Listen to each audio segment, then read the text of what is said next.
Foreword. 8. In the summer of 1991, I appeared before a House subcommittee _J chaired by Congressman Ed Markey to answer questions about the Salomon scandal. The hearing room was piled high with TV and print reporters, and I was more than a little nervous when Chairman Markey led off with his first question. He wanted to know whether the reprehensible behavior that had occurred at Salomon was characteristic of Wall Street or rather, as he put it, sui generis. Normally I would have panicked at the introduction of such a strange-sounding term. In high school, I barely made it through elementary Spanish and never came close to Latin. But I had no trouble with sui generis. After all, I knew a walking, talking example, Charlie Munger, my longtime friend and partner. Charlie truly is one of a kind. I recognized that in 1959, when I first met him, and I have been discovering unique qualities in him ever since. Anyone who has had even the briefest contact with Charlie would tell you the same. But usually they would be thinking of his, shall we say, behavioral style. Miss Manners clearly would need to do a lot of work on Charlie before she could grant him a diploma. To me, however, what makes Charlie special is his character. It's true that his mind is breathtaking, he's as bright as any person I've ever met and, at 76, still has a memory I would kill for. He was born, though, with these abilities. It's how he has elected to use them that makes me regard him so highly. In 41 years, I have never seen Charlie try to take advantage of anyone, nor have I seen him claim the least bit of credit for anything that he didn't do. In fact, I've witnessed exactly the opposite. He has knowingly let me and others have the better end of a deal, and he has also always shouldered more than his share of the blame when things go wrong and accepted less than his share of credit when the reverse has been true. He is generous in the deepest sense and never lets ego interfere with rationality. Unlike most individuals who hunger for the world's approval, Charlie judges himself entirely by an inner scorecard, and he is a tough grader. On business matters, Charlie and I agree a very high percentage of the time. On social issues, however, we sometimes see things differently.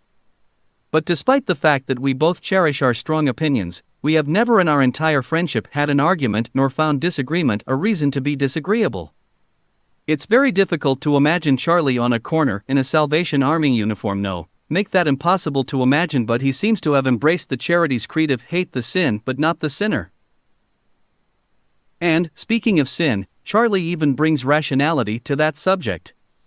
He concludes, of course, that sins such as lust, gluttony, and sloth are to be avoided.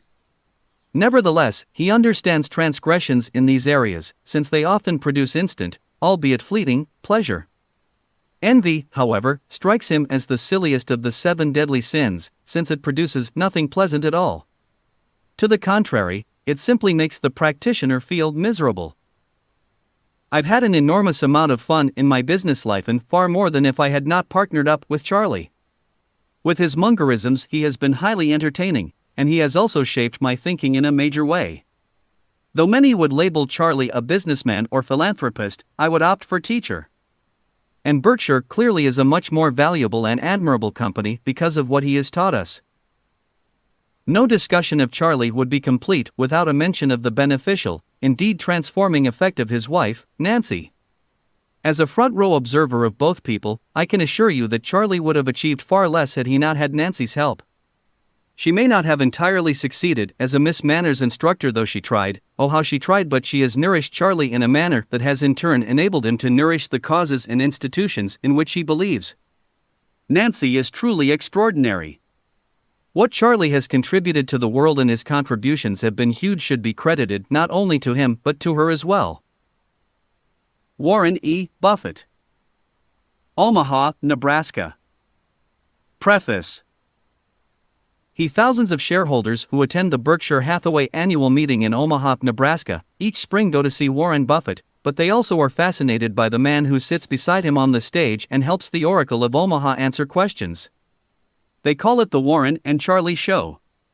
It usually goes this way: Buffett answers the question, giving it as much or as little time as he sees fit. At the end, he turns to his longtime partner Charles Munger and asks, "Charlie, do you have anything to add?" Charlie sits there looking as if he'd already been chiseled into Mount Rushmore, and gives a brusque reply. "Nothing to add." He and Buffett play their little jokes each year to an audience that enjoys going right along with them. The meeting does have a deeper element though. Buffett gives serious thought to the questions.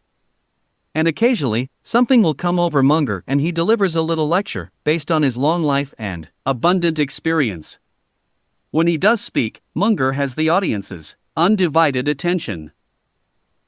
He has messages that he thinks are important, deal ethically with others, face reality, learn from the mistakes of others, and so forth. He delivers those sermonettes with missionary zeal. Daddy is very conscious of the fact that he represents social values that are not all that common in the business world, said his first daughter Molly Munger.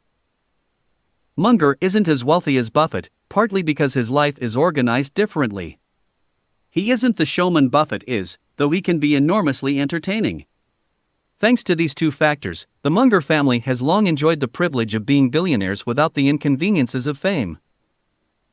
I told Munger about this book project when I saw him at the Berkshire Hathaway meeting in May 1997, and said I would attend the Wesco Financial Corporation meeting later the same month and hoped we could talk more about the project at that time.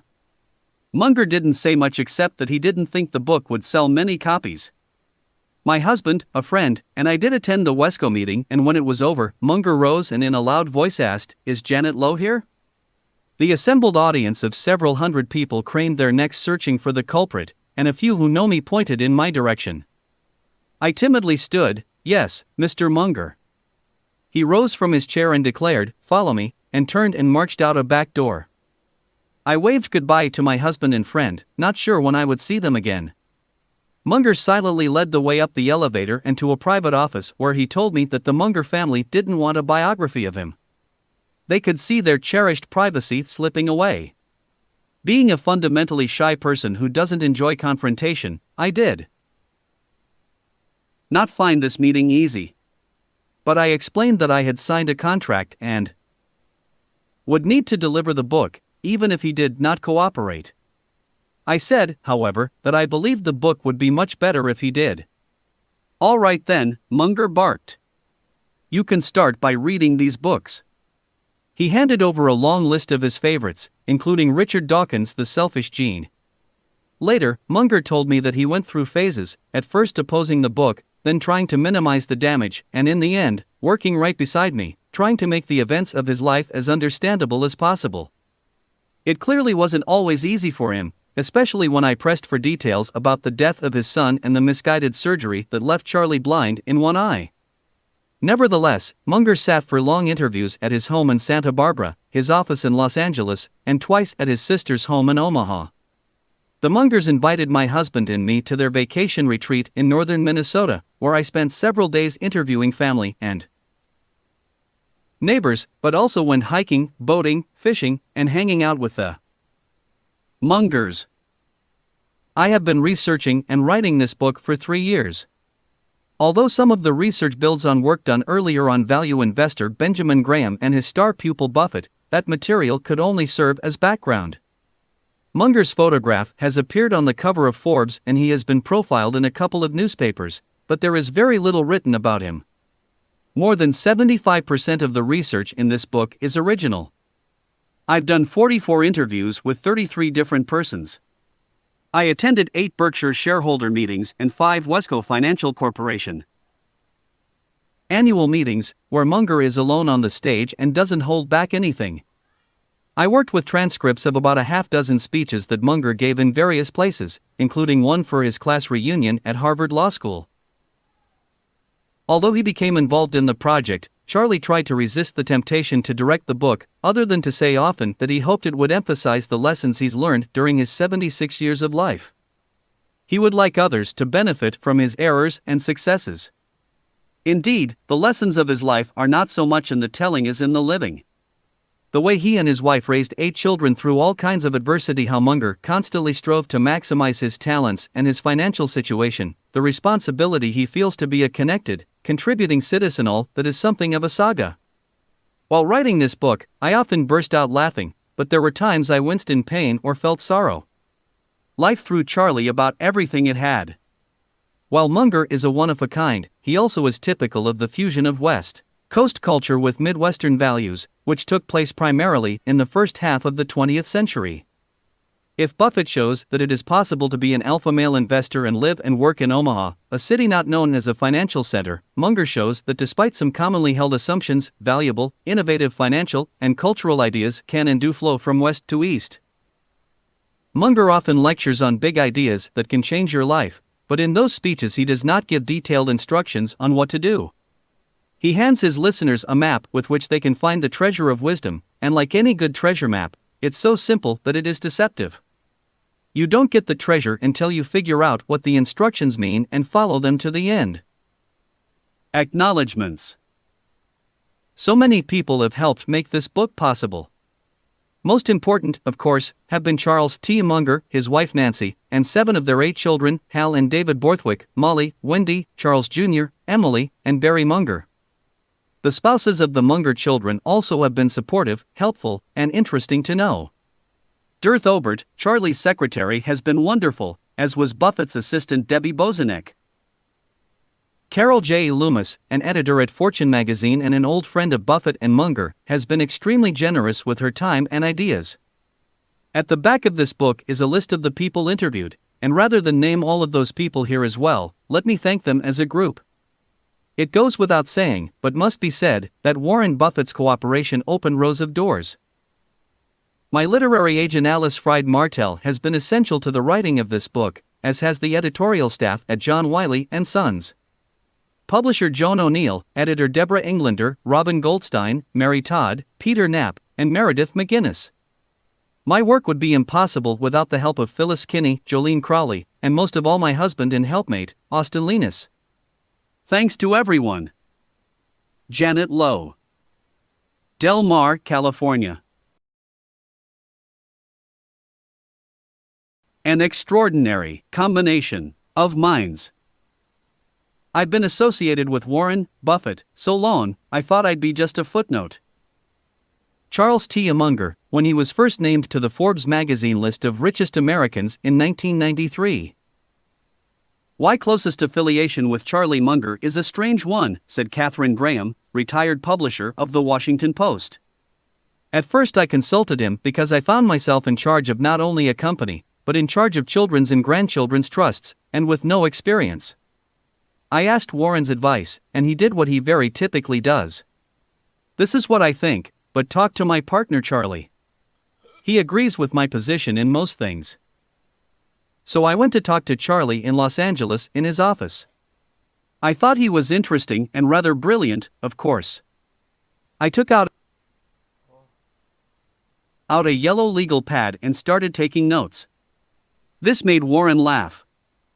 To this day he teases me about how I took notes of Charlie's words of wisdom. After Warren Buffett, the billionaire financier from Omaha, set up a meeting between Graham and Munger, she said, Charlie and I had a lively, long correspondence. It was too strange. Graham kept a file folder of the letters and reviewed it when preparing her Pulitzer Prize-winning autobiography, Personal History. I looked over the correspondence, which was the main, very close contact I had. I can't make out from it why we started writing. This went on for about 10 years, both of us riding bicycles without using our hands, showing off to each other, making jokes. Graham, who in her shy, retiring way, always worried that her best efforts weren't good enough, finally realized that for the most part, he was reassuring me that I was doing better than I thought. The thing that strikes me is how strongly alike Warren and Charlie sound. The voice, the manner, and the humor, said Graham. They play off each other and tease each other. And they do make, to my mind, a most extraordinary combination of minds. I heard about Charlie Munger in 1957, explained Buffett, who years later would become America's wealthiest citizen. I was managing money on a very small scale, in Omaha, about $300,000. Dorothy Davis was the wife of Edwin Davis, the most prominent doctor in town. I knew about them and they knew about my family. I went over to their apartment. Mrs. Davis was very sharp. I explained how I ran money. Dr. Davis paid no attention. When I was done, they conferred, then agreed to invest $100,000. I said to Dr. Davis, "You weren't paying any attention. Why did you put money in?" He said, "You remind me of Charlie Munger." I said I didn't know Charlie Munger, but I like him already. When Munger was growing up in Omaha in the 1920s and 1930s, the Davis family were both neighbors and close friends.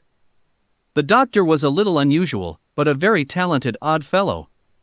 And certainly the Buffett investment worked out very well for the Davis family, said Charlie. The money the Davises placed with Warren represented most of their net worth. Eddie Davis was a little odd, and he got odder as he got older, concurred Buffett. He finally got a little senile. Later, when he was adding to his investment with me, he started making the checks out to Charlie Munger. I told Eddie, "I don't mind you confusing the two of us under many circumstances, but make the checks out to Warren Buffett." 2 years after Buffett first heard Charlie's name, the two men met. In 1959, when Charlie's dad died, he came back to help settle up. The Davises arranged a dinner. "We hit it off immediately," said Buffett. The Davises that Warren now referred to were not the doctor and his wife, but rather the Davis children, who had been Charlie's childhood playmates. Both Davis boys, Eddie and Neil, became doctors, and by then, the daughter, Willa Davis, was married to Omaha businessman Lee Seaman. It was Neil who arranged dinner at the old Omaha Club. The party included Willa and Lee Seaman, Joan and Neil Davis, Charlie and Warren. "It was electric in a really nice way," recalled Willa. Munger had heard other people mention Warren as well, but he did not have particularly high expectations about meeting him. "I knew everyone in the Buffett family except Warren," said Charlie. Munger noticed a few things about the bespectacled young man right away. He had a crew cut. Warren was working out of a sun porch at his house, and his dietary habits were toward Pepsi, salted nuts, and no vegetables. Charlie, who considers himself fairly tolerant about such matters, said, "Even I get surprised watching Warren eat breakfast." His minimal expectations of the meeting were unjustified. Munger, who was reserved in his judgments, was floored. "I would have to say that I recognized almost instantly what a remarkable person Warren is." 3. Charlie began asking questions immediately about what Buffett did for a living and how he did it, and was fascinated by what he heard. The following evening another mutual friend, Dick Holland, invited both to dinner. Warren, who was then 29, and Charlie, 35 years old, again fell into deep conversation. Charlie was so wrapped up in what he was saying that when he raised his glass to sip his drink, he held his other hand up to stop anyone else from interrupting the conversation. The timing was propitious for the two to meet. Charlie's beloved father had died, and Buffett's mentor, Benjamin Graham, had retired from investing and moved from New York to Los Angeles. As Graham became less interested in investment problems, Warren felt the loss. He needed a new sounding board. It may be precisely because Munger was so similar to Graham in his thought processes, honest, realistic, profoundly curious, and unfettered by conventional thinking, that he captured Buffett's attention in the first place. "I think Charlie is a lot more like Ben Graham than Charlie knows," explained Lewis Simpson, co-chairman of Geico and the man believed to stand second in line should Buffett or Munger become unable to run Berkshire Hathaway. "Charlie takes the academic approach, but also has interests in a lot of different things. In his reading, his tastes are eclectic." Buffett, who is known for his single-minded focus on investing, agreed that Munger is like Graham in his wide range of interests. "Charlie's mind has a greater span than I do. He has read more biographies, hundreds per year. He soaks them up and remembers them.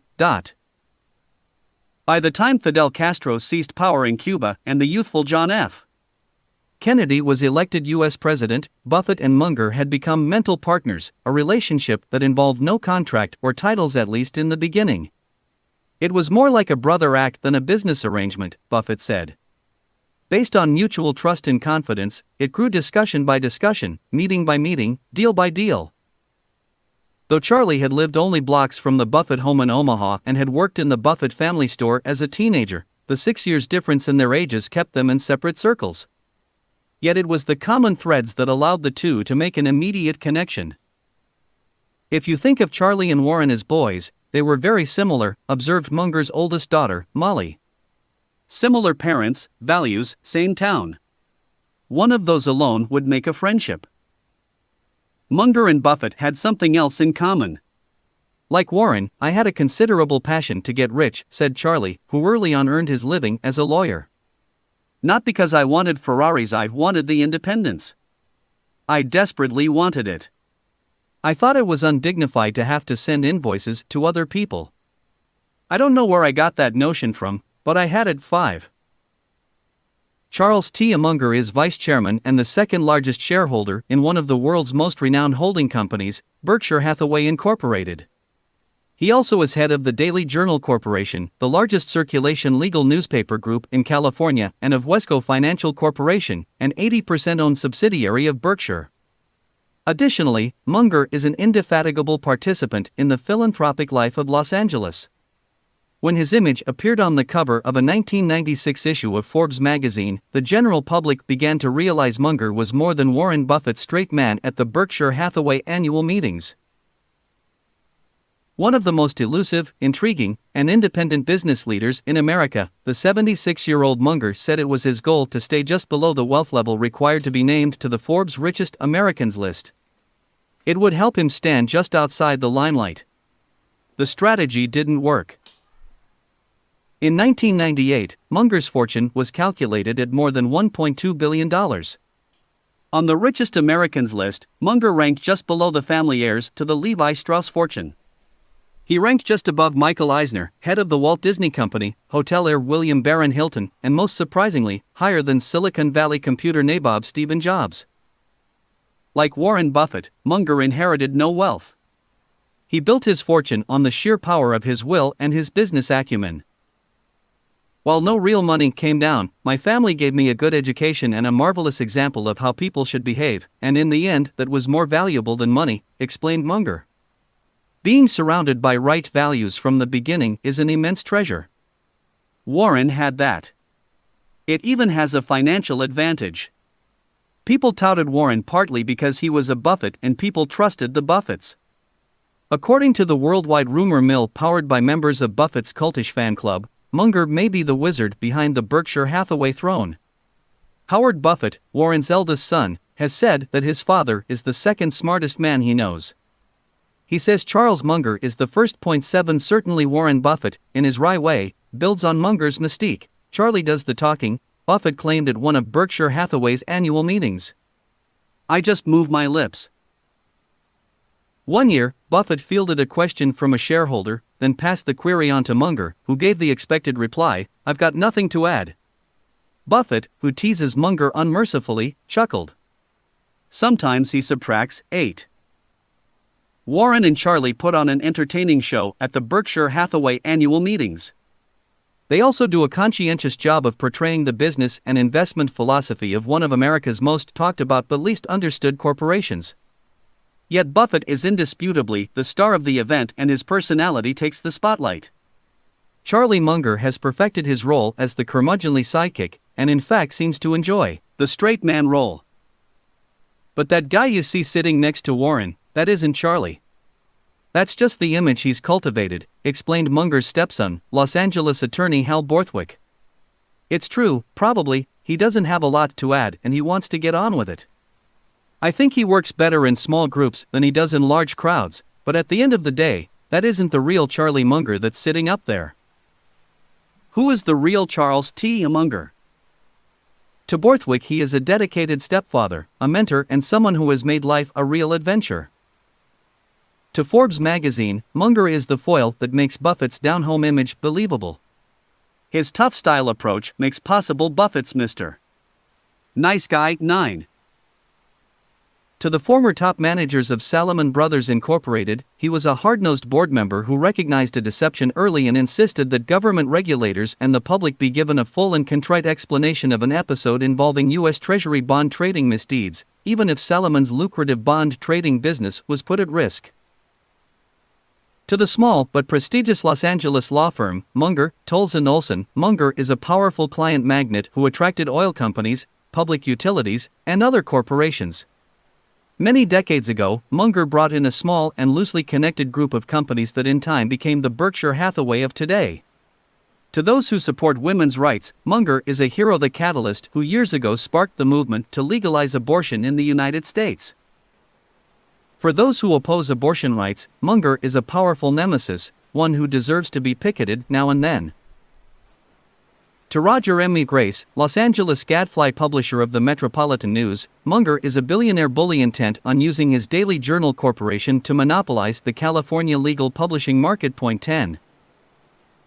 To his bridge partners, including Buffett, Fortune magazine editor Carol Loomis, Los Angeles billionaire Otis Booth, Microsoft founder Bill Gates, and the late comedian George Burns, he's a good bridge player who would be even better if he didn't occasionally verge into aberrant behavior. His partners sometimes have a little trouble understanding why he makes certain bids or plays certain cards, though usually he is following some simple logic of his own. To boat owners and builders, Munger is a guy who was intrigued by new and offbeat ideas for watercraft, and who just might be persuaded to back a project. "My dad is a pushover for anyone with a wild idea for a boat," said his eldest daughter Molly. To James Sinegal, Chief Executive Officer of Costco, the warehouse retailing chain on whose board Munger sits, Munger is one of the best-connected businessmen in the country. When he met Charlie to ask him to serve on Costco's board of directors, the two had lunch at the prestigious downtown Los Angeles business club, the California Club. "There was a big lunch crowd," recalled Sinegal. "I think all 400 of them knew Charlie." Later at Munger's first Costco board meeting in 1997, Sinegal started to introduce him to another director, prominent political activist Jill Ruckelshaus. It turned out that Munger and Ruckelshaus had met long ago. "You're never shocked by whom Charlie knows," said Sinegal. Among Munger's friends are Bill Gates, Nathan Myhrvold, once the futuristic idea man at Microsoft, General Electric chairman Jack Welch, former U.S. Trade Representative Carla Anderson Hills, Los Angeles Mayor Richard Riordan, and many governors, senators, and presidents. As similar as they seem, Buffett and Munger also are quite different opposites in some ways. Whereas Buffett specializes in simple language, folksy stories, and allegory, Munger grants nothing to small words. If he can use a big word when a small one will do, he spends the syllables. Munger thrives on complex ideas and detailed analysis. While Buffett is uninterested in clothes, Munger is a natty dresser. Buffett lives in the first house he ever bought and has done only limited remodeling over the years. Munger loves architecture and owns 7 homes in all. And finally, Munger is a staunch Republican, while Buffett calls himself mostly a Democrat. Munger's personal life has been difficult and at times even tragic, and money did not come to him as easily as it seemed to come to Buffett. Yet, as with other great partnerships, such as those involving Microsoft founders Bill Gates and Paul Allen, Sony Corporation's Akio Morita and Masaru Ibuka, or Buffett's early mentor Ben Graham and his partner Jerry Newman, there is a synergy, even a magic, in the relationship. Each man is talented on his own, each would have attained great wealth and lived an interesting life separately. But both have gaps in their personalities or skills that are filled in by the other. The two fare much better as a duo than either could do independently. As Munger often says, you can get Lollapalooza results when you bring together the right combination of factors. Buffett had formal training in business and finance, but not in law. Munger had been a corporate lawyer and, though he had experience in operating businesses, he still had a lot to learn about being a professional investor. "You know the cliché that opposites attract?" Munger said. "Well, opposites don't attract. Everybody engaged in complicated work needs colleagues. Just the discipline of having to put your thoughts in order with somebody else is a very useful thing." In Munger, Buffett found someone who shared his values and goals and to whom he could talk on a sophisticated level. One of the greatest similarities between the two men is their sense of humor. Like many Midwesterners, they have learned to deal with discomfort, stress, surprise, and even grief by making jokes. Humor breaks the tension, provides psychological protection, and allows them to assert dominance over their circumstances. 12. Munger brought more than comradeship to the mix. Though Buffett had inherited a group of former Graham Newman investors and was busily recruiting money from Nebraskans, Munger spread the word about Buffett's skills in California, bringing millions more dollars into his investment pool. To a large extent, Berkshire's early success was due to the acquisition of Blue Chip Stamps, See's Candy, and other California companies, most of which were discovered by Munger and his circle of West Coast investors. Just as Munger looked on in amusement at Buffett's parochial food preferences, Buffett came to understand Munger's unusual personality. In 1967, in one of their early ventures, Munger and Buffett went to New York to buy a small company called Associated Cotton Shops. Buffett recalls walking along a street in Manhattan with Charlie, talking about the business deal. Suddenly Buffett looked around and discovered he was talking to himself. Charlie was gone. Later Buffett learned that Munger remembered he had to catch a plane, and just walked off. Despite Munger's ungraceful abruptness, said Buffett, he is a sensational friend. The niceties are not there. None of the superficial acts, but all of the real ones. We've never had an argument. We've disagreed at times and we've done a lot of things together, but there's never been one time we've been mad or irritated or anything. If you talk about ideas, he's not going to get emotional about it. But if he has superior facts or reasoning, he won't back off. We both think the other one is worth listening to. His own life, insists Munger, is not a big story. Long dull stretches are possible. To finish first you have to first finish. Don't get in a position where you go back to go. What's interesting is that some guy whose grandfather was a lawyer and a judge hurriedly going to Harvard Law with a wave of veterans. I was willing to go into so many different businesses. I was constantly going right into the other fellow's business and doing better than the other fellow did. The reason it was possible? Self-education, developing mental discipline, big ideas that really work. Munger's life story reveals a number of large, though perhaps loosely organized, ideas that served him well. Live within your income and save so that you can invest. Learn what you need to learn. As Buffett likes to say, if it's trite, it's right. Warren Buffett often counsels college students to develop early the right habits of thought and behavior, since most of the time, people act on habit. This goes hand in hand with another big idea promoted by Munger: always act as honorably as possible.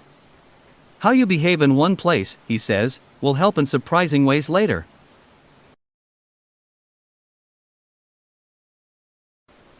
The luckier place that defines Munger.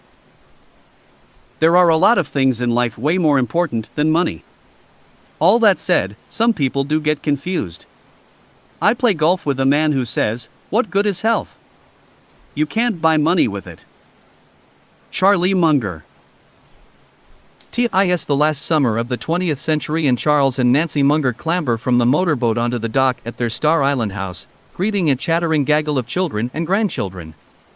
A flaxen-haired 3-year-old says, hi granddad," and when Charlotte fails to get Charlie's attention, she simply takes his hand and quietly walks beside him.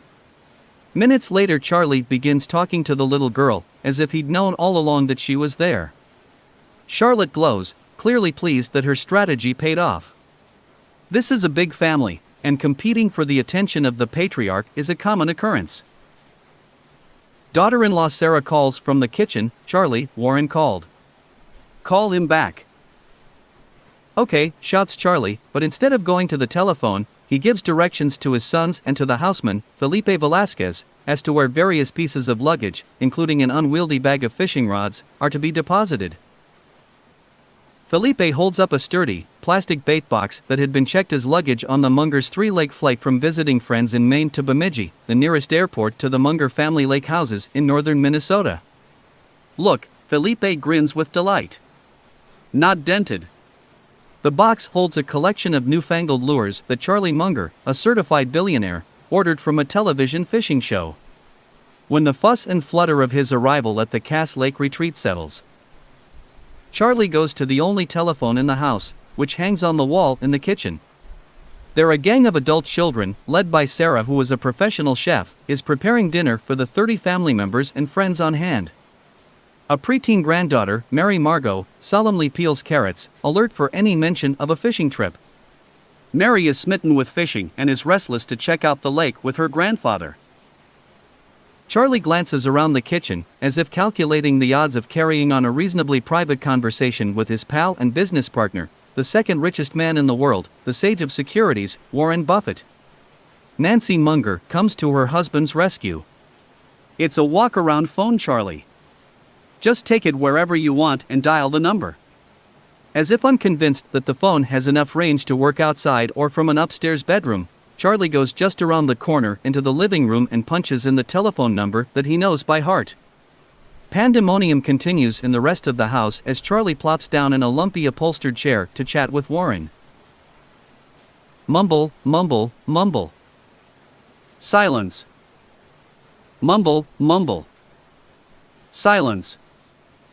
So it's the price that bothers you, asks Charlie. Silence. If you wait, I think you'll get your price.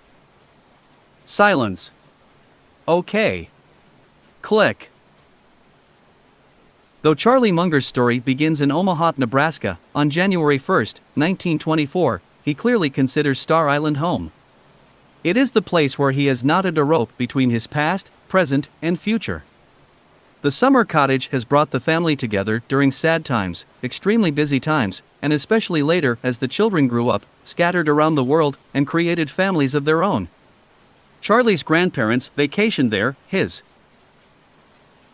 parents vacationed there, and over the years, this collection of cabins on the small island in the middle of Cass Lake, Minnesota, has become the family seat for Munger's 8 children, 15 grandchildren, and an assortment of aunts, uncles, nieces, nephews, and cousins. The Munger family that gathers at the island each summer is an amalgamation of his, hers, and theirs. Charlie has 2 daughters from his first marriage, Molly and Wendy. His wife Nancy has 2 sons from her first marriage, Hal and David Borthwick. Charlie and Nancy have 4 children together, Charles Jr., Emily, Barry, and Philip. All are married with children now, except Philip, who is a graduate student in New York City. We all think the island is central to the family, said Wendy Munger. Star Island is the sort of community that is difficult to form in today's hectic urban centers.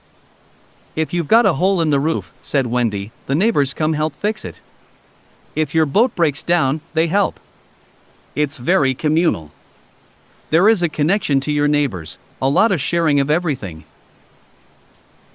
The island is a place of precious memories to the Munger children because their work-absorbed, ambitious father made a ritual of spending time with them there each summer. That's where we saw the most of him, said Wendy. The island is aptly named. Its shape resembles that of a star that has fallen from the sky and splattered to earth. The dense evergreen forest starts directly in back of the houses, and the clear water of Cass Lake laps up just 40 feet from the front door of Munger's Eastern Shore cottages. Lake Wendigo, a body of water completely contained within the island, is less than a 15-minute hike from any of the cottages. There are no roads on the island, and to get around, residents use a system of hiking trails dividing uncut woods. The only way to reach Star Island from the mainland is by private boat.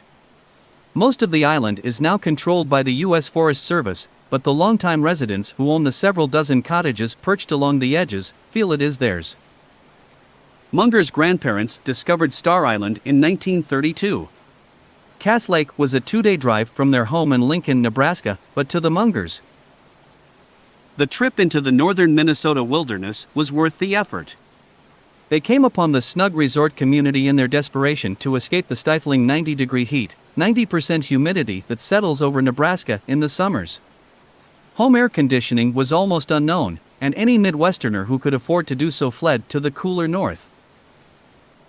After the solitary hotel on the island burned, the only accommodations left were an American Plan lodge, which later was acquired by the U.S. Park Service and demolished, and a sprinkling of primitive cabins around the shoreline. At first, the Munger family rented one of the cabins. Charlie's grandparents were a stalwart couple. Federal Judge Thomas C. Munger and his wife believed that roughing it with no electricity, no toilets, no telephones, no nearby stores, was good for their family. It built character. Electricity didn't come to the island until 1951, and telephones weren't available until the 1980s. I think I was 13 when the bathroom went in, recalled Wendy Munger. Before that, we had outdoor toilets and a couple of sinks.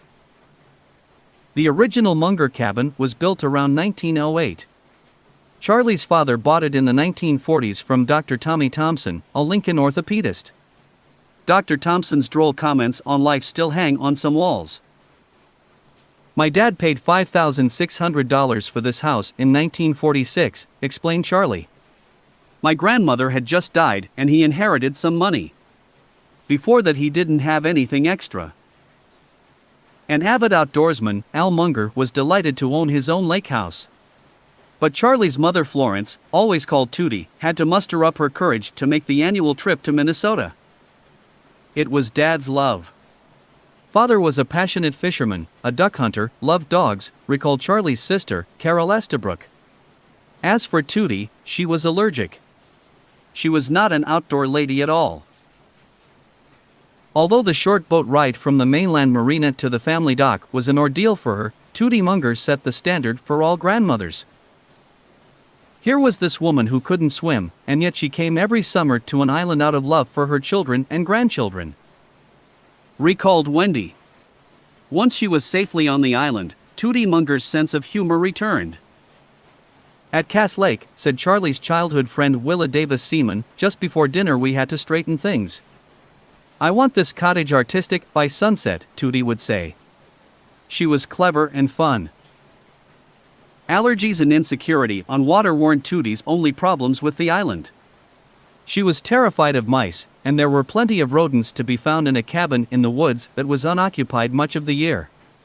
The Mungers have never been able to get rid of the mice completely, even though the house has been remodeled several times. Even at home in Omaha, Tootie Munger had to confront her aversion to rodents, thanks to her only son, Charlie. Charlie recalled that when he was a small boy, he and his mother would go out walking together. One day he saw a dead rat by the side of the road. I'd already sensed her aversion to rodents, so I picked it up and said, "Mother, what's this?" and waved it in front of her. She turned and ran down the road and I ran after her, still holding the rat. It was the only time she took out after me with a coat hanger, Charlie said. Later Charlie became enamored with raising hamsters in the basement. It was a popular hobby at the time, and Charlie began trading his pets with other hamster farmers, usually children like him. The Omaha KV Club met downtown in the county courthouse, and Charlie was always riding off to meetings on his bicycle. The idea was getting a bigger buck, or a hamster with unusual coloration, or something like that, explained Munger. At one point he owned about 35 hamsters, and when one of them died, he wanted to keep it in the refrigerator. Carol Munger Estabrook said that her brother sometimes forgot to feed the hamsters or would come home from school late. The little creatures squeaked like crazy and could be heard all over the house. Finally they got to smelling so bad Mother made Charlie get rid of them. Munger and his two sisters inherited the Minnesota cabin from their parents, but Charlie's sister Mary, who has since died, sold her share to buy her own island cabin down the beach. Now, Charlie, his wife Nancy, and his surviving sister Carol, each own 1/3 of the property. We like the island life, observed Nancy Munger. There are generations of people there. We're into the 5th and 6th generation of friends. John Ruckmick, a Star Island neighbor who lives most of the year in Evergreen, Colorado, has spent 72 summers on the island. His parents vacationed there in the late 1920s when his mother was pregnant with him, and John started coming to Star Island the very next year. Ruckmick figures he was between 5 and 7 years old when he first met Charlie. The two boys played together when island families gathered for picnics. He exhibited his character early, said Ruckmick, laughing at the memory. He was assertive. Returning to the island each year once he grew up was not easy for Charlie, especially after he moved to California in the mid-1940s and spent the next 2 decades raising a large family and trying to establish a financial foothold. We started going to the island when I was around 3 or 4, remembered Molly. In the early days, sometimes we would fly to Omaha and then drive up to the island. Wendy flew with my mother because she was young enough to sit in my mother's lap. Once I went on a train with Teddy and Daddy. It took a long time. I had red sandals. When there was a little more cash, the family flew from California to Minneapolis, then got to the lake the best way they could figure out. We sure took some weird flights to save money, said Wendy. We split up. The older kids went on a Greyhound bus. It was a dramatic sign that times had changed when we all started to fly from Minneapolis to Bemidji. Big shift. To Charles Munger, Jr., summers at the lake were a time when the family had their father's full attention. Up here we went fishing. We were always making fires. The rest of the year we didn't see him much. Now, said Wendy, we all try to be there together, usually 7 of the 8 children, or at least 6 of the 8. It is crucial to our well-being, we all want to be there at the exact same week. We had to buy up property on the shore to make room. When the Munger clan gathers there in late July or in August, there can be nearly 3 dozen people living in the assortment of Munger cottages. Because it is difficult to store enough food for that many people in the small kitchens, the Munger children take turns boating across Cass Lake for daily shopping excursions. The food bill invariably runs more than $300 per day. The family takes delight in finding fresh lake fish or a reliable supply of locally harvested wild rice, or in bringing home 100 ears of fresh corn, bought from a farm truck parked along the road. As nearby cottages came up for sale, Charlie bought them, starting with the house dubbed Munger West. Later 3rd and 4th cottages farther along the shore were acquired. In 1999, the Munger children communicated by telephone, fax, and email to plan, build, and furnish a great room, which allows family and friends to gather in one place for meals and games. The original main house, Munger East, has doubled in size since Charlie's father bought it. A guest house equipped for use by a disabled person later was built with ramps and other devices to accommodate Charlie's sister Mary, who in the late 1980s succumbed to Parkinson's disease. Eventually a boathouse with an apartment over the top was added, then a tennis court, and in 1999, a more substantial dock that Charlie designed himself. A sign over the front door of the main house reads Angler's Rest, a name taken from one of Charlie's favorite books by P.G. Wodehouse, demonstrating Charlie's devotion to both Wodehouse and fishing. Before the house was remodeled, the upstairs walls, more partitions than anything, didn't go all the way to the ceiling. Molly lay in bed at night hearing her father in his own bedroom chuckling as he read stories about Wodehouse's zany character, Bertie Wooster. The Mungers may be on vacation at Star Island, but they don't forget the companies that made all this comfort possible. Much of the furniture that wasn't originally in the cabins was purchased from a Berkshire-owned furniture store in Omaha, the Nebraska Furniture Mart, and shipped to the lake. It was floated out to the island on a barge owned by Munger. Gillette toiletries are stocked in the bathrooms and the refrigerators are loaded with Coca-Cola, both companies in which Berkshire has substantial ownership. With the extra cottages came more docks and boats. There are now 13 boats, including fishing dinghies, 2 Mark Twains, a Stingray, and a catamaran sailboat. The Star Island boats, said Molly Munger, are a constant source of vexation, since family members live thousands of miles away most of the year and the boats are untended and in various stages of disrepair. The upkeep on the houses is especially daunting, since Charlie and Nancy also own homes in the Hancock Park district of Los Angeles, in Santa Barbara, Newport Beach, California, and in Hawaii. A local businesswoman, Ann Kramer, has for 25 years supervised the Munger property in Minnesota, taking a hand in overseeing what seems like never-ending construction and remodeling projects. For Charlie, the childhood memories are essential to who he is, but even without the memories, he might keep coming back for the fishing. By any measure, Munger is a fervent and determined angler. Charlie would fish in a rain barrel, said King Williams, a friend of Munger's who was captain of a huge sailboat that Munger built and keeps in Santa Barbara. Cass Lake is one of a series of lakes that stretch north, and each lake has nooks and backwaters where, according to local lore, bass, muskie, and possibly walleye are most likely to bite. On the 80th birthday of a Star Island neighbor, J.D. Ramsey of Des Moines, Iowa, Munger chided his friend about his fishing habits, which sound like Munger's own. I have seen a lot of peculiar fishermen in my life who, like me, are willing to suffer to fish in promising water, Munger wrote in a tongue-in-cheek tribute to Ramsey. But only J.D., wearing the hair shirt that duty requires in his unflagging conception, sees the whole point of fishing as the welcome opportunity to carry small boats through swamps and otherwise suffer in reaching fishing that is selected partly for its difficult access and partly for the difficulty of encountering any fish, too. Barry Munger explained that just as his father is a patient investor, he also is an extremely patient fisherman. He tries to find the best technique day in and day out and will stick with that lure, or whatever, even if others on the boat are having better success with something else. At one time he was dedicated to a chartreuse jig, day in and day out. I guess it works, but if I'm out on a day when the fish aren't taking that, I will try every color in the tackle box. Charlie and his son Barry on Star Island. Munger's attitude about fishing is revealed in the story he once told when musing on the gullibility of many investors. This fishing tackle manufacturer I knew had all these flashy green and purple lures. I asked, "Do fish take these?" "Charlie," he said, "I don't sell these lures to fish." 3. David Borthwick, Munger's stepson, said it was at Star Island that he realized Buffett played an exceptional role in their lives. In 1963 or 1964, Warren came up and stayed a few days in August. Normally, Father would have dispatched Hal, David's older brother, to pick someone up. Father went himself. That was a clue that this was an important guest. But it was Buffett's second visit to Star Island that has become legend among Buffett followers. It was the occasion on which Munger nearly drowned his business partner. "I went up with Rick Guerin," said Buffett. His wife had died. He had a boy. "We thought it would be a good idea if they got away." John P. Rick Guerin, Jr., was at the time chairman of the Los Angeles-based brokerage firm Mitchum, Jones, and Templeton.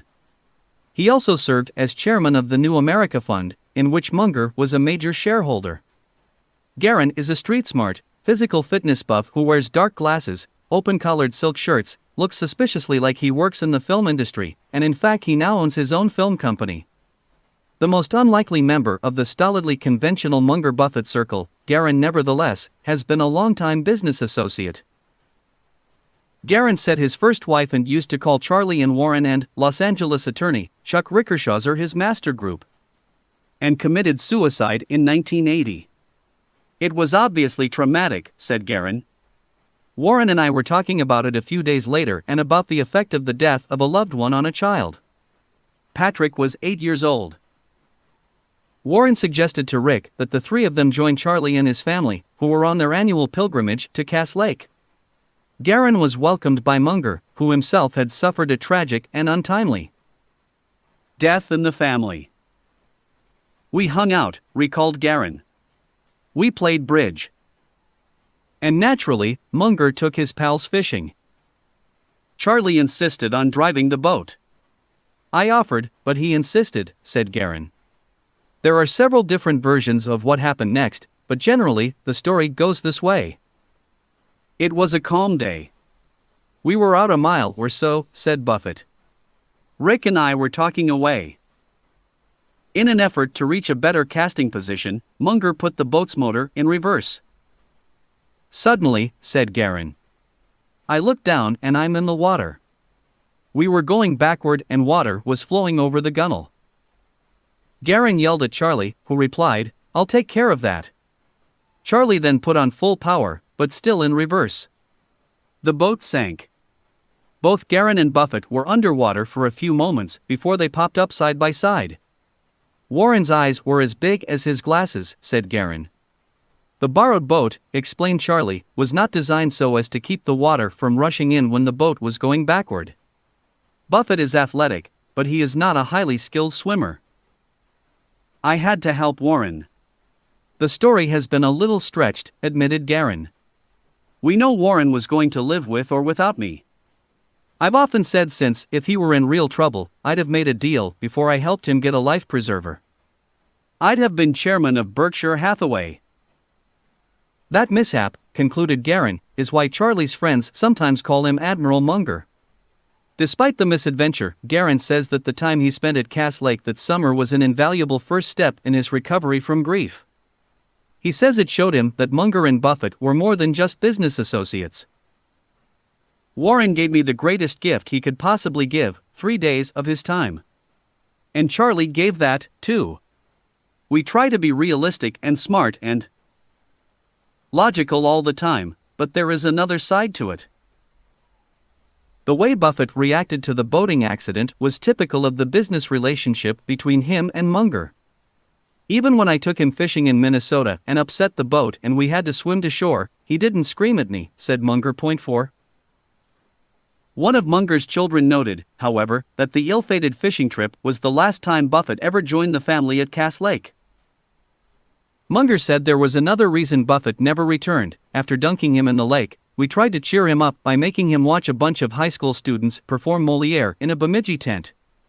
Molière, even if delivered professionally, is not Buffett's style. Chatertree. The Nebraskans. An increased percentage of people come from Nebraska. Some people say they are from Nebraska when they aren't, for status reasons. Warren Buffett, 1997 Berkshire Hathaway Annual Meeting. Hundreds of thousands of pioneers, heading west to the Oregon and Mormon trails, passed through Nebraska in the 19th century. Omaha was a gateway to the vast, rich lands beyond the Missouri River, and the ruts left by the wagon trains are visible in Nebraska farm fields more than 150 years later. Omaha was so rough and primitive back then that one of Charlie Munger's grandmothers for a while refused to live there. It was too far from the sophistication of her native Iowa. Mother's parents moved to a job in Omaha, said Carol Munger Estabrook, but our grandmother insisted on living in Council Bluffs, Iowa. It's now full of casinos and strip joints. But back then, Nebraska was considered more of a frontier than Iowa. Omaha has improved, but living in Nebraska still is a character-building experience. Temperatures can hit more than 100 degrees Fahrenheit in the summer and plummet to 40 below zero in the winter. Two big rivers, the Platte and the Missouri, merge in Omaha, and melting snows can produce early spring floods. There are many Nebraskans of notable character, including the creator of modern rodeo, Buffalo Bill Cody, novelist Willa Cather, former U.S. President Gerald B. Ford, entertainers Henry Fonda, Johnny Carson, Marlon Brando, Nick Nolte, and Fred Astaire, and civil rights activist Malcolm X. Munger says he owes a lot to Omaha, the community in which he was raised. He paraphrases an old saying, "They can take the boy out of Omaha but not Omaha out of the boy." Charlie tries to make the point that he is the way he is because he grew up in Omaha, said Munger's daughter Wendy. But Warren says he doesn't think so. There weren't any others like Charlie in Omaha. The first child and only son of Omaha lawyer Alfred C. Munger and his wife Florence, Tootie, Charlie came into the world during the Roaring Twenties, 4 years after the Volstead Act brought the prohibition of alcoholic beverages to America and 4 years before penicillin was discovered. Calvin Coolidge was president, replacing Warren G. Harding, who had died in office a year earlier of a heart attack. Perhaps worried that the same fate would befall him, Coolidge took a 2 to 3 hour nap each day. His restful habits didn't seem to hurt the nation's economy, which was in the midst of a great business boom. Coolidge once declared, "The business of America is business," and indeed, from 1921 to 1929, the gross national product soared from $74 billion to $104.4 billion. The buying power of a skilled laborer swelled 50% during that period. Bricklayers' wives began wearing silk stockings, and the bricklayers themselves bought touring cars. Al Munger had moved the roughly 50 miles from Lincoln to Omaha because it would have been problematic to practice law in his hometown, where his father was the only federal judge and a dominant force in the community. Charlie's father practiced law in the same building in downtown Omaha from 1915 to 1959, taking time out to serve as an assistant attorney general and to fulfill his obligations in World War I. The Munger family history stretched way back in America, reaching to an ancestor who was among the earliest British settlers in New England. The Munger name derives from the German word Munger, a person who sells some commodity, such as fish or iron. At some early point, the Mungers moved from Germany to England and thereafter were increasingly anglicized. The first Munger arrived in America in 1637. Nicholas was a 16-year-old freeman from the county of Surrey, England. He settled in Guilford, Connecticut, where the family farm proved boggy and unproductive, so the Mungers moved from one disappointing farmstead to another, hoping to improve their fortunes. Over time, the family migrated west, with some landing in the territory of Nebraska. Among us not many great, not many mighty, but most belonging to the reliable middle class, the strength of a nation, wrote a Munger family historian. Some few have cast considerable luster on the family name.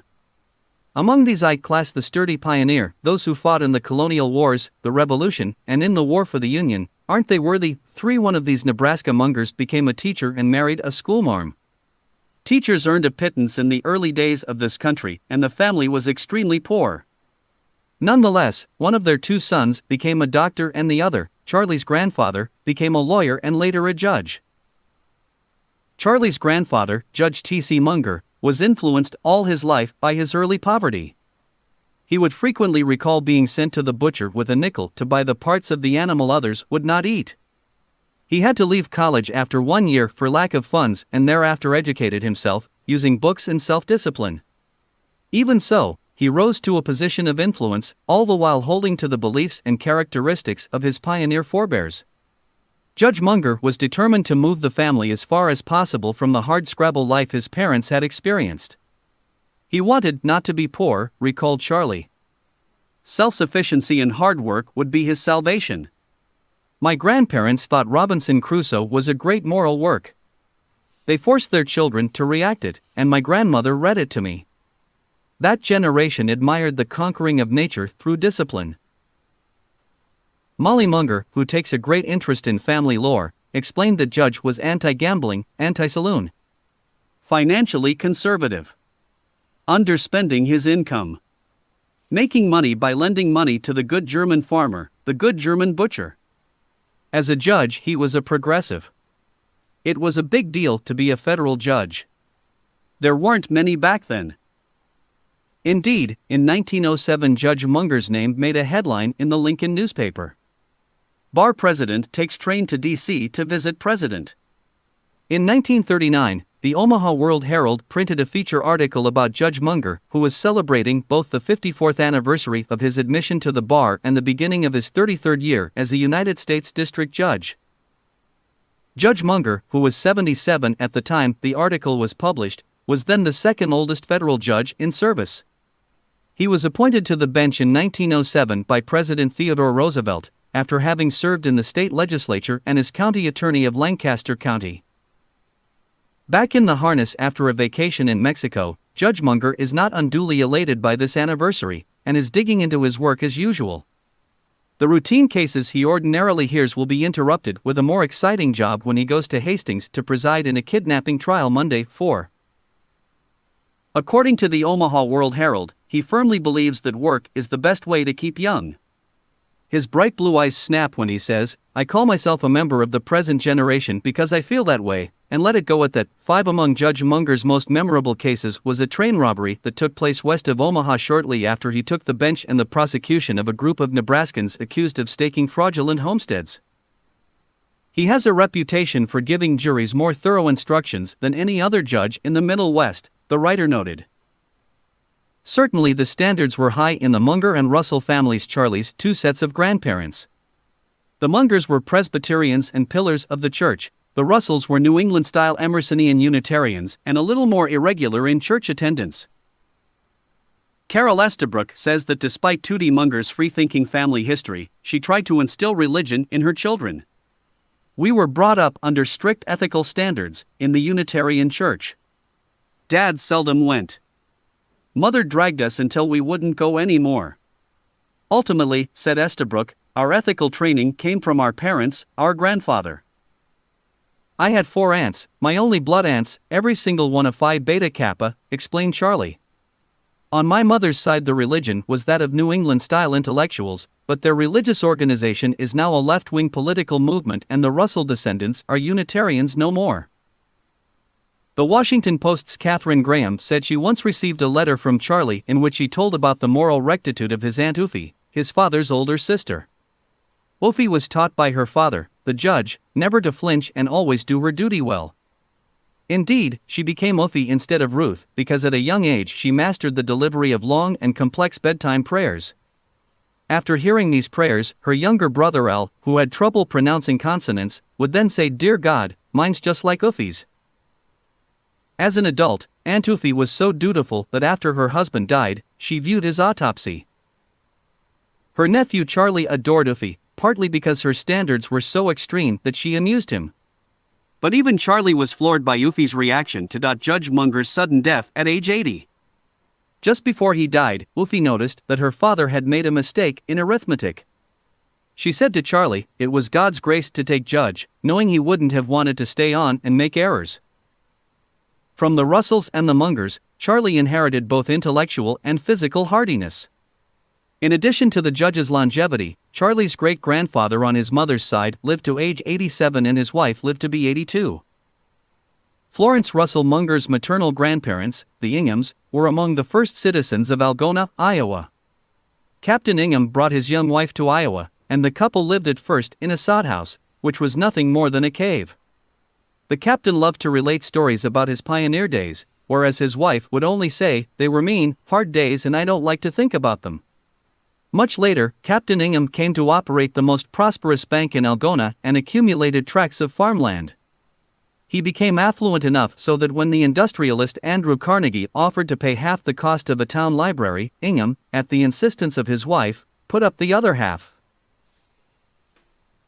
A fisherman, his 150-pound tarpon was carefully preserved by a taxidermist and hung in the basement of Algona's library, no doubt, a condition of his gift. He also had been a dedicated hunter, but when Lowe accidentally killed his beloved hunting dog Frank, he gave up hunting forever. "A strong personality," said Charlie. He'd fought in the Indian Wars, thus becoming Captain Ingham. Every year the cousins used to come to Algona and his many grandchildren and live there, a lot like Star Island. Mother and her sisters came. They stayed and lived in his house all summer, year after year. Captain Ingham impressed his grandchildren by rapidly making magic squares, wherein all straight lines of big numbers added to the same sum, no matter what the direction of the line. Captain Ingham shared this mathematical addiction with Benjamin Franklin and said he made the squares to rest my mind. Captain Ingham's son Harvey became a crusading newspaper editor and a meticulous recorder of family history. Tootie Munger was particularly fond of one sentence in her Uncle Harvey's description of the Inghams: "There was plenty of plain living and high thinking in the old house." Nellie Ingham, one of Captain Ingham's daughters, married Charlie Russell. She was Charlie's grandmother. Tootie Russell's family had been affluent much longer than the Mungers had been, and yet they were politically left of the Mungers. They called themselves Wilsonian Democrats. The Ingham side of the family originally came from the Seneca Falls area of New York State, which was famous for its early anti-slavery, pro-women's suffrage attitudes, and the Inghams pushed similar ideas in Iowa. Despite the Mungers' more conservative ways, they respected Tootie's family. "Tottie was the real deal," said Molly Munger. They thought she was an elegant girl from a lovely family. Beautiful, very funny, smart in a quick, witty way. A happy person who laughed a lot. Educated at Smith College, she had a college-educated great-uncle at the time of the Civil War. Her grandmother's mother, Caroline Rice, had a prosperous life in upstate New York. She was connected. She grew up in a mansion. Horse and carriage, long clothes.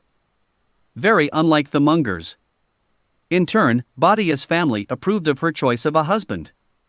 When pretty, charming Florence announced that she would be marrying Al Munger, who stood 5 feet, 5 inches tall and wore thick glasses, her grandmother Russell observed, "Whoever would have thought she had the sense?" For years after his father died, Charlie carried Al Munger's briefcase to work. He had it engraved Alfred C. Munger 1891 to 1959. Charles T. Munger 1924 . He no doubt liked the briefcase, but it also served as homage to a loyal and supportive father. Although Al Munger was by any measure a successful and respected attorney, I think it's fair to say Al never achieved the height his son did, said Molly. His greatest achievement was Charlie, a prodigy, a lively, energetic, funny little boy. Grandpa Al just threw himself into his son. He adored him and they were very close. My father sort of wore my grandfather's colors. My father was very anxious to make his father proud of him. Al Munger, said Charlie, was one of the happiest men who ever lived and achieved exactly what he wished to achieve, no more or less. He faced all troubles with less fuss than either his father or his son, each of whom spent considerable time foreseeing troubles that never happened. He had exactly the marriage and family life that was his highest hope. He had pals he loved and who loved him, including 1 in 10,000 types like Ed Davis and Grant McFadden. He owned the best hunting dog in Nebraska, which meant a lot to him. I don't see my father as less successful in the sense that really matters. He was just differently aimed and lived in a time when lawyers made less money. Warren Buffett said that Al and Charlie had none of the tension or jealousy that sometimes muddies a father-son relationship. Charlie once said that if he'd come home at midnight and said, "Dad, you've got to help me bury this body in the basement," his father would have gotten up and helped him bury the body. Then the next morning, he would have gone to work on convincing Charlie he'd done something wrong.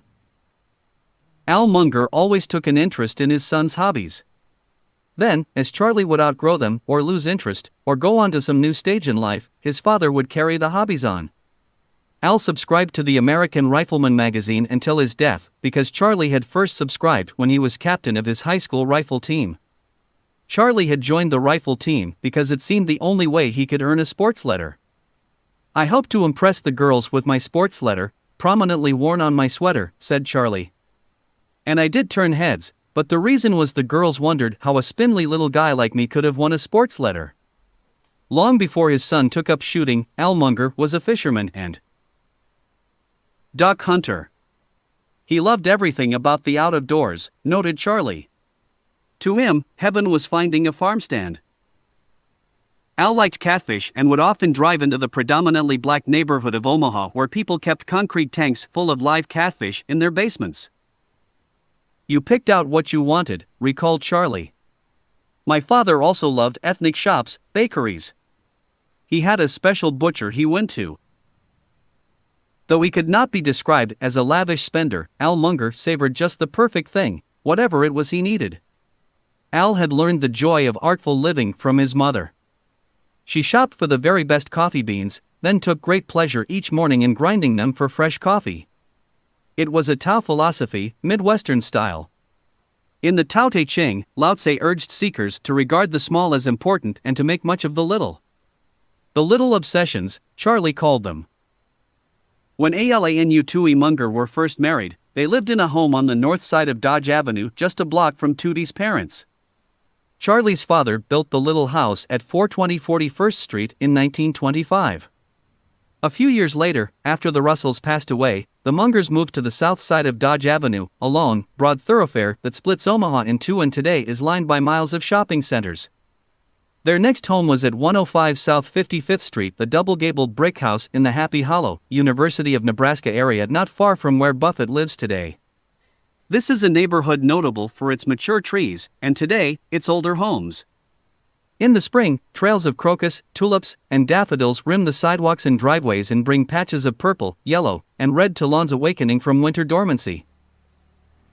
At the time they moved to the 55th Street house, which they purchased from Omaha pioneer Peter Kiewit, the home was on the western fringe of town. Yet Omaha was small enough that, despite its expanding borders and the cultural and ethnic mix, most people felt part of a single community. In my early boyhood, we lived around Germans in Omaha and there were several German-language newspapers. Omaha was very ethnic, Munger recalled. It was not like the Latinos do today. Back then, they assimilated. There was a big Italian neighborhood, Irish, Bohemians, a packing house district. A lot of pronounced ethnicity. It was a very good town to grow up in, and a good time. There were better behavior standards in school and everywhere else. Carol Estabrook agreed, somewhat. In the early days in Omaha, there was a sense of stability, belonging, you were comfortable, but terribly insular, she said. We were way too unaware of things we should have been more aware of. It was the center of our universe. Though the Munger children were sheltered from such things, there was a resurgence of racism in America, and in 1925 the Ku Klux Klan staged a 40,000-man parade down Pennsylvania Avenue in Washington, D.C. Shortly before Charlie was born, there had been a mob lynching in Omaha. The labor movement was on the rise and attempts to unionize or picket a workplace sometimes turned brutal. Those harsh events did not touch the Munger children. In that Clayan age, there was no crime at all, said Carol Estabrook. No drugs. We'd play outside in the evenings, games like capture the flag, kick the can. Our neighbors put an ice skating rink in their yard. We went to the movies on Saturday. By the 1930s, Omaha's exquisite Orpheum Theater had changed from a vaudeville house to a talking movie theater. You had to pay as much as a quarter to see a first-run movie there, said Charlie.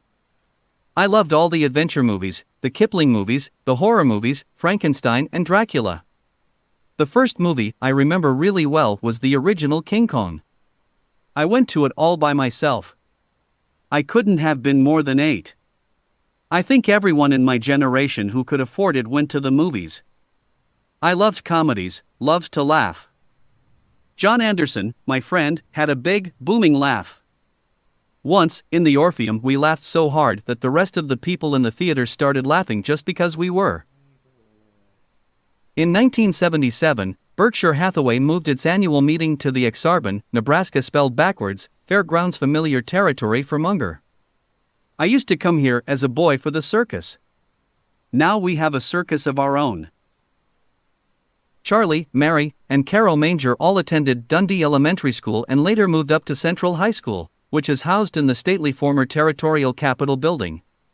Central High was considered one of the 25 top college preparatory schools in the country.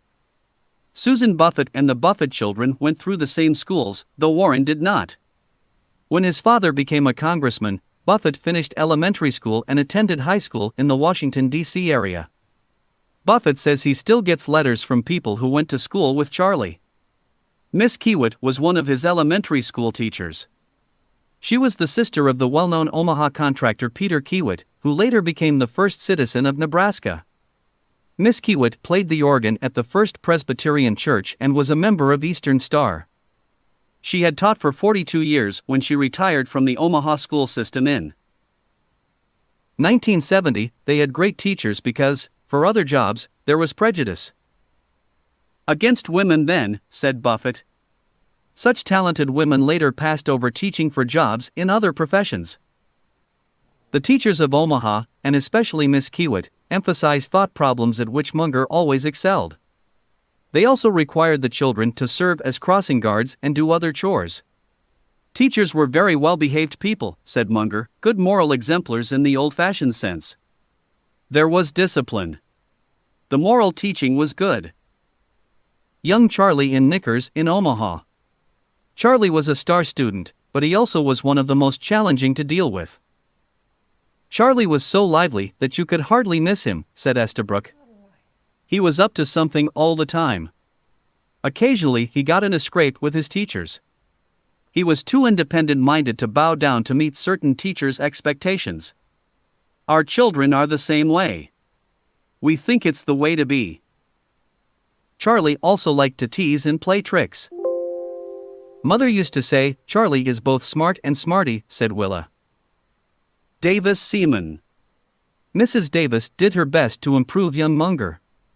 When he was visiting the Davises and misbehaved, Charlie got his legs switched right along with the Davis children. The classroom, said Munger, was only one part of his early education. I met the towering intellectuals in books, not in the classroom, which is natural. I can't remember when I first read Ben Franklin. I had Thomas Jefferson over my bed at 7 or 8. My family was into all that stuff, getting ahead through discipline, knowledge, and self-control. Charlie, Mary, and Carol received several books each year as Christmas gifts. We had them read by Christmas night, said Carol. We were very bookish people. Dad loved mysteries, Dickens and Shakespeare, biographies. Mother belonged to a book club which read everything that was current. I remember staying at the Davies and reading medical books. That's what the Davises had and what you read. Despite the family's love of reading, Charlie had trouble learning to read until his mother took it upon herself to teach him phonics. Whatever held him back quickly disappeared, and he was soon skipped ahead in school. My parents used to say, there were no dumb Mungers, recalled Willa Seaman. Small and slight of build all through high school, Munger grew to his full stature of nearly 6 feet late. He was not particularly athletic, but spent this time with books, hobbies, friends, and people he liked. He was always gregarious, friendly, social. He was interested in science, almost anything. He had a curious mind. Both parents had a big influence, but in different ways, explained Estabrook.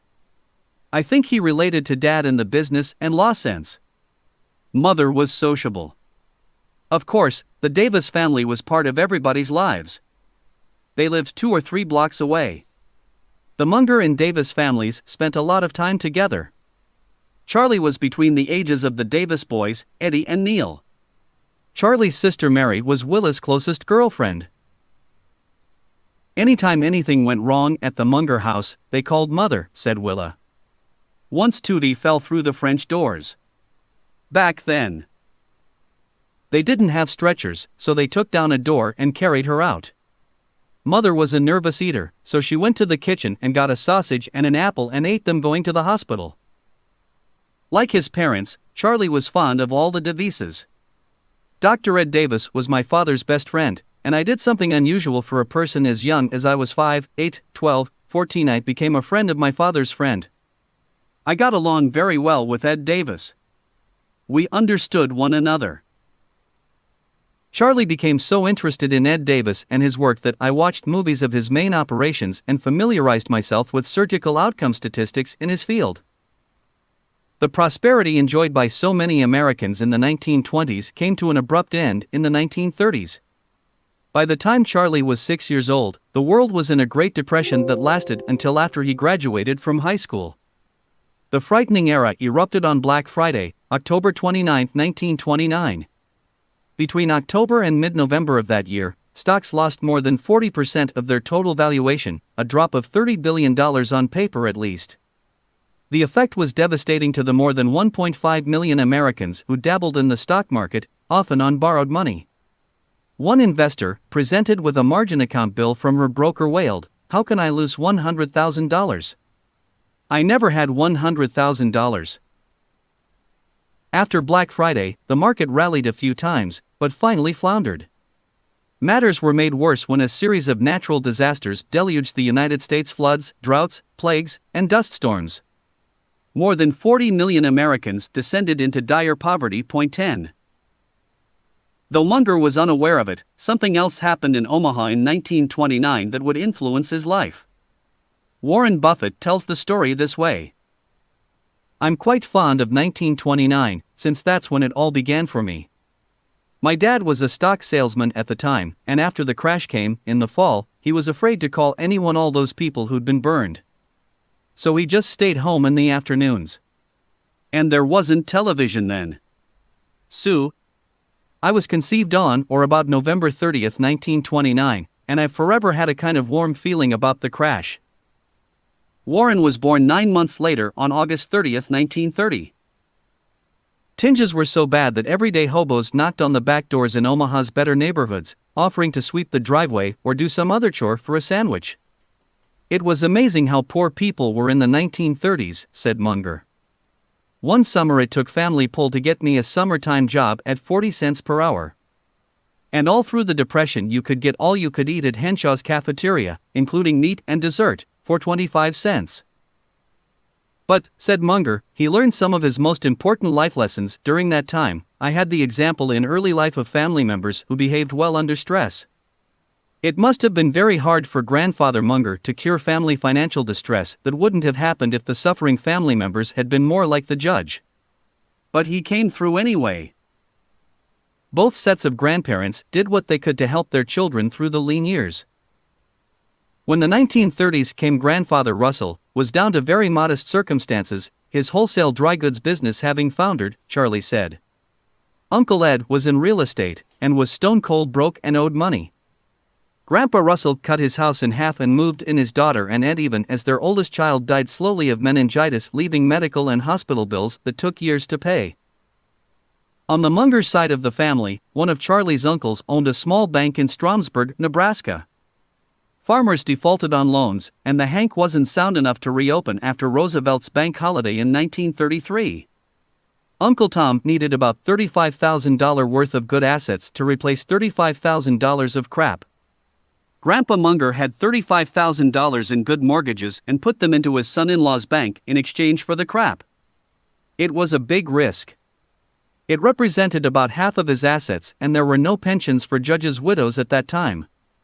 At the end of the bank holiday, Uncle Tom's bank reopened, and, eventually, over many years, much of the judge's investment was recovered as bad assets became merely mediocre assets. One of Munger's aunts had married a musician over the judge's. Objection. Judge Munger gave him money to go to pharmacy school, then lent him money to buy a well-located, but bankrupt pharmacy that prospered. Both the Mungers and the Russells stuck together and pulled through. Despite the problems the rest of the family had, Al Munger was relatively secure. My father was never again so rich in real income as he was in 1936. It was his peak of lawyering. We didn't live in a big house and have a chauffeur, but we were very comfortable by the standards of the day. Al Munger's prosperity in the mid-1930s was partly clued to a law case Al handled on behalf of a tiny soap company. Al argued that one of the New Deal's tax laws was unconstitutional, and the case somehow got accepted for review by the U.S. Supreme Court. On the outcome swung a huge sum of money for Colgate-Palmolive Pete and a small sum for A.L.'s client. Colgate paid Al generously for allowing Colgate's famous New York lawyer to argue the case, which the New York lawyer then lost. "I could have lost it just as well for less," said Al. Despite his family's relative prosperity in the 1930s, Charlie took jobs when he could. "I first encountered the Buffetts when I worked at the family grocery store. The hours were long, the pay low, opinions cast in iron, and foolishness zero." Buffett and Son was started in 1869 by Warren's great-grandfather, Sidney Buffett. When Charlie worked there, it was owned by Warren's grandfather Ernest. The Buffett sense of humor apparently is hereditary. Ernest's brother was named Frank. Originally located on 13th Street, the store later moved to the western edge of Omaha, 5015 Underwood Avenue, 6 or 7 blocks from Munger's home. "It was a credit and delivery store," explained Buffett. "It had a mezzanine where my grandfather would sit. Basically, he was the boss. He'd give orders. Uncle Fred, Ernest's son, did all the work." The store had squeaky wooden floors, rotating fans, and floor-to-ceiling wooden shelves. When a customer wanted a can from a higher shelf, a young clerk moved a sliding ladder to the right place and retrieved the item. Grocery boys unpacked and shelved cases of food, cleaned out the produce bins, carried grocery bags to the homes of Omaha matrons, and swept floors. Charlie slaved in the store on Saturdays. "You were just goddamn busy from the first hour of morning until night," he explained. Point 13. If Warren's older cousin, Bill Buffett, arrived late, he was greeted by the portly, white-haired Grandpa Ernest, standing above on the mezzanine with watch in hand. "Billy, what time is it?" Ernest Buffett was a strict employer and he held strong political views.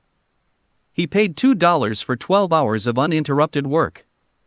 Social Security had just been enacted, and he used to require each boy to bring 2 pennies to the store to pay his contribution to the system, said Charlie. At the end of the day, Charlie handed Ernest his 2 pennies and in return received $2 bills, plus a lecture on the evils of socialism. For Munger, the Buffett family store provided a very desirable introduction to business. It required hard, accurate work over long hours, which caused many of the young workers, including me, and later Ernest's grandson Warren, to look for an easier career and to be cheerful upon finding disadvantages therein. Warren's uncle Fred Buffett, who once was voted the most popular man in Omaha, took over running the store in 1946 when Ernest died. As late as the 1960s, Buffett's Grocery still accepted phone-in orders and made home deliveries. When Fred finally closed the business in 1969, it had been operating for 100 years, run by 3 generations of Buffetts.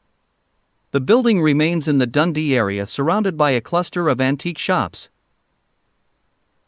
By the time Charlie Munger was 9 years old, Franklin Roosevelt had been elected president, the New Deal had been introduced, and Prohibition had been repealed. When Charlie was 14, Orson Welles terrified the United States with his overly realistic radio broadcast War of the Worlds. Munger was 15 when Hitler's Nazi army invaded Poland. The whole world was experiencing dramatic change that would carry Charlie away from his home in Nebraska. CHATTERFOUR. Surviving the wars. He's a poker player, likes to keep things to himself. Even when we were children, he'd say, "We'll see. We'll see," more than any other comment. If you ask him a question he doesn't want to answer, he just pretends she doesn't hear. Molly Munger. WO of TMI, Inger grandchildren, Charles Lowell and Nathaniel, ages ranging from 7-ish to 10-ish, and a mob of kids from neighboring cabins clamber up and down the stairs of the main Star Island house to a 3rd-floor loft, where they have set up a fort and have formed a secret club. On this sunny, languorous August day at the Munger compound on Cass Lake, they play a game that children have played for centuries, making up elaborate rules, planning raids on imagined enemies, and seizing territory. Their chatter has a recurring theme. One youngster bursts out, "I've got an idea." No sooner does the gang discuss and agree on the plan than young Nathaniel Munger pipes up, "I've got a better idea." Back to the drawing board. Nathaniel always has a better idea. To improve the fortification and deter intruders, the children pile a chair and suitcases at the top of 3 flights of stairs. All is well until Nathaniel decides to make a reconnaissance trip to the first floor. Suddenly, with an alarming clatter, the chair, the suitcases, and Nathaniel all tumble down. Charlie Munger Sr. glances up from his book and listens to the bawling Nathaniel and the thunder of feet as the other children run to gawk and as adults rush to survey the damage. Miraculously, Nathaniel has no broken bones, not even a bruise that anyone can locate. Once he is the center of attention, Nathaniel's crying stops. The family reports to Granddad that no damage was done. Charlie continues to read. "I didn't think so," he mutters. By the end of the day, Nathaniel is boasting to his pals that he fell all the way down the stairs and didn't even get hurt. The 1940s BROLHTTI 110-10-11 and changed both to America and the Munger household. Some of that change was to be expected because Al and Tootie's children were growing up. As rumblings of war were heard from across the oceans, first Charlie, then Mary, and finally Carol left for college. In the middle of those natural transitions, a dreaded inevitability occurred. The United States was dragged into World War II. Charlie was 17 when he left, in 1941, to enroll in the University of Michigan, where he majored in mathematics and never after, except for visits, returned to Omaha. Mary Munger chose Scripps College in Pasadena, but Carol followed in her father's footsteps and went east to Radcliffe, nominally the women's college at Harvard at the time. At Ann Arbor, the students, including Charlie and his roommate, Nebraskan John Angle, listened to Bing Crosby records, watched young Betty Davis at the movies, and explored new academic vistas. Charlie was introduced to physics. "To me, it was a total eye-opener," he said. Although Munger only took an introductory level class, it was the physicist's approach to problem solving that made a lifelong impression on him. The tradition of always looking for the answer in the most fundamental way available, that is a great tradition, and it saves a lot of time in this world. And, of course, the problems are hard enough that you have to learn to have what some people call assiduity. Well, I've always liked that word because to me it means that you sit down on your ass until you've solved your problem. Munger says that if he were running the world, anyone who qualified to do so would be required to take physics, simply because it teaches a person how to think. "I am in no sense a working scientist or a working amateur scientist," Munger concedes, "but I have a very deep appreciation of science and I find the methods used are useful outside of science." But he was not to have a long period of tranquil studies at the University of Michigan. Instead, the prospect of war was troubling the minds of most Americans.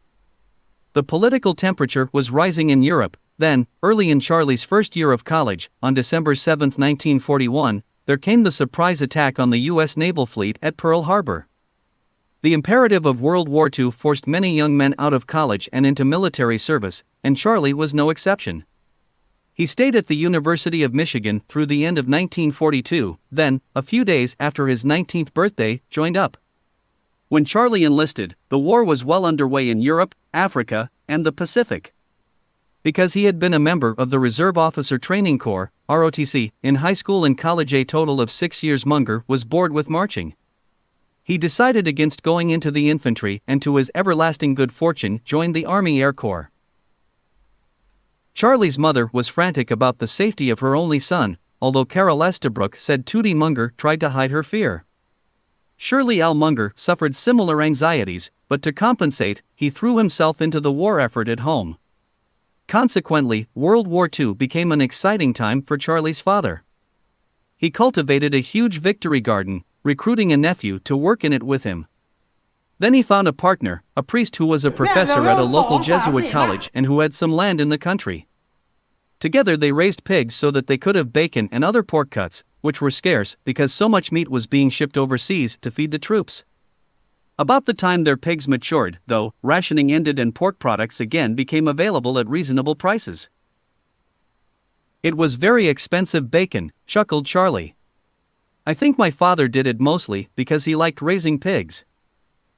When he first joined the military, Munger was an ordinary soldier, and his training gave him time to think about his future. As a private in the army in Utah in a tent, in the mud and snow, very unpleasant conditions, I remember talking to someone. I said I wanted a lot of children, a house with lots of books, enough money to have freedom. After Munger took the Army General Classification Test, he found out that a score of 120 qualified a soldier to be commissioned as an officer. Charlie did much better than that, scoring 149. He soon was promoted to second lieutenant. He was first dispatched to the University of New Mexico in Albuquerque, and then to a distinguished private college of science and engineering, the California Institute of Technology in Pasadena, California, to train as a meteorologist. In plainer language, he would be a weather forecaster. Charlie took one look around Pasadena and knew he liked his new surroundings. Pasadena was a graceful old town, full of Spanish colonial-style mansions and shaded by billowing purple jacarandas and fragrant eucalyptus and pepper trees.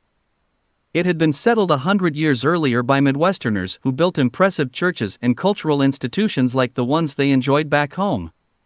Smog wasn't yet the problem it would become, and on most days, the San Gabriel Mountains seemed so close that you could reach out and touch them. To the west stretched the energetic, exotic metropolis of Los Angeles. Southern California was quite different. It looked like a bigger, more interesting place than Omaha, a city that I love, he said. Munger's 3 roommates at Caltech also impressed him favorably. One roommate, Henry Magnan, was the son of an influential Reformed Jewish rabbi. The second was the son of a music professor famous for teaching prodigies, and another was from a family of well-known scientists and inventors. They were all Californians. Interesting guys with interesting families, recalled Charlie. Following his weatherman training, Munger was dispatched to Alaska, which was cold and dark, but, according to his own account, not particularly dangerous. Charlie noted that his experience contrasted starkly with the dangers to which others were exposed. U.S. casualties in World War II totaled 292,000 dead, 672,000 wounded, and 140,000 taken prisoner or declared missing. The war interrupted his education, but it did not have the deeply formative influence on him that it had on others, said Charlie. I don't think I knew 15 people who died in World War II. It wasn't like a whole generation of young men died, as the Europeans did in World War I or Americans in the Civil War. I never got near military action. I was stationed in Nome. I couldn't have gotten farther from action. Just as Munger had avoided the poverty and degradation of the Depression, he was spared from the battlefield by serving in a vital non-combat job. Nevertheless, his years in the military allowed him to refine what later became an important skill: card playing. Playing poker in the Army and as a young lawyer honed my business skills, said Charlie. What you have to learn is to fold early when the odds are against you, or if you have a big edge, back it heavily because you don't get a big edge often. Opportunity comes, but it doesn't come often, so seize it when it does come. Munger's deployment to Caltech coincidentally overlapped with his sister Mary's enrollment at nearby Scripps College.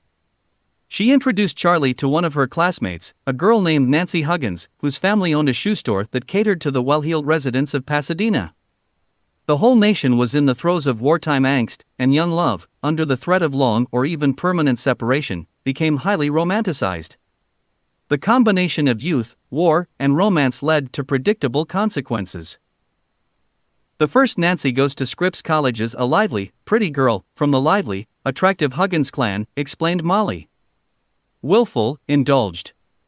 She rooms with a much calmer, steadier, bookish girl from Omaha. She has a brother who started to college in Michigan. He was sent to Caltech.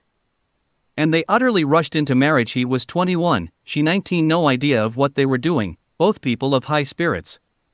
Young people in the middle of a war. They made severe mistakes. It took several years before it would become apparent that Munger's marriage was a misjudgment. In the meantime, the Mungers did what many young, post-war couples did. They sought additional education on the GI Bill and started a family.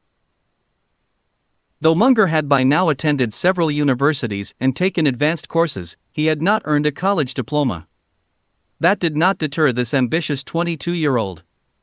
Even before he was discharged from the military in 1946, Charlie, like his father, applied to the nation's oldest and perhaps most distinguished law school, Harvard. Charlie was following a family tradition, but law also seemed the best career choice for him, given his skills, or lack thereof, in certain areas. The Army gave 2 tests, he explained. An IQ test and a mechanical aptitude test. I got a radically high score on IQ and a much lower score for mechanical aptitude. That confirmed what I already knew. My spatial talents were not up to my general level of talents. If I'd have gone into surgery when I was young, I wouldn't have been an outstanding surgeon. My father's best friend, Dr. Davis, was a famous surgeon. I could tell he had this vast mechanical ability that I lacked. As for his original college major mathematics, well, Charlie performed admirably in the math classes he'd taken, but he knew he wasn't as talented as his best teachers. He recalled watching his Caltech thermodynamics professor, Homer Joe Stewart, stride into the classroom and spend hours writing very complex equations on the blackboard as fast as his fingers could move, spouting rapid-fire explanations as he went. Charlie realized he never could be as good as that, and for a professor at a prestigious university, it is necessary to be like Homer Joe Stewart. To go into a calling where he would not be exceptional was not in Charlie's thinking. Despite the fact that Al Munger had graduated from Harvard Law, Charlie was not welcomed with open arms. I was admitted over the objection of Dean Warren Abner Seavey through the intervention of family friend Roscoe Pound, Munger said. A Nebraska native, Pound was the retired dean of Harvard Law School. Charlie knew from family stories that Pound was a polymathic super genius who, as dean, seldom convened faculty meetings because he figured he could make better decisions by himself. When Munger, faced with rejection, asked to confer with Pound, Seavey warned Charlie that the dean would agree that he should finish college before going to law school. Munger replied, "We'll see." When Charlie called upon him to plead his case, Pound reviewed the transcripts of the work Munger already had completed. After reaching a favorable conclusion, Pound contacted the new law school dean and saw to it that Munger was admitted. Harvard's flexibility proved sound. By the end of Charlie's first year, he won a $5,400 Sears Prize for placing second in his class. Nonetheless, in retrospect, Charlie considered himself prepared enough for Harvard Law, but inadequately prepared for life. I came to Harvard Law School very poorly educated, with desultory work habits and no college degree. 3. At the 75th anniversary celebration of Essays Candy, Munger and Buffett spent nearly an hour taking questions from the audience. One C's employee asked the 2 men what their most important school experiences were. "I hurried through school," said Munger. "I don't think I'm a fair example of an ideal education, and I don't think you are either, Warren.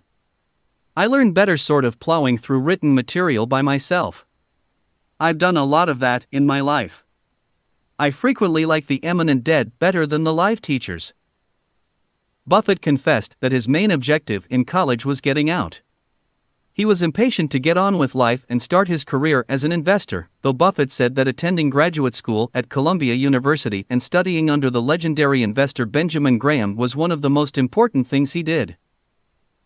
Charles Munger once described himself as having a black belt in chutzpah, and probably that trait helped him rise to the challenge. He had grown up in the households of a judge and a business lawyer, and had been exposed to lawyerly thinking all of his life. He also was opinionated, almost to the point of arrogance. When a professor called upon him to answer a question that Munger was not prepared for, he responded, "One, haven't read the case, but if you give me the facts, I'll give you the law." Munger later came to realize that conversational gambits of that type were foolish and impeded his progress in life. Remembering the incident, Munger says he doesn't know why he behaved so badly, but he thinks it may have been partly due to hereditary factors that he has subdued but not conquered. He has admitted, in fact, that he apparently was behind the door when humility was handed out. One of Charlie's Harvard Law classmates, Henry Gross, became a successful investment counselor in Los Angeles and defended Munger when an acquaintance remarked that prosperity was making Charlie pompous. "Nonsense," said Gross. "I knew him when he was young and poor, he was always pompous." Munger can be highly self-assured and sometimes reactive, but what saves him is that his opinions aren't set in stone. James Sinegal, president and chief executive officer for Costco, said Charlie doesn't have an agenda. If you don't buy off on his viewpoint, he doesn't pout. He's prepared to move on with the conversation. While at Harvard, Charlie again had its sister nearby. Carol arrived to study at Radcliffe. "I babysat their first child, Teddy. I fed him his Pablum Dry. I was so unfamiliar with babies," said Carol. "He ate it, too. It didn't kill him." Molly, the Munger's first daughter, was born in Massachusetts and was brought home from the hospital to cramped student quarters. "I used to move her crib into the bathtub each night. It was its small crib and fit well," said Charlie. At Harvard, Charlie was as sociable as he had been in elementary and high school hack in Omaha. He circulated widely among different types of people. Walter O'Hare, who later became dean of the law school at the University of Utah, worked with Munger on the Harvard Lane Review. On one occasion, they spent many days in the lower parts of the Widener Library checking citations in a turgid article written by a European scholar. After about 4 days, O'Hare said that our situation reminded him of a time when he was working as a pickup clay laborer inside box cars in 120-degree heat alongside a tramp who needed money for food. Finally, the tramp threw down a grain sack and walked off saying, "Fuck this shit. I didn't kill anybody." Nonetheless, O'Hare stayed the course to the end at the Harvard Lane Review. "But after a while, I imitated the tramp." Munger completed law school in 1948, along with Kingman Brewster, who became the president of Yale University, Ed Rothschild, who founded the law firm of Rothschild, Stevens and Berry in Chicago, and Joseph Flom, who went on to become a famous lawyer in New York. Charlie was one of 12 in the 335-member class to graduate magna cum laude. He talked to his father about returning to Omaha to practice law, but despite the connections that Charlie might enjoy there, Al Munger advised against it. Apparently, Al felt that Omaha was too small a pond for Charlie.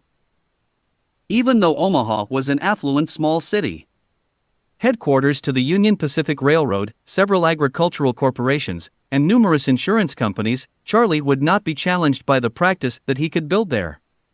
Besides that, Charlie was enchanted by Pasadena and taken with the Californians he'd met.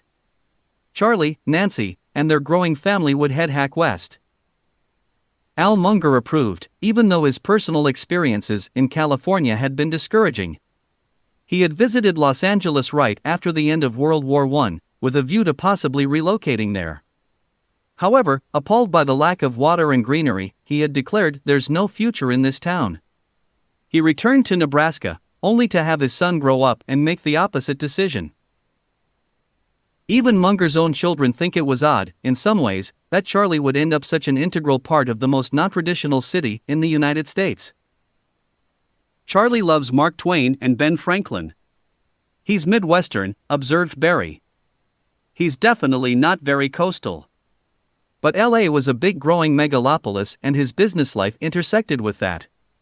He didn't move there because he liked to surf. He is a guardian of the mountain. Nevertheless, Charlie has a taste for adventure when it comes to homes and friends.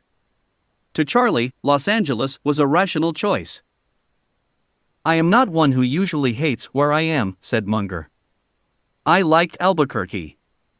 I liked Nashville, Tennessee, where I spent some months during the war. I liked Boston and thought of staying there. But Boston in 1948 was terribly intermarried. It was a hard town in which to get ahead. In Los Angeles, I would go ahead faster." He was right.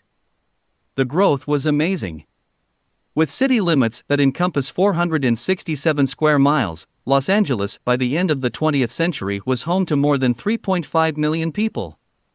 And that's only within the city limits. Los Angeles County has 80 incorporated cities and 10 million residents. despite Munger's conservative, Midwestern ways, longtime friend Otis. Booth said, Charlie did not seem to stand out. Los Angeles is full of all kinds of people, and particularly in the early years was peopled by Midwesterners.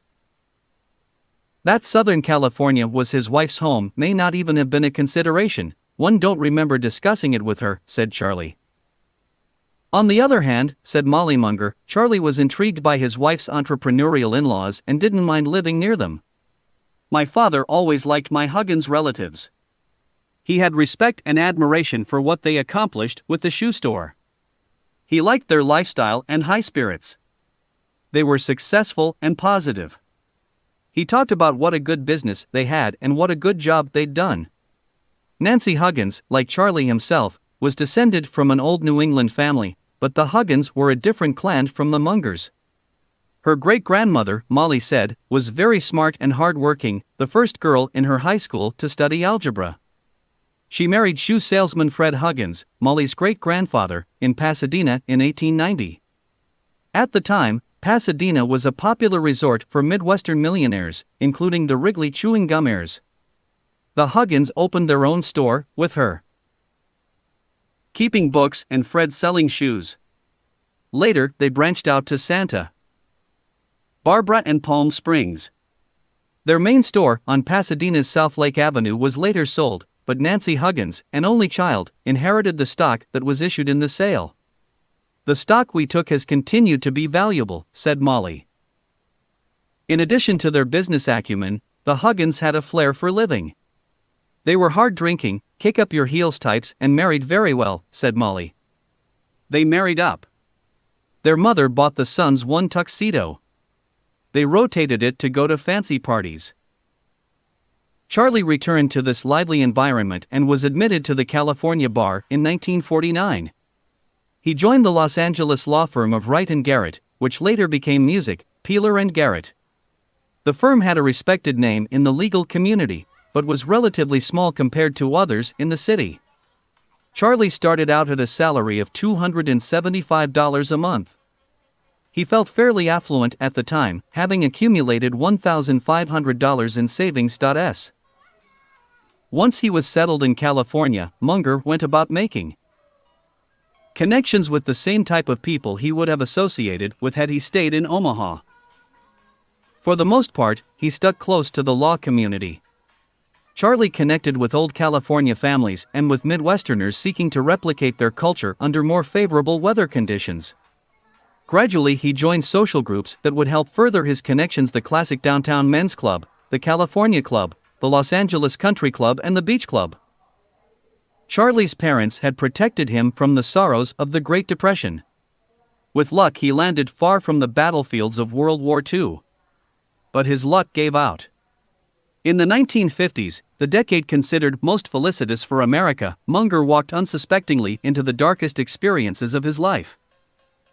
I think I must have been very young when my parents split, said Wendy Munger. I don't remember his living in the house, but remember him picking us up on weekends. A divorce is a terrible thing. Teddy died at 9, I was 5, Molly 7. Because she was older. Molly remembers much of what happened when her parents divorced in 1953. Charlie and the first Nancy had married young and now, they fought, yelled at each other. It was abundantly clear they weren't happy, explained Molly. And when it was obvious the Mungers could no longer live together, they handled themselves in a way that was exemplary. They said all the right things. We're not happy with each other. We need to be apart. We love you guys. It won't affect our relationship with you. Although she was just a preschooler when her parents' marriage broke up, Wendy Munger felt sure of one thing. The divorce wasn't his doing, but I don't know why they separated, said Wendy. A less well-suited pair hardly exists on this earth. They were just babies when they married. As is the case with so many families, the children didn't fully understand what caused the irreconcilable differences between their parents, one a serious young lawyer and the other a free spirit, but they quickly grasped the consequences of the decision to end the marriage. He lost everything in the divorce, Molly continued. Her mother stayed in the house in South Pasadena, but despite his absence, Charlie went to great lengths to help the children realize that he was still their father and responsible for their well-being. When the divorce happened, Teddy said, "I'm going to live with Daddy," Molly recalled. He didn't. Though he was in California, far from those roots, Munger got through that time by following the rules he learned in Omaha. He was living in dreadful bachelor digs at the University Club, said Molly. But there was not slippage. Every Saturday he was there. Every Saturday he was cheerful. He took us to the zoo, pony rides, took us to see his friends. Divorce in the 1950s was not a normal thing. We were very, very conscious of having a traumatized life compared to what else was going on. He drove this awful car, a yellow Pontiac. He always had great style, expressed it in his clothes, but the car made it look as if he had not two pennies to say hello to each other. This yellow Pontiac had a cheap repaint job. I remember going up to the car in the University Club garage, and I said, "Daddy, this car is just awful, a mess. Why do you drive it?" "To discourage gold diggers," he replied. Charlie and the first Nancy had been separated a short time when they were told that their son Teddy was gravely ill with leukemia, a disease that had taken the life of Teddy's maternal grandfather. Charlie was stunned by the news. It went against everything that he'd experienced, everything that he'd dreamed. He knew how to have a boy, be a loving father, and he was going to do it all over again, said Molly, but with Teddy, at least, that wasn't to be. When Teddy Munger became ill, Charlie and his wife sought the best medical help they could find. The child had a blood disorder that allowed almost no chance of remission. Today, a child with leukemia has an excellent chance of full recovery. This would he in the early 1950s, you see, said Hal Borthwick. They didn't really have anything that they could do for leukemia. Nothing. No bone marrow therapy, forget it. Even now, it is not an easy thing, but there are a lot more options. But in those days you just literally sat and watched your kid die by inches. First the divorce, then Teddy's illness affected all areas of Munger's life. In those days there was no medical insurance, said Munger. I just paid all the expenses. You'd have a bonding experience in the leukemia ward. Parents and grandparents were having the same experience. They were all going to lose. In those days it was 100%. I've often wondered how professionals are able to steel themselves when dealing time after time with children facing mortality rates so high. His friend Rick Guerin described the 29-year-old Charlie's grief. He said when his son was in the bed and slowly dying, he'd go in and hold him for a while, then go out walking the streets of Pasadena crying. But Munger tried to live a normal life. After the divorce, a law partner introduced him to a young divorcee, Nancy Berry Borthwick. She also had 2 young children, and Charlie and the second Nancy began taking their youngsters on outings together. At first the entourage included Teddy. I knew he was very sick, and I knew Lowe was dying, recalls Hal Borthwick. Hal was about Teddy's age, and met the boy when Charlie and Nancy took the children to a private beach club on the Pacific Coast Highway. The club was affectionately called the Filthy Fifties, so named by a rival club because of the number of members. The second Nancy's family had been members for years. I do remember being down there one day with Teddy, and it was fairly near the end, recalled Hal. I asked if he wanted to go play and he said, "No, I really can't. I'm just too tired." He was, you could tell. What 9-year-old boy doesn't want to play at the beach? He was just too tired. In 1955, 1 year after the diagnosis, Teddy Munger died. I can't imagine any experience in life worse than losing a child inch by inch, said Munger. By the time he died my weight was down 10 to 15 pounds from normal. Hal Borthwick said that for the other children the end had a surreal feeling to it. I don't have any recollection of going to the funeral or anything like that. I don't even know if Molly and Wendy went to it. In fact, I don't even know if there was a funeral. Teddy just sort of disappeared. There was a small religious service for Teddy, but because Nancy and her sons weren't family yet, they did not attend. Though the adults knew what was coming, Teddy's death also shocked his younger sisters. We didn't know at all he was going to die, said Wendy. After he did. We each kind of held our breath when we got to 9 years old and released it when we got to 10. It was a silly kid thing to do, but I didn't like it when my kids were 9 either. With Charlie living at his club and Teddy gone, the once cozy 3-bedroom, 2-bath house Munger had built on Edgewood Drive in South Pasadena became a lonely place situated on a quiet street surrounded by gracious homes and majestic trees. It is only a block from Wendy's present home. Even after so many years, it looks like a sad little house to Molly and Wendy when they drive by. Molly and I lived in that house until 1957, then Mother remarried, said Wendy Munger.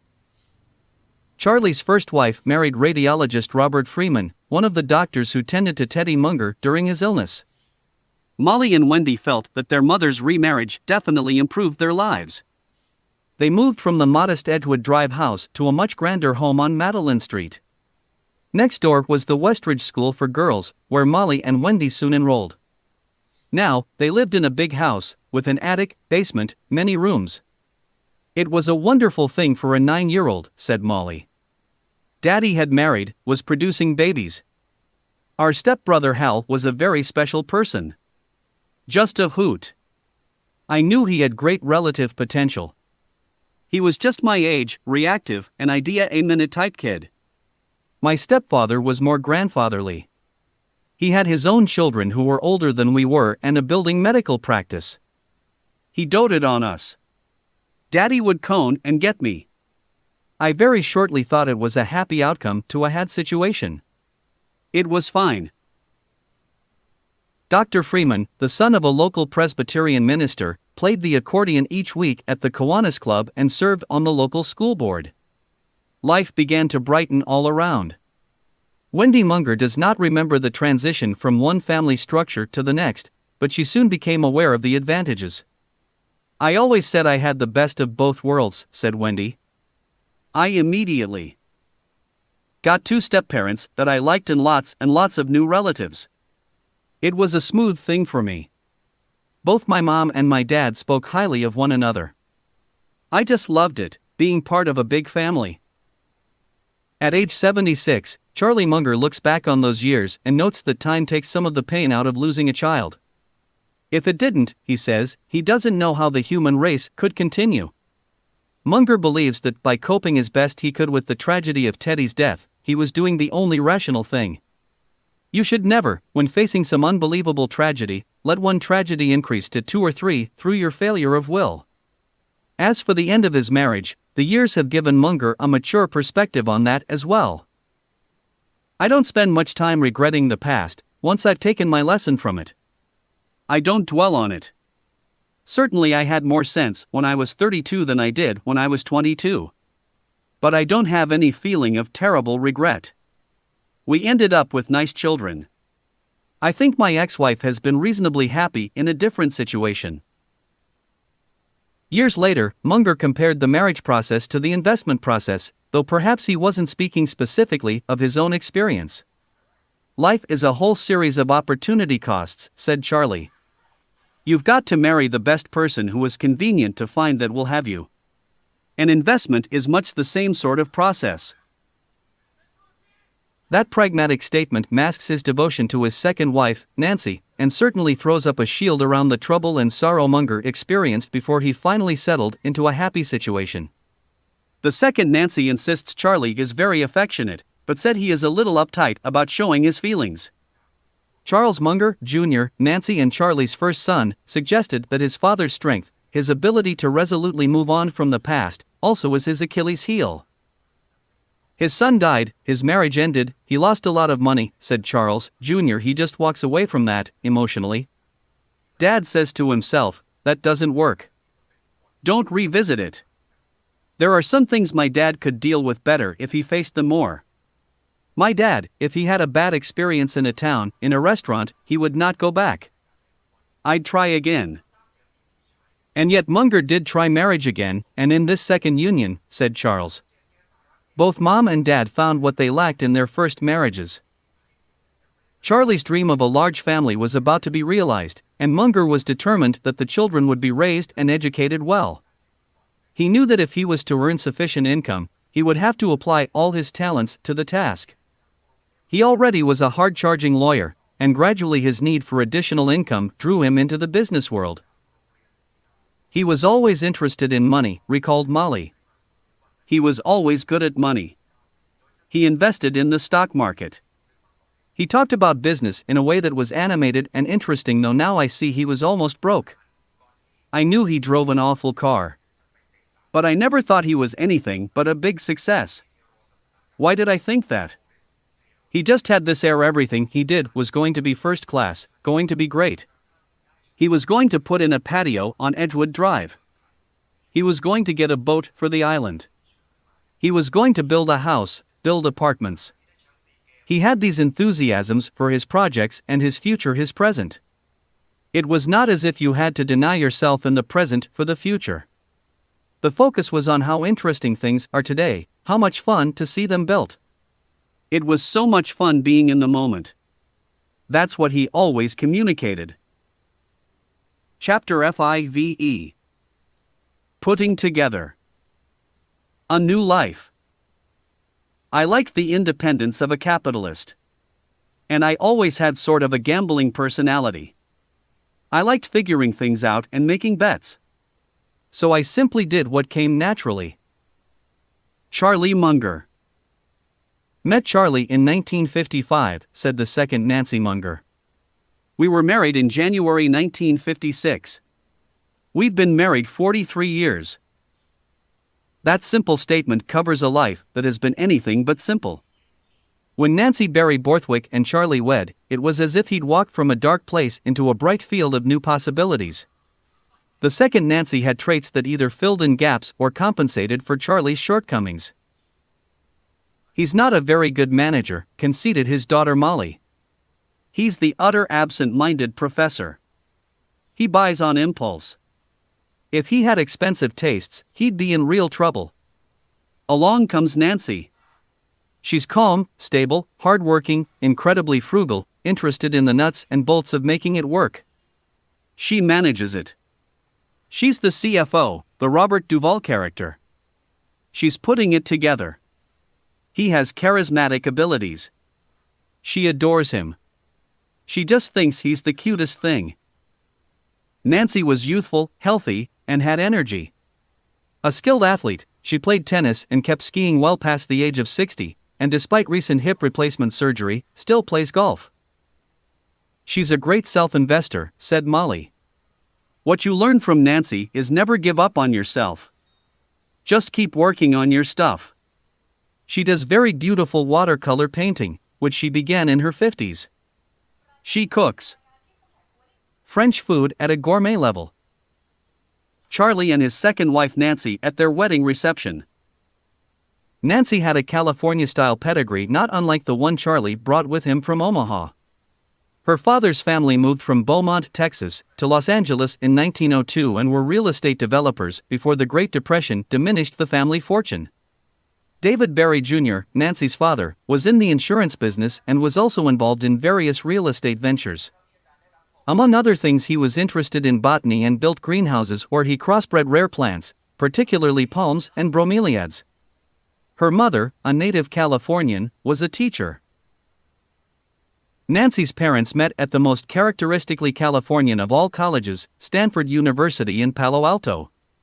Stanford was founded in 1918 by Leland Stanford, a railroad baron who dedicated the college to his son who succumbed to typhoid fever while still a teenager. When their son died, Stanford told his wife that the children of California now would be their children, and soon afterward the couple established the West's most distinguished university. I was born in Los Angeles at the hospital where Charlie is chairman of the board, Good Samaritan, said Nancy Munger. I lived in Los Angeles and went to public school until the 10th grade, then I attended Marlboro School. Nancy's mother was an only child, but she benefited from an extended family. The Wittenbrocks, her mother's grandparents, had settled in Sacramento around the time of the gold rush and prospered there. Her grandmother had an uncle and 6 aunts, noted Barry Munger. Each was given a house when they got married on a single block in Sacramento. When she visited as a child, Mother could run around from one house to another. The aunts' houses are still there on J Street, close to the state capitol. The original Wittenbrock home is listed as a historic landmark. The aunts, said Nancy, were endlessly patient with checkers, tiddlywinks, and jackstraws. Each afternoon they chose someone's garden to gather in and gossip. They had fruit trees. They canned peaches and cherries. Like her parents before her, Nancy also went off to Stanford. 5 of the 8 Munger children followed suit, and if Wendy's daughter Anna is accepted in 2000, she will make the 4th generation of her family to attend Stanford. I majored in economics, said Nancy. I loved business law, but I didn't receive any encouragement to go to law school. Instead, I married and had a family shortly after graduating. Following graduation, Nancy's husband continued at Stanford Law School. Nancy took a job at a scientific laboratory at Moffett Field in nearby Mountain View. She worked in a section where wind tunnel and other research work was conducted for early supersonic aircraft. They asked me, would you rather be in the typing pool or use a calculator? I said calculator. We used a Frieden machine, and I calculated the shapes of aircraft wings and fuselages, recalled Nancy. It was Nancy's plan to earn a master's degree in American history, but before she could complete her studies the couple returned to Los Angeles. Nancy Borthwick had been divorced for a short time and was living with her 2 young sons in a house in a canyon above Old Bel Air. She and Charlie met on a blind date. Good friends lived up the street. They knew some friends of Charlie's, who said he'd like to meet someone, so they arranged for us to meet, said Nancy. The couple who did the introducing were Martha and Roy Tolles. Martha is a writer of children's stories and Roy was one of Charlie's law partners at Wright and Garrett. Friends say that after Charlie and Nancy had their first evening out, Tolles asked how it went. Charlie assured him that everything went very well, but then scolded Tolles for not telling Charlie the most important thing about Nancy, that she had been a Phi Beta Kappa student.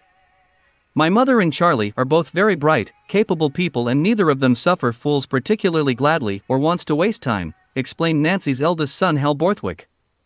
And I think that both having been married and both having relatively unfortunate divorces in terms of what was involved, in terms of emotional intensities and what not. I think they made a fairly quick decision as to whether the other person was worth a second look.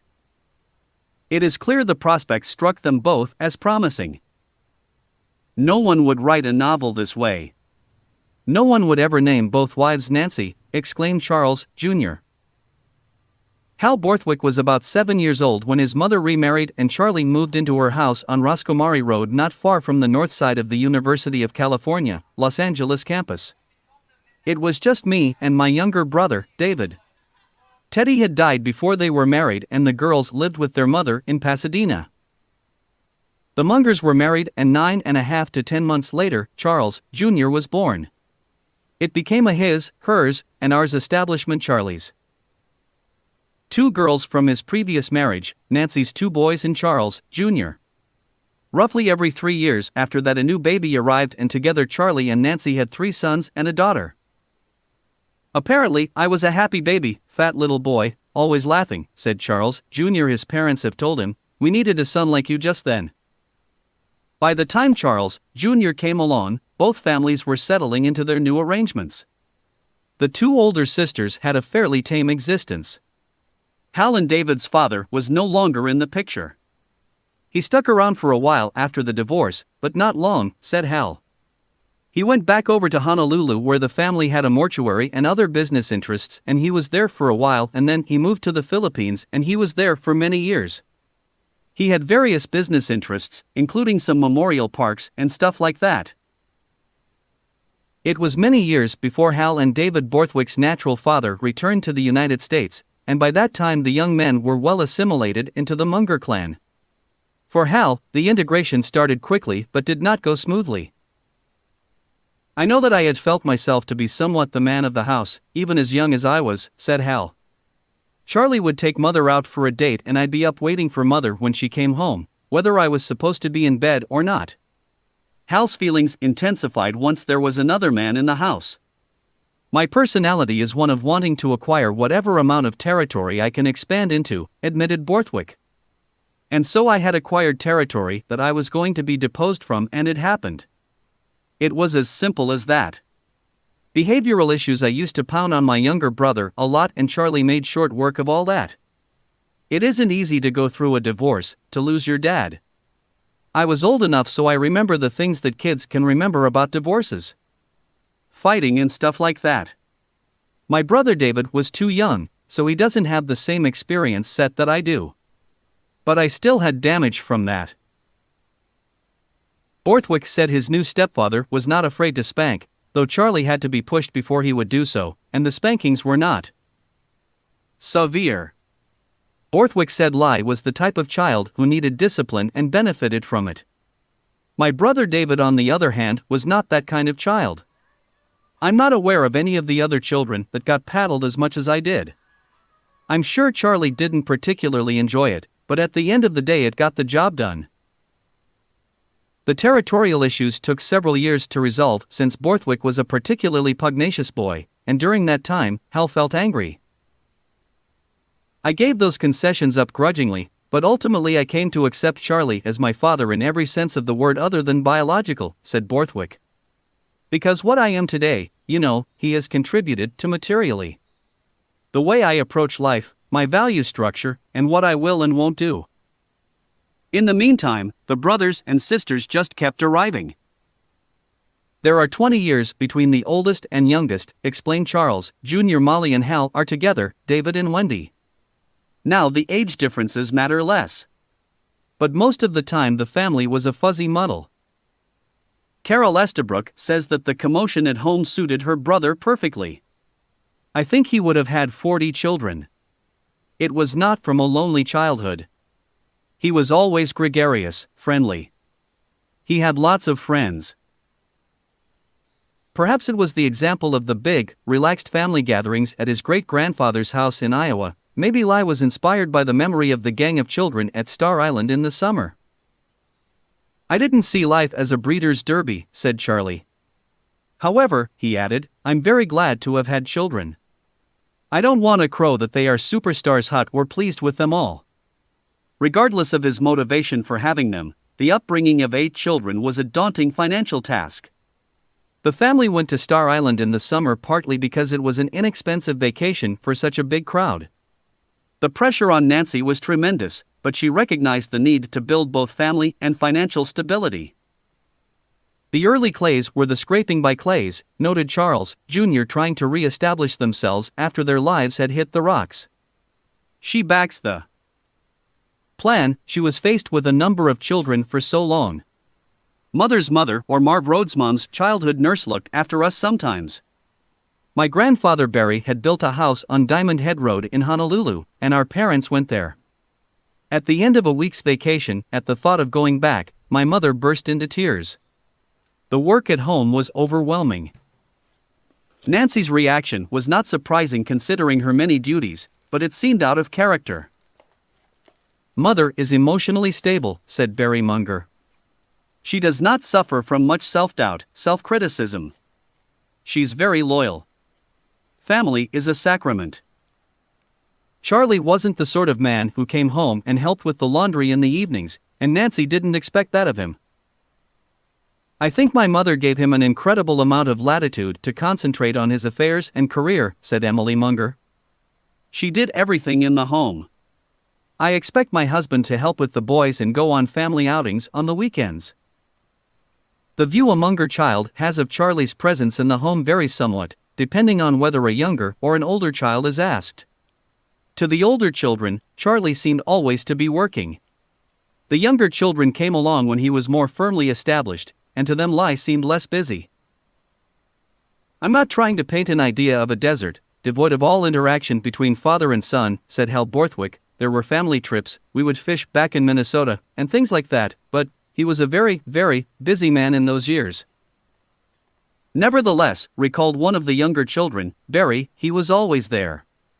He was not the type of father who took off on ski trips or on business trips. He was always principally there, but he had an active business and social life, a lot of preoccupation. To Emily Munger, third from the youngest, my father seemed like a traditional father. Everyone's dad was going to the office, coming back to dinner. We all sat down together for dinner. I didn't have the feeling that he was gone a lot. He played golf on Saturday, was around Sunday morning. He wasn't that involved in day-to-day discipline, but was a strong figure, so you knew if you ever broke a cardinal rule you would be in trouble. Barry described his father as high energy, out the door early in the morning and back in the door for dinner. He brought projects home and turned his attention to those after the evening meal. He could go for a long time on nervous energy, on family flights, family trips. He would get on a 6 a.m. flight. My mother does not function early. She gets up early, but would rather not rush out the door. Charlie habitually did several things at once. He would sit in a chair in the evening and read a book, at the same time following and interjecting comments into the family conversation. Both parents are stiff upper lip types. They are a team, said Barry. You would never play one parent off another. You would never have had success. Their basic feelings about raising children, what they're allowed to do, not do, are similar. When we were young, a lot of attention was paid just to keep us from tearing up the car. He was strict, but not the great Santini. You wouldn't lip off to him. They weren't the type of people you'd do that to. In the height of adolescence I would mouth off, be sulky. I had the closest thing to a classic adolescence of the younger children. But I would say in terms of my peers, I was mild. I didn't run away from home. We weren't hell-raisers. Despite the constant trips to school conferences, dental appointments, and loads of luggage when they went anywhere, those early years bonded three families into one. Mother treated Molly and Wendy as if they were her own, recalled Charles. Junior. Father treated her boys as if they were his own. They forged a real family. He doesn't say children and stepchildren, he simply says we have 8 children, said Wendy Munger. He doesn't differentiate. That's just typical. In his treatment of the grandchildren, there is no distinguishing. He doesn't care at all. It is unimportant to him. Even the soft-spoken David Borthwick, who bucked the family trend and became what Charlie calls a coupon clipper, is deeply grounded in being a Munger. Molly lived 15 or more miles away in the suburb of Pasadena with another set of parents, but she also felt part of her father's life. He bought me this car when I was in high school, said Molly. Here he was struggling away. But I was driving the Mustang car with the white Landau top. I had a clothes allowance. He was always there for me. I felt completely taken care of. It wasn't just financial. That was nice, but if he hadn't had that, he would have had something else. Emily Munger now has 3 small children of her own. She said motherhood has prompted her to wonder how her parents managed to raise 8 successful children who share similar standards and who get along well together. As parents, part of their success was in transmitting values, human morality, and ethical codes to their children, said Emily. It wasn't through organized religion. We went to Sunday school at the Episcopalian Church. We learned the Golden Rule, the basic rules. But it almost evolved through their example. I think he teaches through telling stories about people who are admirable in his eyes and those who are not. He was not hovering over us and telling us what was right or wrong with our own behavior. The siblings truly enjoy one another's company. There is not a lot of the weird things that can happen between brothers and sisters, parent and child, partly because we're all pretty moral and honest. The Munger children often harken back to the lessons they've learned from growing up around a father with definite ideas of right and wrong. Hal Borthwick said Charlie drummed in the notion that a person should always do the best that you can do. Never tell a lie. If you say you're going to do it, get it clone. Nobody gives a shit about an excuse. Leave for the meeting early. Don't be late, but if you are late, don't bother giving people excuses. Just apologize. They're due the apology, but they're not interested in an excuse. By the way, those are very useful rules, especially for people who have decided to go into service businesses. People are paying for your services with their own money. Return your calls quickly. The other thing is the 5-second no. You've got to make your mind up. You don't leave people hanging. He asked us to do something, recalled Emily. If we came hack and said we couldn't because of this reason or that, he would send us hack out to solve the problem and keep our word. Fine-tune your judgment. Nancy agreed that Charlie's limited involvement at home and her acceptance of that seems unusual, but it was typical of their generation. He was not much of a helpmate around the house. I always say, he lives in a lovely hotel that others maintain. He's no potterer. Nancy worked hard, but the whole family knew Charlie also worked hard to keep up his end of the domestic bargain. He was in his mid-30s, starting his financial life over again, and managing several careers at once. Nancy used to tell their friends that Charlie was a young man in a hurry to live a full life, in a hurry to get rich. He often approached family life much like an executive would deal with a business situation, Nancy explained. He was always ready to advise and assist the children, and the opportunity came along fairly often. When they grew older, however, we tried to limit advice to one or two important issues. Though Charlie was reticent about expressing his feelings verbally, Molly said it was clear that he has always felt deeply about his family. It's just that a show of feelings might be dangerous. He probably feels that if he ever began, he would be overwhelmed by his emotions, said Molly. But it's very much there. We all wish he would show it more up front. They both came from old-fashioned, repressive backgrounds. She's been very understanding and just worked along with what it is. In addition to her domesticity, Nancy was Charlie's intellectual equal, someone with whom he could discuss ideas, though it is common for Nancy and Charlie to carry on a conversation with both talking simultaneously.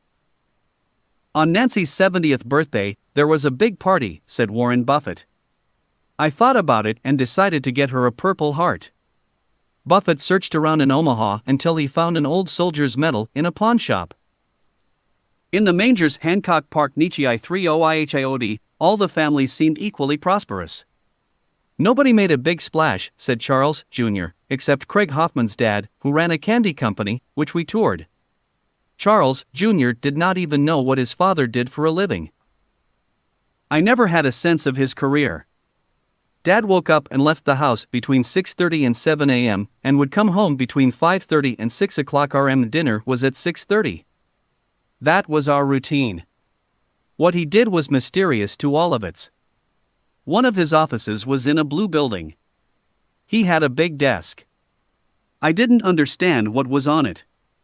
I never showed a great deal of interest in what my parents did. I had no idea.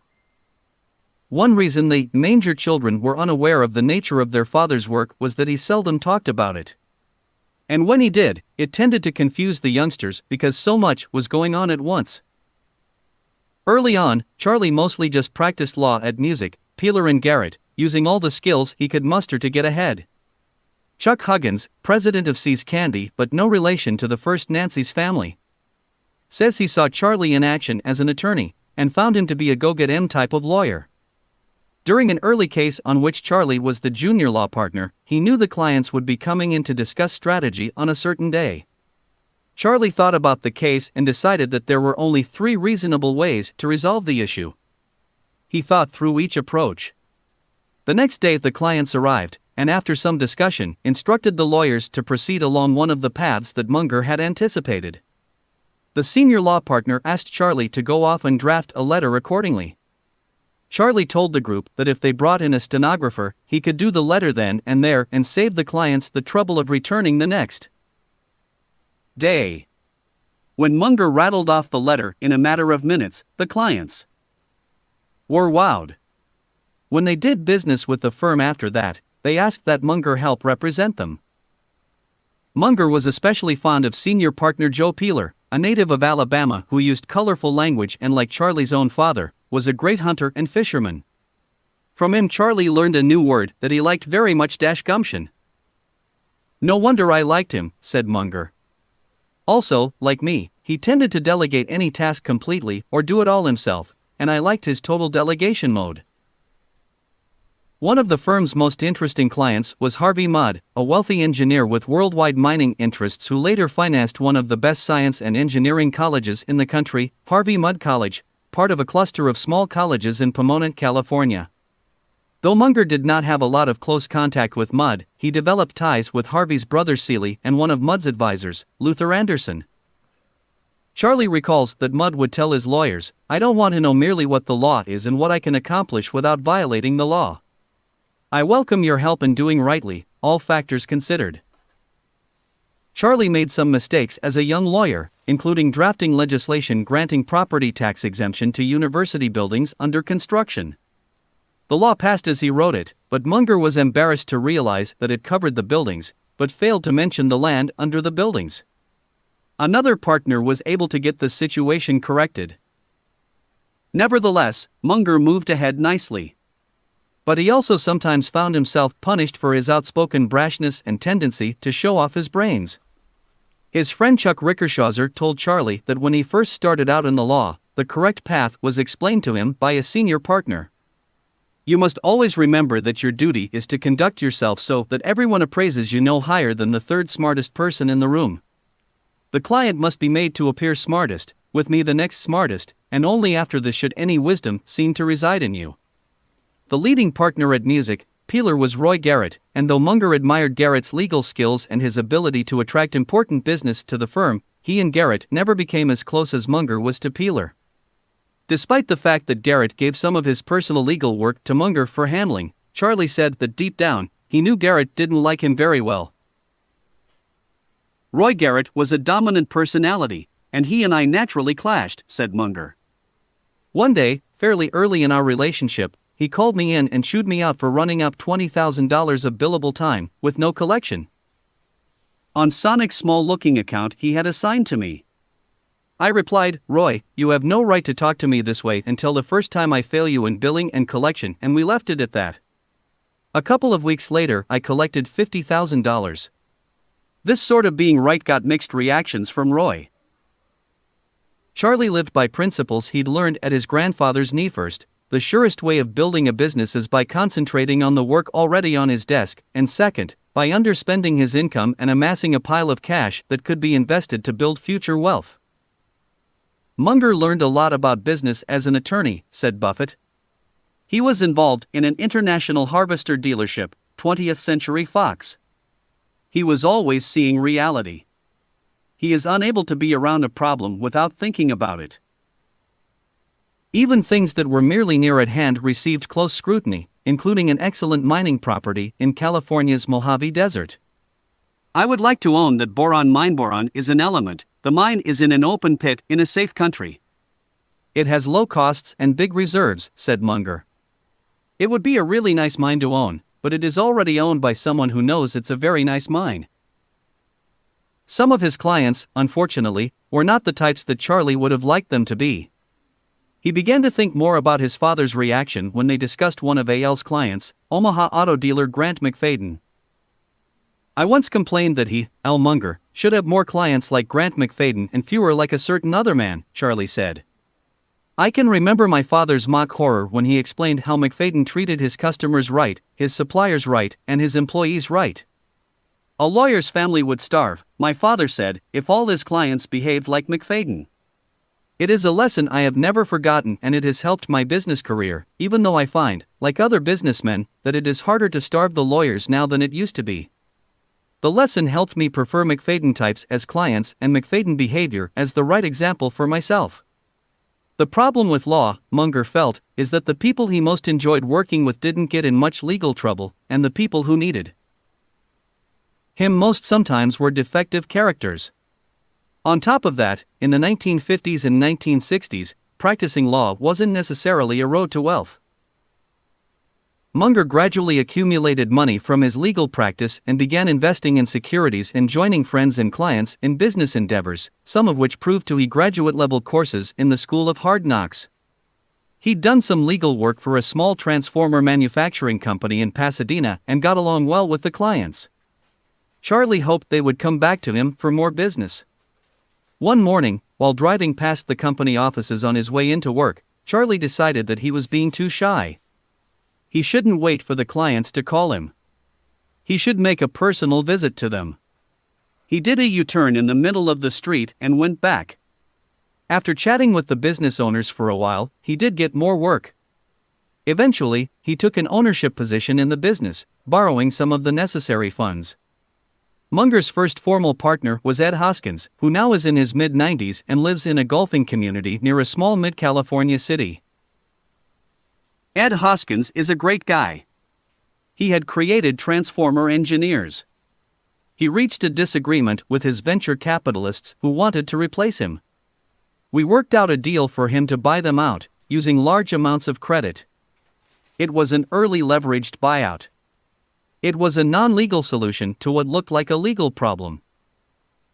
The company was a job shop, making highly specialized transformers that Hoskins designed for military rockets and the like. Because the Korean War was in progress, an enormous amount of military work was underway in Southern California. Despite the opportunities presented by the war, the business was plagued with problems. One of the key officers, a young man, died slowly of cancer, and as he did so, was carried financially by his partners. It was obvious that the company would have to expand rapidly to pay off the debt from the buyout. At the same time, however, competing companies spotted the wartime opportunities and also expanded rapidly. Soon there were too many producers. The business aspects of their lives became miserable, accounting for much of the financial pressure on Munger around the time of his divorce. The upside of the story was that Hoskins and Munger became good friends. Ed worked 90 hours a week, recalled Charlie. He designed every transformer in the early days. I can't tell you how close we were and what a wonderful man he proved to be. We had troubles that made his hair fall out. Terrible struggles. The worst trouble came from buying William Miller Instruments Incorporated. That was not a good idea. It produced a complicated cathode ray recording oscillograph. That business took forever to get off the ground. Finally, the product started to move, and Hoskins and Munger sold the company. It was none too soon. The cathode ray recording oscillograph rapidly was made obsolete by more sophisticated magnetic tape technology. In the end, all we had was the transformer business, said Charlie. That was a bad business when the war was over. We were stretched financially. With the help of Harry Bottle, the controller, we finally righted it by firing all the customers who wouldn't let it make money and downsizing to a much smaller company. It was a lot of struggle, a lot of nerve pain. We damn near lost everything. We finally made it work out, but not fabulously. But we got a very respectable return on investment eventually. Munger went into the partnership with Hoskins in the 1950s and got out of it in 1960 and 1961. Munger got a good start on a business education during those years with Hoskins. For one thing, I never went back to the high-tech mode. I tried it once and found it to have many problems. I was like Mark Twain's cat that, after a bad experience, never again sat on a hot stove or on a cold stove either. This, despite Munger's love and respect for science. Additionally, Charlie began to realize that buying high-quality businesses has certain advantages. It's not that much fun to buy a company that you hope liquidates at a profit just before it is destined to go broke. He also learned how to define a good business. The difference between a good business and a bad business is that good businesses throw up one easy decision after another. Bad businesses throw up painful decisions time after time. Chapter 6. Munger makes his first million. The rabbit runs faster than the fox, because the rabbit is running for his life while the fox is only running for his dinner. Richard Dawkins, The Selfish Gene. T was a balmy November day in Southern California, cool enough to be comfortable, warm enough to go jacketless. Charlie Munger eased his sleek black Lexus LS 400 between a row of garages, revisiting the Pasadena condominium projects where he made his first real money. Maneuvering the car wasn't as easy as it looked. At 75, Munger is blind in his left eye and has little peripheral vision in the other. He has adapted, developing tricks to figure out where traffic is, and when he has a clear shot to enter or exit the flow. A powerful automobile engine allows him to act on his decisions quickly. After searching for a while along the streets of a working-class Los Angeles suburb that has changed little over the past 30 years, Munger next located Alhambra Village Green, his largest real estate development project. On this, lay 3 decades later, Charlie is visibly pleased to see that the lawns are clipped, the spa and pool area swept, and several elderly ladies are gliding back and forth in the blue water, doing their daily exercise laps. "Those olive trees," he said, pointing across the grass. "We paid less than $100 each for them. Got them from an olive grove that was being torn out." Like the women swimming their laps, the olive trees had retired long ago, but they were still going strong. Leaving Alhambra Village Green, Charlie looked around for somewhere to have lunch. "Usually a shopping center has some place," he said, gunning the Lexus across the street to a strip mall that has obviously had several facelifts over the years. It was still no Houston Galleria, but it swarmed with shoppers. He found a Baker's Square coffee shop and told the hostess, "Oh, seat us anywhere," then changed his mind and asked for a booth. A cheerful young Hispanic waiter introduced himself and enthusiastically described the chicken stir-fry salad, the stir-fry pita sandwich with French fries, and the plain old stir-fry. "Those are my favorites," said Gabriel. Charlie ordered a club sandwich with French fries and iced tea. "Save some room for pie," advised the zealous waiter. At the end of the meal, Gabriel explained that although Charlie hadn't requested it, he'd given him the senior citizen's discount.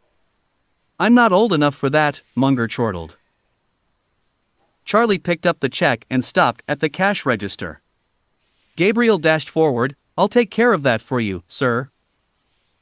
The young waiter had no idea that the gentleman in the chino pants and tweed jacket built the entire city block of condominiums opposite the coffee shop. He did not know that he'd just served a sandwich to a billionaire, and it was obvious that it wouldn't have mattered if Gabriel did know. He would give the same service to anyone.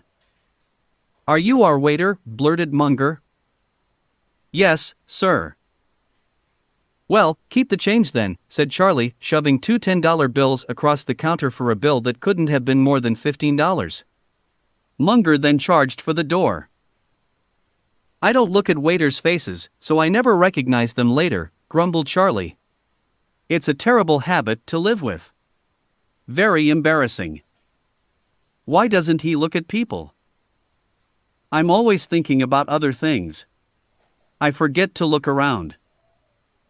"Charlie has enormous powers of concentration," said Otis Booth, Munger's partner on his first 2 real estate projects. "When he concentrates, everything else goes away." At the 1998 Berkshire Hathaway annual meeting, a shareholder asked why Warren and Charlie shied away from real estate investments. "Here's an area in which we have a virtually perfect record extending over many decades," said Munger. "We've been demonstrably foolish in almost every operation having to do with real estate that we've ever touched. Every time that we had a surplus plant and didn't want to accept the bid of some developer that planned a development, we'd have been better off later if we'd accepted the bid and done something with the sales proceeds in a field where we had expertise. It is true that Berkshire seldom puts money into real estate ventures as a passive investment, although after Munger made this statement, Buffett invested an undisclosed sum in motels operated by the Red Roof Inns chain. While it is quite possible that Berkshire has a poor record in managing the real estate properties that become surplus to normal operations of its companies, it is misplaced modesty to say that Munger personally has a certified record of failure in real estate. In fact, the story is quite different. While Charlie was at first fascinated with industrial companies, he found that making money in manufacturing was fraught with danger. On the other hand, people were moving to Los Angeles at the rate of 1,000 per week in the 1960s. With Southern California's explosive growth and plentiful land, Munger could see that people were becoming wealthy as land developers. "How it happened is an interesting EISNER, recalled Munger. I had a client too, a father and son. The father's father had owned the end of a city block across from Caltech. The father had no use for the property and were supposed to sell it off in probate. Those clients were Otis Booth and his father. Otis Booth is a great-grandson of Harrison Gray Otis, who in 1894 founded the Los Angeles Times. Booth calls himself a shirt-tail cousin to the Chandler family, who recently sold the newspaper to the Tribune Company, owners of the Chicago Tribune. Booth's father was an oil wildcatter and rancher and once worked for a talc mining company. Like Munger, Booth went to the California Institute of Technology, where he earned an engineering degree. He and Munger attended college at the same time, though they were indifferent. programs and didn't know one another. Later Booth went to Stanford Business School, where he may have met the second Nancy, but didn't get to know her well. Booth first met Munger in the late 1950s when he went to consult with his father's attorney, Roy Garrett, because he hoped to buy a printing plant. Roy said, "I've got a young guy here about your age, why don't I turn you over to him?" Munger and Booth were both in their mid-30s. "Charlie was the same then as he is now," said Booth. "Hungrier, more aggressive. We did run around, the two of us together, and made this deal, which was buying a rotogravure printing plant. The printing plant's major customer was the Los Angeles Times Sunday magazine, then called the Home magazine. Because Booth worked at the newspaper and the Times was the plant's largest customer, he, of course, had to advise his employer of his intentions. Booth planned to quit the Times and run the printing plant. Because the Times had no labor unions and the plant was unionized, Booth thought that the newspaper's management would not want to buy it and would be pleased to have him own it as a reliable supplier of services to his former newspaper. But at that juncture in the Times' history, they were just beginning to diversify their holdings. They brought in McKinsey & Company to advise them. The partner in charge was Jack Vance. Jack looked at the terms of the deal and said, "Hell, you didn't buy it, you stole it." He said, "We'll take it. You'd better cooperate." The LA Times was crazy to take it on, but they did buy it. "I had the pleasure of bailing it out for them later," said Booth. "In the course of the deal, I got to know Charlie very well. It took us several visits to negotiate with the owner. We developed a considerable liking for each other. And I, at least, found we thought along parallel lines. If he started to say something, I knew what he was going to say." The Mungers introduced Booth to his wife Dodie. A couple of years after, I called him for lunch at the California Club. I said, "I want you to be the first to know Dodie's pregnant. I wanted to have another child in this second marriage." I was 44. Charlie grinned and said, "I think there's something you should know. Nancy's pregnant." Booth's wife gave birth to a daughter, Stephanie, and the Mungers had a son Philip, and the couples became godparents to one another's children. Since those early days, Booth and Munger have fished together in New Zealand, Australia, and other distant waters. Munger goes every year to a trout fishing club Booth discovered in northwest Colorado, Rio Blanco Ranch, which is on the headwaters of the White River above Meeker. They celebrated the year 2000 fishing in Tierra del Fuego at the tip of South America, where Munger caught an 18-pound brown trout. "He's my best friend in the world," said Booth. "Very much so." It was around 1961 when Booth came to Munger to handle the probate settlement, and Charlie instantly advised Booth to keep the property and develop it. "I said to Otis, 'Build your own apartments,'" said Munger. "You should not allow those two houses forming the whole end of the block to go into other hands. You buy them. Tear them down, rezone, build, and own your own apartment units." Otis said, "Charlie, if this is such a good idea, and you're so sure it will work, why don't you put up some of the money and join me?" "I won't do it without you." "He shamed me into demonstrating the wisdom of my own advice," chuckled Munger. This happened not long after the own your own concept of apartment occupancy started to become popular in California. "Charlie and I went in together," said Booth. "We each owned half. We bought the other half, adjacent to Caltech. It's still there." When Munger and Booth joined forces in real estate development and construction, it was a totally new experience for them, but Munger fell back on principles and skills he'd learned in other businesses. The units across from Caltech are more than 35 years old, and have become so integrated into the neighboring landscape that they fade into the background. Yet, in a part of the country where housing sometimes seems disposable, the projects have endured and still hold their own in a respectable neighborhood. "We gave our occupants more land and a better size, and it turned out people really liked it. Moreover, we had a good location," said Munger. "It worked out very well." "It was slow, there was a recession we had to wait out," agreed Booth. "But in the end there was a very substantive profit, 400%. We put in $100,000, got back $500,000. When the Caltech units, completed in 1967, were sold, Charlie and Otis then went to work on a site in Pasadena on Orange Grove Avenue, a broad street where apartments now encroached on 1900-era mansions. With this project, they applied the lessons they learned on the Caltech units and made more money faster. Charlie and Otis noticed that the ground floor apartments in the first project sold out quickly, but the upstairs units seemed to sell molasses slow. They decided to make the next project one-story, with a price that reflected a lower density of land use. Even with a higher price tag, the single-level condos sold quickly. Munger stuck with the single-level floor plan on a third, fourth, and fifth project, and again, despite boom-and-bust real estate markets, the units were profitable.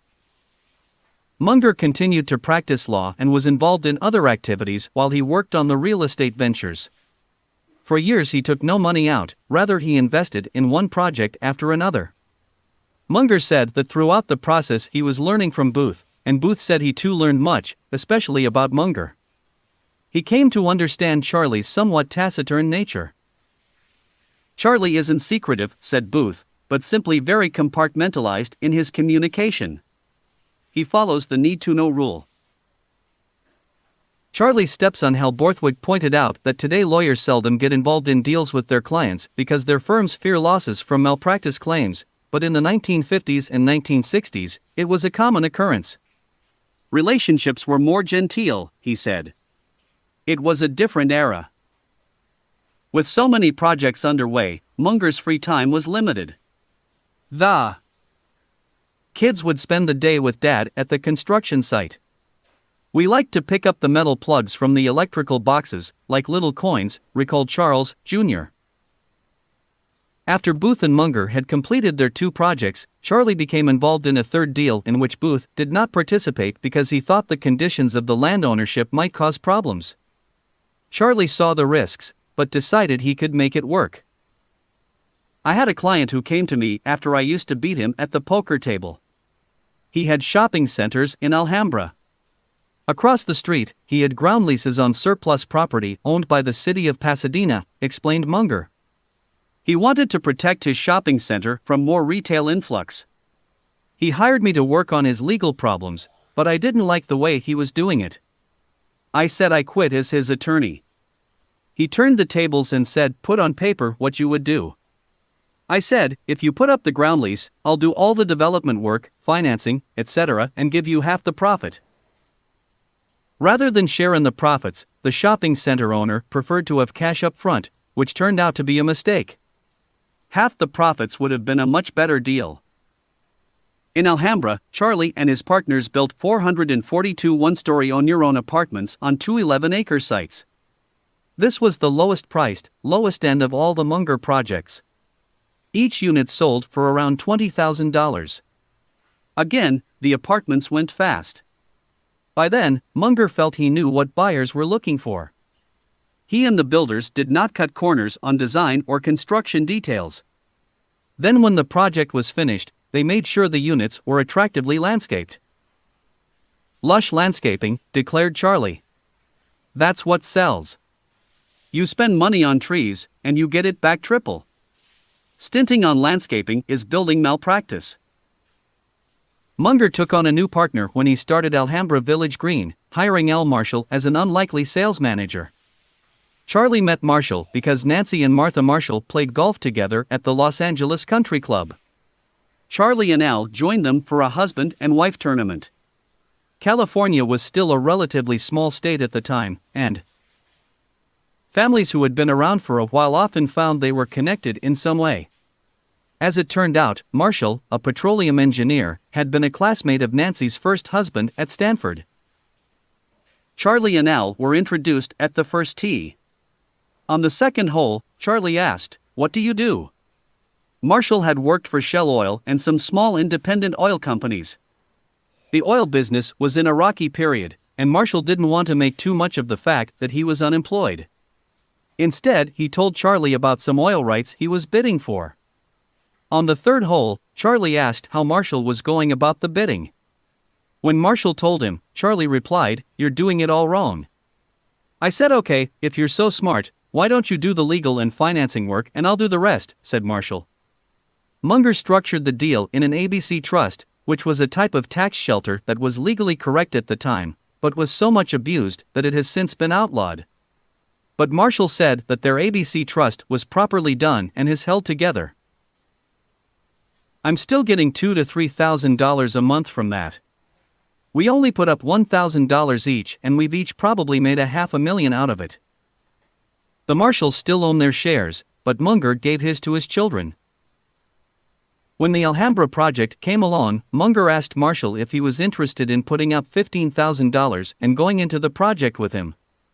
Marshall was still casting around for employment, and although the money was a stretch for him, he agreed. The business he was in was going to hell under him, and he had 5 children, said Munger. I knew he was a great guy and he needed something else to do.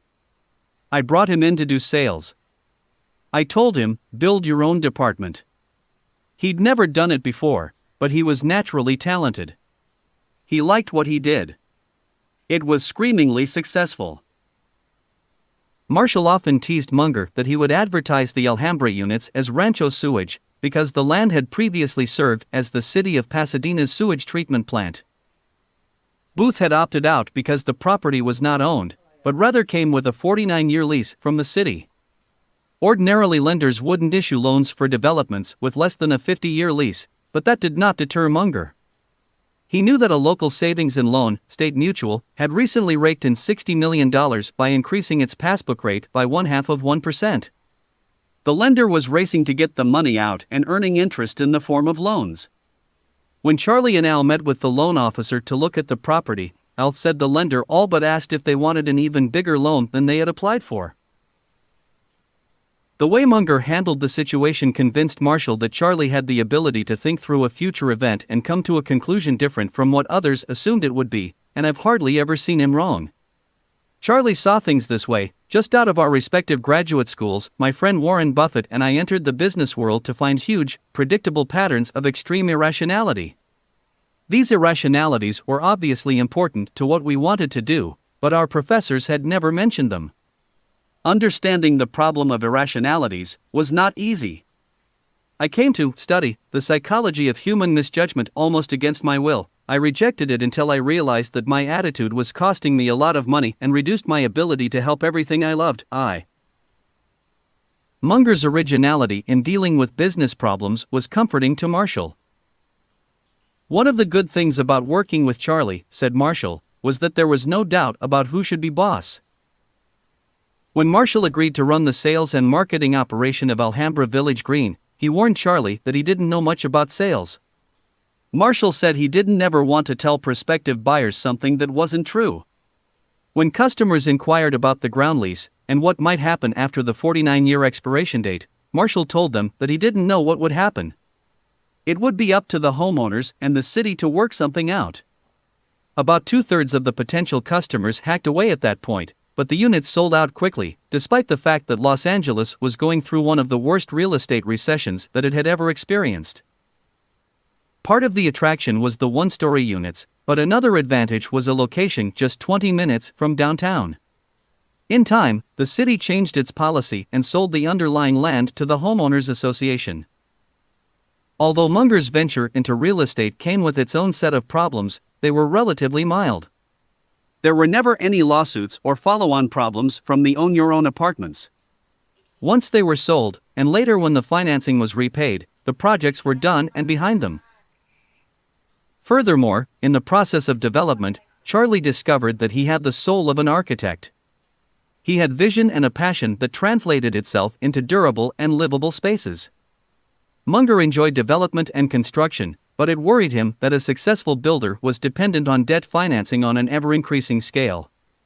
Charlie and Al Marshall developed one more project, but decided it would be their last. On the final project, the Huntington Granada, Munger put up a comparatively small number of units on Huntington Drive.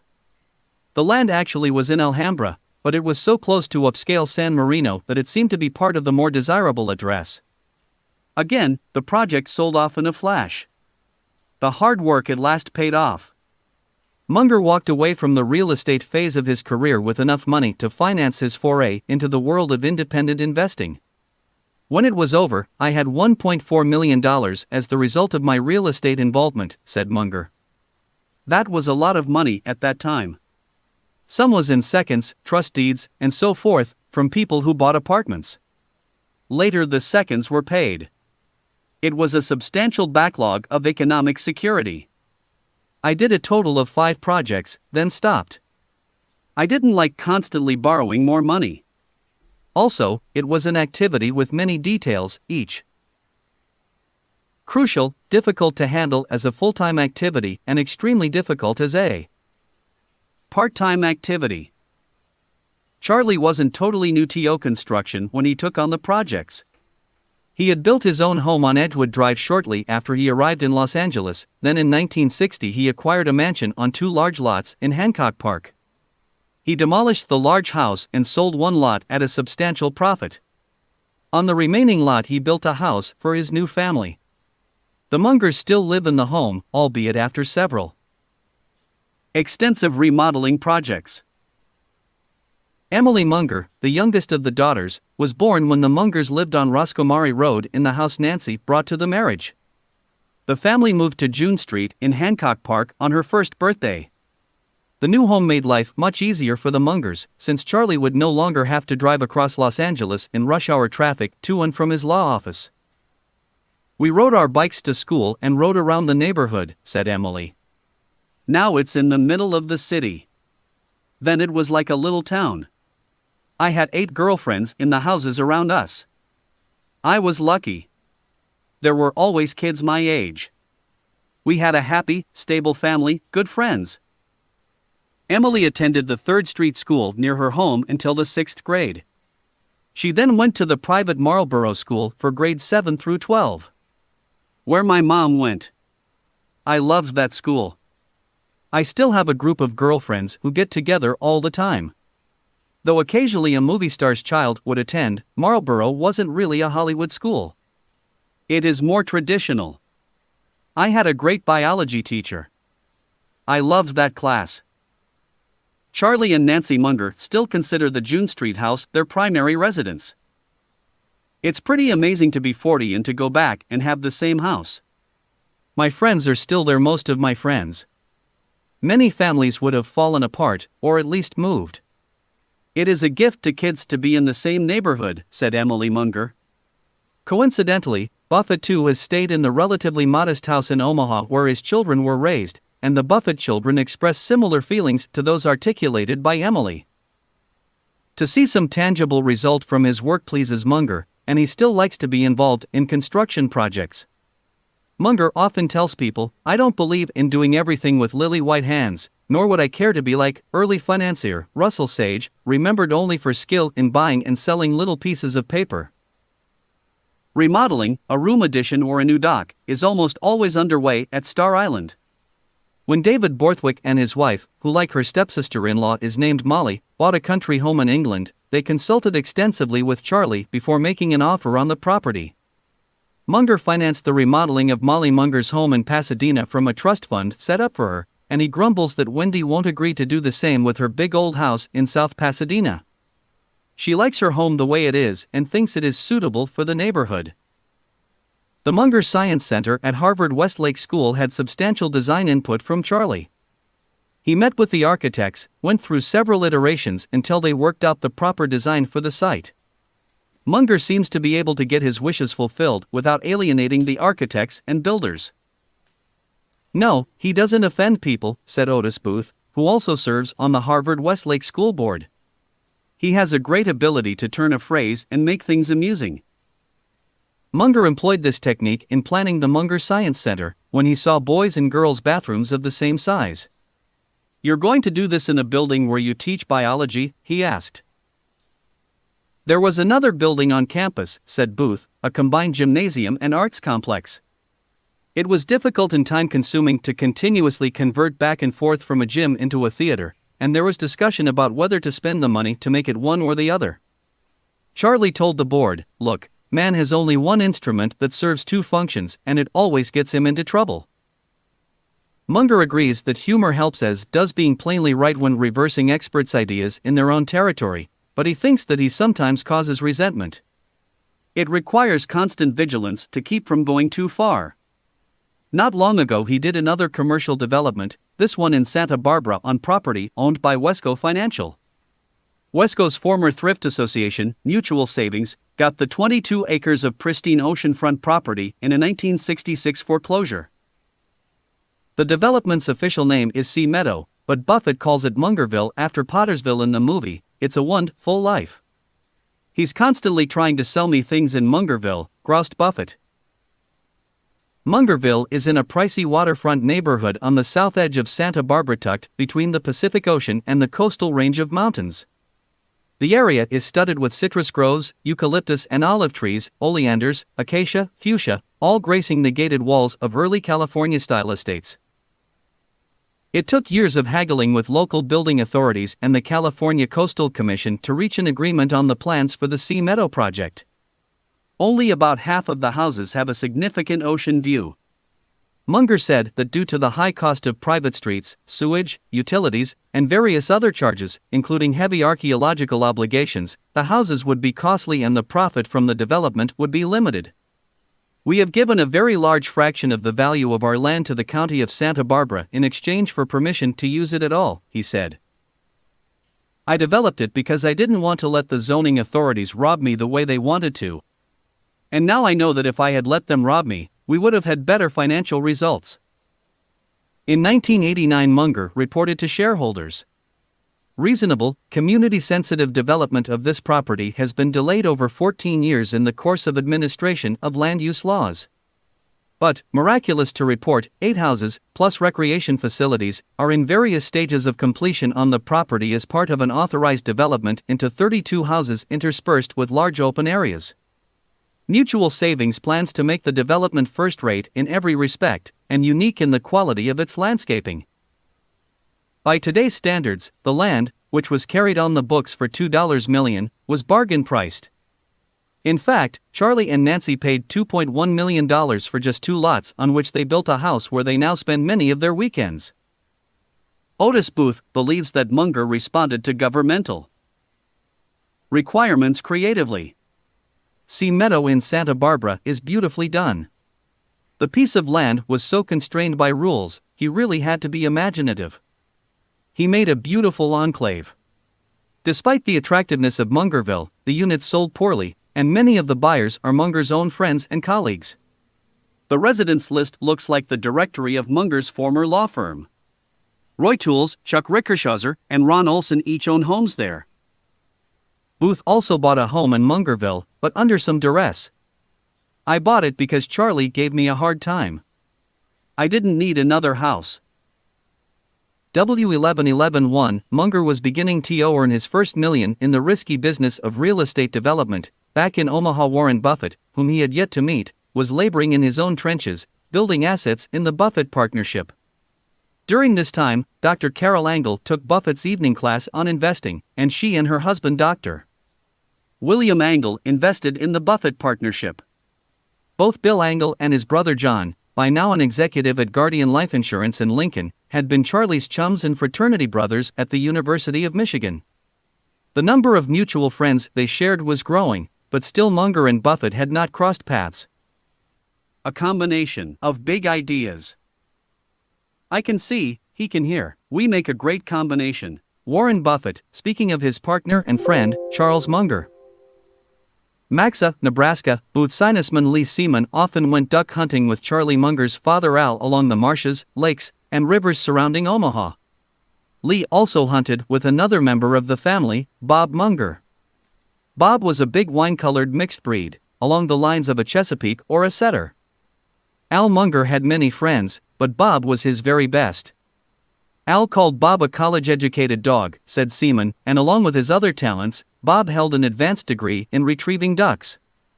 If the dog missed a bird, Al would say, "Bob, there's another duck out there." Bob would look around, then scurry back out, and when he returned with the duck, Munger would scold him gently. To think a college-educated dog like you would miss a duck. Bob had lots of tricks.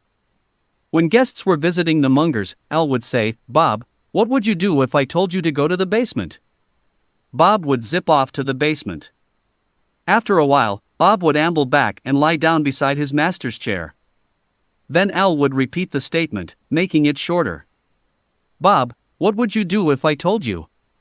And Bob would jump up and head for the basement. Finally, Al would simply say, "Bob, what?" And off the dog would trot. One day Lee, Al, and several friends went to a lake near Omaha to hunt. It was bitterly cold in the valley, said Lee. Bob picked up a lot of ducks, although he was extremely old for a dog. The water was deep, and we had to hold the decoys with ropes. It was too windy for weights. Bob got the final duck, then he became stuck in the ropes. Al went crazy. He climbed in the boat to go get him. By then Al was no longer young. He'd already had one heart attack. He started rowing out to get Bob, but he was not very strong or agile, so when he leaned over to pull Bob into the boat, it tipped over. There were ice sheets on him in a matter of seconds. I went out, worried more about Al than Bob. They were hanging on to the boat.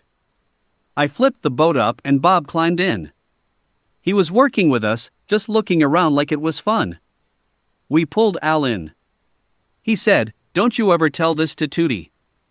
Other members of the hunting party rushed up the embankment to the railroad tracks where the car was parked and got the motor running and the heater going, and none of them told Munger's wife what happened.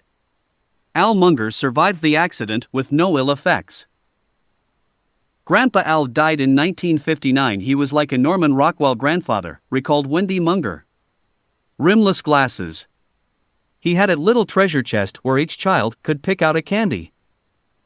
His father's death left an aching void, yet the end of Al's life launched a new phase of Charlie's. When Munger went home to take care of his father's estate, he was introduced to young Warren Buffett, a meeting that would change the lives of many people. It also is a perfect example of the sort of success matrix Munger often talks about, the converging of several great ideas to produce outstanding results. In this case, it was the coming together of two people with superior intellects and shared objectives. Warren and I got along from the start and have been friends and business associates ever since, although with various investments on both sides which do not overlap, said Munger. With my background, how could I fail to take to a man who preferred reading and thinking to delivering groceries and who had learned something from everything he ever read, including the manuscript his grandfather left behind entitled, How to Run a Grocery Store and a Few Things I Have Learned About Fishing. Following their initial conversations in Omaha, Buffett and Munger continued their discussions by telephone, often talking for hours at a time. Though Munger and several friends were poised to launch a new firm, Buffett urged him to give up law and become a professional investor. In Buffett's famous speech, The Superinvestors of Graham and Doddsville, he said that when he met Munger, he told him, law was fine as a hobby, but he could do better.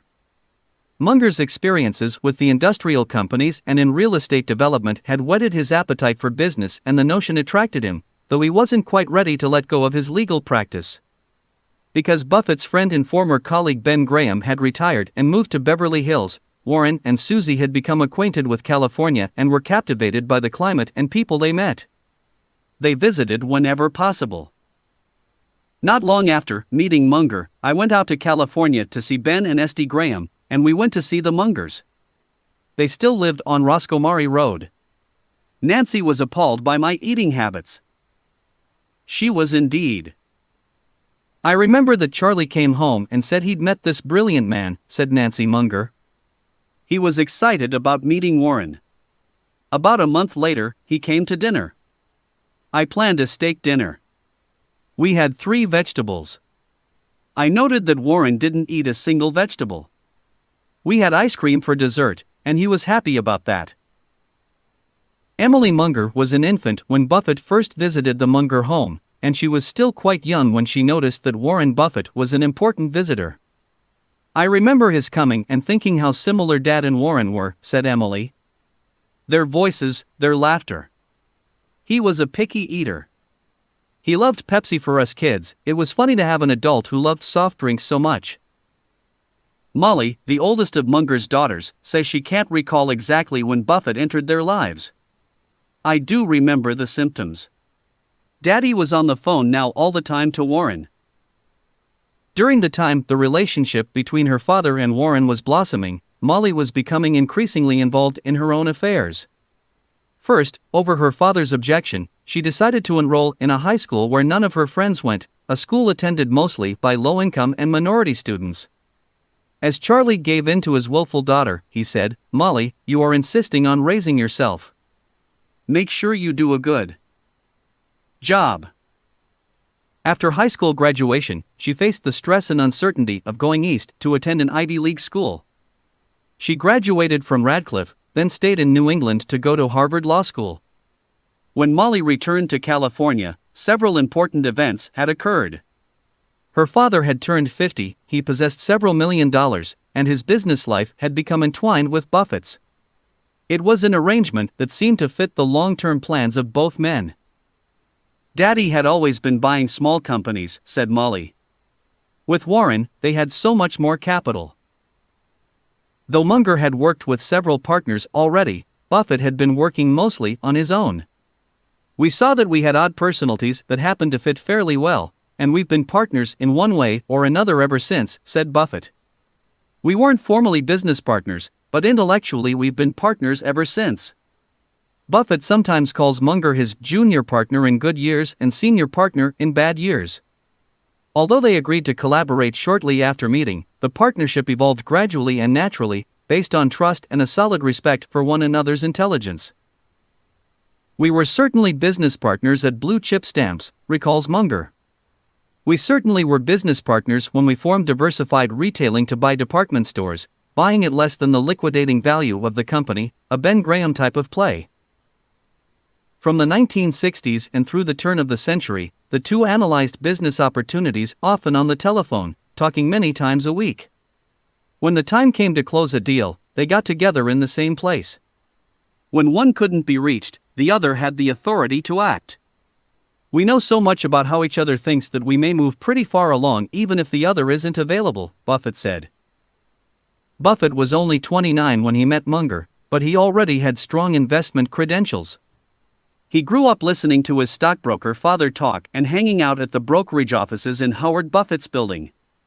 Money fascinated Warren and investing was his obsession from boyhood on. As a student at the University of Nebraska, Buffett read a recently published book, The Intelligent Investor by Ben Graham, and his course was set. The year was 1949, and Graham, known as a sort of intellectual dean of Wall Street, was one of the most successful and best-known money managers in the country. Buffett enrolled in the Graduate Business School at Columbia University, where Graham taught, and later he briefly worked at Graham's New York investment firm. When Ben retired and closed the business, Buffett returned to Omaha to set up his own investment operation. His first clients were relatives, who already knew how bright he was, and some former Graham investors who were looking for the next Ben Graham and had reason to believe Buffett could pull the sword from the stone. Munger brought a business law perspective to this rich mix, but from his independent forays into the commercial world, he also understood how businesses work. Charlie can analyze and evaluate any kind of deal faster and more accurately than any man alive. He sees any valid weakness in 60 seconds. He's a perfect partner. As they studied and acquired retail stores and companies such as Blue Chip Stamps and See's Candy, both Munger and Buffett were pushing themselves and venturing into higher realms. They also were learning how to be effective partners. "A partner ideally is capable of working alone," explained Munger. "You can be a dominant partner, subordinate partner, or an always collaborative equal partner. I've done all three. People couldn't believe that I suddenly made myself a subordinate partner to Warren. But there are some people that it's okay to be subordinate partner to. I didn't have the kind of ego that prevented it. There always are people who will be better at something than you are. You have to learn to be a follower before you become a leader. People should learn to play all roles. You can divide up in different ways with different people." When he worked with Rick Guerin, Munger's relationship was different from the one he had with Buffett, even though what they did was similar. In fact, Guerin was sometimes a partner in the deals Munger and Buffett put together.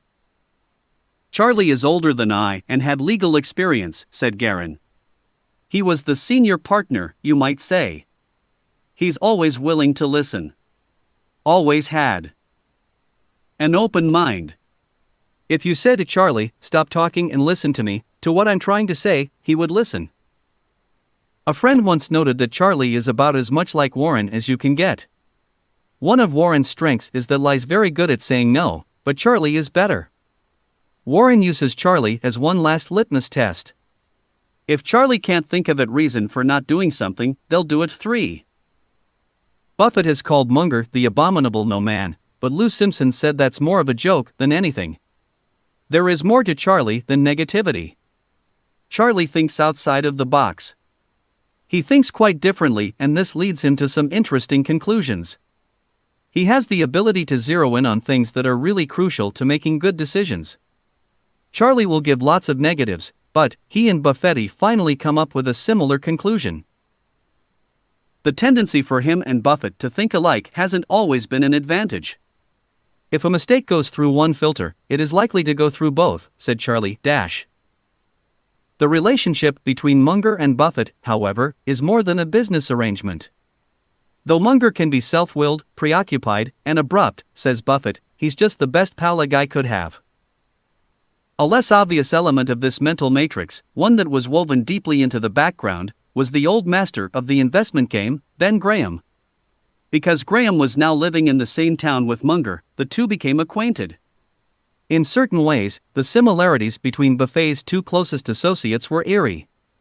Both men admired and purposely emulated Benjamin Franklin. All 3, Franklin, Graham, and Munger, lost their beloved first sons to diseases that, had they occurred even a few years later, most likely would have been cured or prevented. Both Graham, who died in 1976, and Munger shared a wry and occasionally silly sense of humor and a deep interest in literature, science, and the teachings of the great thinkers. Both liked to quote the classics. One of Munger's favorite ideas is from Aristotle: the best way to avoid envy is to deserve the success you get. Like Munger, Graham was known for his integrity and dedication to objectivity and realism. Graham often told his students that there were 2 requirements for success on Wall Street. The first is to think correctly, and the second is to think independently. Munger also urges independent thought. If, in your thinking, you rely entirely on others, often through purchase of professional advice, whenever outside a small territory of your own, you will suffer much calamity. Charlie recognizes the need to hire a doctor when he needs medical advice, an accountant or other professional help when necessary. But he doesn't take the experts entirely at their word. He considers what they say, continues his research, seeks other opinions, and in the end, reaches his own conclusion. As Lou Simpson pointed out, Munger probably does not realize how much his mind works like Graham's. That said, there were major differences between Munger and Graham. Graham was an unrepentant ladies' man until the end of his life, but Munger has no such reputation. The important women in Charlie's life are his wife and 3 daughters. Differences in investment philosophy became increasingly apparent as Munger's career progressed. Munger was among those who attended a now famous conference that Buffett organized in Coronado, California, in 1968. A group of Buffett's investing buddies met with Graham to discuss the best way to react to the flagging stock market. At that meeting, Buffett introduced Munger and his law partner Roy Tolles to friends he'd made when studying and working in New York. The Graham acolytes included Bill Ruane, founder of the Sequoia Fund, Tom Knapp of Tweedy Brown, Walter Schloss, Henry Brandt, David Sandy Gottesman, Marshall Weinberg, Ed Anderson, Buddy Fox, and Jack Alexander. These were investors of the high caliber that would impress Munger. However, Charlie did not share the special affection and admiration that Buffett felt for Graham. Some of Graham's precepts did not impress him at all. "I thought a lot of them were just madness," he said. They ignored relevant facts. Specifically, said Munger, Ben Graham had blind spots. He had too low an appreciation of the fact that some businesses were worth paying big premiums for. Yes. Yet Charlie agreed with Graham's most fundamental teachings, and they have been part of the Buffett-Munger success formula from the start. The basic concept of value to a private owner and being motivated when you're buying and selling securities by reference to intrinsic value instead of price momentum, I don't think that will ever be outdated, said Munger. Though Munger isn't interested in Graham's old-fashioned cigar but stocks that have 1 puff left in them, Charlie is still too conservative to overpay for an asset. I never want to pay above intrinsic value for stock, with very rare exceptions where someone like Warren Buffett is in charge, said Munger. There are people very few worth paying up a bit to get in with for a long-term advantage. The investment game always involves considering both quality and price, and the trick is to get more quality than you pay for in price. It's just that simple. Buffett has had a lifelong connection with most of the people who were in Coronado with him that summer, and he gives Graham a lot of credit for what happened to them afterward. They were all moderately well-to-do then. They're all rich now.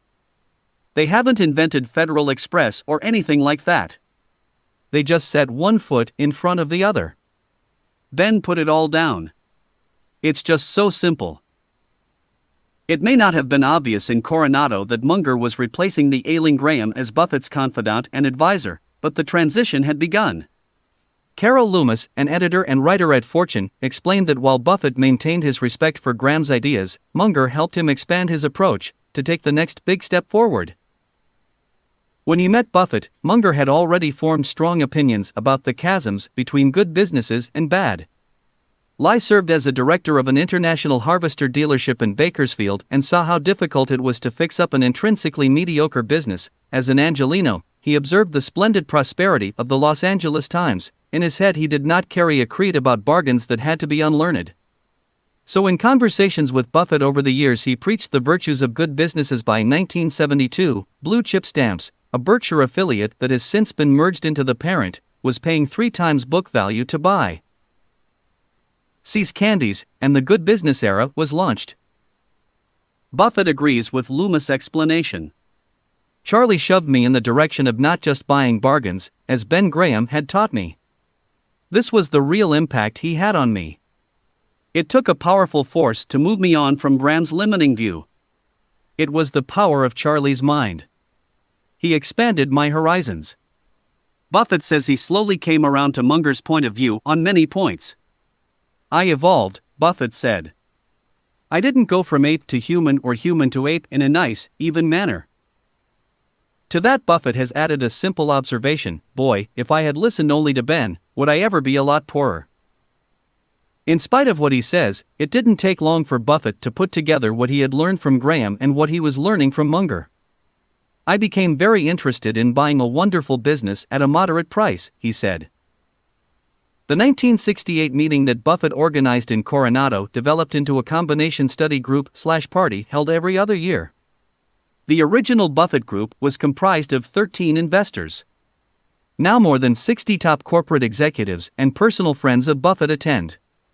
Buffett and Munger exchange ideas with old friends like Al Marshall, Walter Schloss, and Bill Ruan, and newer friends such as Katharine Graham and Bill Gates.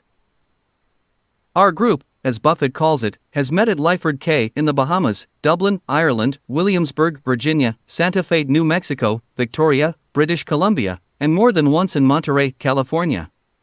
One year, they booked the Queen Elizabeth II for a cruise to England, and it rained the entire trip. Members take turns playing host, and whoever hosts the event gets to pick the location. The group holds seminars on public policy, investments, charitable giving, and life's toughest and silliest moments. Once Munger gave a lecture on Einstein's theory of relativity. Few people were interested, but most felt obligated to go. One member recalls, if Buffett was there, he probably understood it. I don't think anyone else did. 12. CHAETERELGHT. Pound for pound. The best law firm. You know, someone once told me New York had more lawyers than people. Warren Buffett. Certainly we were never groomed for the law, said Wendy_J. Munger, an attorney who teaches arbitration and negotiation part-time at the University of California at Los Angeles Law School. But, she added, we do tend to be a pretty verbal bunch. Emily Munger was definitely influenced by family tradition when she decided to enroll in law school. Law was a way to understand the family, explained Emily. I think we're all analytical that way. Philip didn't choose law, but could have. He likes to read and think and analyze. He twice won the California State Championship as a high school debater. There was no grand plan, but the Munger children have tended to follow family tradition when it comes to careers. 4 of Nancy and Charlie's 8 children are attorneys, and 5 of their children are married to lawyers. Molly Munger was the first of her siblings to take the step, though she probably chose law more by instinct than by reason. My family had no particular consciousness. Girls grew up and got married, and you should have something to do in case your husband died or something. That thinking had an influence on me. My last year at Radcliffe, in the spring, the other girls all had the diamond rings. I didn't think I'm going to Harvard Law like my dad, but when I realized I didn't have a job, I thought I should go to grad school. I wasn't good enough in math for economics. Then I filled out this Harvard Law questionnaire, which asked, did any member of my family attend Harvard? For Molly, a light went on. She knew it was the right thing to do. Charlie Munger, usually reticent about expressing his emotions, let his first daughter know how he felt about her decision in an indirect way. Only extremely rarely had he done anything at Christmas or birthdays other than a check or cash, said Molly. The idea of him out shopping is extremely funny. He bought us all Brooks Brothers gift certificates. He loves Brooks Brothers. Or once he was enamored with a certain type of briefcase, so he bought all of us one. He's the kind of man that when I graduated from college, I said, I've graduated. Then I said, I think it would be nice if you bought me a watch. He looked up from his paper and said, oh yes, that's very appropriate. Go out and pick yourself out a watch and send me the bill. And as I left, he looked up again and said, and have it engraved, from your loving father. So imagine my amazement my freshman year at law school, living in a seedy Cambridge student duplex with such poor heating that one person spent the whole winter standing in front of the oven. I was unwrapping this package from my father. It's this thing. This nicely framed set of headshots of 4 people. My great grandfather, my father, and my high school graduation picture. Some little note from him. Well, love from Daddy. I clung to that object. Despite her original ambivalence, Molly took to the profession deeply and happily. She worked in the U.S. Attorney's Office in Los Angeles as a prosecutor, then built a private practice career bringing suits against perpetrators of complicated financial scams. In time, she followed her heart and went into public interest law. Molly was among the leaders of a coalition in the late 1990s who made a futile attempt to defeat a proposition that eliminated affirmative action in California schools and government. In the late 1990s, she, some colleagues, and her husband Steve English, founded a public interest law organization called the Advancement Project. There, Molly continues the sort of work she formerly did for the National Association for the Advancement of Colored People and other civil rights organizations. In 1962, same year, Buffett started buying shares in the beleaguered New England textile manufacturing company, Berkshire Hathaway. Charlie Munger helped establish 2 new ventures in Los Angeles. The first was a law firm and the second was a securities firm called Wheeler, Munger and Company. A breakaway group of music, Peeler and Garrett colleagues prevailed upon Charlie to join them in creating a practice that quickly became known as a group of super lawyers, a premier small firm with clients not only in Los Angeles, but across the nation. Charlie had been with music, Peeler and Garrett for 13 years when he and 6 other attorneys, including Roderick Hills, later chairman of the Securities and Exchange Commission, and his wife, Carla Anderson Hills, who in time became the U.S. Trade Representative, struck out on their own. Their idea was to be a democratic organization, meet the highest standards of conduct, recruit only the best, and build the finest law firm anywhere. Roy Garrett by this time had developed heart trouble and in order to ease the load on himself, brought into the firm a high-level man who Charlie described as a control freak. Munger was among the seasoned attorneys who finally got fed up. The formation of the new law firm was not at the time perceived as a pure sad loss for music, Peeler and Garrett, said Charlie. Everyone hated to see Fred Warder and Dick Ebenshade leave, but many welcomed the departure of others, particularly Rod Hills and Charlie Munger. The new managing partner especially hated Rod Hills constantly maneuvering himself into responsibilities that, at other firms, were not handled by lawyers so young. Nancy Munger recalls this period of rebellion as one of the most exciting phases of her life. The real estate ventures were underway and most of the discussion about forming the new firm went on at our house. Charlie also established his first investment company. He cut loose from our past. I didn't have sense enough to be scared. I had faith. I didn't worry a lot. I had more children and just lived. Her confidence in the new projects was bolstered by her knowledge of her husband. He judges people pretty well which ones to join with and which ones not to join, said Nancy. He has avoided attaching himself to people who are problems. That's helpful. Rod Hills, rather than Charlie, was actually the driving force behind the new firm. A street-smart lawyer, Hills talks fast and covers a lot of ground. He was born in Seattle, but when he was still very small, his father lost his job and the family headed for California. Their car broke down in Oregon and they hitchhiked the rest of the way to Los Angeles. Hills grew up in East LA, played football well enough and earned good enough grades to get a scholarship to Stanford. He found his calling when he enrolled in law school and ended up clerking at the U.S. Supreme Court. It was Munger who recruited Hills for music, Peeler, and Garrett. It was not the hardest firm to get a job with, said Hills, but they had a couple of people like Charlie who were quite unusual. After 3 years, the firm offered me a partnership. I decided I didn't want to accept, for a lot of reasons. We had a baby, my wife was assistant district attorney, there was a senior partner I didn't think much of. I decided to quit. Charlie said he'd quit, too. We'd share office space. He said he didn't really want to practice law anymore. I said okay, as long as I can use your name on the firm. Charlie is the most unique person I've ever met. In many respects, he reminded me of Justice Frankfurter. He has the same kind of mind. He wouldn't accept anything on face value. His interest in almost everything can be so intense, he will have a perspective that others will not have. He's a fair person, he can understand the prejudices and weaknesses of other people and make allowances for them. He is not as judgmental as others. He wasn't a lawyer like other lawyers. He would take on clients that he cared about. He worked for people that I would not have worked for. He used to say, "Why do you insist upon being a traditional lawyer?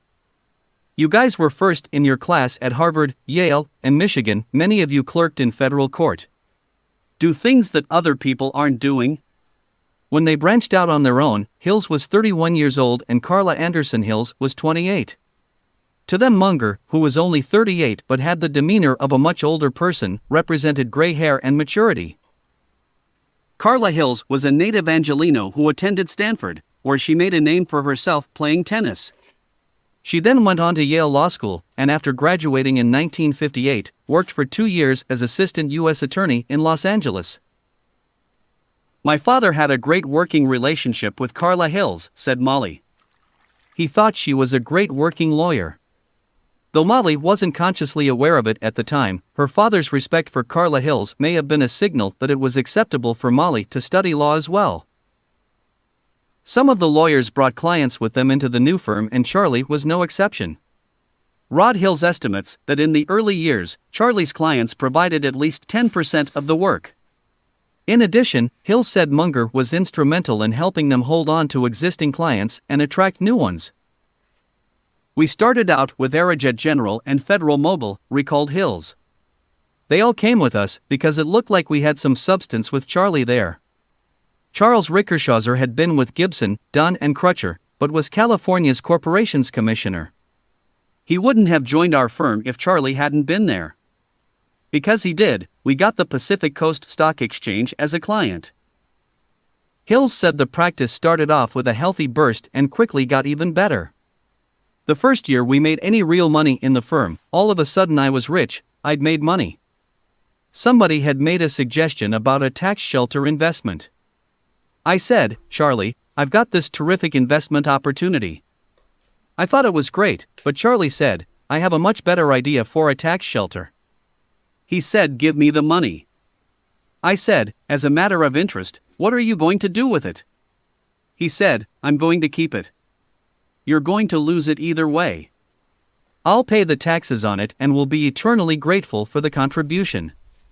I took that as my lesson not to invest in this tax shelter.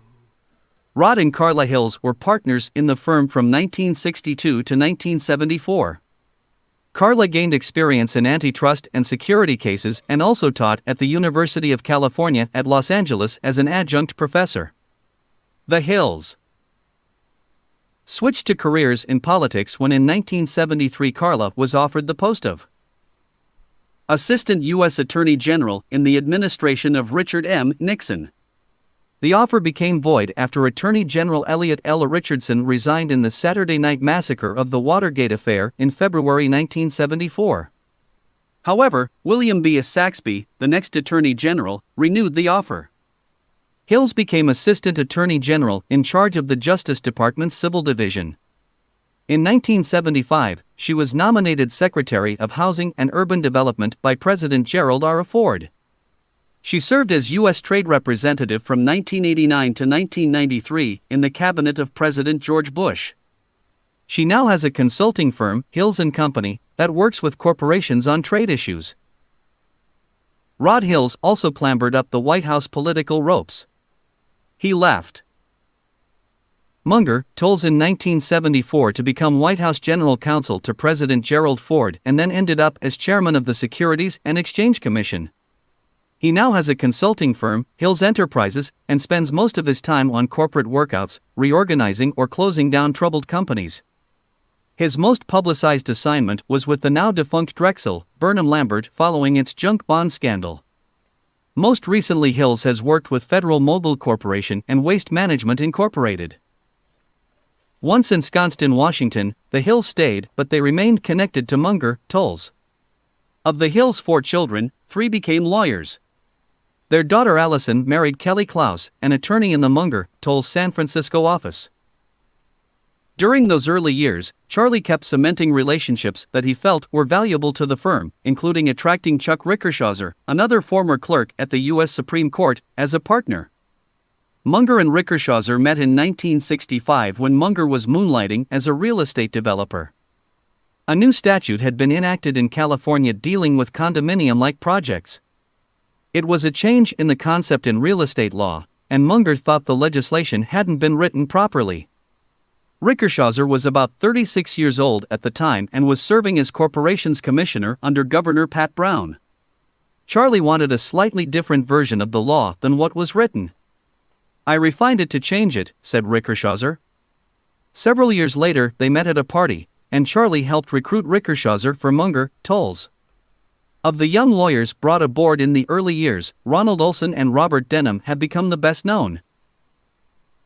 Ron Olson graduated from the University of Michigan School of Law in 1966, spent a year at Oxford, then in 1968 clerked with U.S. Court of Appeals Judge David Bazelon in Washington, D.C. He had decided to stay in Washington when his appointment was over until a law school classmate suggested that he come to L.A. and join him at Munger, Tolles. 2 weeks before our son was born I told my wife I was going out to California to take a look, said Olson. I came back and told my wife I thought we ought to go. Why? I never met a more interesting group of people. Charlie was not with the law firm. But his values were very much part of it. I heard stories about him when I was recruited, and to this day, recruits who come through this firm hear Charlie Munger stories. When Olson eventually met Munger, his first impression was typical of what others saw. "Gee, he's an old man," thought Olson. He was in his 40s. For years his mother probably told him, "Charlie, you should act your age," meaning you should be more mature. Charlie, from the first day I met him, was the most wise, most mature, most sensible man I ever met. Now his chronological age is just catching up with the wisdom lie accumulated very early in his life. "To be sure," said Olson, "he can be maddening. He can talk over the best conversationalist I know. His opinions are never hidden. Our political opinions are quite different.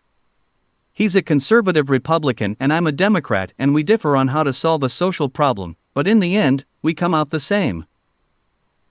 California Law Business once described Olson, who grew up in a small town in Iowa, as one of the country's top rainmakers, a partner who lures new business to a firm.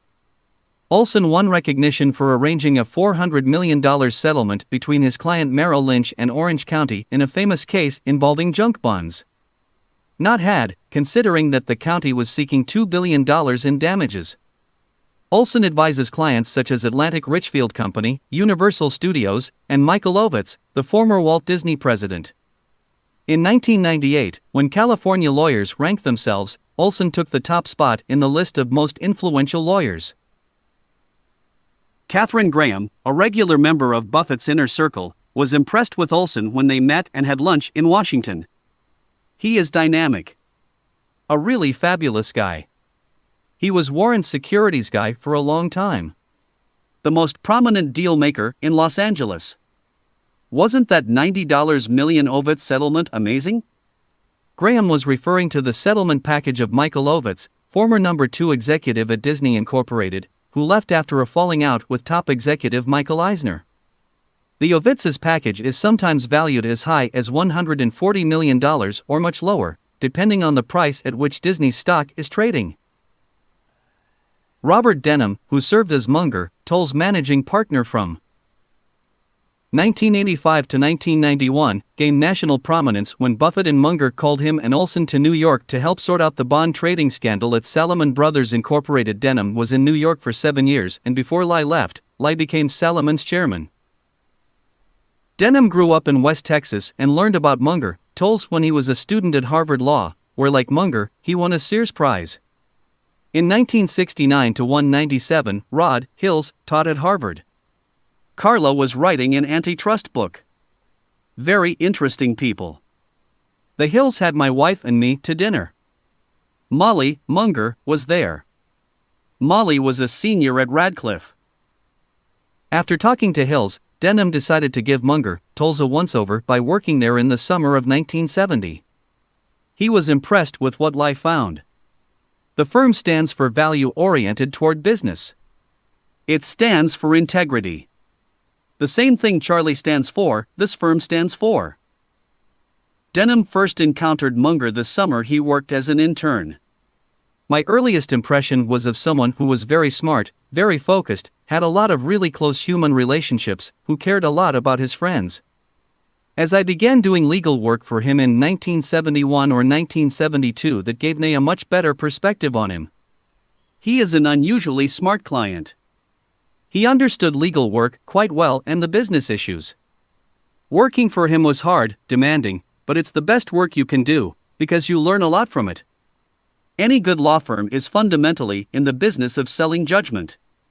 That's a critical part of the way Charlie practiced law. Solid legal skills and understanding of business issues.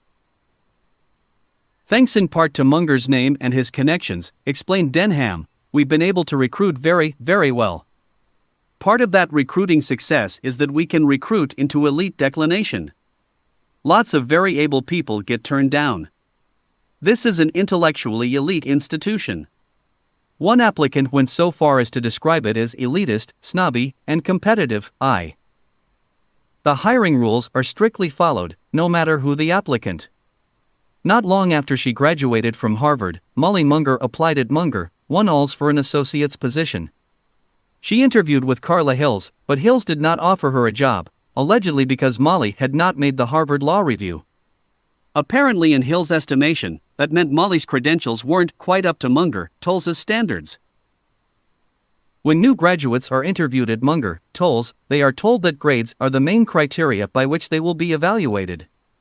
Even your undergrad record is picked over, said one applicant. God help you if you only graduated cum laude ISAC, rather than magna or summa. Of its 130 lawyers, 17 are former U.S. Supreme Court clerks.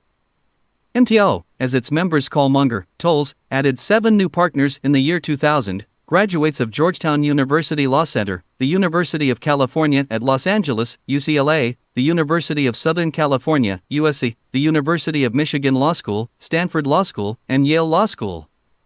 While most law firms have 2 associates per partner, with the associates carrying the heaviest work burden, Munger, Toll's partners have to do more of their own work, since only about half the lawyers on the staff are associates.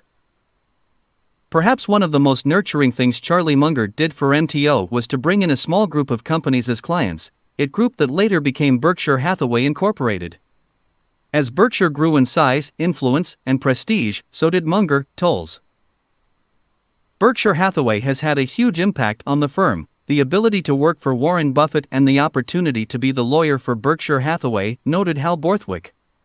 And I'm not saying, by the way, that Berkshire's business produced massive amounts of gold. It's consistent work, but by and large Warren and Charlie run that business so as to stay out of trouble. At the same time, in the early days, they bought businesses that had troubles they thought they could fix. Blue Chip Stamps was a case in point where they took over control of a company that had, 10 cases against it? Their calculated judgment was that they would win or cheaply settle all the cases. They did. It cost some money, took a long time, but they got a good deal, right? But it's a tremendous amount of help to have something like Berkshire built into the client base. It's a stamp of approval. Some general counsels will say, if they're good. Enough for Warren Buffett, I think they're okay for us, too. Give them a call.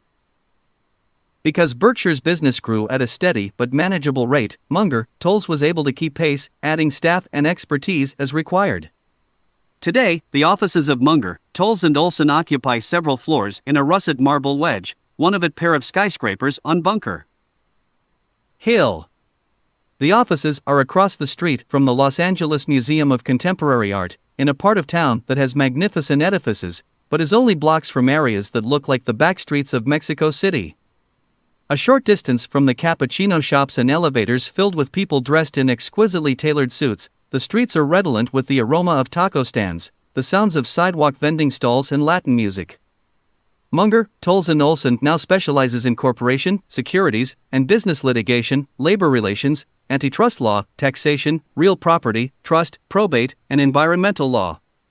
The firm has a particularly large business litigation practice. In addition to being Berkshire's chief counsel since the 1970s, Munger, Flees has represented the Philippine government in its efforts to recover funds from Imelda and Ferdinand Marcos. They represented the Alyeska Pipeline Service Company in disputes arising from the Exxon Valdez Alaska oil spill.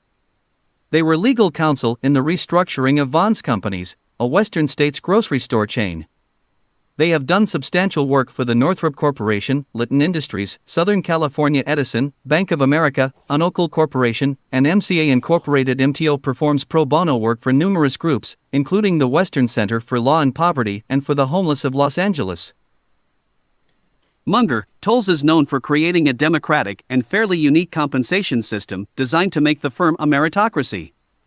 As a result, when conditions are right, the highest paid partner can earn at least 5 times more than the lowest paid. Every January, the partners there are now 62 get a ballot listing the names of all the partners with a blank after each name. The firm's net income for the previous year is printed at the bottom of the ballot. Each partner fills in the amount of money he or she thinks every participant should make, with no rules other than that the numbers must add up to the net income for that year. There are no points, no shares, no extra credit for seniority.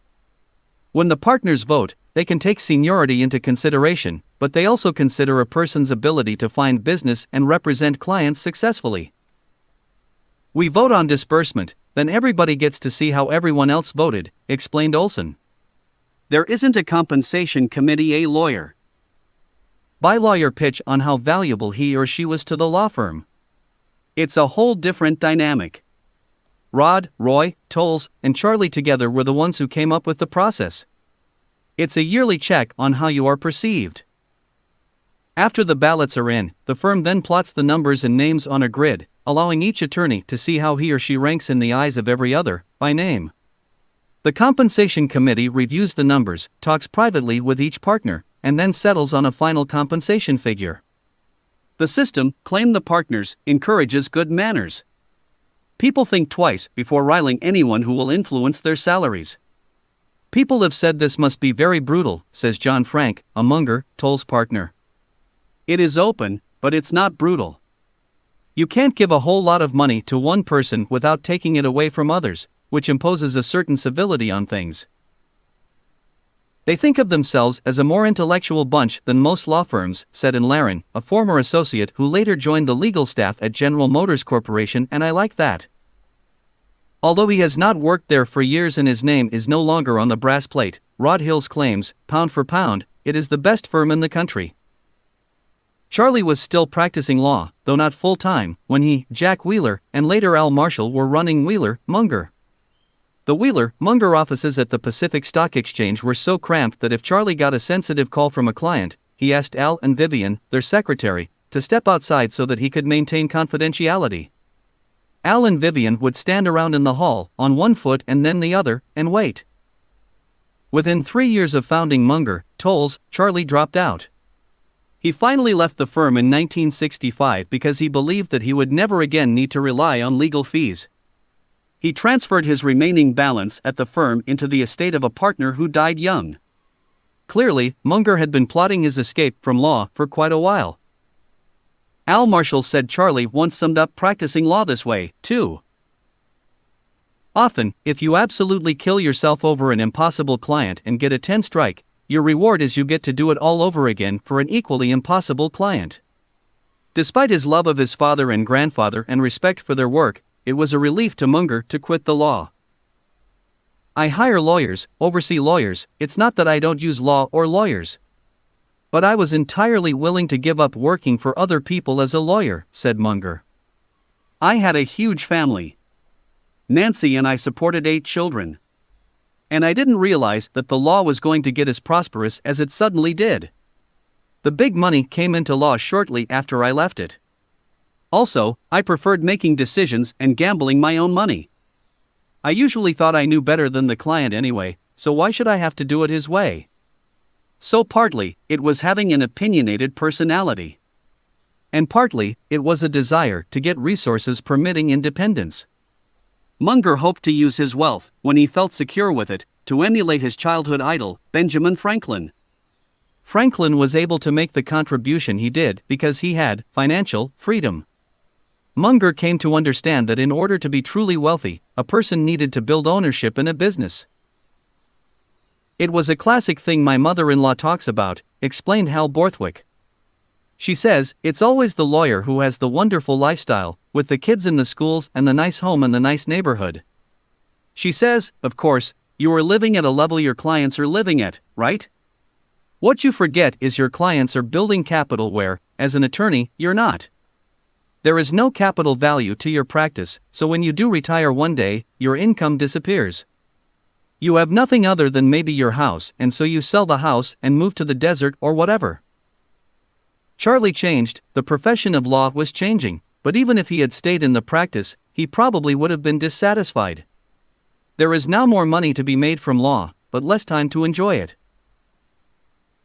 I think many lawyers now have love-hate relationships with themselves and their profession, and it is definitely the case now that you really have to work very hard to have traditional relationships with your clients, said Borthwick. Because things have really changed a lot in law practice. It is now a business where you have to be a good lawyer and a good businessperson to survive. Before, you could just be a nice person with a good sense of values. Borthwick, a member of Charlie's Hangout, the California Club, says that 20 to 25 years earlier, after lunch the club lounges were full of men playing cards or dominoes. Today there is practically nobody there in the early afternoon. The lawyers and brokers and other professional people often take lunch at their desks, or if they do go out it is for a business lunch and they rush back to their offices as soon as possible. It's a different deal now, said Borthwick. The gentility has gone out of these things, and you have to make the best with a limited amount of time. Although Munger is disassociated from the profession of law, his connection with his former firm remains solid. You know, even though he hasn't drawn any income out of that firm for probably 35 years, he's always had his name on the door, he's always had an office there or near, Borthwick continued. He's used that firm heavily. He's just changed his relationship to the firm. He's a client instead of a lawyer. Ron Olson says that the lawyers at MTO consider Munger a resource as well as a client. The lawyers gather for lunch in the office's cafeteria 3 times a week, and on Mondays they bring in an outside speaker. The speakers have included the mayor of Los Angeles, a writer for the television show Frasier, Robert Kenney, Jr., and of course, Munger. He will periodically be asked to talk to the assembled lawyers. He does this about once a year. We have yearly retreats to discuss longer-term issues, and he has participated in those as a panelist. He's part of our social life. He comes to the annual holiday party. And because Berkshire Hathaway leases office space there for Charlie to use, he's physically here, very accessible, his door is always open. He likes it, is stimulated by it. He loves to think about problems. As for Munger's name still being on the door, Bob Denham said, from the firm's standpoint, it would be crazy to change it. From Charlie's point of view, it gives him a certain satisfaction. As his law career was phasing out, Munger discarded the elements from his life that no longer worked for him, and built upon those he found valuable. Relationships with his colleagues continued to be central to his success. When Molly Munger returned to Los Angeles to begin her own legal career, she said, the law firm was up and running. It was prestigious. I quickly learned it was a very hot firm. I've benefited my whole career from being Molly Munger. Nobody in my business life realized my father wasn't over at Munger, Tolles practicing law. Molly once thanked the managing partner at Munger, Tolles, for building such a respected firm, one that even though she didn't work there, allowed her to walk proudly in its reflected light. It's okay, said the lawyer. In the early days, Charlie put me in his business deals. I think we're square. CHATTERNINE. Operating Wheeler. Munger out of a utility room. The opulence at the head office is often inversely related to the financial substance of the firm. Charlie Munger, paraphrasing Parkinson. R- Use TO place CCU in a pickup foursome. You know how personable and charming Charlie can be, said one of his earliest business partners, Al Marshall. He and Charlie would meet someone new and the four of them would have a great game of golf. The next day we'd be in the elevator at the office, and one of those golfers would get on the elevator and say hello to us. Charlie would just stare straight ahead. Why didn't you say hello to that guy? Asked Marshall. What guy? The guy we played golf with yesterday, Marshall explained. Oh. I didn't see him, Charlie replied. This was even before he had his eye operation, said Marshall. People sometimes became angry at Charlie when he seemed to ignore them, especially members of the California Club or the Los Angeles Country Club, places where members don't expect to be snubbed. Marshall, usually without success, would explain to the offended party that Munger did not act with malice, but simply was lost in a world of his own thoughts. But, conceded Marshall, Charlie also occasionally needled people consciously, subtly, and with a purpose in mind. We used to play golf with this Army officer, a West Point guy, recalled Marshall. A few moments before the officer was to address the ball, out of the clear blue sky, Charlie commented, I don't know, but I think a little communism is good for the military. The West Pointer's face reddened and he missed his putt. When the 1960s dawned, the young John F. Kennedy was the newly elected President of the United States and the Vietnam War was still a whisper in the back halls of the Pentagon. Charlie Munger was 36 years old, practicing law and was in the midst of promising real estate development projects.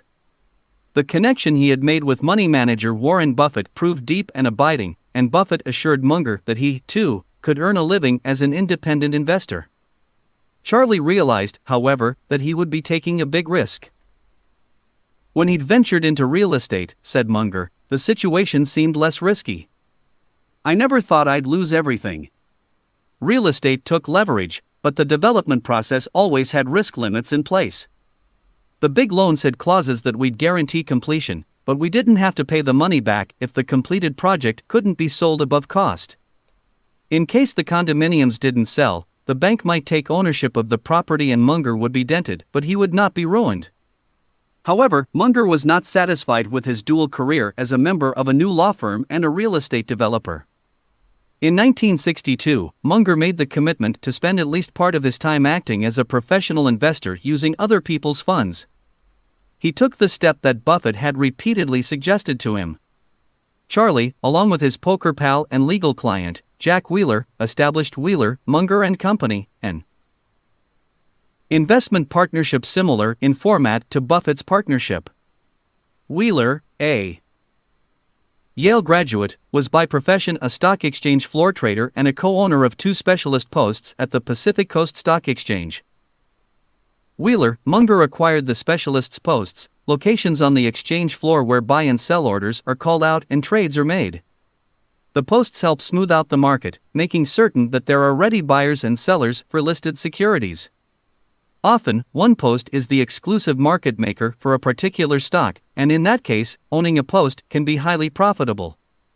The posts generated a generous amount of excess income, and when that was combined with the capital Charlie raised from family, friends, and former clients, there were funds well above those needed for trading. It was Charlie's job, with help from his law partner Roy Tolles, to invest the excess capital. Wheeler, Munger, and many of the people at the Pacific Coast Stock Exchange were small operators who purchased memberships so that they could maximize their trading profits. In the 1960s there was a fixed commission system, said Rick Guerin. The only way to beat that was to be a member of the stock exchange. You could then trade without commission. Those little costs are significant. It was a low-budget, make-do arrangement. Wheeler and Munger worked out of a tiny mezzanine office at the stock exchange, which was on Spring Street amid the headquarters of major financial institutions, but also very near the Skid Row section of Los Angeles. Munger and his partner shared a pipe-riddled, but larger front office while their secretary worked in a tiny private room in the hack, adjacent to the toilet. The entire office suite had only 2 windows, each looking out over a grubby alley. It suited Munger because the rent was cheap, $150 per month with all utilities included. The penny pinching wasn't entirely necessary. When Wheeler, Munger was formed, Munger had accumulated a net worth of about $300,000, which was more than 10 times his annual rate of personal expenditure. A fair amount of the money had come from investments in securities. By the time Charlie started Wheeler, Munger, he and Buffett were talking often, discussing approaches and spinning investment ideas by one another. Nevertheless, Jack Wheeler was Munger's first formal partner in the securities game. Before and after this, Munger also invested informally with others, among them, Rick Guerin and Roy Tolles. He met Guerin while he and Wheeler were setting up their business. In 1961, a friend called and said he was going to buy into a downtown, L.A., trading firm because someone was selling out, said Guerin. Rick decided that he too would join in the investment and would help run the company.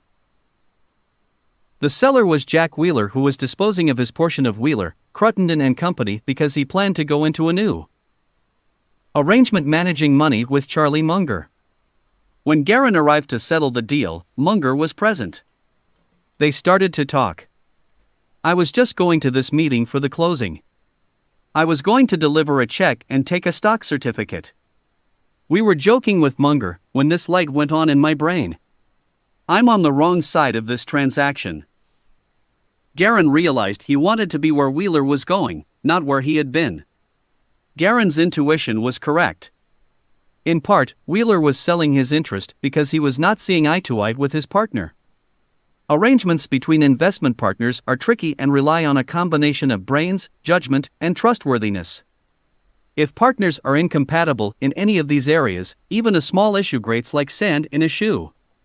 Munger had advised Wheeler to simply get out of his former arrangement and concentrate full-time on Wheeler, Munger.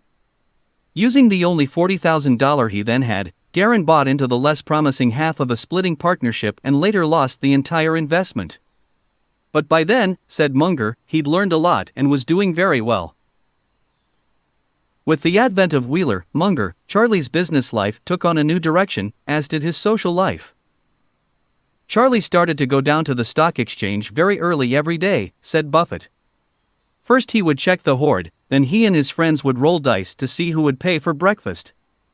They had a ritual of eating breakfast at the Stock Exchange Club on the top floor of the Stock Exchange building.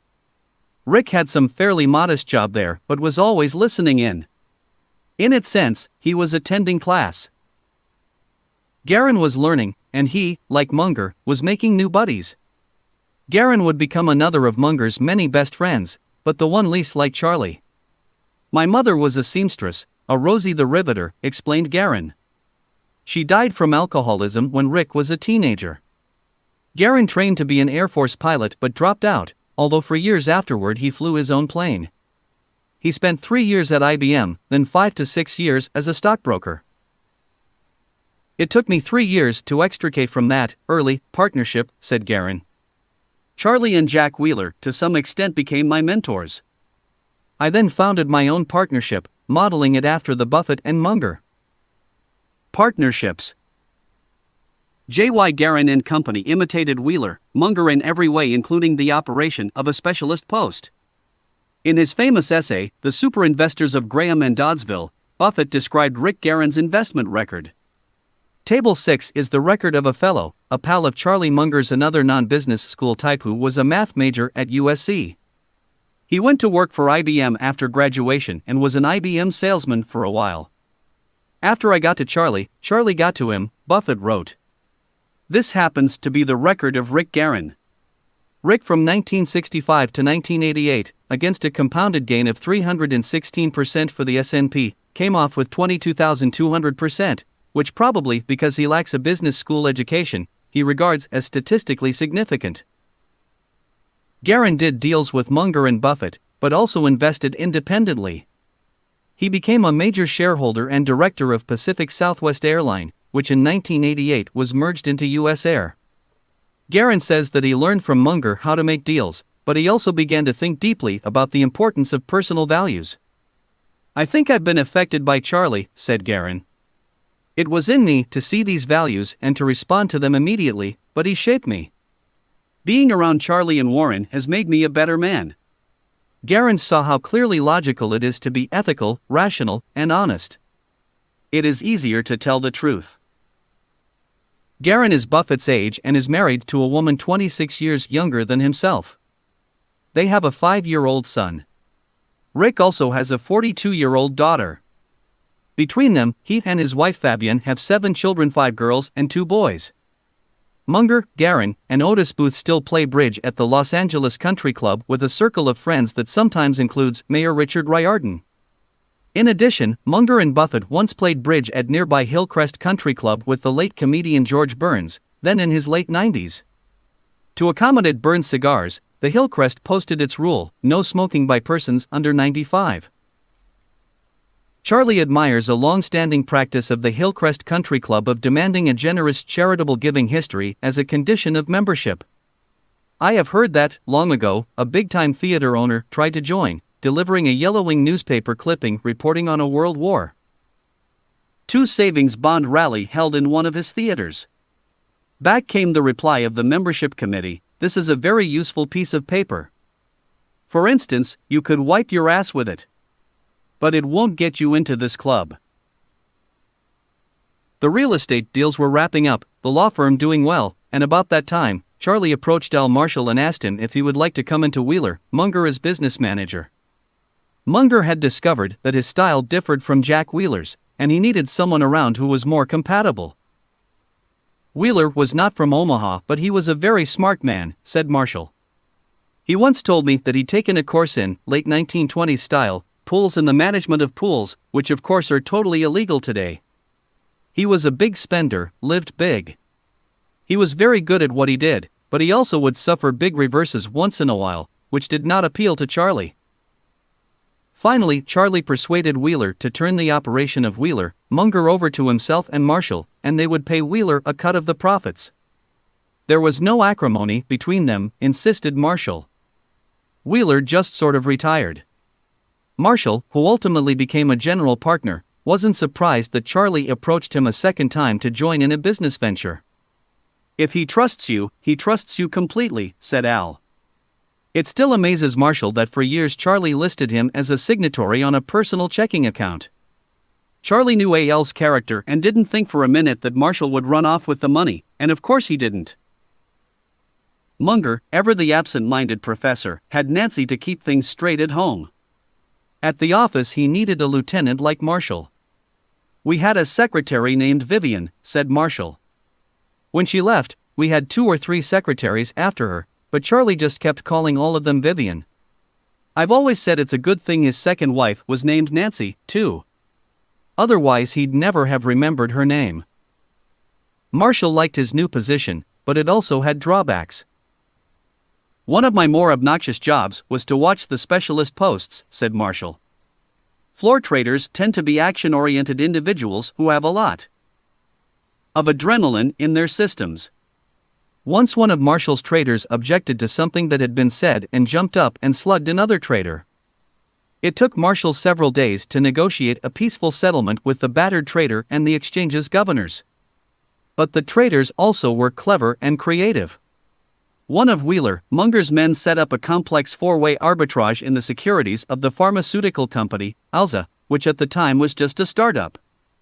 Marshall established a $2 million line of bank credit to finance the arbitrage, but at one point, the credit line was drawn out to $3 million. A banker came over to the stock exchange to investigate and to ask Marshall, again, what the credit line was being used for. Even after Marshall explained, the banker went away confused. The trader unwound the arbitrage after 3 weeks with a profit of $600,000. Marshall recalled that one evening he needed to talk to Charlie about a business situation, so he went over to the Mungers' June Street home. Marshall had 5 children of his own, so he knew what a busy household was like, but even he was surprised that Charlie could concentrate under the circumstances. Charlie was sitting in a big chair, and one kid was climbing on his shoulder, another was pulling his arm. Another was yelling. It was bedlam, but he didn't send them out or correct them. It didn't bother him a bit. While Wheeler kept an eye on the specialist posts, Charlie concentrated on investing the surplus capital.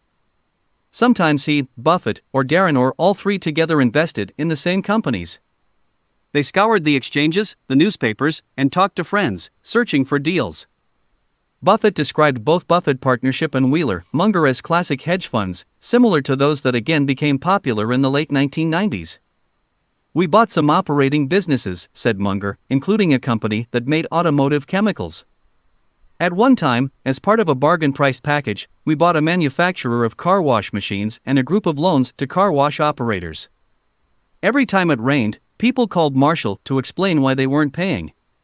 That was not one of my happier moments. So we had a lot of experiences, good and bad. Because the companies they bought were small and sometimes closely held, the investors became involved in peculiar situations. This was the case with the tiny automotive chemicals company, K&W Products.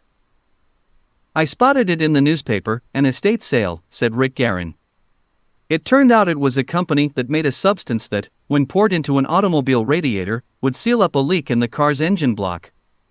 The inventor of the product had launched it into the market by, time after time, driving his car into an auto repair shop, calling together the mechanics, and then drilling a disastrous hole in his car's engine block, which he fixed by pouring his product into the car's radiator. This proved quite effective as a sales aid, and the company made a fair amount of money. The company came up for sale because the controlling shareholder, not the original inventor, had died. It was rumored that this owner, a doctor, had died because he overprescribed addictive drugs to himself. He had borrowed money from his wife's aunts to invest in the company, and the estate owed the aunts $80,000 each. The only asset in the estate was the stock. For some reason the doctor left his estate to his wife, but made his mistress the executor. Needless to say, this caused some rancor between the executor and family members. The aunts had not been receiving interest payments and for several years were not able to get any money. Charlie proposed that he and Guerin buy the two $80,000 notes held by the elderly aunts. Under the circumstances, it would be typical to bid less than face value, said Guerin, but Charlie insisted on paying the full $80,000 for each note. Charlie was not willing to benefit from their distress. He could have taken advantage of them, but did not. I did the legwork. I found the old ladies. Charlie and I became the creditors, then later traded the notes for ownership. Next, Munger, who was at best a little awkward when dealing with women, telephoned the mistress/executor and invited her to lunch at the California Club so that they could discuss the matter. Munger was taken aback when the woman showed up at the office. She had flaming red hair, eyes enhanced by bright green contact lenses, and was wearing a snug nurse's uniform that showed off her ample bosom. Charlie was flustered, but there was no way of getting out of accompanying the woman to lunch at his conservative businessmen's club, with its dark paneled walls, leather furniture, and valuable collection of old California art. Eventually, Charlie and Rick became 50-50 owners of a controlling block of stock in the company, with its management owning the rest. After some time passed, a situation arose where Warren needed to cash out of the investment. I still was very poor. We had an informal understanding that one would take the other out if either needed to get out. I went to Charlie and said I need to use that money elsewhere. He said fine, figure out what you want. Warren looked over the accounting statements and thought about it. I told him it was worth $200,000. Charlie said no, you're wrong about that. I said to myself, oh darn, because I needed $200,000. He said, it's worth $300,000. And he pulled out a check and wrote it. I would have been delighted with $200,000. I would have been the happiest man on earth. It was an opportunity for him to show me how stupid I was, Warren said with a chuckle.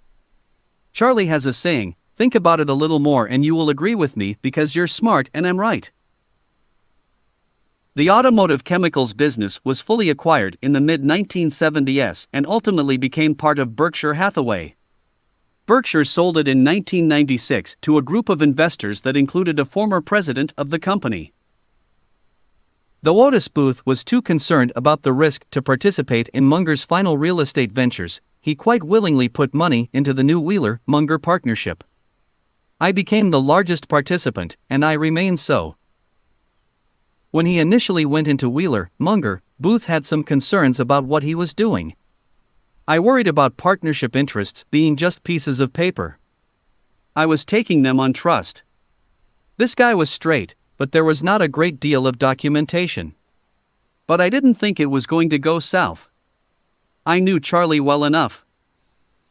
Charlie's partners say he has a flair for structuring a company in the most effective form and for postponing the tax consequences as long as possible. When it came to Wheeler-Munger, Charlie borrowed a format from Warren that Warren had borrowed from Ben Graham. The structure of the Buffett and Munger partnerships was very important, explained Otis Booth. At the end of each year, profits were distributed, and ownership was reallocated. The reallocation was not a taxable event. Profits were given according to partnership interests at the previous year end. First 6% to capital, limited and general partners alike. After that, a huge majority share to capital and a much lower share to general partners. When there were taxes to pay, all partners bore their share according to their interests. Buffett explained that Munger followed the fundamentals of value investing, though his portfolio was far less diversified than those established by the managers of traditional value funds, such as Buffett's friend and former co-worker at Graham Newman, Walter Schloss. Charlie's portfolio was concentrated in very few securities and therefore his record was much more volatile, but it was based on the same discount from value approach, said Buffett. He was willing to accept greater peaks and valleys of performance, and he happens to be a fellow whose whole psyche goes toward concentration, with results shown. Some analysts might claim that Charlie was willing to assume more risk than Graham, Buffett, or Schloss would tolerate. Yes, agreed Otis Booth, but Charlie feels he has better insight and assessment of risk and he says yes, I'll do that. But Warren also bought stocks that were out of favor, such as American Express. The real risk was less than the perceived risk at the time. As he became more and more experienced in business, Munger found small but reliable ways to make risk more tolerable. In no way was there a desire to run foolish risks as many gamblers do, explained Booth. None of that. And particularly when we were younger and hungrier.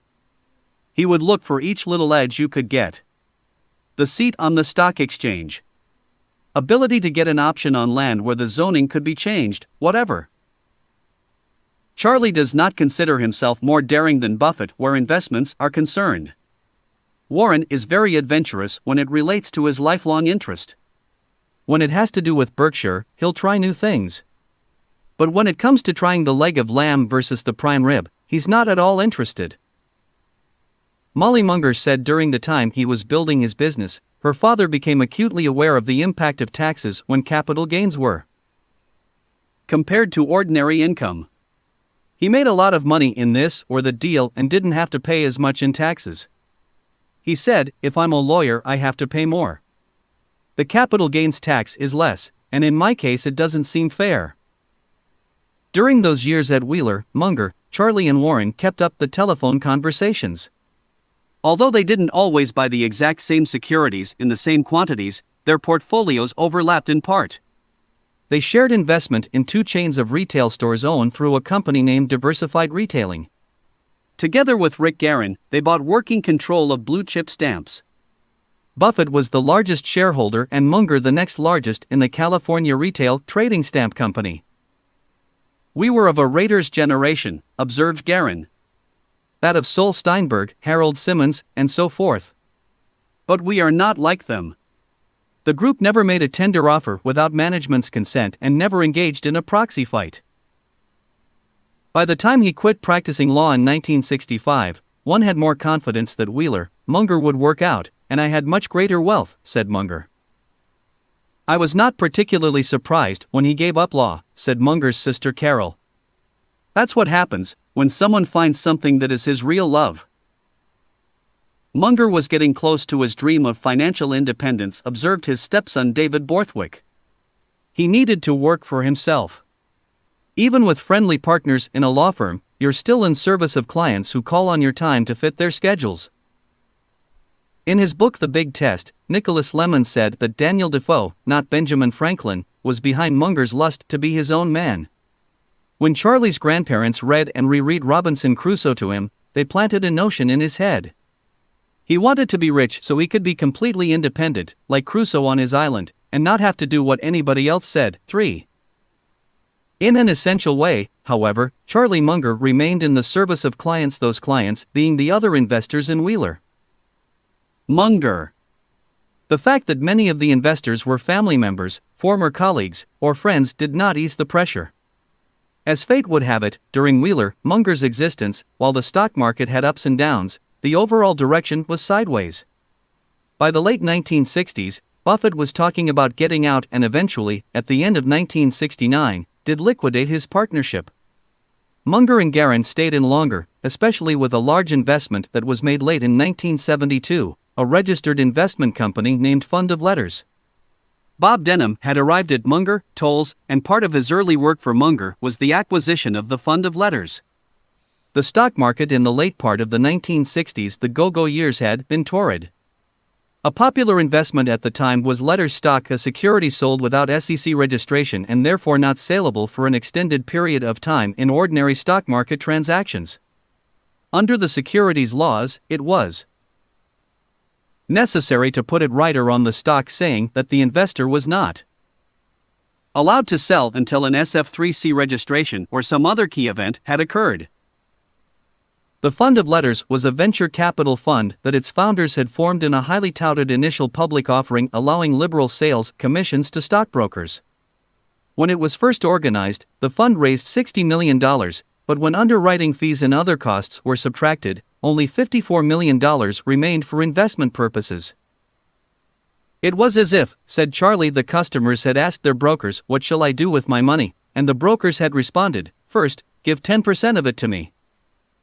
Because the fund was a closed-end registered investment company, no new shares were sold once it was established. The fund grew only if its money was invested wisely and its asset value increased. As typically is the case with a closed-end fund, the Fund of Letters soon traded well below its net asset value. Moreover, when the market went into a prolonged decline, the fund tanked with it. After Guerin and Munger bought control of the troubled Fund of Letters, they changed almost everything about it. They renamed it the New America Fund, reorganized the board, and redirected the investment style to a value approach. They quickly liquidated assets chosen by former managers. Guerin was the chairman, but Munger's investment philosophy was written all over the New America Fund and, as might be expected, the philosophy ran against the pack. In 1979, Businessweek published an article entitled "Shareholder Heaven at New America Fund." New America eschews the common industry practice of paying fat fees to outside investment advisors, wrote Businessweek. Instead, the work is done internally under Guerin's supervision. What's more, the latest fiscal year, directors' fees were only $25,000, and remuneration for all officers and directors came only to $54,950. New America Fund exhibited a propensity for publishing and broadcasting investments, continued the article. In recent years its record has been outstanding. The net asset value per share increased from $9.28 in October 1974 to $29.28 on September 30, 1979. Like most closed-end funds, New America sells at a discount to net asset value. On November 16, shares closed at $18.25, a 25.9% discount from net asset value of $24.64 ES. Among New America Fund's holdings were Capital Cities Communications and 100% of the Daily Journal Corporation, publisher of a Los Angeles legal newspaper. Regardless of how wonderful New America Fund looked to Businessweek in 1979, its purchase by Wheeler, Munger caused many sleepless nights. In its first 8 years, Wheeler, Munger had a stunning performance, although, said Munger, we never did get a large amount of money under management. I never did manage a lot of other people's money on a compensated basis. When the years 1962 to 1969 are measured together, Wheeler, Munger's average annual return, before the general partner's override, was 37.1% per annum, which beat performance of the Dow Jones average by a large margin. Then, in the 3-year period ending with 1972, Wheeler, Munger's return dropped to only 13.9%, barely topping the Dow's 12.2%. Discouraged by market conditions, Buffett liquidated his partnership at the end of 1969. Within a few years, Munger probably wished he'd followed suit. But Munger did not follow Buffett's example, and 1973 and 1974 were a nightmare. Wheeler, Munger was off 31.9% in 1973 versus a negative 13.1% for the Dow Jones Industrial Average, and down 31.5% in 1974, compared to a minus 23.1% for the Dow. We got drugged by the 1973 to 1974 crash, not in terms of true underlying value, but by quoted market value, as our publicly traded securities had to be marked clown to below half of what they were really worth, said Munger. It was a tough stretch. 1973 to 1974 was a very unpleasant stretch. Others were also finding 1973 to 1974 unpleasant. For example, Berkshire Hathaway, still mostly a textile operation, saw its share price fall from $80 in December 1972 to $40 in December 1974. Gloom and doom permeated the news of Wall Street. Headlines proclaimed the death of equities. The main cause of Wheeler, Munger's poor relative performance was its ownership of big blocks of common stock in New America Fund and blue chip stamps. They had purchased New America's predecessor, the Fund of Letters, during a time of stock market exuberance at the end of 1972, paying $9.22 per share, substantially under liquidation value, for their controlling block. And even after the great stock market decline, as Businessweek noted in October 1974, Fund shares had an asset value of $9.28, a little higher than Munger and Guerin had paid in 1972. So why Munger's agony? After all, Munger and Guerin had made a big investment at an unpropitious time but had dodged the natural consequences, mostly because of the margin of safety of the purchase as required by the principles of Benjamin Graham. Moreover, the fund possessed a tax loss carryforward that would enable it to make large gains for many future years with no income taxes clue. Munger's distress was caused by the limited partnership structure, the fact that some borrowed money had been used in buying fund stock, increasing declines in partnership net worth, and the fact that by 1974, fund shares had a market price very much lower, indeed over 50% lower, than the asset value per share that could have been paid out in a fund liquidation. Like it or not, Munger had to report results to his limited partners at the end of 1974, valuing the partnership's large block of fund stock at only $3.75 per share. In addition, Wheeler, Munger was in a similar position with respect to its substantial block of blue HIP stamps. This stock had been purchased at an average price of $7.50 per share, had a market price of $15.37 per share at the end of 1972, yet a market price of only $5.25 per share at the end of 1974. Munger believed that blue-chip stamp stock was virtually certain, not too far ahead and regardless of what the stock market, lid, or whether any more trading stamps were sold, to reach a value much higher than $15.37 per share. Yet at the end of 1974, Munger faced a stubborn fact: the market price of blue-chip stamp stock was then only $5.25, intrinsic value be damned. As Wheeler, Munger's investment numbers went to hell, Charlie realized that Sonic Partners would suffer hard-to-hear distress. After all, an investment of $1,000 on January 1, 1973, would have shrunk to $467 by January 1, 1975, if the partner had never taken any money out during the period. In contrast, a similar $1,000 investment that performed in line with the Dow Jones Industrial Average over the same period would have shrunk much less, leaving $668. Moreover, following precedents in the Graham and Buffett partnerships, all Wheeler, Munger partners drew cash from their partnership accounts at 0.5% per month on start of the year value. Therefore, after regular monthly distributions were deducted, limited partners' accounts in 1973 to 1974 went down in value even more than 53%. At the end of 1974, after the big stock market crunch, the net asset value of the entire Wheeler, Munger partnership was only $7 million. Of this, $4.3 million or 61%, was in 505,060 shares of blue-chip stamps, selling at $5.25 per share, plus 427,630 shares of New America Fund selling at $3.75 per share. Measured from this nadir, what was the subsequent price history of these two positions? New America Fund stock did fine. By the late 1980s, each share that had traded at a $3.75 market value at the low point had turned into about $100 in cash and securities. The blue-chip stamp stock did much better, measured from the same low point.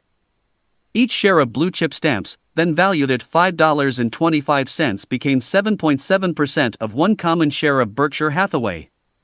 With Berkshire common stock selling in March 2000 at about $48,000 per share, this means a former blue-chip stamps share was then worth 7.7% of $48,000, or about $3,700 per share. Each dollar of 1974 market value thus became about $700 in year 2000 market value. This represents an increase of about 28.5% per annum, compounded, for 26 years, with no income taxes due for any shareholder who held on to the stock. Furthermore, because blue chip was held within a corporate structure, there was no fee from Munger and Buffett for management services.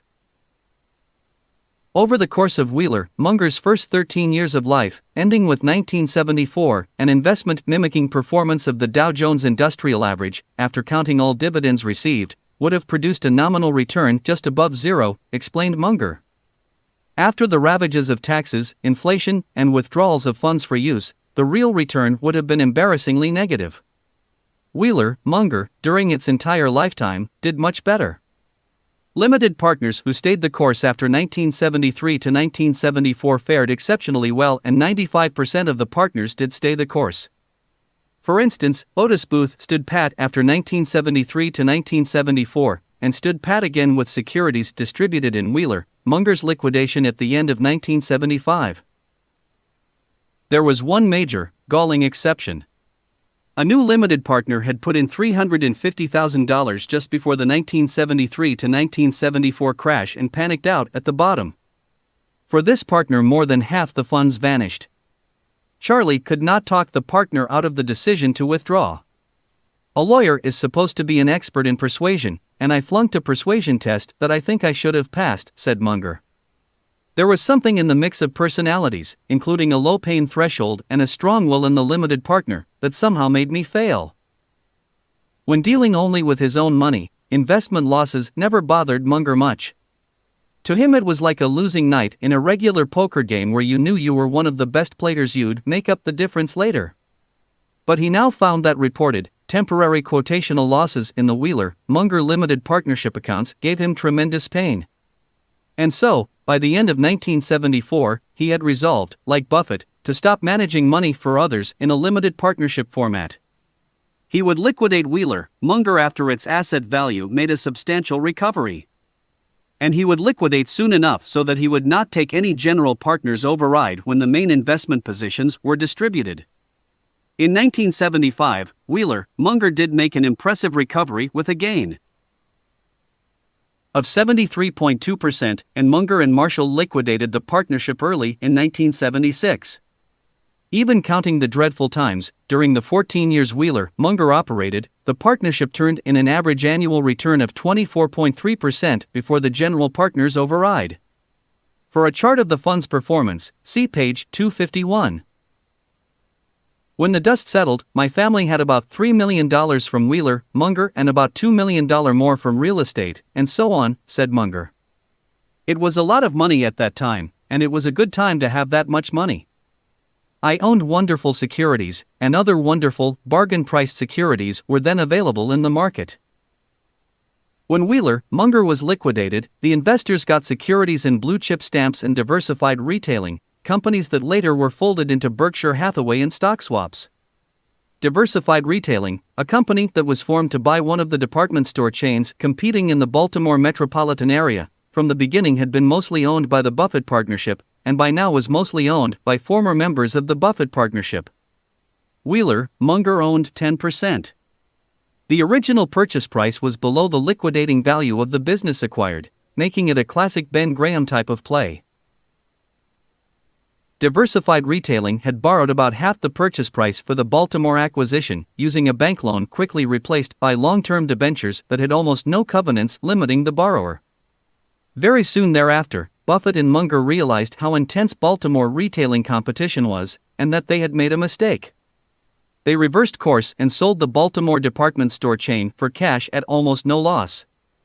The debentures were left in place offset by cash. Meanwhile, Diversified Retailing had purchased for nearly nothing another chain of stores that threw off a profusion of cash. And so, during the great 1973 to 1974 stock market crash, Diversified Retailing had large amounts of investable assets, considerably more than twice what Buffett and Munger had paid for their original stock holdings.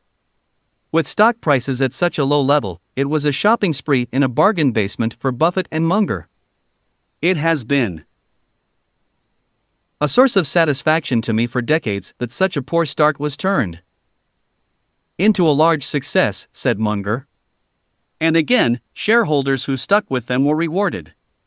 We didn't know Diversified Retailing would become Berkshire, said Otis Booth. I gave some shares of Diversified to the Los Angeles Natural History Museum. Over the years I had to beat on them hard to keep them. They kept 2/3 of the Berkshire that came out of it. They once had 1,800 shares of Berkshire, they're now down to 1,200. Though he doesn't always prevail in his recommendations, Booth still serves on the board of the museum. Booth ended up with a 1.4% stake in Berkshire Hathaway, a little less than Munger's 1.5% holding, making him one of the largest investors in the company. Other members of Munger's inner circle also prospered.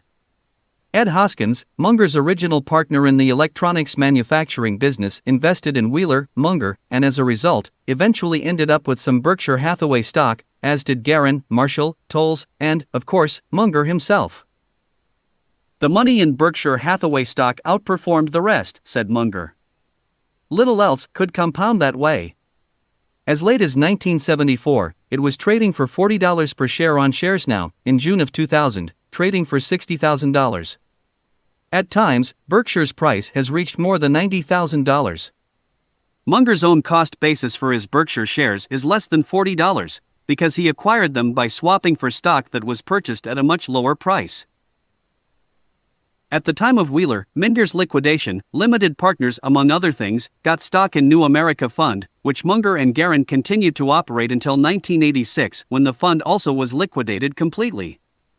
As a small part of the New America Fund final liquidation, shareholders received stock in the Daily Journal Corporation. By the time this phase of their careers was over, Charlie and Al Marshall had worked side by side in the same office for about 2 decades. The real estate projects amounted to a major deal for a young lawyer with a big family, and Munger says having good partners like Marshall was crucial to their success. They were big things to take on, recalled Munger. buying blue-chip stamps with Warren and Buffett was a big thing. All my life, I had high-grade partners, some of the very best that could ever be. Even now that he is so famous, people underrate how fine a partner Buffett is. Jack Wheeler was great, even though he drank too much. Marshall was wonderful, worked hard on projects, made a big partnership. Contribution in pushing so hard for the purchase of See's Candy. I never had any flannel-mouthed baloney in the operation. I dealt with quality people. During the 20 or so years they worked together, Al Marshall found himself having to pull Charlie out of all kinds of social messes. Every once in a while, said Marshall, Munger would go on a talking spree, and gab so long and rapidly that nobody was able to interrupt or change the subject. One evening at a dinner party, the host cornered Al and begged him to go in the other room and get Charlie, who had consumed several glasses of wine, to shut up. Nobody can get a word in edgewise. He's lecturing them on difficulties religions have in describing heaven, something he called a 1,000-year orgasm. On top of that, Munger didn't mind turning up the heat when Marshall got into a little hot water. When the Mungers and the Marshalls were vacationing together at Nancy's parents' home on Oahu, the two couples were shopping in a grocery store. Al and his wife Martha were standing side by side at the meat counter picking out steaks for dinner when Martha Marshall stepped away to look at something else. Didn't realize she was gone, and reached out and grabbed the rear end of some other woman. Al was startled to learn the buttocks were not those of his wife, and the victim was furious. Munger, who was at the other end of the meat counter, shouted out, "You know, he does that to all the women." Charlie's comment only made the woman angrier. Despite the jokes, Marshall said he learned a lot during the decades he worked with Munger. "I learned to make money," Marshall said. But additionally he came to believe that hard work, honesty, if you keep at it, will get you almost anything. While Munger was going tyro-eyed this period of enormous change, expansion, and development, his family sometimes were in a quandary when they tried to describe what Charlie did for a living. Molly Munger had trouble explaining her father to her friend Alice Ballard, a Philadelphia blue blood and debutante. Alice had scored 800 on the verbal portion of the SAT and, like Molly, attended Harvard Law School. To a California girl, Alice seemed worth impressing, but Charlie was of no help. "My college roommate's father was a partner in an old-line Philadelphia firm."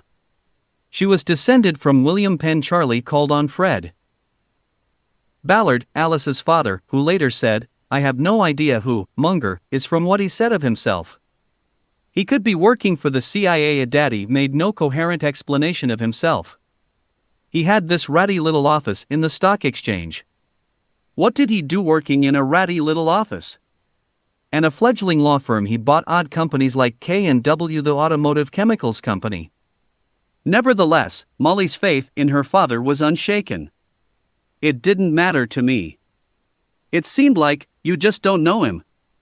If you don't know it now, you'll know it later. He's fabulous." CHATTERTEN.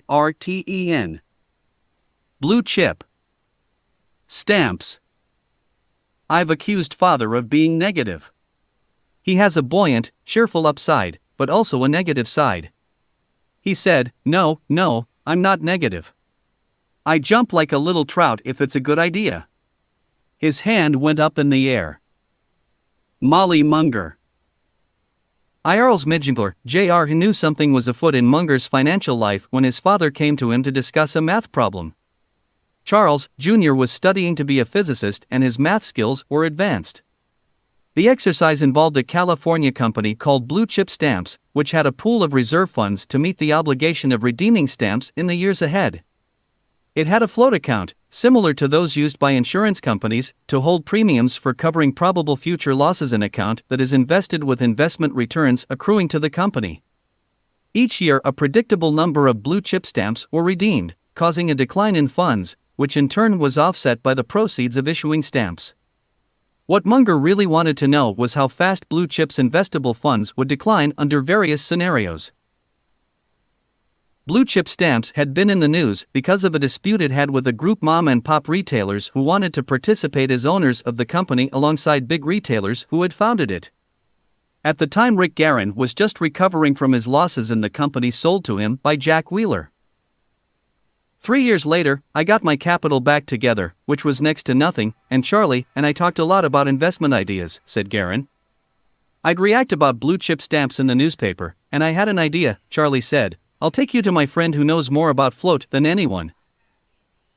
When Garen was introduced to Warren Buffett, Rick realized, as he had when he first met Munger, that he was talking to someone exceptional. Rick was pleased when Buffett immediately saw the same potential value of blue chips float that he had seen. Just by investing the float alone, the company could amount to something. Buffett, Munger, and Garen slowly began accumulating shares, with Buffett buying the stock both for his personal account and for the Buffett partnership. Tracing the story of blue chip stamps from its inception to the present is confusing, but it is central to understanding how Munger, Buffett, and Garen became so rich, and how Berkshire Hathaway evolved into the company it is today. Blue chip became the vehicle through which See's Candy, the Buffalo News, and Wesco Financial were acquired, and these three companies later became essential to the cultural and financial foundation of Berkshire. First, the history, an early precursor to frequent flyer miles in the 1950s and 1960s, trading stamps, such as green stamps, blue and gold, and blue chip, were handed out as a customer incentive by merchants. Retailers deposited money at blue chip in return for their stamps, then the money was used to operate the stamp company and to purchase the merchandise handed out when stamps were redeemed. Shoppers were given a certain number of stamps for each dollar spent in a store, which they pasted into books, then redeemed for prizes such as toddler toys, toasters, mixing howls, watches, and other items. Because it took time to accumulate enough stamps to redeem merchandise and because some customers tossed the stamps in the back of a drawer, forgot them, and never did redeem them, the float built up. By the early 1970s, blue chip sales amounted to approximately $120 million per year, around $400 million in today's dollars. Its float at the time was nearly $100 million. Stamps were popular with housewives and with merchants who liked the increased sales and profits. One of the first trading stamp companies was S&H Green Stamps, but according to S&H's rules, only one type of retailer, a single grocery store, gasoline station, or drugstore in each area could offer S&H stamps. A group of 9 retailers, including Chevron Oil, Thrifty Drugs, and important California grocery chains, wanted the same competitive advantage, so they got together in 1956 and created Blue Chip Stamp Company. The company was controlled by the 9 retailers who organized it. Other store owners were allowed to offer the stamps, but they had no say in how the business was run, nor did they share in the profits. Blue Chip became by far the largest trading stamp company in California and was so successful that eventually it faced a lawsuit from the small retailers who thought they weren't getting a fair shake from the founders. They claimed that the founding owners had violated antitrust laws by not providing ownership rights to small merchants.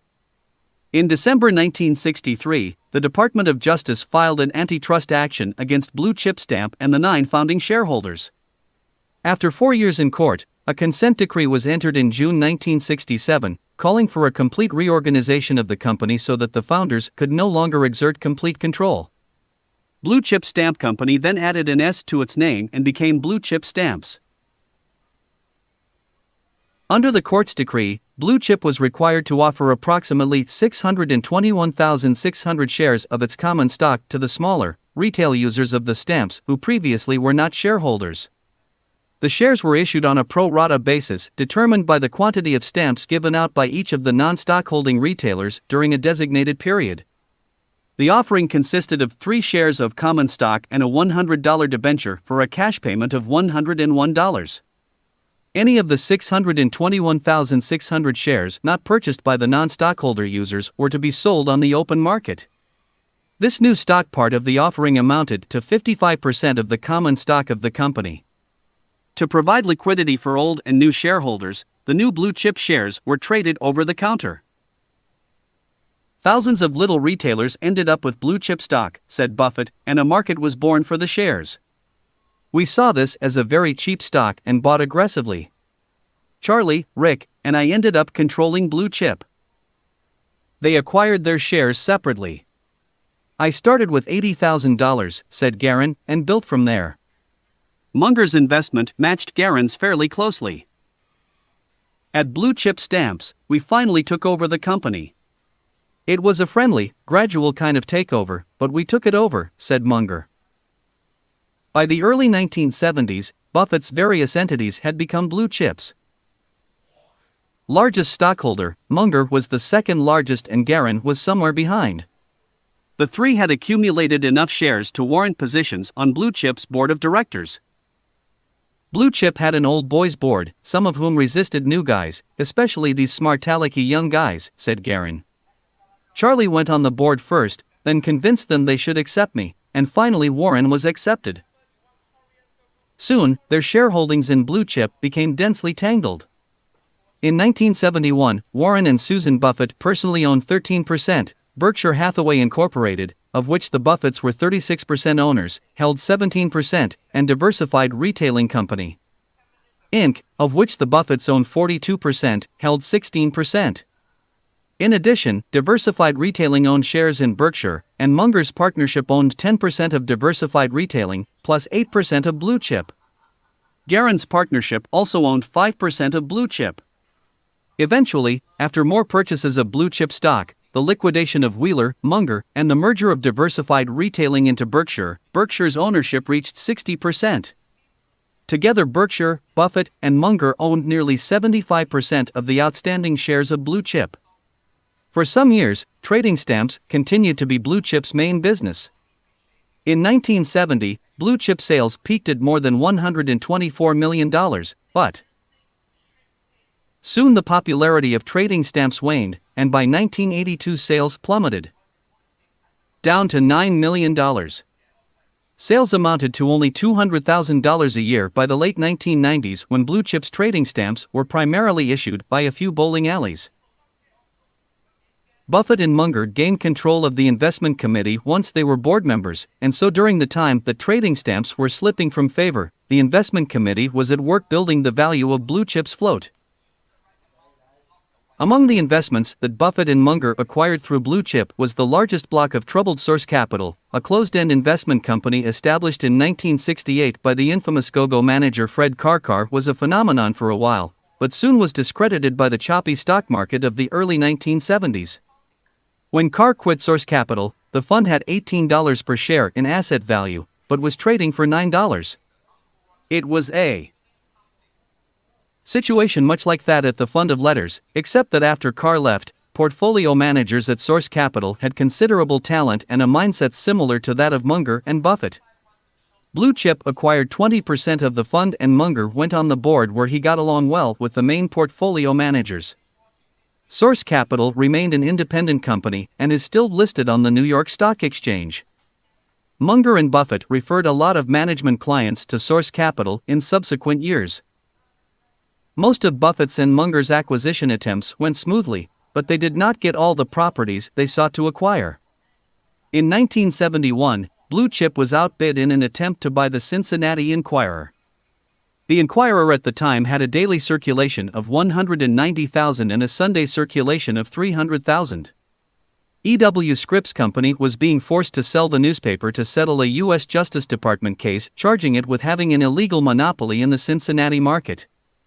Blue Chip offered Scripps and its affiliate, Scripps Howard, $29.2 million for the newspaper but was turned down.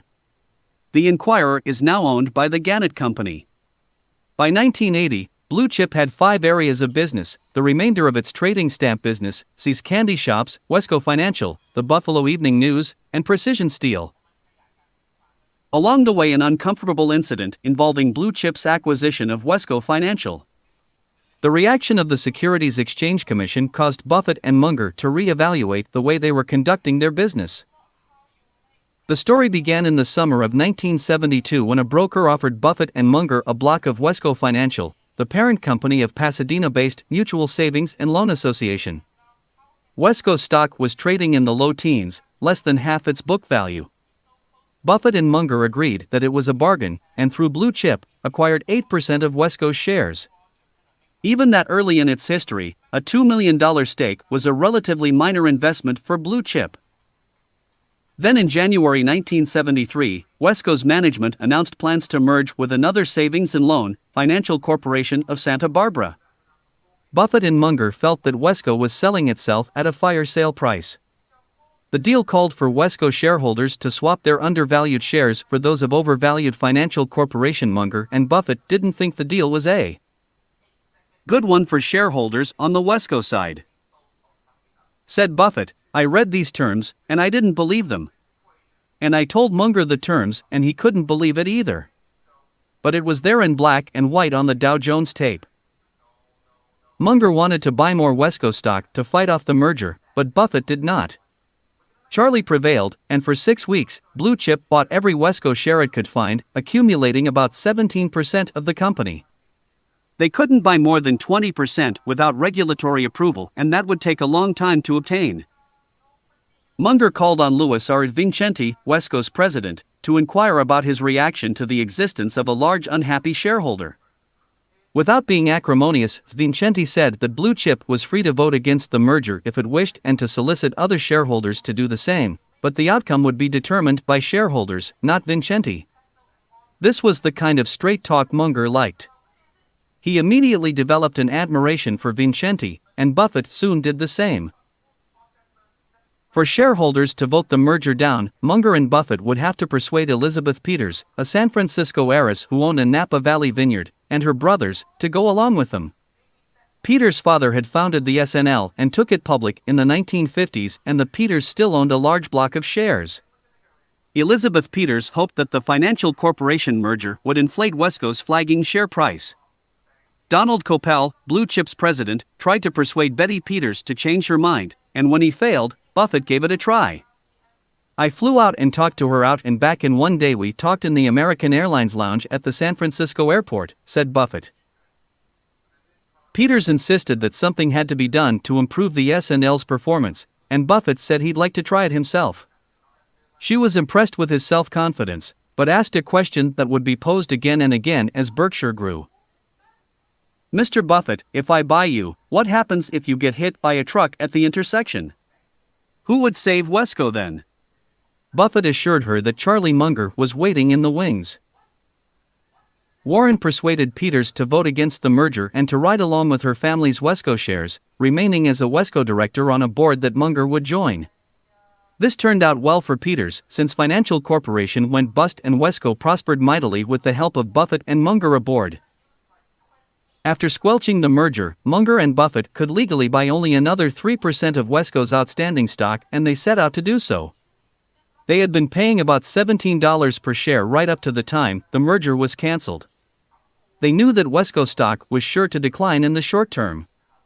Nonetheless, they offered $17 per share, thinking it only fair since it was they who had interrupted the merger. "We decided in some quixotic moment that it was the right way to behave," said Munger. After some period of time passed and the regulatory hurdles were leaped, Blue Chip made several subsequent tender offers, and eventually raised its Wesco stake to 24.9%. By mid-1974, Blue Chip owned the majority of Wesco shares. Munger and Buffett would have acquired more Wesco shares, but stopped at 80% at the request of Peters, who remains a large minority shareholder. 3 Buffett lets Peters set Wesco's divided policy, and she increases the payout slightly every year. All through this, however, the SEC for some reason had been tracking the activities of Buffett and Munger and had some questions about the Wesco deal. "I've always suspected that someone who wanted the financial corporation merger to go through complained to the SEC," said Munger. And yet, he admitted, the convoluted ownership at Blue Chip did appear suspicious. When the SEC started looking, there were all these crisscrossed ownerships. That happened by accident. But it was complicated, and because so many people create complications to hide fraud, the SEC delved and finally fixed its attention on something. How we got Wesco. People assume if what you're doing is enormously complicated, you're probably doing something wrong. Indeed, Buffett, Munger, and to some extent Guerin, owned stakes in an incredibly intertwined bundle of companies. The three men's investments had grown this way and that, taking whatever structure seemed logical and fair at the time. The organization was a little too disorganized for the tastes of the SEC. But there also was a legal question. The SEC's concern was whether Blue Chip had unlawfully manipulated the stock of Wesco in some way. the SEC rightly concluded that Munger and Buffett bought shares at an obviously higher than necessary price, and suspected Sonic's sort of preemptive motive rather than a benevolent one. Buffett responded to the inquiries by shipping 3 cartons of documents, memos, stock transfer documents, and so on to Washington. Buffett reacted calmly. Munger, on the other hand, was impatient. The SEC investigation became an impediment to Blue Chip's everyday business, and in the fall of 1974, Munger wrote to his attorney, Chuck Rickershazer, "I hope the foregoing will satisfy everyone at the SEC and that, if not, you can arrange that I receive the promptest possible response, preferably by direct telephone calls to me, so that we can clear up any problems and get our merger consummated." Instead, the SEC opened a full-scale investigation of Buffett's investment practices in the matter of blue chip stamps, Berkshire Hathaway Incorporated, Warren Buffett, SIC, HQ 784. Blue chip, Berkshire, Buffett, SIC, singly or in concert with others, may have engaged in acts which may have directly or indirectly operated as a device, scheme, or artifice to defraud, or included in an untrue state of material of fact or omitted. In the meantime, the Washington, D.C. rumor mill churned with the news that Munger's former law partner, Rod Hills, had been offered the job of SEC chairman. Rickershazer, who also was acting as Buffett's lawyer, called Hills and asked him to reject the job offer, claiming that if he took the post, the SEC might feel compelled to treat the blue chip case more harshly just to make sure there was no suggestion of favoritism. According to some reports, Munger called Hills several times and berated him for not standing by his friends, but Hills said that Munger never called him about the matter. They never discussed it at the time or later. At any rate, Hills dismissed Rickershazer's request as inappropriate and accepted the job anyway. The SEC did not stop its probe with Wesco. It extended the investigation to source capital, and when Buffett and Munger realized that their financial relationship had become so complex that it was difficult to explain it to the SEC, they decided to restructure their holdings and simplify matters. Charlie already had closed down Wheeler, Munger, and assumed the chairmanship of Blue Chip at a salary of $50,000 per year. Buffett had closed his partnership and had turned his attention to Berkshire Hathaway. In 1975, Munger testified before the SEC about the Blue Chip case, doing his best to convince regulators that he and Buffett only intended to play fair when they offered the higher than necessary share price after the financial corporation merger blew up.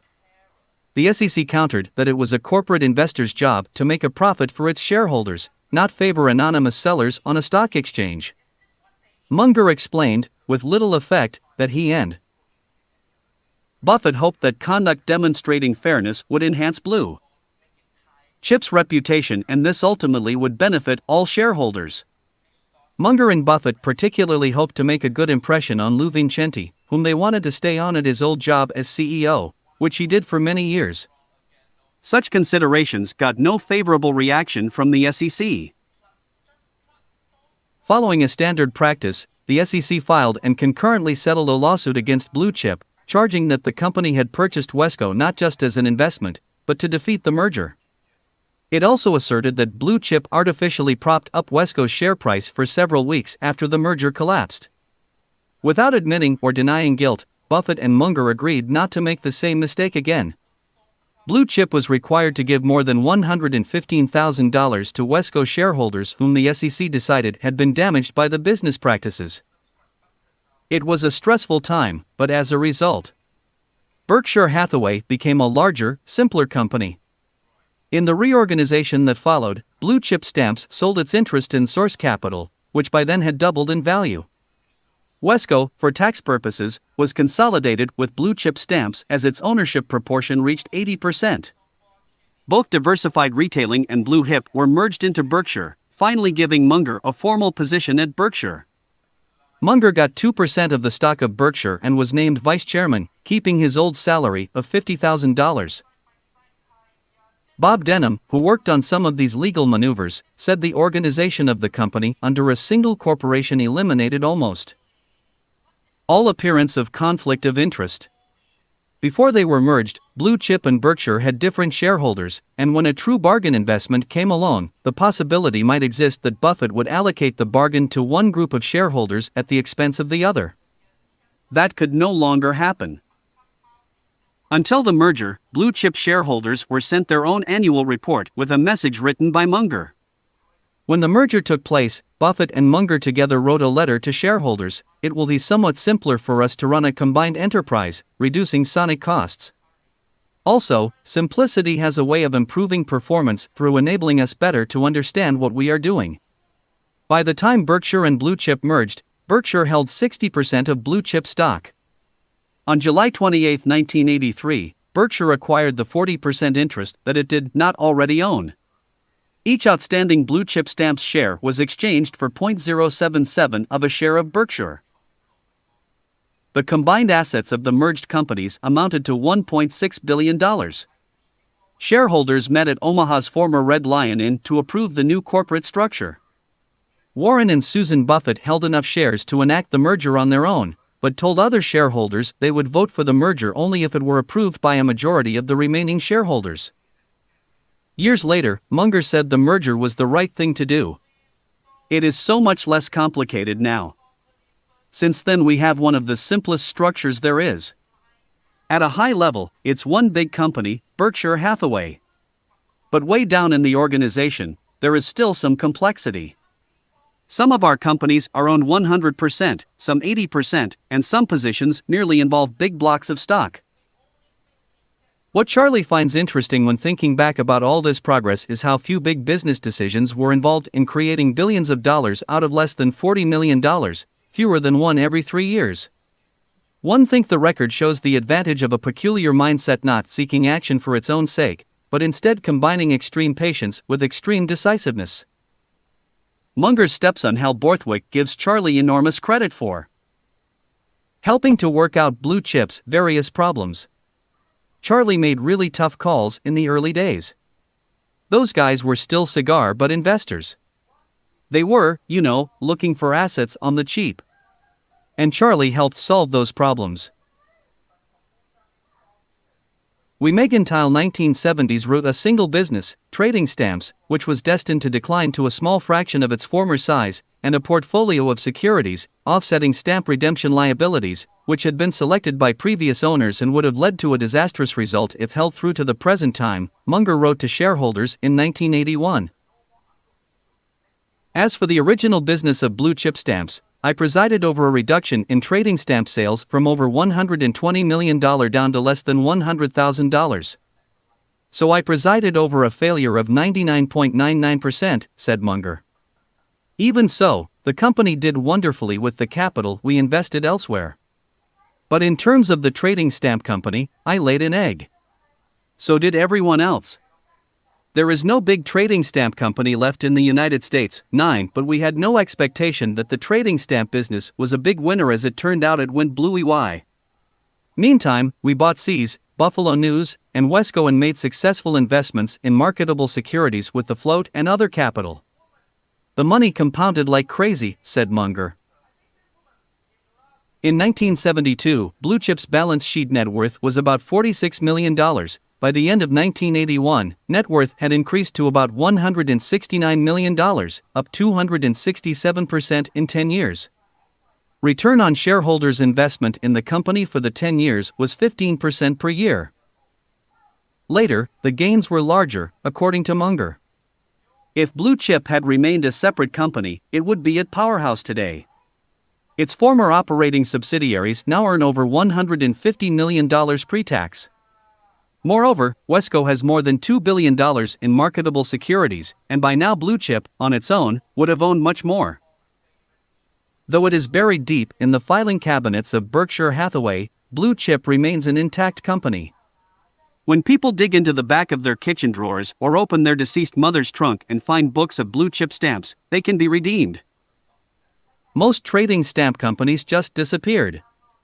Blue Chip still exists, a minuscule stamp business redeeming stamps issued in 1961 and 1962, explained Buffett. The numbers say they were issued 30-odd years ago. We keep this little redemption company. We've got a good-looking catalog. We offer the same value we did 25 years ago.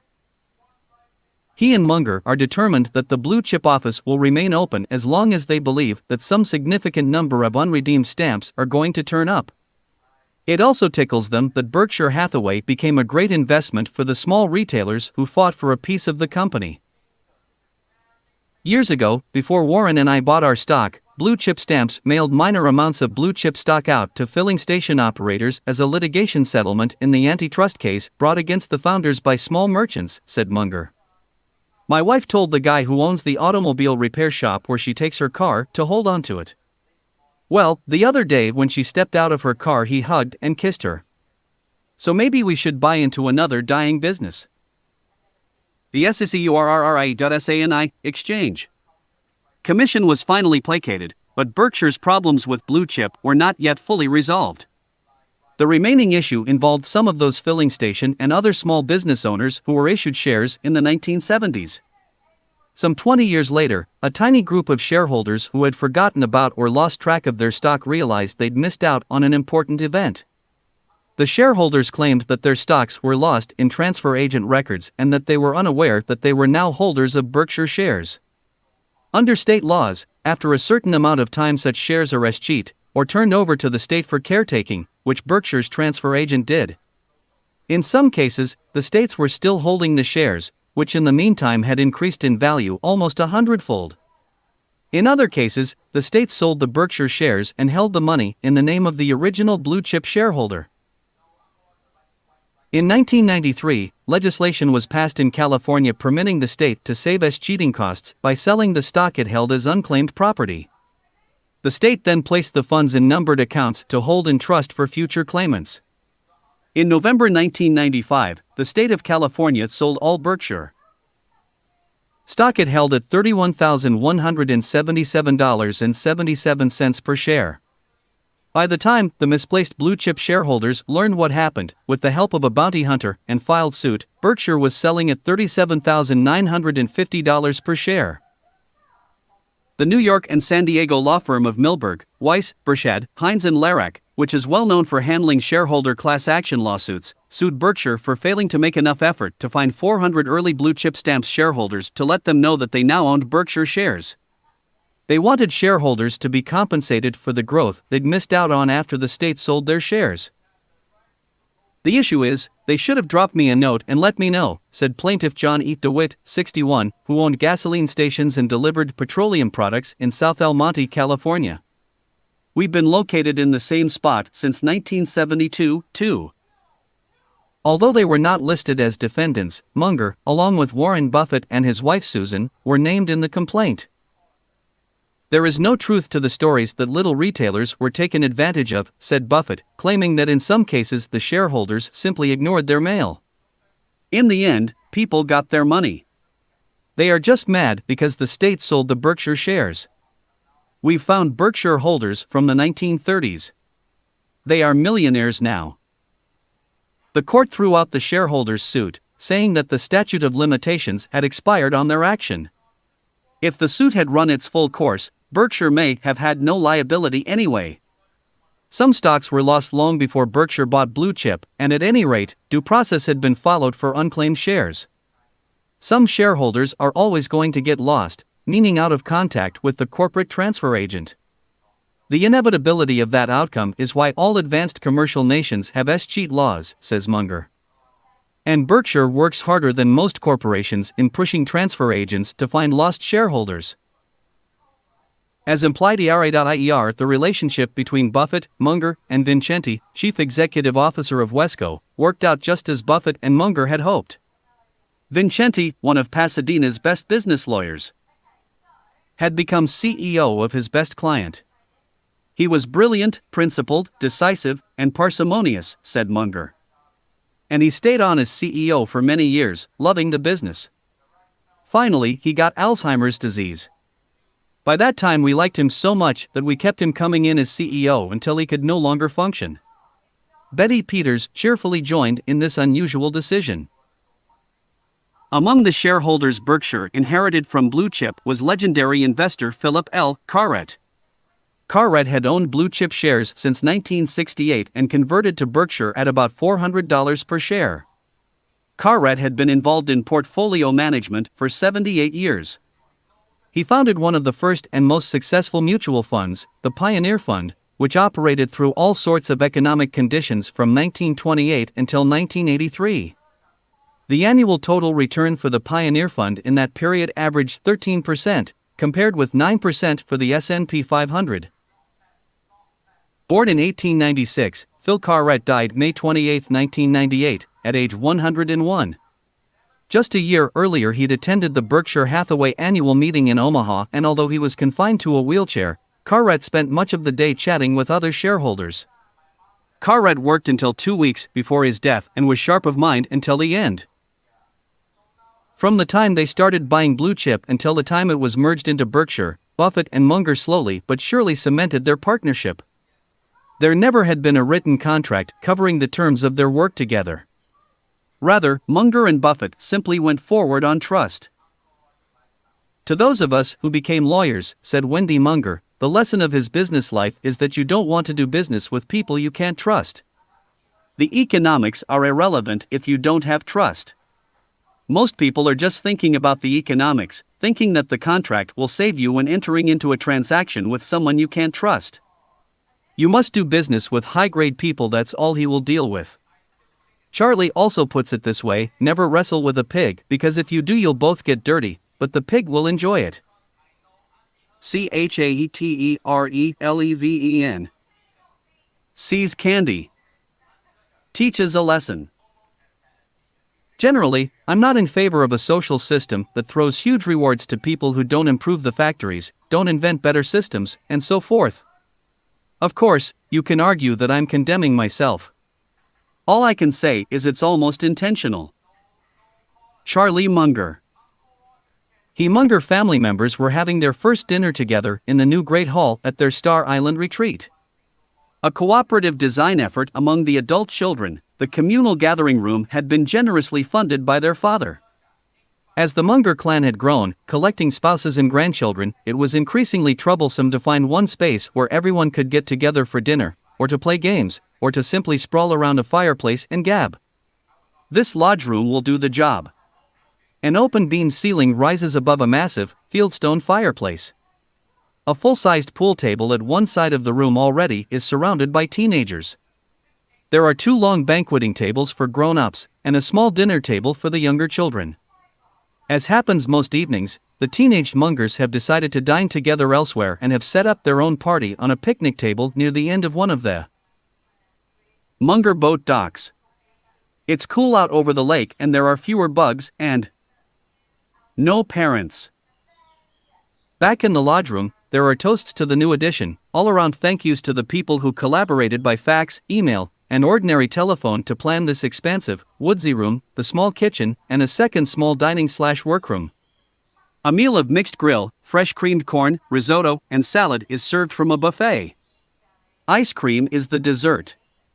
Most people hold their hands over the top of their wine glasses to keep the insects out, but those who don't are treated to a mouthful of gnats. No matter. Everyone's chattering and having fun. Molly Munger, who is seated next to her father, turns to him and quietly thanks him for providing the wherewithal for the family gathering, and especially for this wonderful great hall. Charlie stares straight ahead, not responding to her comment, not blinking. "Did you hear me, Daddy?" Molly asks persistently, quietly. "Yes," he murmurs, continuing to stare straight ahead. Suddenly one of the Munger children appears with a box of See's candy, taken from a case that had been shipped from the factory in advance of the family's arrival. The guests begin poking around, looking for their favorite cream center or caramel, stopping just short of sticking a finger in to see what the filling might be. The Mungers and their guests are too polite for that, but some are tempted. Nancy Munger speaks to her husband from the opposite end of the table. "Charlie," she calls. "Charlie." "He never listens to me," Nancy complains to her dinner partner. "Charlie, Charlie," she calls louder. "Tell the story about the pipes." She gets his attention. The pipes at the See's factory. Now he's online and proceeds to recount an episode when See's hired a new employee experienced in candy making and took him to review the kitchen where the candy is cooked. The employee spent some time looking around, then puzzled, asked a manager where the water pipes were. The guy could only find 2 pipes, one marked cream and the other marked whipping cream. He was amazed to learn that they don't use any water when making Sees, so there were no water pipes.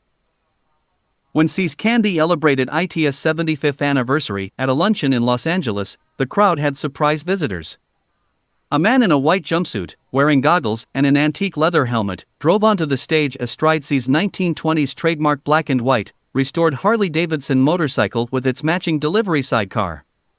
The driver hopped off the motorcycle, flung off his hat, and ripped off the jumpsuit. At the same time, a figure rolled out of the back door of the sidecar. There, before a laughing audience, stood the driver, Warren Buffett, and his passenger, Charlie Munger. "I particularly enjoyed coming here today," Munger told the assembled employees, suppliers, and customers. "It gave me the chance to look a lot sprier than I really am. If you coil a guy up like a spring and put him in a narrow receptacle, he will pop out like a kid." While I was in that receptacle, I thought of my favorite business analogy, the mouse who says, "Let me out of the trap. I've decided I don't want the cheese."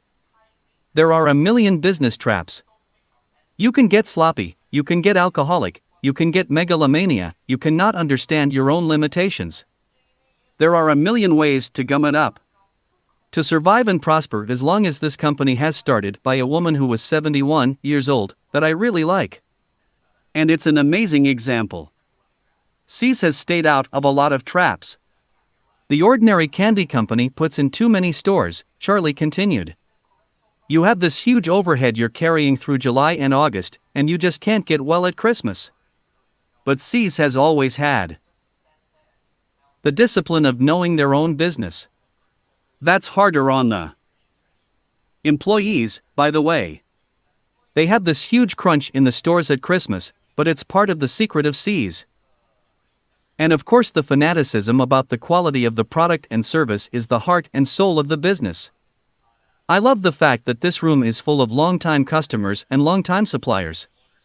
You get suppliers who are good and who are trusted because they deserve trust, and you behave the same way toward your own customer, then you are a little part of a civilization that is a seamless web of deserved trust. This is the way the world ought to work. It is a better example for everyone else. It is the right way to build up a state or a civilization. It was just marvelous for us to become associated relatively early in our business careers with a culture that was so fundamentally sound. It is Ben Franklin, or his business philosophy, all over again, alive and well at See's after all these years. Summer is the slowest season for candy makers since there are no candy-centric holidays. At the La Cienega Boulevard factory in Los Angeles, the summer staff shrinks to around 110. During the Christmas to Easter season, the staff swells to 275 or more. The summer candy makers are the long-termers, the lifers, and many are Hispanic. See's prides itself on a sense of family that allows mother, daughter, and granddaughter, husbands and wives, brothers and sisters, to work side by side. The southern plant makes about 40% of the candy, concentrating most on those with hard centers. The remaining sweets are made in the South San Francisco plant. Factory workers are paid hourly wages and receive full health benefits as negotiated by their union, the Bakery and Confectionery Workers Union. Hundreds of See's workers have been with the company 15 years or more. At the Los Angeles factory's 1999 awards banquet, 21 workers iced for service ranging from 30 to 50 years. See's candy with its motto quality without NNI. Ramos represents more to Munger than an after-dinner Klykakf. The acquisition of See's Candy was among the earliest deals that he at Warren Buffett did together, and it was one of the first companies ZH purchased outright. But most important, the experience of See's taught Charlie and Warren a lesson that caused a major improvement to their investment style. In 1972, using the float of blue-chip stamps, Buffett and Munger acquired the small Los Angeles-based See's Candy for $25 million. It was a major step for Charlie and Warren because it was their biggest purchase up to that time. It was big news in California, where See's black and white candy shops are part of the local culture. A 16-year-old Cher was working at See's when she met Sonny Bono and left her job to move in with him as his housekeeper. Mary See was 71 when she opened a small, Los Angeles neighborhood candy shop in 1921, although she had the help of her son Charles. Charles A. See had been a pharmacist in Canada, but changed careers after his two pharmacies were destroyed when a forest fire swept through the town where he did business.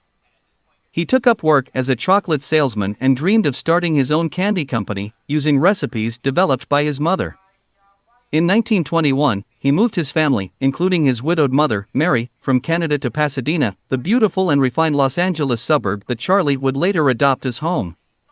During the 1920s, Los Angeles was a booming city of 500,000 residents. It wasn't an easy go for the C's, since there were hundreds of competitors.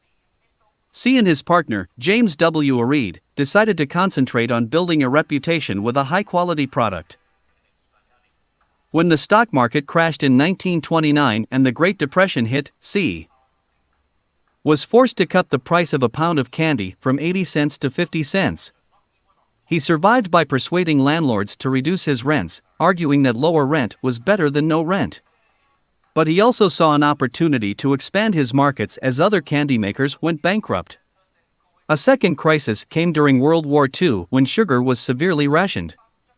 Rather than compromise quality with inferior ingredients or altered recipes, C's decided to produce as much high-quality candy as possible with the ingredients that were allocated to the company, and no more. Customers lined up around the block to buy the limited supply of chocolates, and once the supply was gone, the shop closed for the day. No matter what time the store closed, the sales staff was paid for a full day of work. This turned out to be a smart marketing ploy, since the waiting crowds added to the candy store's cash. C's was already 30 years old when Charles Huggins joined the company in 1951. The head office was then in Los Angeles, but Huggins started in the San Francisco facility. Huggins first saw San Francisco when he took furlough before going to Europe as a paratrooper in 1943. Huggins fell in love with the area. "I said, if I make it through the war, this is where I want to be." He made it, then enrolled in Kenyon College. After graduation, Huggins moved to San Francisco, where, after getting a referral from Stanford University's placement office, he went to work at C's. He was sent around to work in all the departments and even to make candy. Huggins' first big opportunity came when managing the packaging department, where employees thought they were doing things wrong, but couldn't get anyone to listen. Huggins went in, took the workers' advice, and made changes that improved the process. Little by little, he was given more responsibility. When Harry C., Mary's grandson, took over the company after his brother's death, Huggins was given responsibility for expanding the company's business. Harry C., Huggins said, enjoyed life tremendously, was a world traveler, established vineyards in Napa Valley. After a while, the family decided collectively to sell the company and cash in their chips. I was coordinator and liaison for that.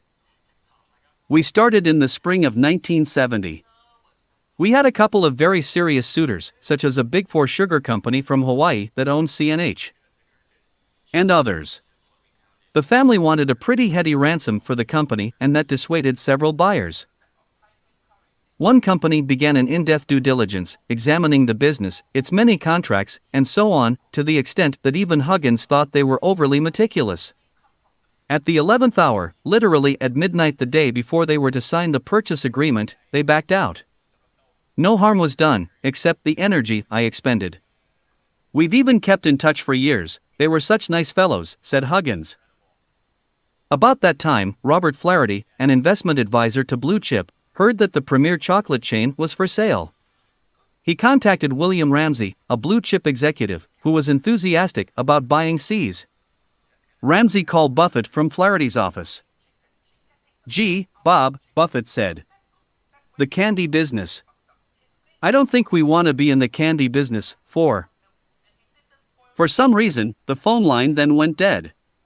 Ramsey and Flaherty hurriedly tried to call Buffett back. Finally, after the secretary misdialed the number and several minutes elapsed, they reconnected. Before they could speak, Buffett burst out, "I was taking a look at the numbers. Yeah, I'd be willing to buy C's at a price." Warren immediately flew out to visit Harry C. That was in November 1971, recalled Chuck Huggins. Harry C. was fond of Hawaii, and we were preparing to open our first shop there. I was commuting back and forth between Honolulu and the mainland. I got a call from Harry saying we've got some very serious potential buyers. I want you to come back and help me talk to them. We were to meet them Saturday after Thanksgiving. Huggins hurriedly caught a flight home for the meeting, which was held in a Los Angeles hotel. Harry C's Chief Executive Officer Ed Peck and a C's attorney were already there. Huggins saw Munger for the first time when he walked into the room with Buffett, Guerin, and Flaherty. So we sat and talked a couple of hours. Harry explained who they were, which didn't mean anything. Berkshire Hathaway, everyone thought that was a shirt company. Nobody knew who Charlie was, and Rick was maybe involved in property development. He had some relationship with Blue Chip. Anyway, Warren made a lot of comments. Charlie would periodically interrupt and put in his comments. Rick didn't say anything. We got to a point where it was evident that they were serious about buying C's. There were two things to be resolved: how much to pay and how the business would be run. Warren said, "Harry, we need to talk to you about the price privately." Warren then said to Harry, "If we go through with this, we don't run companies. I need to know who will run the company." Peck was ready to retire, so the question presented a problem. Harry looked around the room and saw me, and said, "Chuck will." That's how it happened. Warren said, "That's fine. Charlie and Rick and I would like to meet with Chuck tomorrow." Huggins had some experience with such meetings already, thanks to the buyers who backed out at the last minute. He knew that Harry C. had already told the potential owners all the good things about C's. I prepared myself by figuring what the company had been doing up to that point. I intended to tell them all the things I thought were problems, things we were working on, my view of the competition. The bad stuff. I gave them a list of my problems and solutions. Warren was very calm, down to earth, recalled Huggins. Rick never did say much. Charlie would volunteer whether asked or not. There were Warren and Charlie talking at the same time. It gave me insight. But I liked all three of them. There was no blowing of horns about what they'd done. I knew Charlie was a lawyer. That came out. Warren is like an old shoe. Charlie's a college professor or a chief justice of the Supreme Court, and my feeling about Rick was he was hip about everything. He is completely unrelated to those two, except that he was related. He never seemed serious, but he was. Warren explained to Huggins that first the purchase had to be settled, but if that happens, here are a couple of things that are expected. First, we want you to run C's as president and CEO, and second, we don't want any C's left with a relationship to the company. Some of the people have been around for a long time. Make a settlement and they can go their way. Huggins said Warren and Charlie wanted him to have full control. "We want you to maintain company ethics and standards," said Buffett. The C family was asking $30 million. But because of C's low book value, Buffett and Munger decided not to go above $25 million. The talks ended, but later C called back and accepted the $25 million. Munger and Buffett purchased C's Candy on January 3, 1972, paying 3 times book value, something they'd never done before. I was thinking, Charlie lives in Hancock Park. Warren's going back to Omaha, said Huggins. He was worried about how he would communicate with his new employers. Buffett told Huggins that he realized that the sale was coming at C's busiest time, since it makes more than half of its profits at Christmas. The group would get together after the holidays, said Buffett, and talk about how to proceed next. We shook hands. That was the last meeting I had until after Christmas, said Huggins. I still didn't have a sense about Warren. I couldn't find out. Since that time, Huggins has learned a lot about both Charlie and Warren. The actual contract signing was January 31, 1972, said Huggins, and within a month Charlie and Warren were back in his office. I would be sitting at my desk, the two of them in front of me. Warren would ask questions, Charlie would inject a lot of opinions. Nevertheless, Huggins was feeling positive about C's new owners. I got the strong feeling that we were the luckiest people in the world. Warren reminded me of someone I admired, Will Rogers. Homey, trustworthy, absolutely brilliant. It was as if he'd run a business just like ours.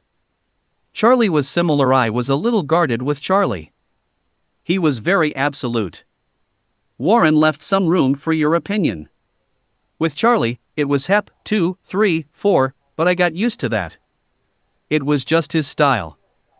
But Huggins learned not to take Munger lightly. If you've ever tried to get Charlie off a position, you're wasting your time. He sort of huffs and tosses his head, and you can forget anything from there on.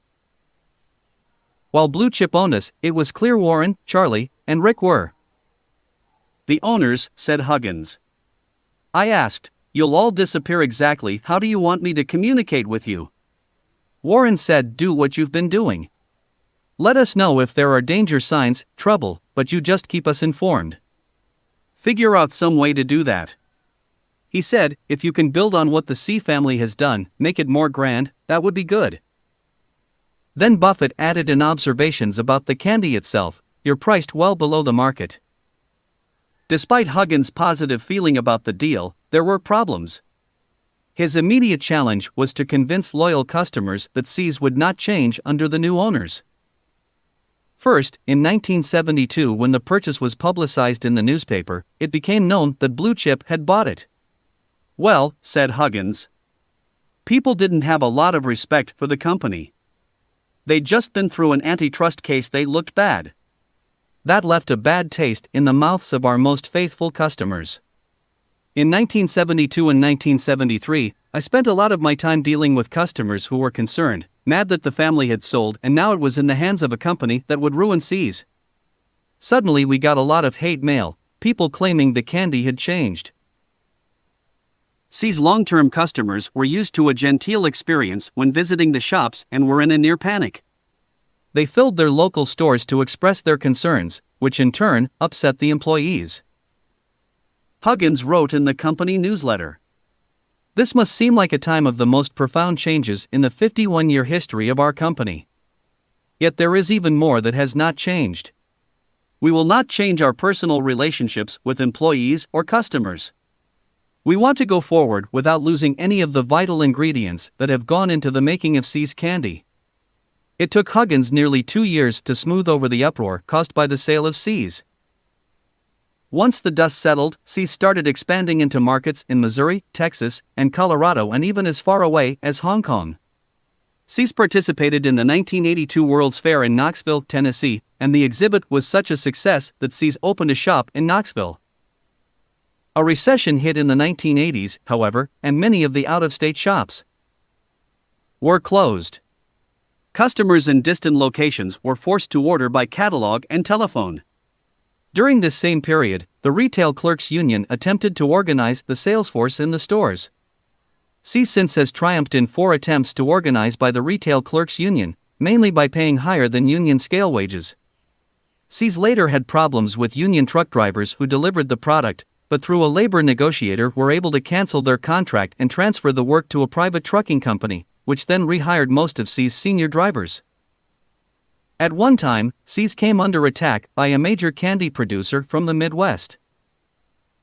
In 1973, Russell Stover Candies, which traditionally was sold through other retailers, went heavily into their own stores. They decided to put on a campaign with C's and beat us out in our own marketplace, recalled Huggins. They put in stores that looked exactly like C's, called Mrs. Stover's. They duplicated our identity and tried to grab our market. Of course, I informed Charlie and Warren about the fact. Munger said, if they are infringing on our trademarks in any way, we can go after them. Then, Charlie gave me a lot of direction of what to look for, said Huggins. Huggins hired a photographer and told him to take pictures of things in the Stover stores that resembled C's trade dress, such as checkerboard floors, lattice in the windows, and old-fashioned photos on the walls. Charlie said, I want this to be handled by a partner at Munger, Tolles. She was born in California, teaches at University of California at Los Angeles Law School. I will assign her to this action. I want you to come to the office and meet her. It was Carla Anderson Hills. I met her and liked her. It took me about 30 minutes to realize that she was the same personality type as Charlie. What kind of personality was that? Go get 'em, said Huggins, snapping his fingers in the air. It was fun. The upshot was, Charlie scared them too. Death with all these planned legal responses if they persisted. They backed off. They agreed they wouldn't put in any more copycat stores, and after a time would change the ones they had. Part of C's competitive advantage is that it is a leader in its market. In some businesses, the very nature of things is a sort of cascade toward the overwhelming dominance of one firm, said Munger. It tends to cascade to a winner-take-all result. And these advantages of scale are so great, for example, that when Jack Welch came into General Electric, he just said, "To hell with it. We're either going to be number one or number two in every field we're in, or we're going to be out." That was a very tough-minded thing to do, but I think it was a correct decision if you're thinking about maximizing shareholder wealth. During that period, Huggins came to the opinion that Munger was a very practical person. The Ben Franklin thing is appropriate. Charlie's as corny as hell, but what more do you need? The problem with encroachment on its territory took several years to resolve, said Huggins, and there were other difficulties as well. During President Richard Nixon's wage and price controls, for example, the company had to operate differently. Once the problems of the early days were under control and See's was running smoothly, Munger and Huggins spent less time together. The personal and direct contact has diminished over the last 10 years, said Huggins. I miss that. I now talk to Warren on a regular basis. We talk on the phone every 10 days or so. He and Charlie then talk. I don't need to call both. In the 1990s, C started a more cautious expansion, and rather than build more stores, they established counters at airports and in department and other stores. At the end of the century, See's operates approximately 250 black and white shops across the United States, with 2/3 of them in California. The company sells 33 million pounds of candy a year. More than 75,000 pounds of candy was sold through See's internet site, a competitor to its own toll-free order service. The company's 1999 sales were $306 million, and its pre-tax operating profit was $73 million. Though it doesn't compare to the year-end holiday season, the Berkshire Hathaway annual meeting each May in Omaha is an important day for See's. We did $40,000 in sales at the 1999 annual meeting, observed Huggins. Warren's proud of that. See's candy, reminisces Munger. It was acquired at a premium over book value, and it worked. Hochschild, Cone, the department store chain, was bought at a discount from book and liquidating value. It didn't work. Those two things together helped shift our thinking to the idea of paying higher prices for better businesses. When they bought See's, Charlie and Warren still were bottom fishers. But as they learned and as the business grew, change was necessary. You could once find value by just rooting around in the less traveled parts of the world. The pink sheets, you'd find a lot of opportunity, said Charlie. It was only luck that Blue Chip was able to buy See's at the price they paid. Munger credits Al Marshall for giving the final push toward the correct decision. If they had wanted just $100,000 more for See's, we wouldn't have bought it, said Munger. We were the dumb hack then. Even so, when we bought the business, almost nobody was having much success selling boxed chocolates except See's, and we wanted to know why that was, and if the success was sustainable, said Buffett. When See's turned out to be an excellent, ongoing business, Munger and Buffett realized how much easier and pleasanter it was to buy a good business and just let it roll along, than to buy a deeply discounted but struggling business and spend time, energy, and sometimes more money setting it straight. If we hadn't bought See's, we wouldn't have bought Coke, said Buffett. So thanks See's for the $12 billion. We had the luck to buy the whole business, and that taught us a whole lot. We've had windmills, well, I've had windmills. Charlie was never in the windmill business. I've had second-rate department stores, pumps, and textile mills, which he decided were nearly as problematic as the windmills. Munger says he and Buffett should have seen the advantages of paying for quality much earlier. One don't think it's necessary to be as dumb as we were, you. See's is a slow grower, but its growth is steady and reliable, and best of all, it doesn't take additional infusions of capital. We've tried 50 different ways to put money into C's, explained Buffett. If we knew a way to put additional money into C's and produce returns a quarter of what we're getting out of the existing business, we would do it in a second. We love it. We play around with different ideas, but we don't know how to do it. Munger added, by the way, we really shouldn't complain about this because we've carefully selected a bunch of businesses that just drown in money every year. 12. Munger told Berkshire shareholders that there are a large number of businesses in America that throw off lots of cash, but which cannot be expanded very much. To try to expand would be throwing money down a rat hole, he said. Such businesses don't stir acquisition desires in most corporations, but they are welcome at Berkshire because he and Buffett can take the capital and invest it profitably elsewhere. 3. Incidentally, that is the same reason Berkshire pays no dividends. Berkshire holds on to cash when Buffett believes retained earnings can produce more in market value for shareholders than would likely be possible if the earnings were not reinvested within the company. From C's, said Munger, we've learned that the ways you think and operate must involve time-tested values. Those lessons have made us buy more wisely elsewhere and make many decisions a lot better. So we've gained enormously from our relationship with C's. Plus, despite C's place of honor in the Berkshire crown, it now represents only a tiny portion of Berkshire's value to its owners. Even if C's were now worth $1 billion, which is conceivable in light of its sales, that is less than 2% of Berkshire's market capitalization. CHAETERTWELVE. The Bellis Case. Charlie has no enemies in the sense of fighting or confrontation. He has enemies in the larger sense generated from envy. His personality is unique, but it does not appeal to everyone. I know women who don't want to sit next to him at dinner parties. Otis Booth. In Glani's King George called the American colonist Benjamin Franklin the most dangerous man in America, though Franklin was well received when he first arrived in England in 1757. Soon after establishing himself in London, Franklin realized that the British knew very little about the colonies. Often the wag, he took it upon himself to set the British straight. To read the English papers, Franklin wrote, "One would think America didn't produce enough wool to make a pair of stockings a year, whereas the tails of American sheep were so heavy with wool, little wagons had to be tied under them for support." During his 16 years there, Franklin dazzled the British with his originality. He invented bifocal eyeglasses, a 24-hour clock for navigation, and urged the adoption of daylight saving time. But he shocked Londoners by swimming in the Thames and working out with dumbbells totally in the nude. Finally, largely because of political differences but partly because some were jealous of his popularity, he was expelled from England. When Franklin sailed to France in 1776 to become the American ambassador, America's most famous citizen again was given a hearty welcome. According to the French ambassador to the United States, in 1999, François Bujon d'Estaing, Franklin had qualities that French people revere. He was cheerful, witty, and humorous.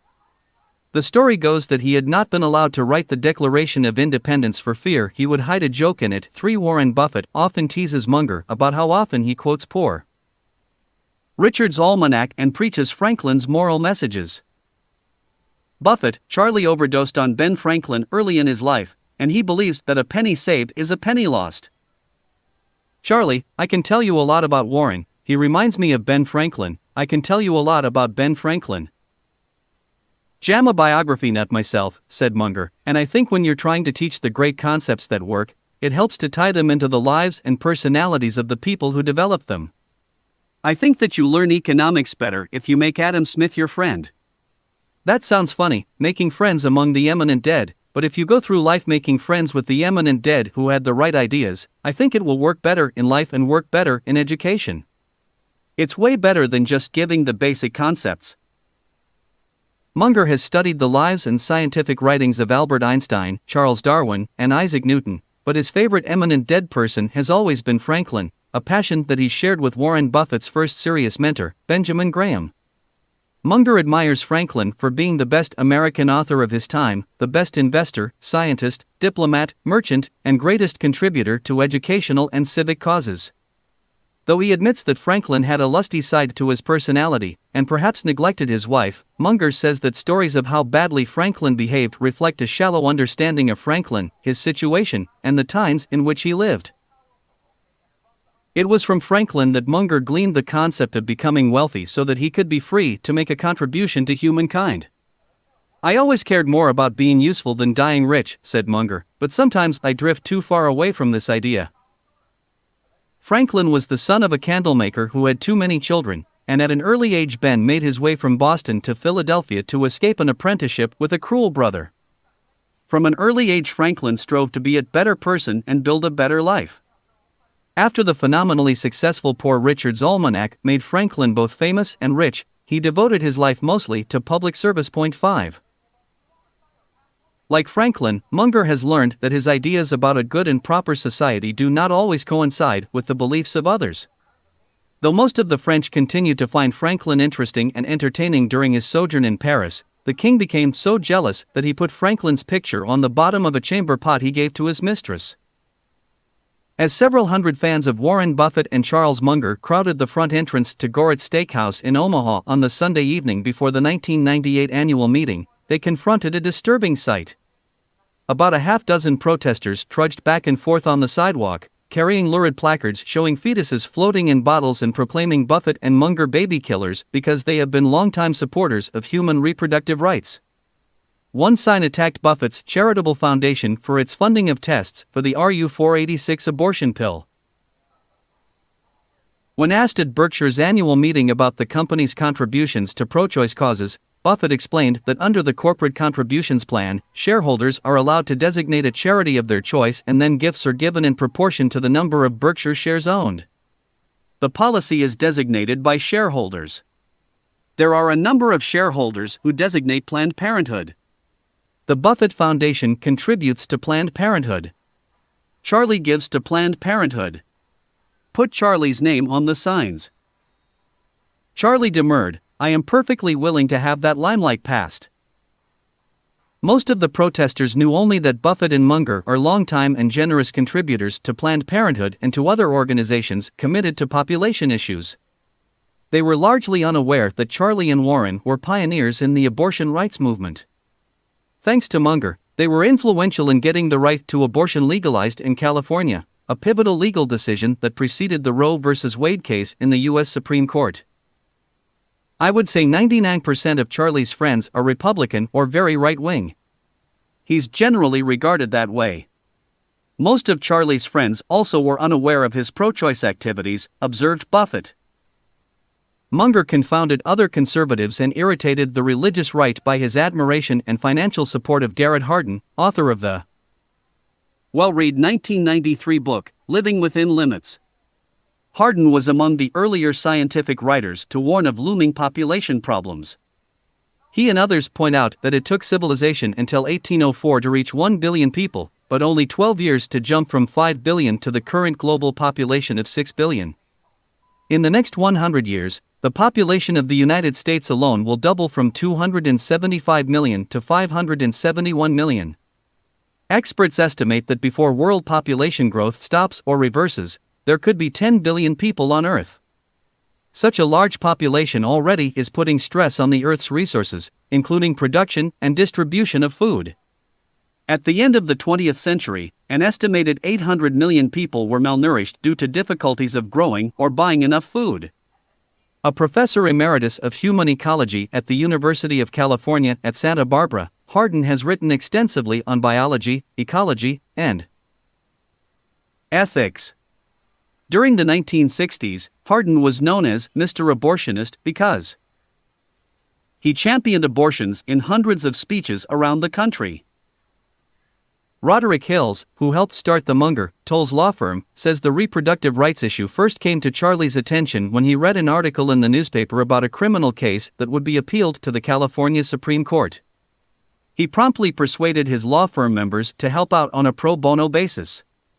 The case was that of Dr. Leon Bellis, a doctor who had been convicted of referring a woman to an abortionist. You can go back to the Bellis case, 1972 or so. We would talk about it all the time. Charlie was totally immersed in it, recalled Buffett.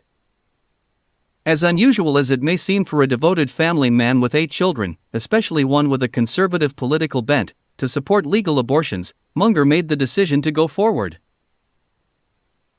"It was emotionally hard for me to become pro-choice because I do have reverence for human life," said Munger, "but when I thought through the consequences, I found it necessary to overrule that part of my nature." Once Munger decided that it should be a woman's right to decide whether or not to become a mother, he went about seeking change with energy and resourcefulness. He convinced Buffett, who was fiscally conservative but socially liberal, to join him in helping to pay the legal defense of Dr. Bellis. Munger and his law partners, particularly Rod Hills and Jim Adler, organized themselves and did the rest. Charlie took over the case, got one amicus brief from a blue ribbon group of legal luminaries and another brief from medical school professors, said Buffett. Charlie made an enormous effort on that. Hills was among the lawyers who helped assemble the 2 friends of the court briefs. One was written by Munger himself and signed by 17 prominent lawyers. The other was signed by 178 medical school deans and professors. During the time the Bellis case was pending before the California Supreme Court, Munger and Buffett sponsored a church called the Ecumenical Fellowship that counseled women on family planning. The church, run by a legitimate minister who got in trouble with his own denomination for his pro-abortion activities, sometimes helped women get safe abortions outside the United States. "Warren and I were revolutionaries," said Munger. "We created a church that was used as an underground railroad. We supported the clergy counseling service. The minister running it was cashiered by his own church for helping women get abortions. First I tried to persuade the church to let him continue. That failed. I called Warren and asked him to help me establish our own church. That we did. For years this minister ran the thing. That was our contribution, trying to help so that society didn't force women to give birth to be held in a system Garrett Hardin called mandatory motherhood." When the Bellis case was heard before the California Supreme Court, the outcome became uncertain when one of the justices had to recuse himself because the abortionist was his family doctor. But in September 1969, Bellis won a landmark victory in which, for the first time in U.S. history, an anti-abortion law was declared unconstitutional by a major court. The replacement justice was the swing vote in a 4-3 decision. Not only has the decision been the legal precedent used in California ever since, it was the first chink in the armor of abortion restrictions, said Munger. The impact of the case widened even more when 2 years after the California decision, Bellis was cited in the appellant's brief in Roe v. Wade, in which the U.S. Supreme Court established the fundamental right of the woman to choose whether to bear children. "Charlie gives more than time," says Ron Olson. "He transforms the charities." Indeed, the court ruling was not the end of Munger's work. Following Bellis, he was for many years a trustee and the chief financial officer for Planned Parenthood of Los Angeles, which offered family planning services and, when necessary, referred patients to clinics where abortions were available. "We were way ahead of the National Office of Planned Parenthood in arranging abortions," said Munger. "The Planned Parenthood chapter in Los Angeles wanted to get into that business, but didn't know how. We merged our church, the Ecumenical Fellowship, headed by the same guy who headed the clergy counseling service, into the Los Angeles chapter of Planned Parenthood." When he joined the Planned Parenthood board, there was only one major benefactor, Anna Bing Arnold, the widow of the wealthy real estate developer Leo Bing. Despite her dedication, the organization was small and thinly financed. "We were chronically short of money," said Otis Booth, who served on the board with Munger. The board expanded its contributor base, but as usual, with Charlie the organization took contrary positions. There was a controversy over national dues. "We told them, national, no. You're not contributing anything useful to us, we're not paying the dues." We finally rejoined the national organization. Despite the pressure from protesters and sometimes frightening actions of anti-abortion activists, Munger's fervor on the subject of abortion and population issues have not changed over the years. Barry Munger recalled that at a party for Keith Russell, a well-loved Los Angeles obstetrician who had been Charlie's stalwart ally in the abortion rights struggle, a patient toasted Dr. Russell for all the babies he'd delivered. Charlie raised his glass and declared, "I want to toast Dr. Russell for the thousands of babies he didn't deliver." In 1990, Munger fired off a stinging letter to Fortune, claiming that a review of Paul and Ehrlich's book, The Population Explosion, had missed the point. The book reviewer, said Munger, argues that human welfare will continue to improve as a result of desirable population growth accompanied by even faster technological development. Alas, it is not so simple. In a finite world system, subject to the laws of physics, two variables, population and per capita welfare, can't both be maximized forever. Munger said it was nonsensical to expect, as the reviewer had suggested, that some technology, now unknown, will step forward to solve all the problems of pollution, erosion, and so forth. No one contemplating the prospective environmental burden described by the Ehrlichs can be confident that such a benign demographic transition will occur or that the population growth-driven conditions won't be ghastly in 100 years or less. For one thing, the technological development that is necessary to permit a peacetime population increase will also make weapons both more effective and more generally available in a more crowded world. Buffett is just as solid in his view. In 1994, Buffett declared that the world would have far fewer problems if you could make every child born in this country and this world a wanted child. The closest thing we have to that is Planned Parenthood. Until women have that right to determine their reproductive destiny, we're in an unequal society, Buffett said. CHATERTHIRTEN. The Buffalo Evening News. If thou faint in the day of adversity, thy strength is small. The Bible, Proverbs. Munger children have never forgotten the summer of 1977 after their father and his partner Warren Buffett bought the Buffalo Evening News. The youngsters scurried around their lakeside Minnesota cabin collecting coins, then went with Charlie to the telephone booth at the marina across the lake to help him feed money into the payphone as he and Buffett plotted their strategy for the paper. The Buffalo Evening News was a big deal. "In my mind, a really big deal," said Molly Munger. Molly said that with the acquisition of a well-known Eastern newspaper, she felt that Buffett and Munger had stepped up to a higher plane. They were taking on a broader scope, moving away from small, regional companies and going for more visible properties. It was the beginning of a trend to buy companies with names that other people would recognize when you tried to explain what your father did for a living. The Buffalo Evening News was among the most impressive acquisitions made with Blue Chip Stamp's float account, and for a long time, it was the most aggravating. The Buffalo Evening News was established in 1880, and for years was operated by a single family, the Butlers. After Kate Robinson Butler died in 1974, the establishment-oriented Republican-leaning newspaper was put up for sale by her estate. It wasn't until the first Saturday after New Year's Day, 1977, that Buffett and Munger arrived in Weston, Connecticut, to talk to Vincent Mano, a newspaper broker who was handling the deal. Buffett first offered $30 million for the paper, but his price was refused. He then raised the bid to $32 million.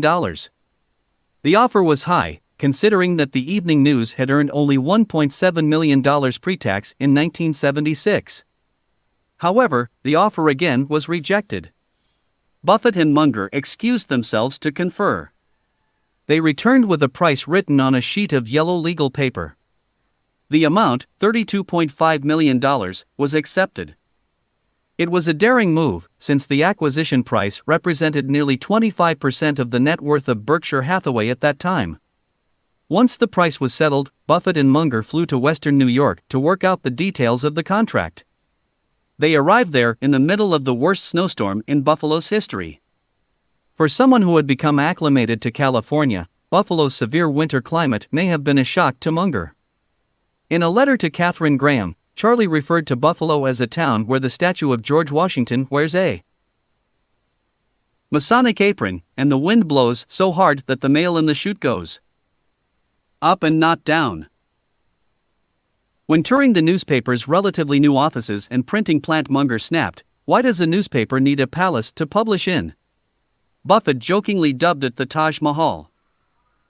Munger, with his passion for good architecture, was repelled by the design of the building's famous architect, who had impressed old Mrs. Butler by driving the same model of Rolls-Royce that she did. He put in big balconies that were unusable in windy Buffalo and employed an artsy-craftsy construction method that caused unfixable leaks, all at great cost. This was not Charlie's concept of successful design. But in the year 2000, the boxy cement-like building in the center of Buffalo's aging downtown seems reasonably spacious, though austere. It certainly is no more opulent than most other metropolitan daily newspaper facilities. Like Graham's Washington Post, a newspaper in which Buffett had made a major investment in 1973, the Buffalo Evening News proved to be a difficult business proposition. In both situations, Munger and Buffett proved that though they prided themselves on fair dealing, they also could take tough positions and stick to them. When Blue Chip bought the Buffalo Evening News, it had a solid readership base in western New York, although Buffalo was gradually becoming a classic Rust Belt city. The newspaper had several other problems. Like the Washington Post, the Evening News had several extremely active unions. It also had a strong competitor in the Buffalo Courier-Express, a historic newspaper once edited by Mark Twain. Additionally, the Evening News published no Sunday paper. Though the Evening News outsold the Courier-Express 4-1 during the week, its lucrative Sunday edition kept the Courier-Express in business.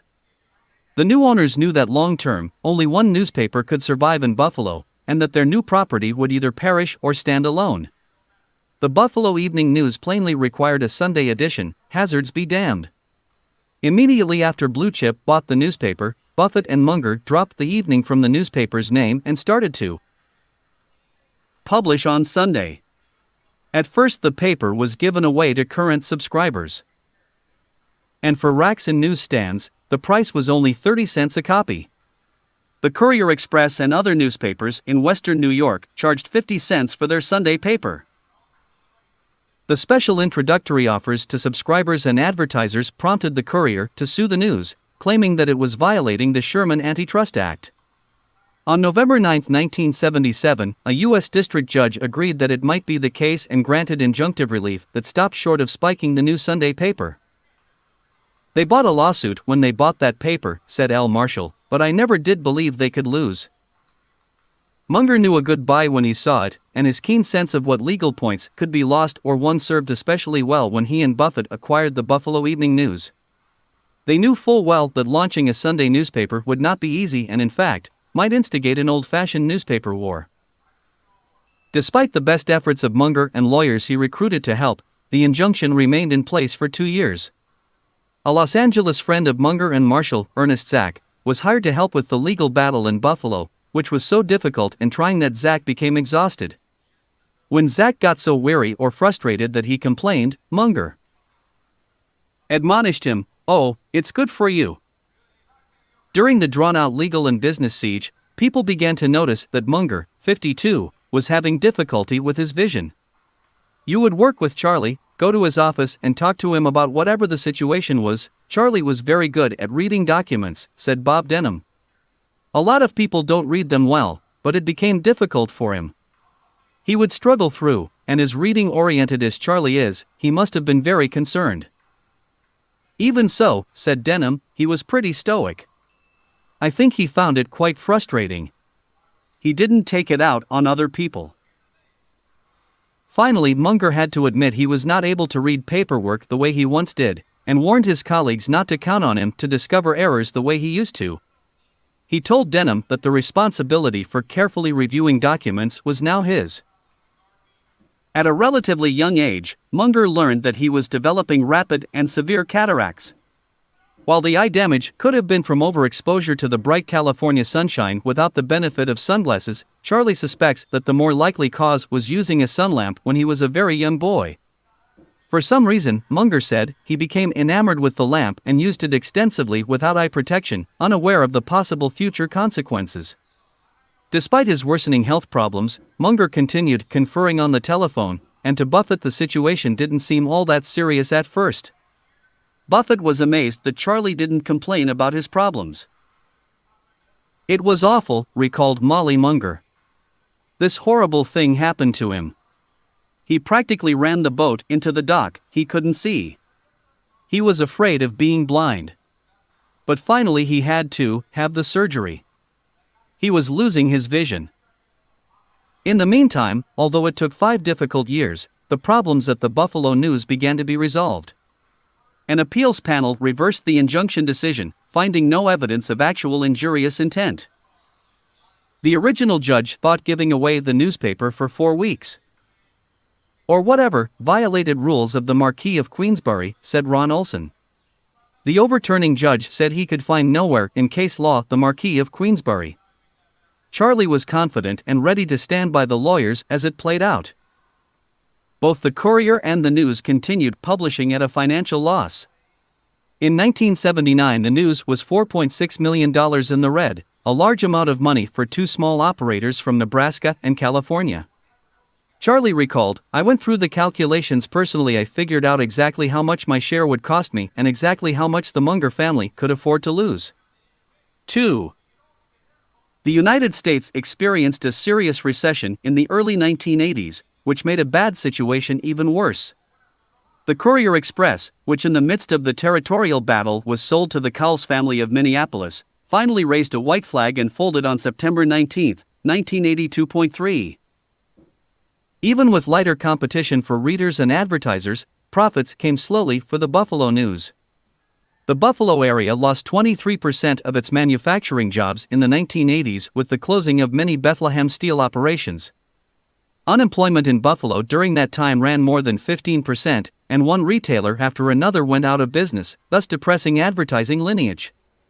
Between 1981 and 1982, operating profits dropped by half, and the outlook for the next few years appeared no brighter. Buffalo was hit harder than most American cities by the recession, but the economy wasn't the only problem. Newspapers everywhere were losing ground to television and other news media. Munger, who all the while struggled with the possibility of total blindness, insisted that blue-chip shareholders hold management responsible for lost opportunity costs far in excess of reported losses. In 1981, he wrote to Blue Chip Stamps shareholders, "We would now have about $70 million in value of other assets, earning over $10 million per year, in place of the Buffalo Evening News and its current red ink. No matter what happens in the future in Buffalo, we are about 100% sure to have an economic place lower than we would have occupied if we had not made our purchase." 4. In time, however, Munger proved wrong as a forecaster. Buffalo's economy started to turn around, which boosted newspaper profits. The U.S.-Canada Free Trade Agreement also helped revive Buffalo, which is now the U.S. center for many Canadian companies. News profits rose and rose. Buffett was at the forefront of the news episode, highly visible in the struggle to resolve competition and problems with the newspaper guild. Munger remained mostly behind the scenes, but he was in constant contact with his partner to discuss business and legal strategies. Charlie was very much involved in the purchase of the Buffalo Evening News, said Stanford Lipsey. Lipsey had been the editor of the Omaha weekly newspaper, The Sun, which Buffett owned. Under Lipsey's direction, The Sun won a 1973 Pulitzer Prize for its expose of Boys Town. Lipsey began going to Buffalo during its darkest hours to help the publisher and editor, and he finally stayed to run the paper. "Though the newspaper went through trying times," said Lipsey, "I've never seen Charlie get angry. If Warren and Charlie believe in the principle of something, they don't deviate from it, even if it's not popular with the individuals around them." The Buffalo News is the last remaining metropolitan daily newspaper in Buffalo and serves a 10-county area of western New York with 8 daily and 3 Sunday editions. About 80% of the population read it on Sunday and 64% on weekdays, putting the News among the top 50 newspapers in the country as far as market penetration is concerned. The Buffalo News claims a significantly higher percentage of space for news than any major market daily. With a daily circulation of nearly 300,000, the company now brings in around $157 million in revenues and $53 million in pre-tax profit. It is said to be the most profitable newspaper in the United States, delivering a 91.2% return on assets. Despite an avid early interest in newspapers, Buffett and Munger say they are no longer the bulletproof franchises they used to be, since technology such as television and the internet has changed the way people get their information and has dimmed newspaper prospects. In fact, says Munger, the internet will increase competition and make it hard for all companies to show a profit. Before success came to the Buffalo News, Wendy Munger remembers her father as a good-looking, well-dressed man with excellent vision. I had this movie star father. I just want people to know he didn't always wear thick glasses. That was only after his surgery. Though the problems of the Buffalo News were resolved in his favor, Charlie lost an eye and he lost his mother. When it became obvious he would lose his vision to cataracts in 1978, Munger underwent what he described as an old-fashioned cataract operation at the Good Samaritan Hospital in Los Angeles. This all happened 25 years ago, said Munger. A new and better operation had been invented, but I didn't pay attention. I just went along with the doctor that recommended the old one that he knew how to do. The new type of surgery had a complication rate of no more than 2%, while the surgery I had a 5% complication rate. The man who did the first operation, I won't tell you his name. A perfectly nice guy. Our family eye doctor. I made the mistake. The fault was mine. After the surgery, Munger fell victim to a rare and devastating complication. I developed an epithelial downgrowth, he explained. A few cells of the outside of the eye got inside the eye, which is virtually impossible with the new operation. When that happens, the cells from the outside just proliferate. They take over the interior of the eye and raise the pressure, and that kills the optic nerve. The condition is similar to cancer, except that the growth does not spread outside the eye. Munger was in such agony that he decided there was one thing worse than a blind eye, and that was a blind eye that hurt. In 1980, Munger had the doctors eviscerate, or scoop out, the innards of the left eye and cover the eyeball with a glass eye. You cannot believe the pain and suffering from an evisceration. I was like a wounded animal for several days. I was in so much pain and had so much nausea that when the nurse came in to give me a bath, I couldn't stand for her to bathe me, said Munger. While all this was going on with his left eye, a cataract was slowly growing on his right eye as well. Munger knew for sure he didn't want to repeat the experience he was now going through. Charlie decided to adopt a strategy with absolute minimum risk for the right eye. I told the doctor to just get the clouded lens out of there, and I'll use cataract spectacles. Don't put in a new man-made lens, said Munger. Cataract eyeglasses were commonly worn by older people when Munger was a child. You almost don't see cataract glasses anymore. I may have the last pair on earth, he said. Munger keeps a file folder on his desk full of medical reports, his own notes written on a yellow pad, and other details of the event. Except for his new bottle-bottom glasses, Munger says, life didn't change a bit. I lack peripheral vision, my straight-ahead vision is excellent. Charlie had the sight in his right eye tested in 1999, and with his glasses, he had 20/15 vision. Despite his blind left eye, Munger drives, and has learned how to change into lanes on his blind side by counting the cars in the rearview mirror, and knowing after which one there will be a gap. He drives a Lexus with a powerful engine because it gives him the ability to move quickly when he needs to. He tends to make what out-of-state drivers call California stops, slowing down to a near stop at a sign, then zooming out when the way seems clear. That may not have anything to do with his vision. His former partner Al Marshall insists Munger was never a good driver even when he had excellent eyesight because Charlie usually was thinking about something other than driving. He used to carry a gallon of gas in the trunk, which wasn't safe at all, said Marshall, because he could never remember to put gas in the thing. When the Mungers and the Marshalls were vacationing in Hawaii, Charlie was driving a rental car down a small back road, talking, gesturing, and looking around at everything as he drove.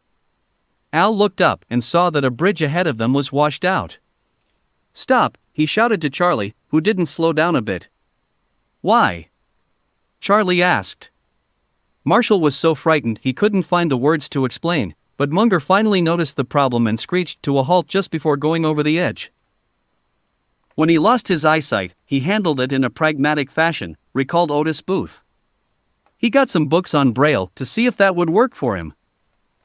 When he figured out he would have enough vision to read well, Charlie gave up all thoughts of Braille. Even so, said Hal Borthwick, it's not pleasant for a man who loves to read. He's a voracious reader. In every one of our houses there will be 3, 4, 5 books stacked by his chair and 3, 4, or 5 more stacked by the bed. He has certain things he wants to read. He's not a fiction reader, so it's either a business book or a biography or a history or science book. It's always based on facts. Though Munger plays golf, travels, and reads constantly, there are times when the glass eye becomes a real inconvenience. Booth says that when Charlie went to the Department of Motor Vehicles to get his driver's license renewed, he was required to take an eye exam. He told the person at the desk that he was blind in one eye, explained Booth. The examiner said he'd have to have a doctor's letter on that. Charlie said, "Hell, I can prove it to you right here. It's a false eye. I'll take it out and lay it on the counter if you like." The examiner still insisted on a doctor's note until Charlie demanded to speak to a supervisor. It took about a half hour to sort out. During a time when so much was happening, Charlie's mother passed away. Tootie Munger lived on for 15 years after her husband died. She and Dorothy Davis, Dr. Ed Davis's widow, spent much of their time together and especially enjoyed traveling. "Mother and Tootie went to France once," said Willa Davis Seaman. "By the time they got home they were rather sick. They took turns pushing each other around the airport in wheelchairs." Molly said that her grandmother strove to maintain her intellectual edge and to keep up with times as they changed. "Grandma Tootie and I went out to dinner with her other Omaha widow friends. One said, 'This summer, I think it's time to reread Tolstoy.' She was not a grandmother that you remember for cookies or anything. You remember what she said." My cousin Roger was a hippie. She was taking one of her widow ladies' tours of Europe, which she did a lot. She'd say to a new friend, "Does yours hake bread?" If the woman said yes, their eyes would light up and they knew they both had hippie grandsons. At Tootie's funeral, Charlie looked out on the faces of his Aunt Oofy and Tootie's good friends. He remembered his father and his grandparents, the Russells, and he realized that his mother's had been a blessed life. CHAETERFOURTEN. Charlie Munger goes to war with the savings and loan industry. If you mix raisins with turds, they are still turds. Charlie Munger, Berkshire Hathaway Annual Meeting, May 2000. ESCO Financial, once simply the parent company of a small Pasadena-based savings and loan institution with the plain rap name of Mutual Savings, was a source of contention for Charlie Munger and Warren Buffett almost from the moment they bought it. Over time, however, WESCO Financial, like its majority owner Berkshire Hathaway, was transformed into an entirely different business from what it was originally. Berkshire is the big canvas on which Buffett with the help of Munger paints his large masterpiece. WESCO is a smaller work on which Munger with the help of Buffett has made his own colorful imprint. Shortly after Blue Chip Stamps bought a modest number of shares in WESCO in 1974, Buffett and Munger waged a battle to stave off an unacceptable acquisition by another California thrift. That was followed by a Securities and Exchange Commission investigation into the way Buffett, Munger, and others were structuring business deals, see Chapter 10. The SEC investigation was a hassle, but in the end, Berkshire Hathaway was transformed into a holding company of some substance, and that was good. Then, following a deep rift between Munger, powerful members of a savings and loan trade organization and federal regulators, WESCO was completely remade into a holding company similar in structure to Berkshire. Since 1976, WESCO and its owner Blue Chip Stamps have been buried within the structure of Berkshire. Nevertheless, said Buffett, Blue Chip Stamps still owns our WESCO stock. Because it came that way. We now have what we owned in the 1970s, 80.1%. By following the ownership thread, it is clear that since Berkshire owns 100% of Blue Chip and because Buffett is Berkshire's largest shareholder, owning more than 35%, he controls WESCO. Yet, as is the case with the other Berkshire companies, Buffett does not participate directly in the management of Blue Chip or of WESCO, though he serves as a director of WESCO Financial Insurance Company, WESFIC, and Precision Steel Warehouse, wholly owned subsidiaries of WESCO. It is Munger who is WESCO's chairman. He lives in the same area where the company is headquartered, and even more important, he is well liked by Betty Peters, whose family founded the company. The Peters family still own about 1.3% of Wesco's outstanding stock. The chairman's job pays Munger nothing, though he does earn $100,000 per year as vice chairman of Berkshire Hathaway and chairman of Blue Chip Stamps. In addition, Charlie now collects director's fees from Costco Wholesale Corporation. He once earned director's fees from Salomon Incorporated and U.S. Airways Group, companies in which Berkshire Hathaway held large equity positions. In recent years, Wesco's annual meeting has become a royal court where Charlie holds forth on his own, beyond the wide and bright circle of light cast by Buffett at the Berkshire shareholders event. For a long time, Wesco held its annual meeting in a tired, 1950s-style cafeteria at the seedier end of Pasadena's glamorous Colorado Boulevard. Each year the crowd at the meeting got larger, and each year the long, narrow banquet room, with its fading floral wallpaper and dingy carpet, seemed more cramped. The 1997 Wesco meeting, which takes place in May about 2 weeks after Berkshire Hathaway's, was attended by 100 or so people. Typical group of gluttons, for punishment, and masochists. When you attract that crowd, it gets bigger every year because nobody ever leaves, grumbled Munger. Charlie was correct. In 1997, the cafeteria went out of business and Wesco's 1998 meeting was moved. The room at Pasadena's McCormick and Schmick's seafood restaurant was again too small to hold the crowd. In 1998, the crowd more than doubled, and in 1999, 500 to 600 people attended the gathering. There are many faithful, individual investors like Mr. and Mrs. Anwar from Virginia, the Kilpatricks from Alabama, Jolene Crowley from El Cajon, California, and others who return again and again. Many analysts, investment advisors, and institutional investors also show up. I want to apologize for the elaborateness of this room, Munger told the shareholders at McCormick and Schmick's. Many of you have come to our annual meeting when we held it in the cafeteria in the basement of the old Mutual Savings building. And then we moved it to a rather modest room in a building we own which was leased to a cafeteria. But they gave up the ghost and that building is now vacant. Munger explained that it would have cost more to clean the building up and move furniture into the vacant restaurant than it cost to rent a room for a few hours. But I know that many of you are disappointed to see our annual meeting held in such an elaborate room, even if your heavy attendance has established a new record for occupancy per square foot, Light joked. Charlie clearly is the star of the Wesco show, and at the 1999 meeting shareholders stayed in their chairs for 3 hours plying the 75-year-old capitalist with questions. But Munger didn't become a sensation overnight. He began to catch the attention of the business world along with Berkshire and Wesco shareholders in the 1980s. While Warren wrote the famous chairman's message for the Berkshire Hathaway annual report, Charlie wrote Wesco's message. Wesco's report was published independently, then parts of it were reprinted in the back of the Berkshire document. Munger used the early chairman's letter to do two things. First, he described the evolution of Wesco after it was merged into Berkshire. At the same time, he began warning shareholders, and indeed anyone else who was willing to listen, of an approaching tempest in the savings and loan industry. With the backing of Buffett, he eventually made it hold public statement that got the thrift industry's attention but did not influence its leaders to act differently. The history of savings and loan associations, often called thrift institutions, thrifts, or SNLS, goes back hundreds of years in the United States, but the thrifts became crucially important when returning World War II veterans rushed out to buy houses. From the post-war housing boom right up to the mid-1980s, the savings and loan business was a thriving industry, especially in California. For most of their history, government regulators allowed thrifts to pay a higher rate of interest than banks were allowed to pay on passbook accounts, certificates of deposit, or other savings accounts. In return, the SNLS were required to lend out most of their money as home mortgages. They were barred from making business loans or providing most other financial services. In the early 1980s, however, several things happened.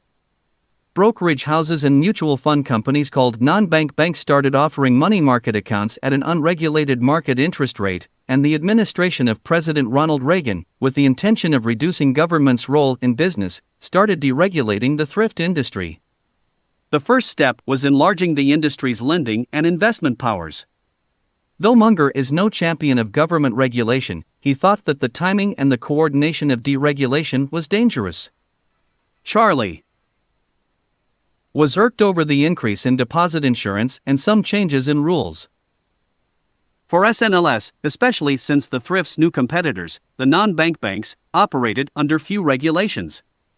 There is no deposit insurance for their money market funds, and fund owners, unlike thrifts, are not required to maintain branch offices.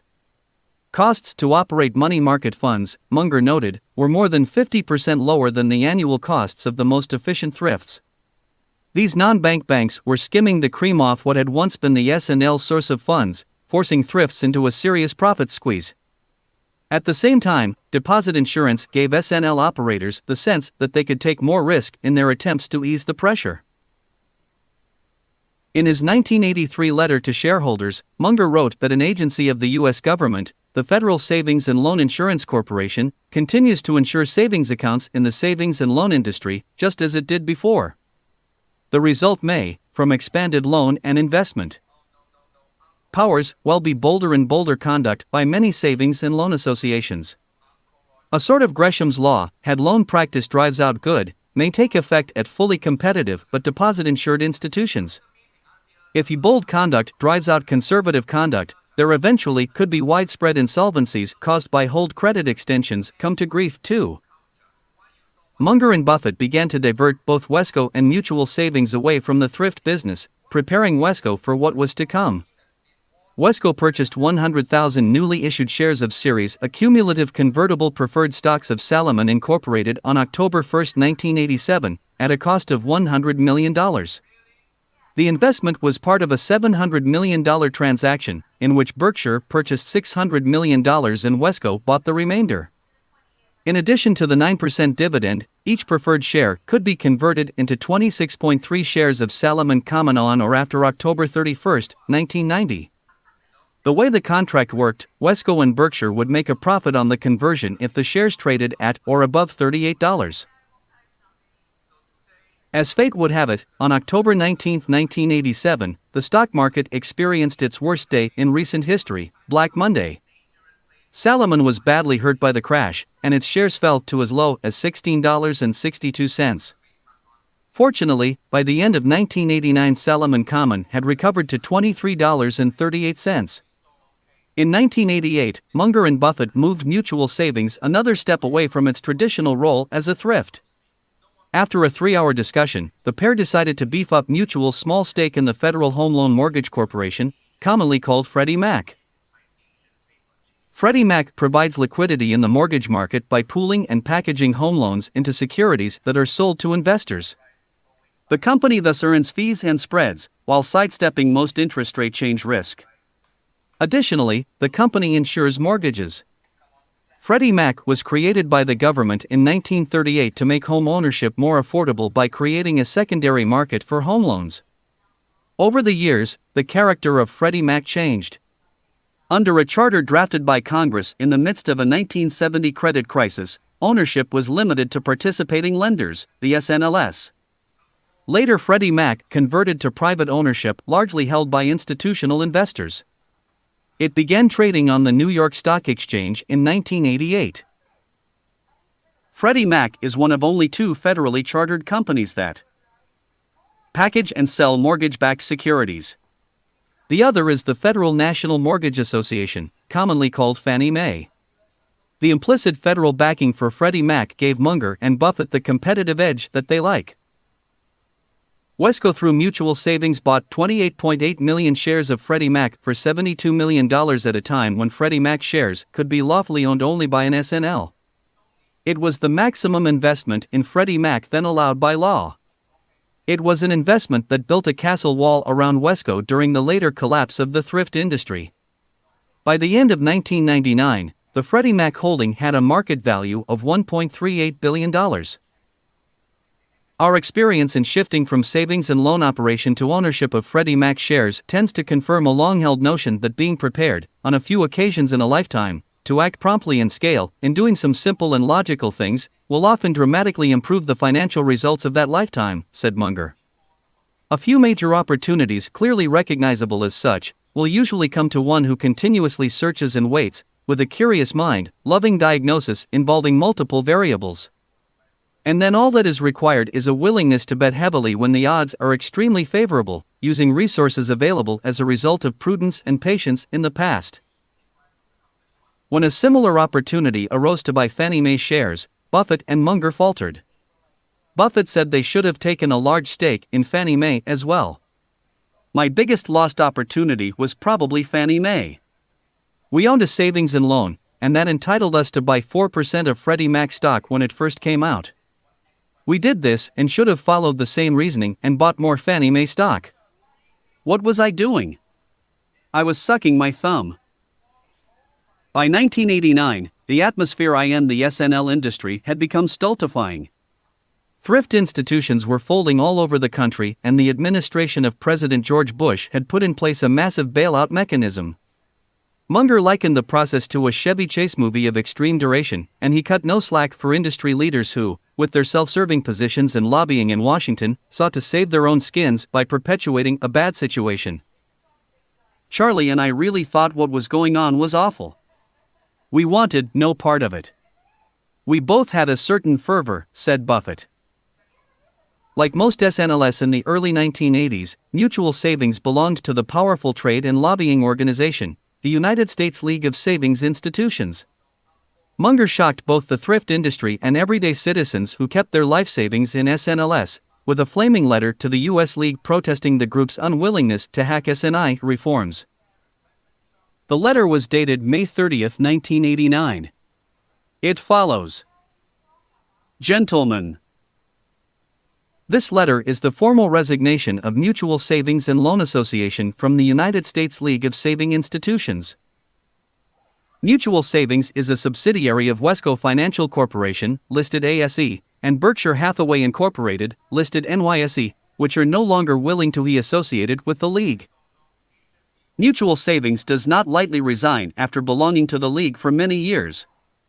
But we believe that the League's current lobbying operations are so flawed, indeed disgraceful, that we are not willing to maintain membership. Our savings and loan industry has now created the largest mess in the history of U.S. financial institutions.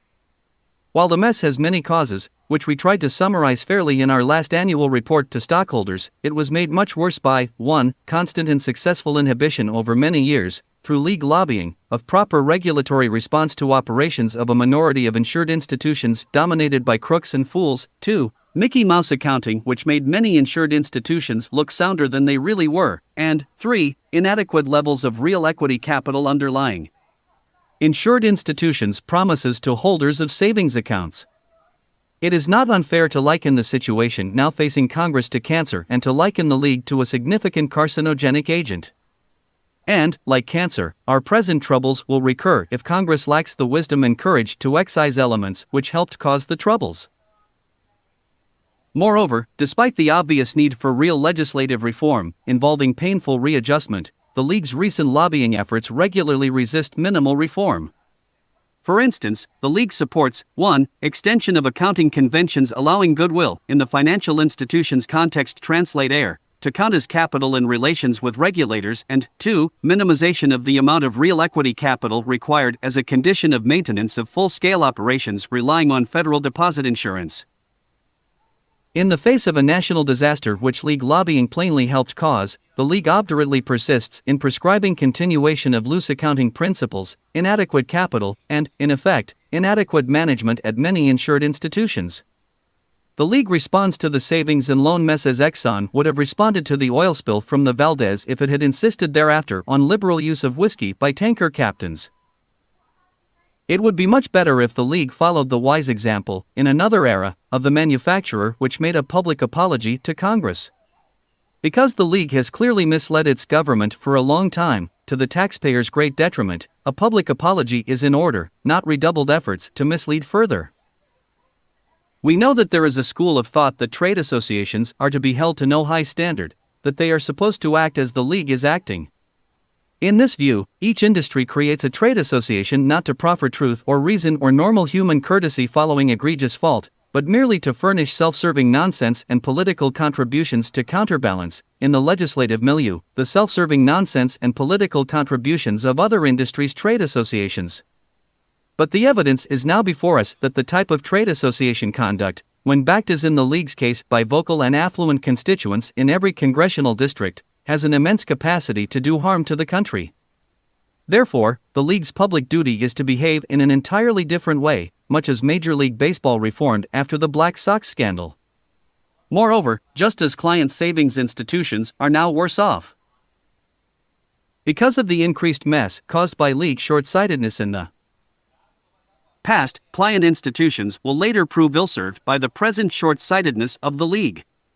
Believing this, Mr. Warren E. Buffett and I are not only causing mutual savings to resign from the U.S. League of Savings Institutions, we are also, as one small measure of protest, releasing to the media, for such attention as may ensue, copies of this letter of resignation. Truly yours, Charles T. Munger. The U.S. League was clothed in the righteousness of the majority, and was fortified by friends in the administration. Jim Grohl, spokesman for the League, told the Washington Post that he wouldn't debate Munger's letter, but added, "I think we have represented the views of our membership. I can assure you we have more resignations from members who think the League is not pressing hard enough to change the Bush plan." Incidentally, Munger's fury at the S&L industry did not mean he opposed the concept of deposit insurance, as did some government critics. Quite the contrary in Munger's case. "I want banking insured. Bank panics are for the birds and nine." That same year Munger resigned mutual savings from the League, Congress proposed legislative reforms to the industry. The next year Munger wrote, "When Wesco's annual report went to press last year, Congress was mid-course in considering revisions to the savings and loan laws. But it was clear that associations were shortly to be re-regulated into some mode less likely to cause a fresh torrent of deposit insurance losses, borne by taxpayers. Provoking that legislative action was a previous torrent of losses which now seem likely to exceed $150 billion. These losses were caused by a combination of 1. Competitive pressure on the spread between interest paid and interest received put on associations and banks when federal deposit insurance is provided to entities free to pay any interest rates they wish in order to attract deposits. 2. Loose asset deployment rules for associations. 3. Admission and retention of crooks and fools as managers of associations without regulatory objection. 4. General real estate calamities in certain big regions. And 5. Continuous irresponsible protection and enhancement of unsoundness by the savings and loan lobby and certain members of Congress beholden to the most despicable savings and loan operators." Munger took some pride in the idea that mutual savings contributed to tough legislative action by his dramatic and widely printed resignation letter from the U.S. League of Savings Institutions. Just as he had on the issue of legalized abortions, Munger had taken off on a divergent path from his friends in the Republican Party. The U.S. League leadership was heavy with California supporters of President Reagan. As is traditional, the Federal Home Loan Bank Board was headed by a presidential appointee.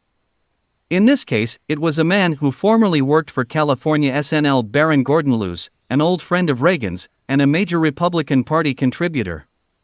At the same time Munger was haranguing the government and industry leaders over the SNLS, he helped deal with legal problems at the Buffalo News.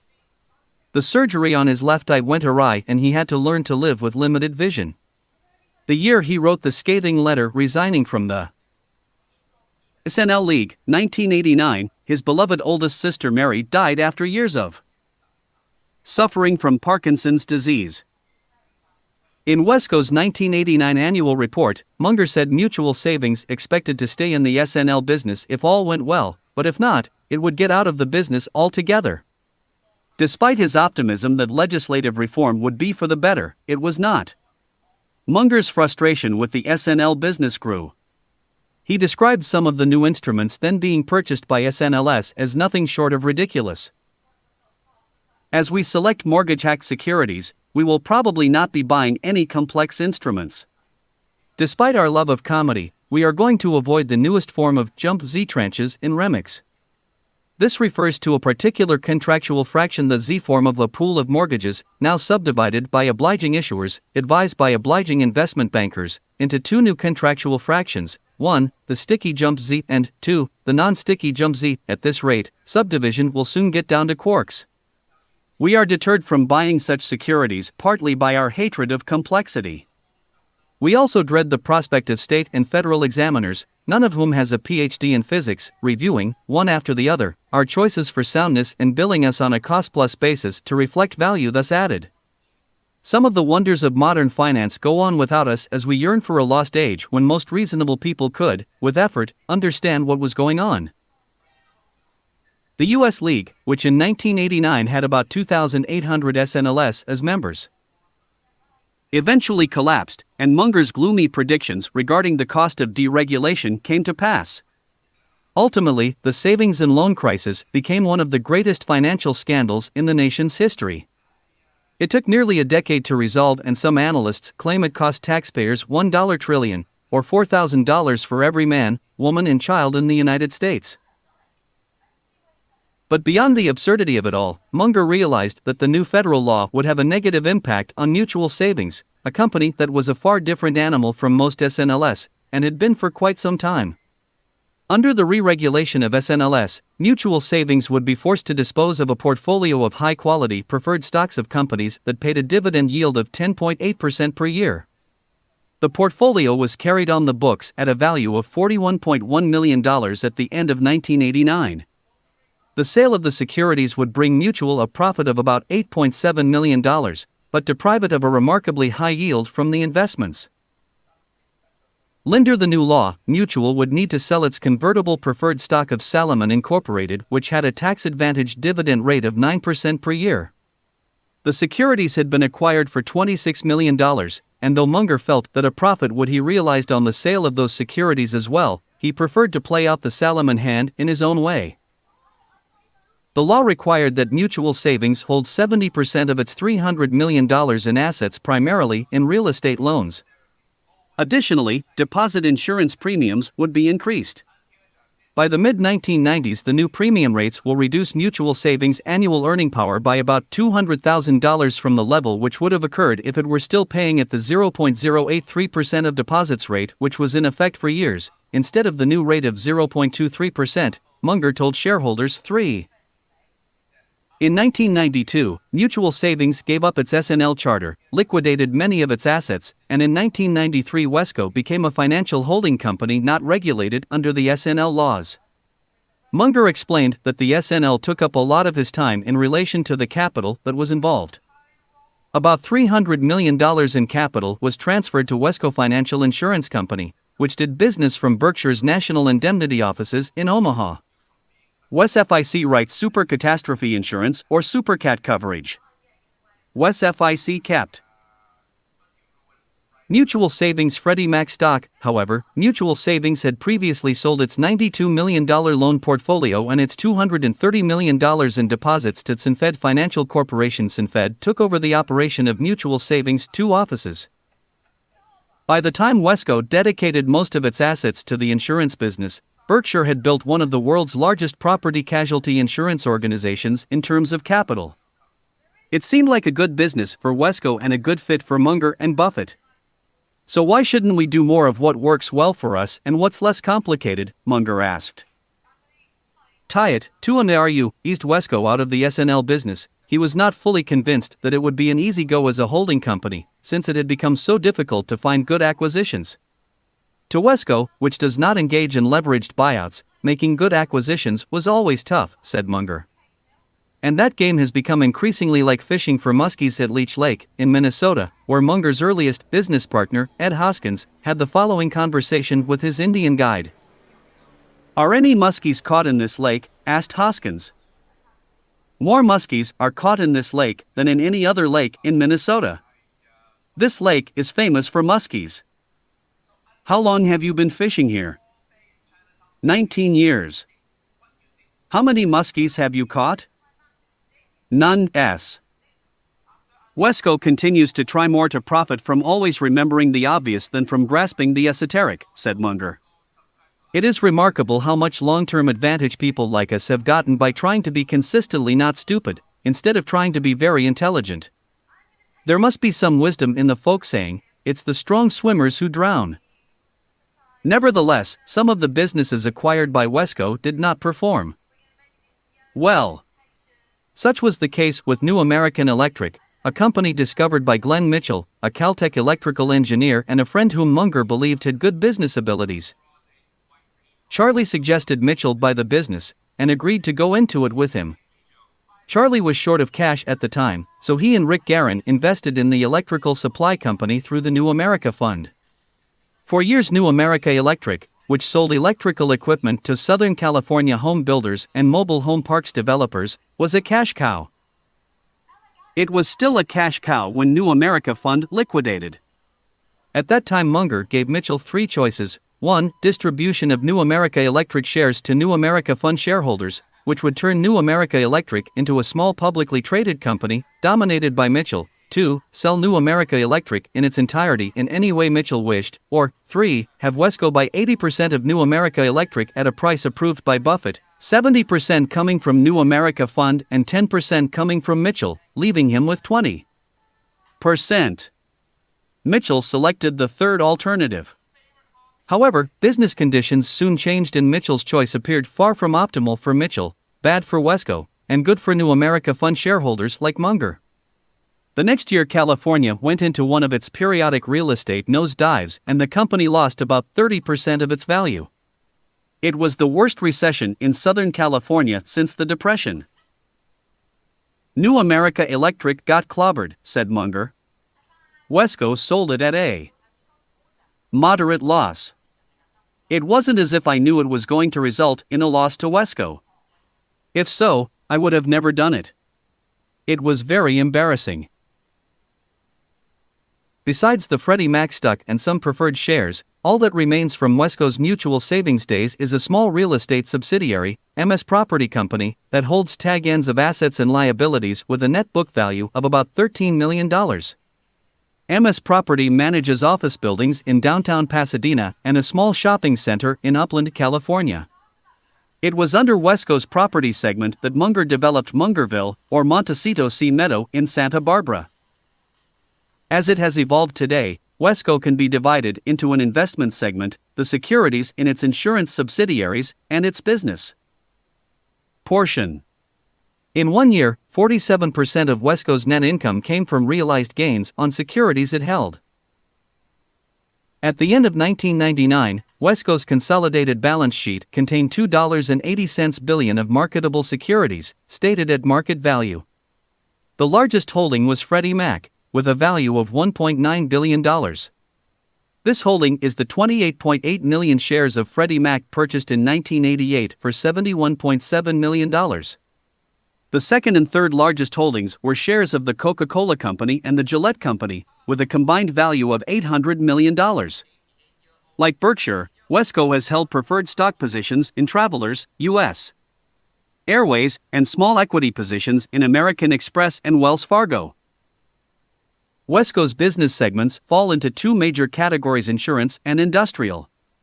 The company has four major subsidiaries: Wesco Financial Insurance Company, WesFIC, the Omaha-based Supercat Reinsurer, the Kansas Bankers Surety Company, Precision Steel, and Court Business Services Corporation. At the end of 1999, the WesFIC subsidiary held $2.5 billion in investment assets. Munger called it a very strong insurance company with very low costs. Nevertheless, Munger often has warned shareholders that Supercat reinsurance is not for the faint of heart. A huge variation in annual results, with some very unpleasant future years for WesFIC, is inevitable. As part of its ongoing search for appropriate acquisitions, Kansas Bankers Surety Company was purchased in 1996 for $80 million in cash. Founded in 1909, the Topeka, Kansas company insures about 1,200 banks, including 70% of the banks in Nebraska. Originally, the KBSC served mainly as a deposit guarantee company. Though it seems completely out of character for Wesco, since 1979 it has owned Precision Steel, a steel products supplier with locations in Franklin Park, Illinois, and Charlotte, North Carolina. Wesco acquired Court Business Services, owner of Court Furniture Rental, in February 2000, for $467 million cash. In 1999, Wesco had a 5-year revenue growth rate of 11.8% and an earnings per share growth rate of 27.64%. Total return for 1999 was 19.6%. The total return for the previous 3 years was 58.7%, and the 5-year total return was 27.5%. Berkshire Hathaway itself doesn't pay dividends, but Wesco Financial, like most of the companies partially owned by Berkshire, does pay them. Wesco's dividend policy is that which the minority shareholders prefer, explained Munger, referring to Betty Peters. At least the ones we know who invited us in. So, we are just deferring to the wishes of the very much minority shareholders. Now you can say, that's eccentric, and you're right. Buffett explained further, at Berkshire, incidentally, we have about 3 or 4 80% plus owned subsidiaries where the balance is owned by a few people, as opposed to Wesco, where the minority interest is owned by a great many people. In each case, we tell the owners of the 20% or less interest that they set the dividend policy. It's up to them. We have no tax consequences to us in terms of dividend policy, they have the tax consequences. They have a lot of other considerations within families and all of that, and they set the dividend policy. Since Berkshire owns such a large percentage of the shares and the founding family owns a fairly substantial block, Wesco is thinly traded, averaging 1,300 shares per day on the American exchange. There are about 5,000 shareholders. Though Munger does not approve of the practice, many investors pore over Wesco's Form 10-Q filing for insight into Buffett's investing style at Berkshire Hathaway. To investors trying to mimic Buffett, this seems to be logical, since Berkshire owns many of the same stocks that Wesco holds.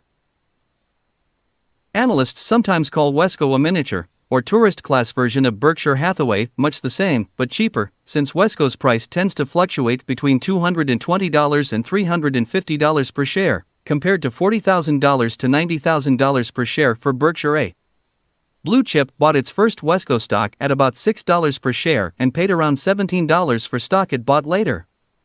Munger does not like the comparison of Wesco to Berkshire and warned, Wesco is not an equally good but smaller version of Berkshire Hathaway, better because its small size makes growth easier. Instead, each dollar of book value at Wesco continues to provide much less intrinsic value than a similar dollar of book value at Berkshire Hathaway. Moreover, the quality disparity in book value's intrinsic merits has, in recent years, been widening in favor of Berkshire Hathaway. Though it was never their intention to do so, said Munger, what we have created at Berkshire and Wesco is, to some extent, a cult. And you can say it's a nice cult and you like the people who join in. We do feel that way. But to some extent, we have followers who are unusually interested in what we do and feel comfortable about investing with us. I think it's had effects on the stock prices of Wesco and Berkshire. 22. Just to keep everyone's thinking straight, Munger departs from the philosophy of Berkshire Hathaway, and in the annual report he calculates Wesco's intrinsic value for shareholders. At the end of 1998, Munger said Wesco's intrinsic value was $342 per share. At that time, Wesco was selling for $354, about 4% above intrinsic value. 23. Munger has no compunction about telling shareholders when the stock is overpriced. Back in 1993, he said, an orangutan could figure out that the stock is selling miles above the value of the company if it were liquidated. I keep telling people this, but they keep buying the stock. 24. In June 1999, Munger told shareholders that their equity was worth $294 per share, a decline from the year earlier.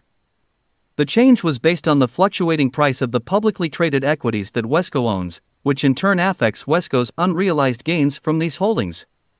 At the close of 1999, Wesco was trading near its 52-week low of $253, disappointing for investors who during the year saw the stock price soar as high as $353. Part of Wesco's decline could be attributed to its Freddie Mac holdings. After 2 consecutive years of stock price increases of greater than 50%, Freddie Mac's share price was driven back down by higher interest rates.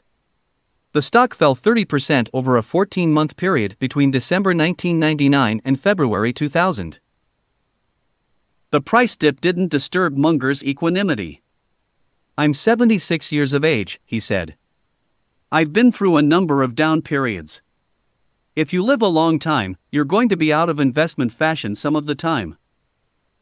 Munger said it is appropriate to calculate Wesco's intrinsic value for shareholders, and not to do it for Berkshire shareholders, because the companies are quite different.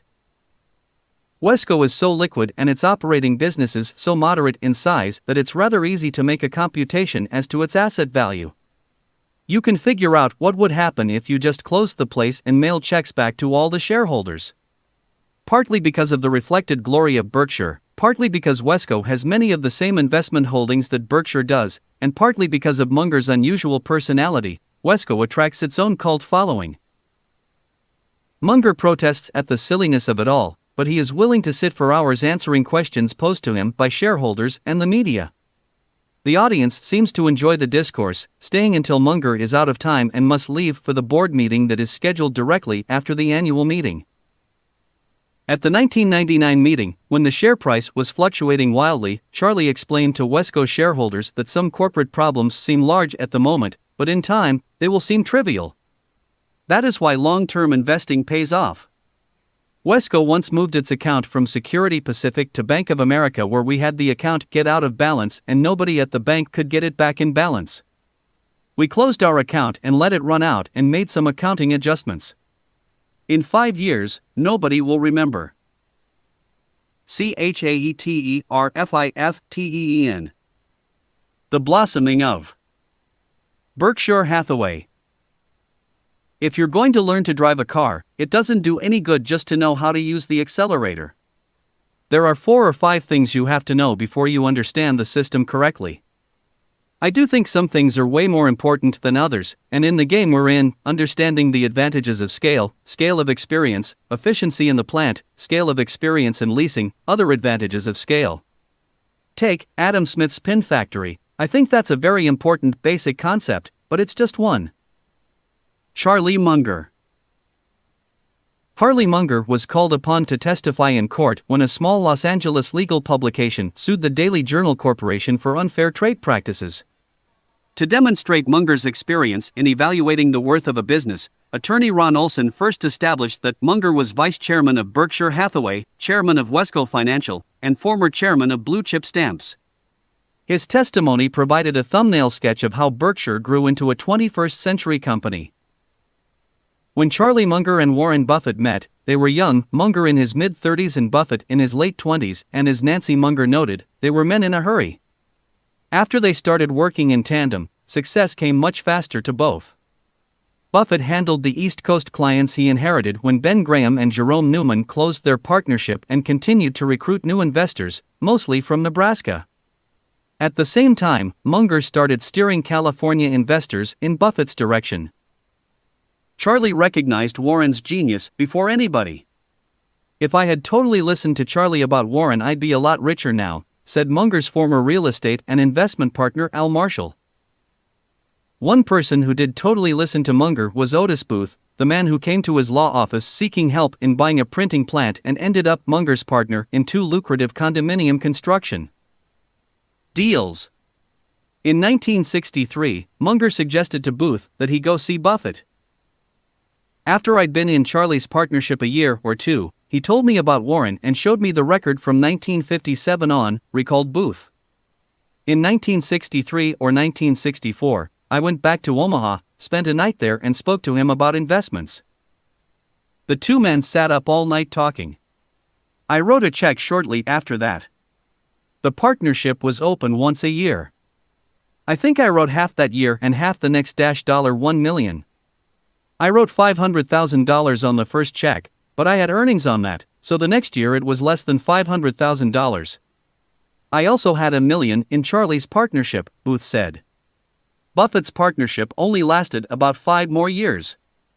In the late 1950s and early 1960s, Buffett began accumulating shares of a struggling old New England manufacturer of textiles, handkerchiefs, and suit linings. Contrary to popular belief, Berkshire Hathaway never did make shirts. Buffett bought his first shares from Tweedy, Brown, a New York investment firm with links to Ben Graham and a reputation for its strict value approach. "Tweedy, Brown's offices near Grand Central Station," said Munger, "is a place Buffett used to hang out when he was young and poor." Buffett disbanded his partnership in 1969, explaining that the stock market had become overblown and it was too difficult to find bargain stocks. Shareholders received several recommendations as to what to do with their money.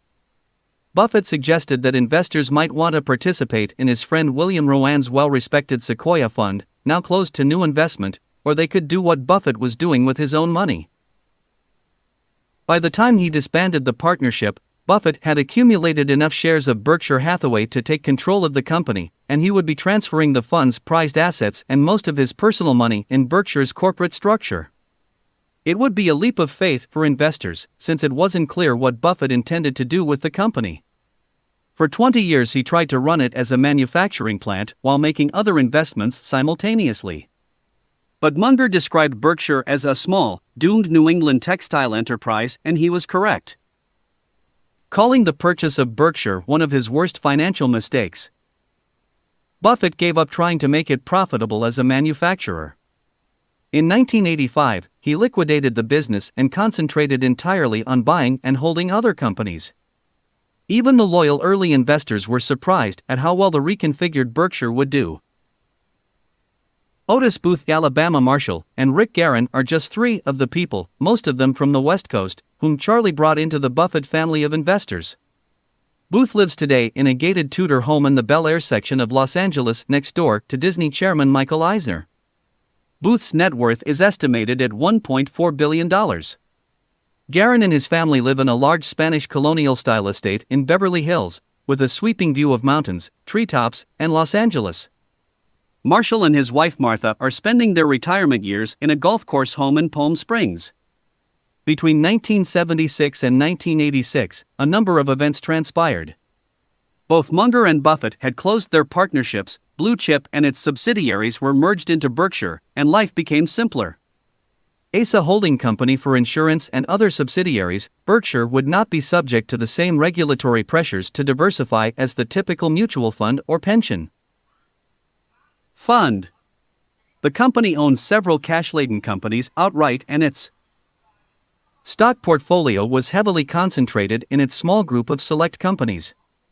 Munger and Buffett had laid their groundwork, and Berkshire Hathaway as we know it today was taking shape. Even with simplification, so much was happening at once and so many deals overlapped, the pace of acquisitions was dizzying. Within 2 years after Munger and Buffett began consolidating, Berkshire's major stock holdings included American Broadcasting Companies Incorporated, ABC, Government Employees Insurance Company, Geico, Common and Preferred, and Safeco Corporation. They soon bought outright the Nebraska Furniture Mart and Omaha's premier jewelry emporium, Borsheim's. There were stakes in the advertising agencies Interpublic and Ogilvy and Mather, and in the Boston Globe, all three of which were later sold. Buffett had owned Geico shares when he was in college, but later sold them. When he bought into the company again in 1976, Geico had been mismanaged, one of its top executives had committed suicide, and the company was near bankruptcy. Despite Buffett's wish not to buy into companies that needed to be rescued, he saw fundamental advantages to Geico's business and believed that with discipline and direction, it could survive and prosper. A similar decision had been made in 1963 with American Express, and that worked out well. Between 1976 and 1981, Berkshire invested $45 million in Geico, which by 1995 was worth more than $1.9 billion.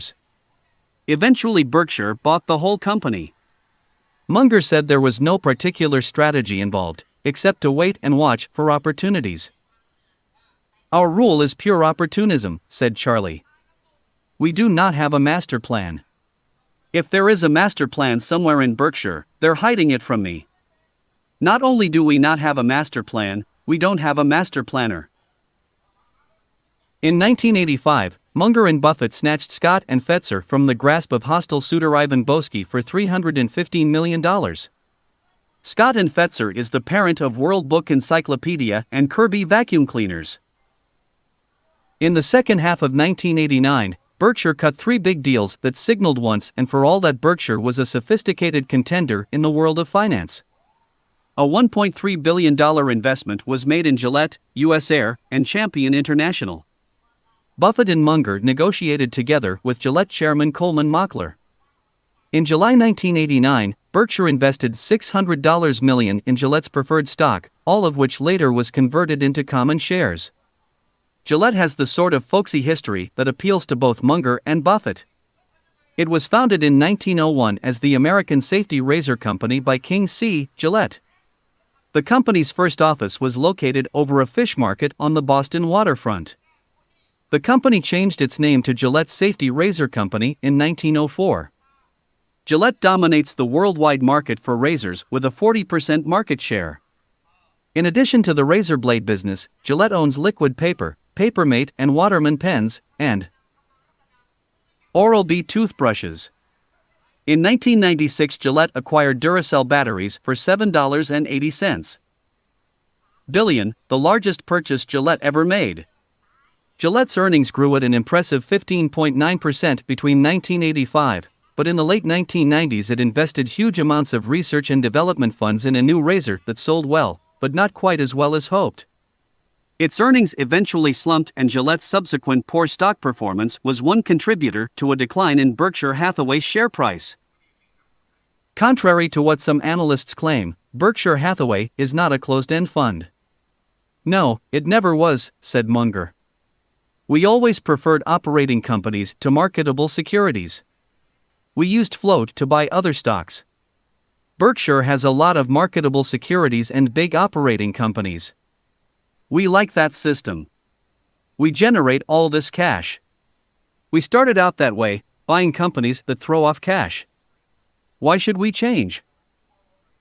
Buffett had learned the basics of insurance when he was in graduate school studying under Graham, who at the time was chairman of Geico. Buffett has used that expertise at Berkshire. Way back when Munger and Buffett were acquiring blue-chip stamps shares, Berkshire made its first substantial foray into insurance, purchasing National Indemnity Company in Omaha for approximately $8.6 million.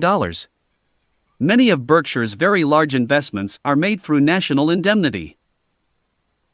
During this activity, Munger kept agitating to buy better quality companies, ones with strong earnings potential for the long term and ones he believed would be less troublesome to own. There are huge advantages for an individual to get into a position where you make a few great investments and just sit back, said Munger. You're paying less to brokers. You're listening to less nonsense. If it works, the governmental tax system gives you an extra 1, 2, or 3 percentage points per annum with compound effects. Warren Buffett, Charlie and Nancy Munger arrive at a Buffett Group gathering. Starting with See's Candy, Munger nudged Buffett in the direction of paying up for quality. Charlie was very instrumental in pushing Warren toward Coca-Cola-type investments, a franchise that will have carrying value for generations, observed Ron Olson. That is consistent with how Charlie conducts his own life. He's not looking for a quick victory, but to long-term success. In 1988, Berkshire started acquiring Coca-Cola stock, and within about 6 months purchased 7% of the company. At an average price of $5.46 a share, it was a total investment of $1.02 billion. Buffett, an addict of caffeinated soft drinks, felt confident that Coca-Cola was a quality company with superior long-term prospects. In fact, Buffett himself gave up Pepsi-Cola in favor of Coke many times. Charlie elevates Warren's thinking, such as going for a stronger franchise. They can converse on any level, said Buffalo News publisher Stan Lipsey. When you have people that are thinking and living at that level, you not only get the intellectual exchange, you get ideas that are complementary. Apparently Munger hasn't always agreed with Buffett when it came to personal investing, which at times worked to his advantage. When Buffett sold Berkshire's Capital Cities Communications stock in 1978 to 1980, he later regretted the sale. Munger, however, kept some personal holdings of Cap Cities, which performed exceptionally well. Despite their blazing success, Buffett and Munger tried numerous ideas that didn't pan out. Before they bought their Washington Post shares, Buffett and Munger called on Katharine Graham and asked her to participate in purchasing the New Yorker magazine. Graham didn't even know who these two guys from west of the Potomac River were, and she didn't think twice before turning down their proposal. People used to bring projects in all the time. I just thought about whether we wanted to be partners in the New Yorker. At the time I didn't. I thought it needed a new editor and I didn't know how to choose one. "I sent them to see Fritz Beebe," said Graham. The New Yorker was a lost opportunity, but probably not a huge loss. Failures and misfires were part of the record during this period. Some major mistakes have been made during the decade, both in products and personnel, Buffett wrote in Berkshire's 1977 annual report. Yet, he added, it's comforting to be in a business where some mistakes can be made and yet quite satisfactory overall performance can be achieved. In a sense, this is the opposite of our textile business, where even very good management probably can average only modest results. One of the lessons your management has learned and unfortunately, sometimes relearned is the importance of being in businesses where tailwinds prevail rather than headwinds. 9. Throughout the 1980s and straight through to the end of the century, Buffett and Munger showed a knack for getting a good deal. When they buy a company, the management usually stays with it and the acquisition requires very little effort, except for collecting profits and allocating the capital to its highest and best use. Our chief contribution to the businesses we acquire, said Munger, is what we don't do. What they don't do is interfere with effective managers, especially those with certain characteristics. There's integrity, intelligence, experience, and dedication, said Charlie. That's what human enterprises need to run well. And we've been very lucky in getting this marvelous group of associates to work with all these years. It would be hard to do better, I think, than we've done. Writing for an insurance publication, John Noss, a chartered property and casualty underwriter, observed, Warren and Charlie commented that they simply get out of the way and let their managers focus on running their businesses without interference or concern about other factors. But they do more. They create, perhaps, the best operating environment for businesses that exist anywhere. This environment includes wise evaluations without extensive meetings and documents, we know the business, as well as capital access, focused compensation, and freedom to do one's best.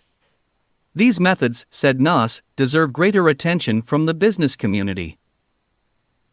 Both Charlie and Warren say they set the example for Berkshire companies by keeping their own overhead costs at a minimum. Berkshire's headquarters are simple and the staff is small. The company's overhead ratio is that of many mutual funds. I don't know of anybody our size who has lower overhead than we do, Munger said. And we like it that way. Once a company starts getting fancy, he said, it's difficult to stop. In fact, Warren once considered buying a building on a distressed basis for about a quarter of what it would have cost to duplicate. And tempting as it was, he decided that it would give everybody bad ideas to have surroundings so opulent. So we continue to run our insurance operations from very modest quarters. 12. At one time Berkshire was subpoenaed for its staff papers in connection with one of its acquisitions, but, said Munger, there were no papers. There was no staff. But, as Munger so often says, what's right for Berkshire isn't necessarily right for all companies. We've decentralized power in our operating businesses to a point just short of total abdication. Our model's not right for everybody, but it's suited us and the kind of people who've joined us. But we don't have criticism for others such as General Electric who operate with plans, compare performance against plans, and all that sort of thing. That's just not our style. He added, Berkshire's assets have been lovingly put together so as not to require continuing intelligence at headquarters. Berkshire Hathaway is one of the best performing stocks in the history of the market. Its shares have underperformed the S&P in only 5 of the past 34 years, and book value has never had a declining year. An investor who put $10,000 into Berkshire shares in 1965 would have been worth $51 million on December 1, 1998, versus a worth of $132,990 if the money had been invested in the S&P. In 1999, PaineWebber insurance analyst Alice Schroeder estimated Berkshire's intrinsic value at $92,253 per share. Using a more conservative approach, Seth Klarman of the Baupost Fund estimated Berkshire to be worth between $62,000 to $73,000 per share. At that time, the shares had retreated from their historic high in the $90,000 range to around $65,600, and the price declined even lower before recovering. Shareholders are understandably loyal to a company with such a record. Some families have invested with Buffett for 2, 3, and 4 generations. Not only did Dr. Ed Davis and his wife benefit from Berkshire Hathaway, so did the Davis children and their families. Willa and Lee Seaman have been with Berkshire since 1957. People say the stock is so high, I say yeah, and it's going higher. The way to make money is to get a damn good stock and stick with it, insisted Seaman. Just as the collection of Berkshire holdings built over time, so has the crowd at the annual meeting. I remember when the attendance at the Berkshire annual meeting was not much of anything, said Stan Lipsey. Warren said we'll have a board meeting, actually, just a lunch, and said come on up, and that was about it. Otis Booth attended the meeting in 1970, when by happenstance he was returning from the East Coast and Buffett suggested he stop in Omaha. There were only 6 or 8 people present, Fred Stanback, Warren, Munger, and a few others. We all went out to dinner later, Booth recalled.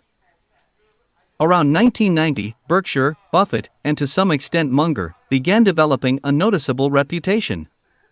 I heard Charlie say for the first time he was getting worried about adulators, movie star, rock star type adulators. That was more than 10 years ago, when we met at the museum, said Lipsey.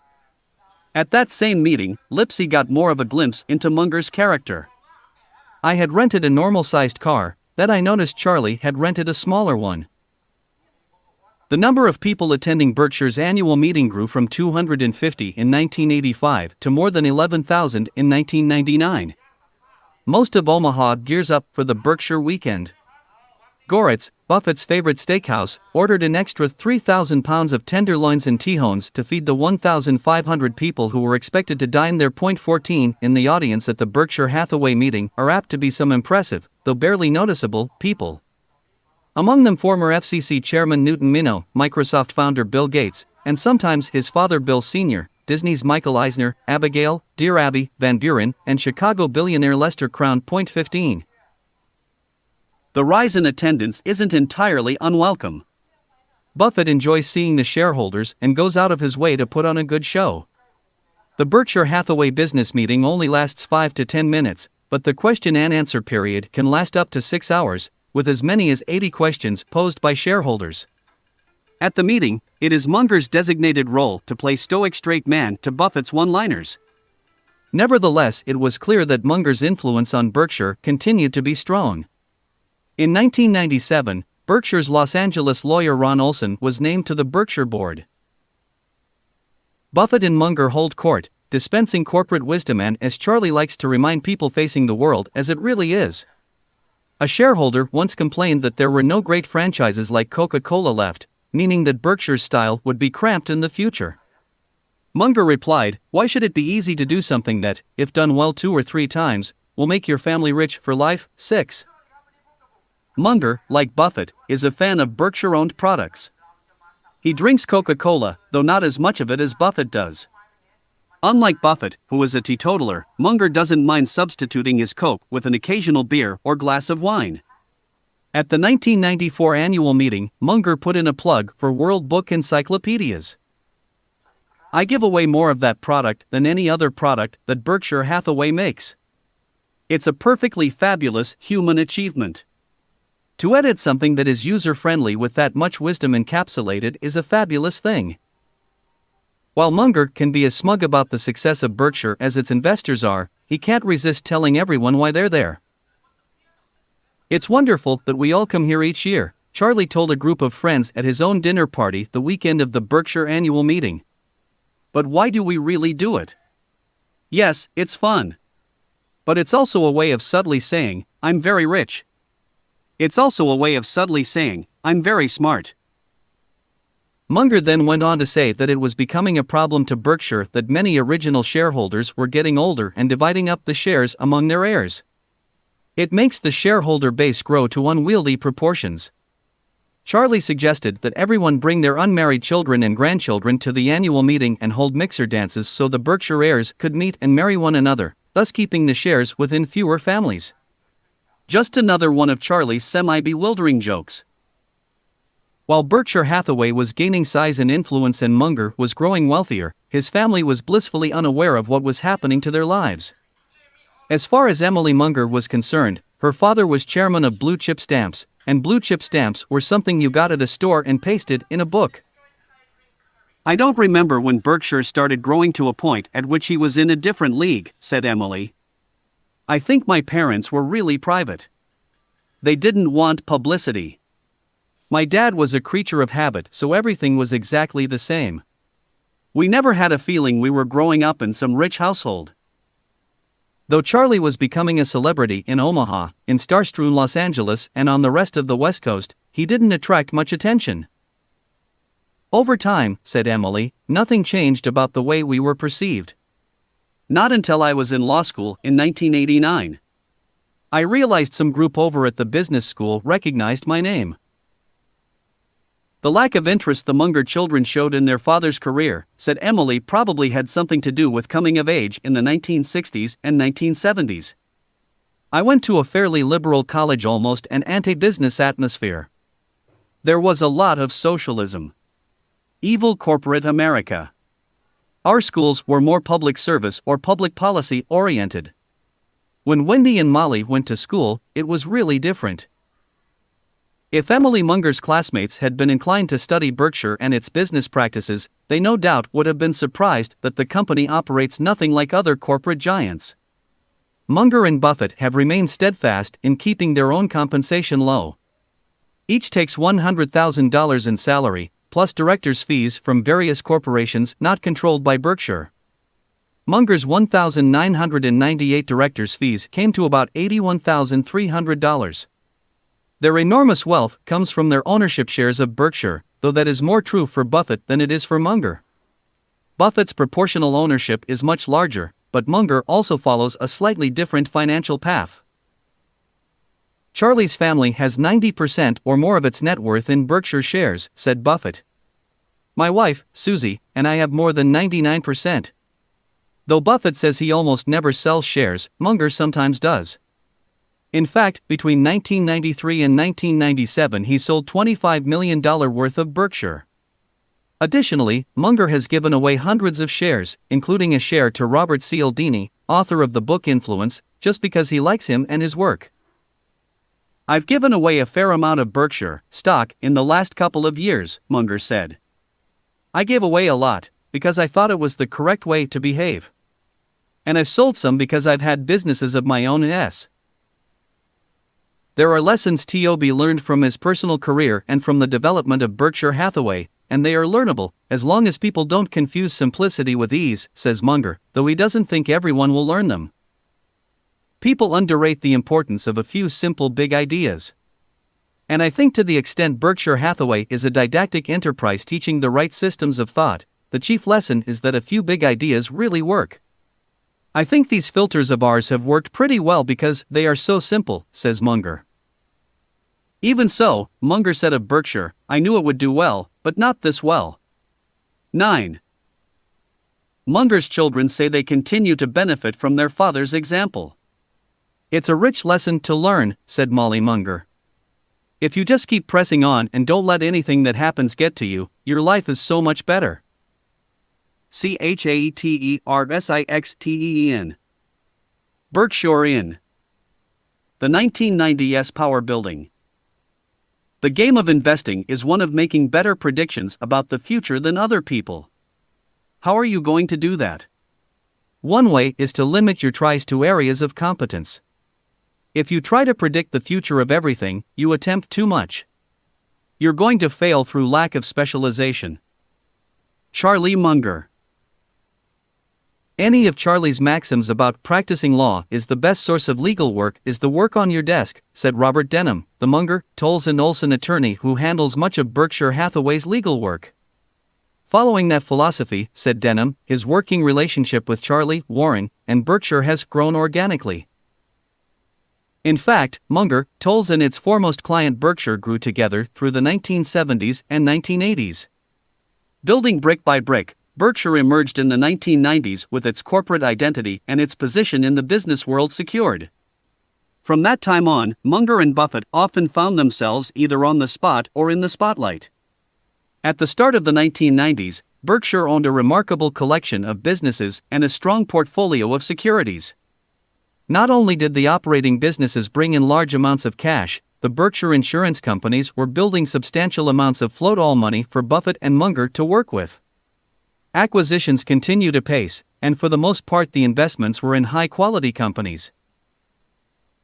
Charlie made me focus on the merits of a great business with tremendously growing earning power, said Buffett, but only when you can be sure of it, not like Texas Instruments or Polaroid, where the earning power was hypothetical. Buffett continued to practice some of the arbitrage techniques he learned from Ben Graham and occasionally made short-term investments. Berkshire bought RJR Nabisco junk bonds in 1989 through 1990, Wells Fargo bank shares from 1989 through 1991, and in 1991 Berkshire acquired H.H. Brown Shoe Company, the leading North American shoe manufacturer, which in turn bought the Lowe Shoe Company.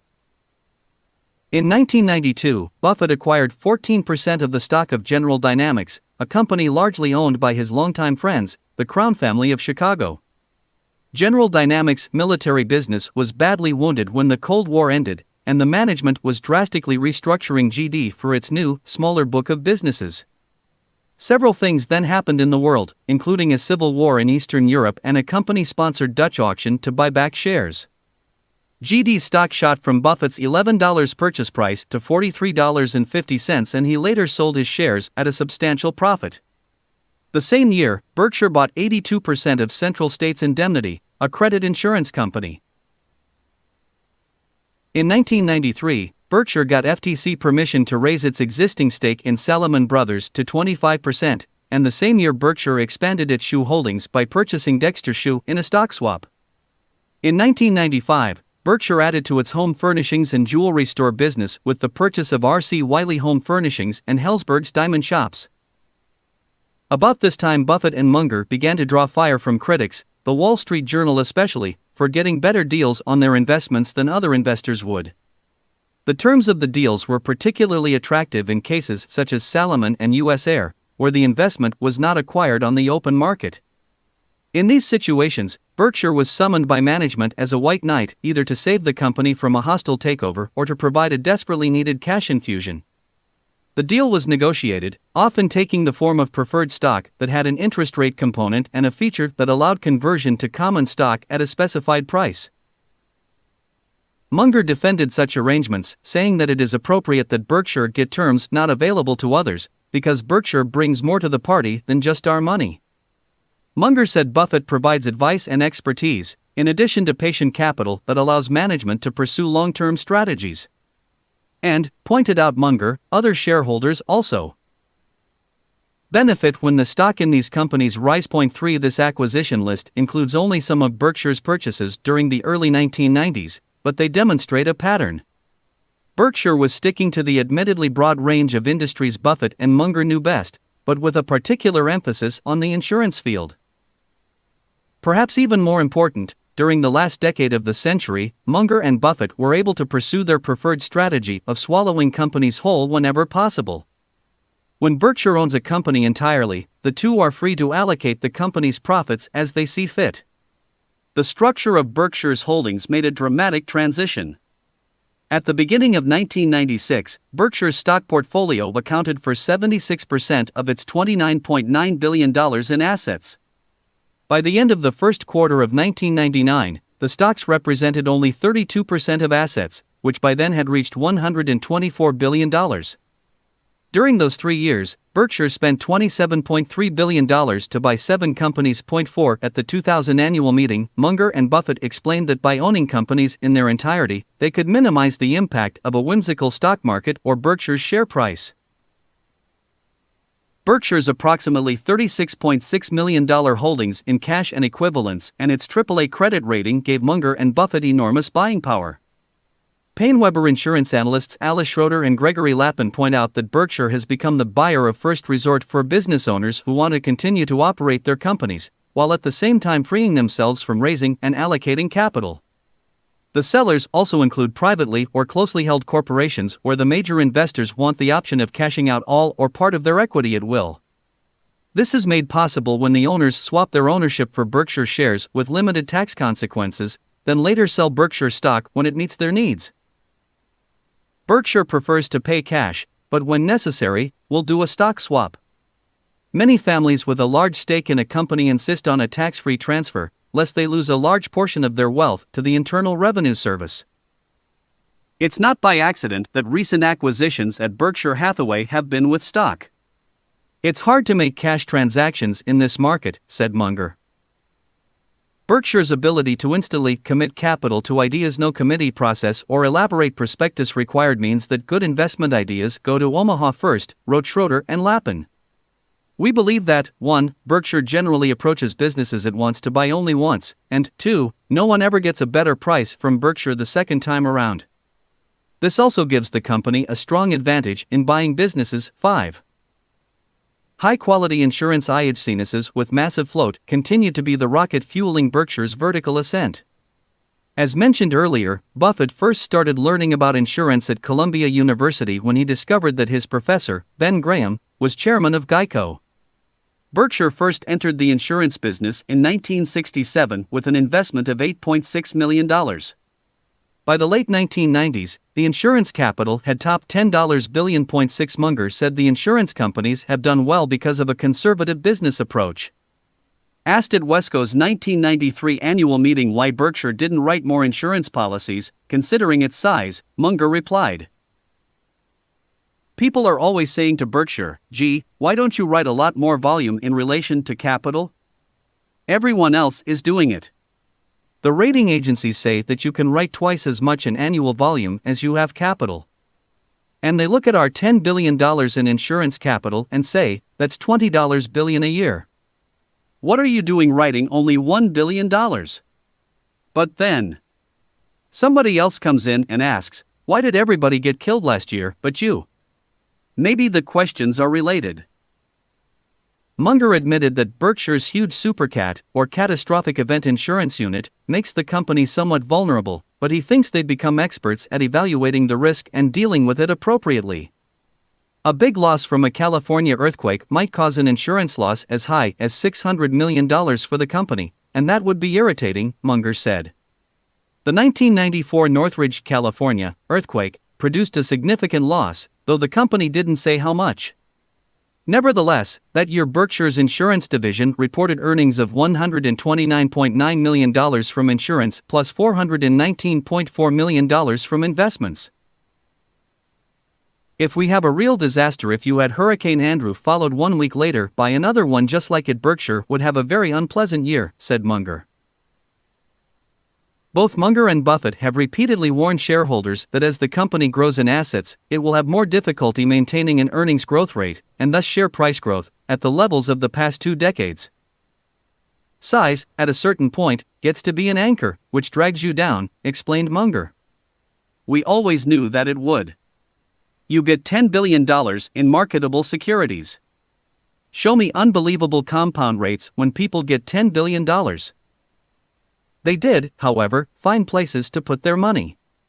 In August 1994, Warren Buffett had in his pocket about $2 billion from the sale of Capital Cities/ABC Incorporated to Walt Disney Company.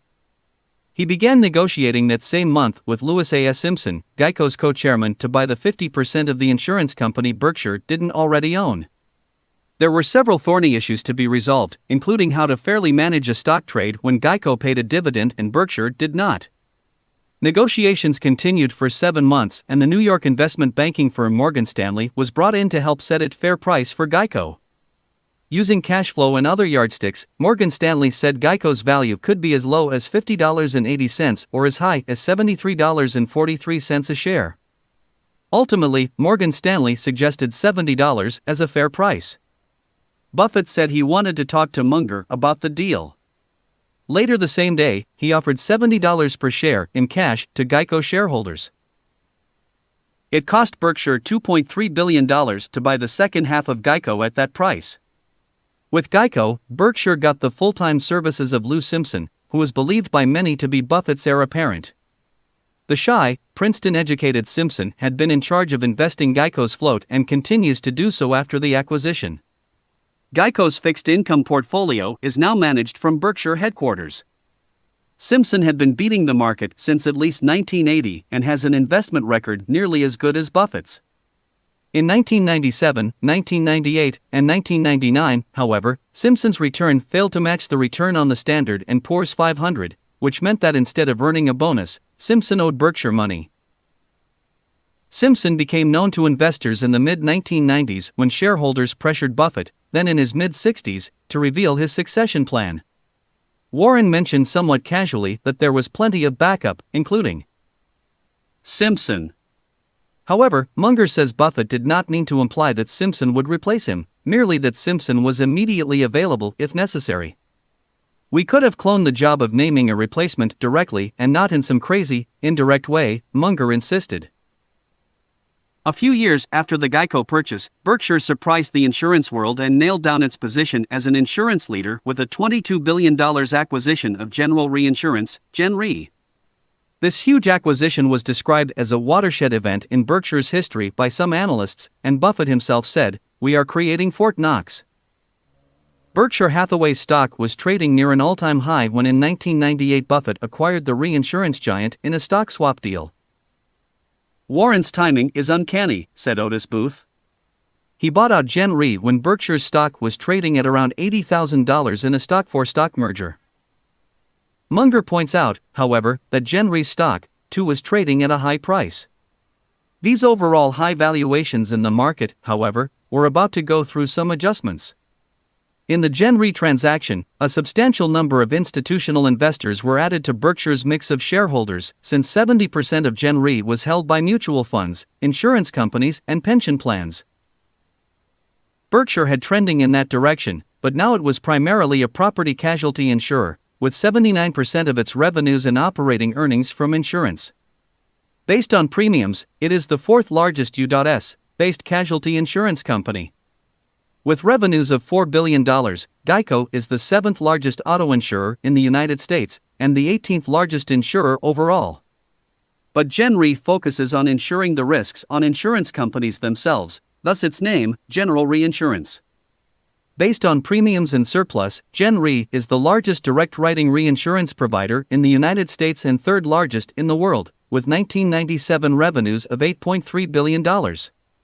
Added to that, National Indemnity, headed by Buffett's bridge-playing friend Ajit Jain, is the most prominent supercat underwriter in the nation.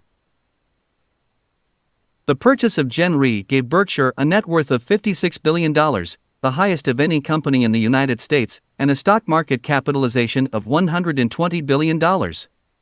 At the start of 1999, Schroeder and Lappin estimated Berkshire's intrinsic, or actual per-share value at $91,253. For B shares, that would be $3,041 per share.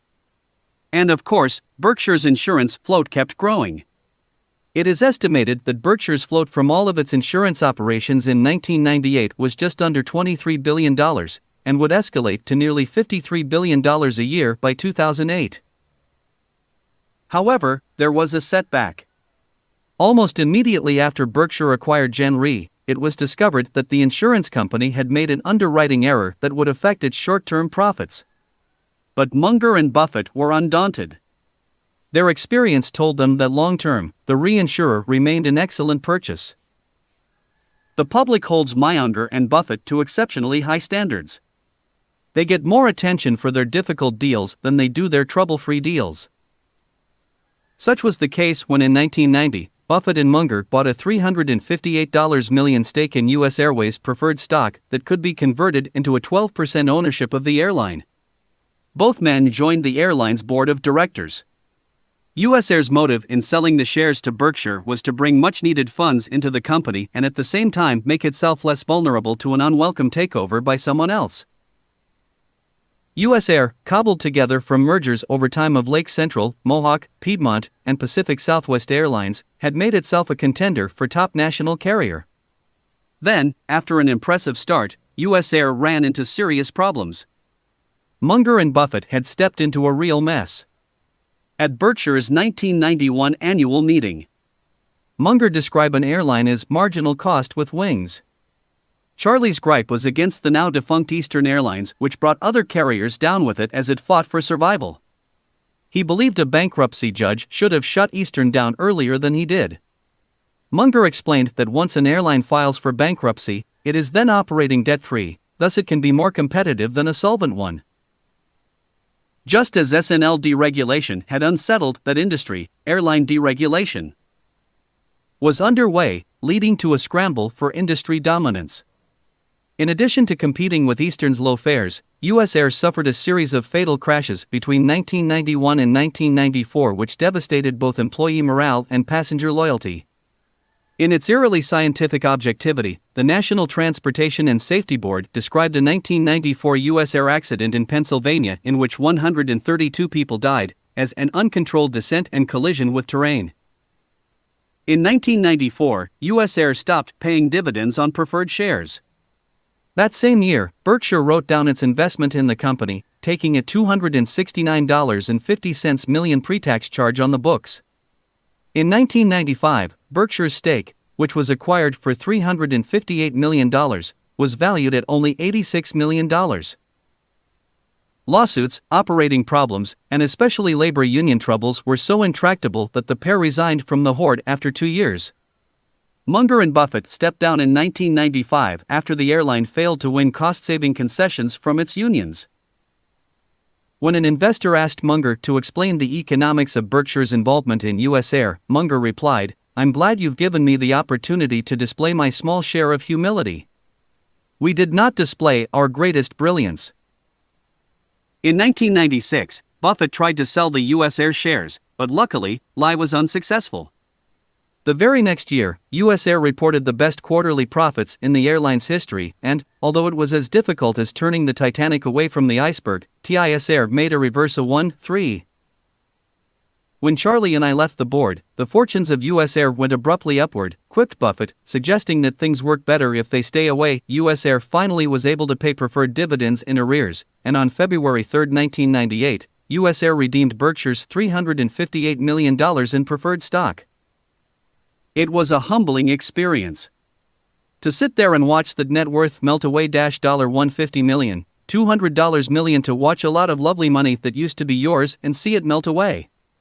And all those unions that can only think about reality from their own point of view.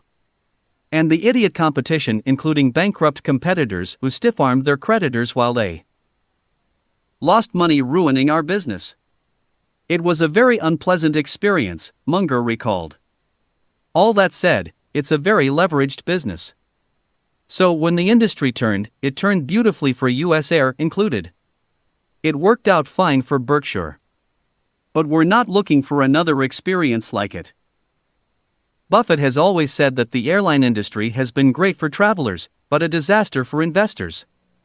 And yet he is attracted again and again to aviation-oriented stocks.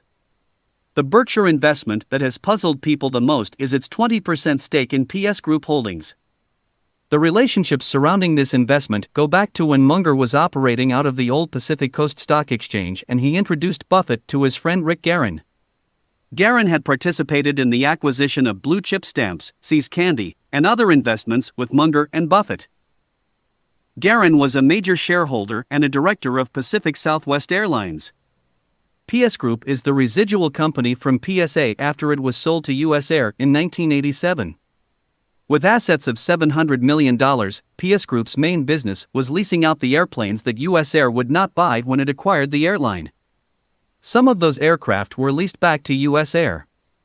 PS Group also had ownership in a travel agency, an oil and gas exploration concern, a waste recycling company, and a fuel trading and distribution company. In 1990, Berkshire acquired an 11.04% stake in PS Group for $18.68 million. The 603,275 shares were purchased for an average price of $30.96. 4 months after the original purchase, Buffett increased his ownership to 22.5%. Some experts believe that Buffett bought the shares to bail Guerin, vice chairman of PS Group, out of a tight spot. Over the years, Guerin had his financial ups and downs.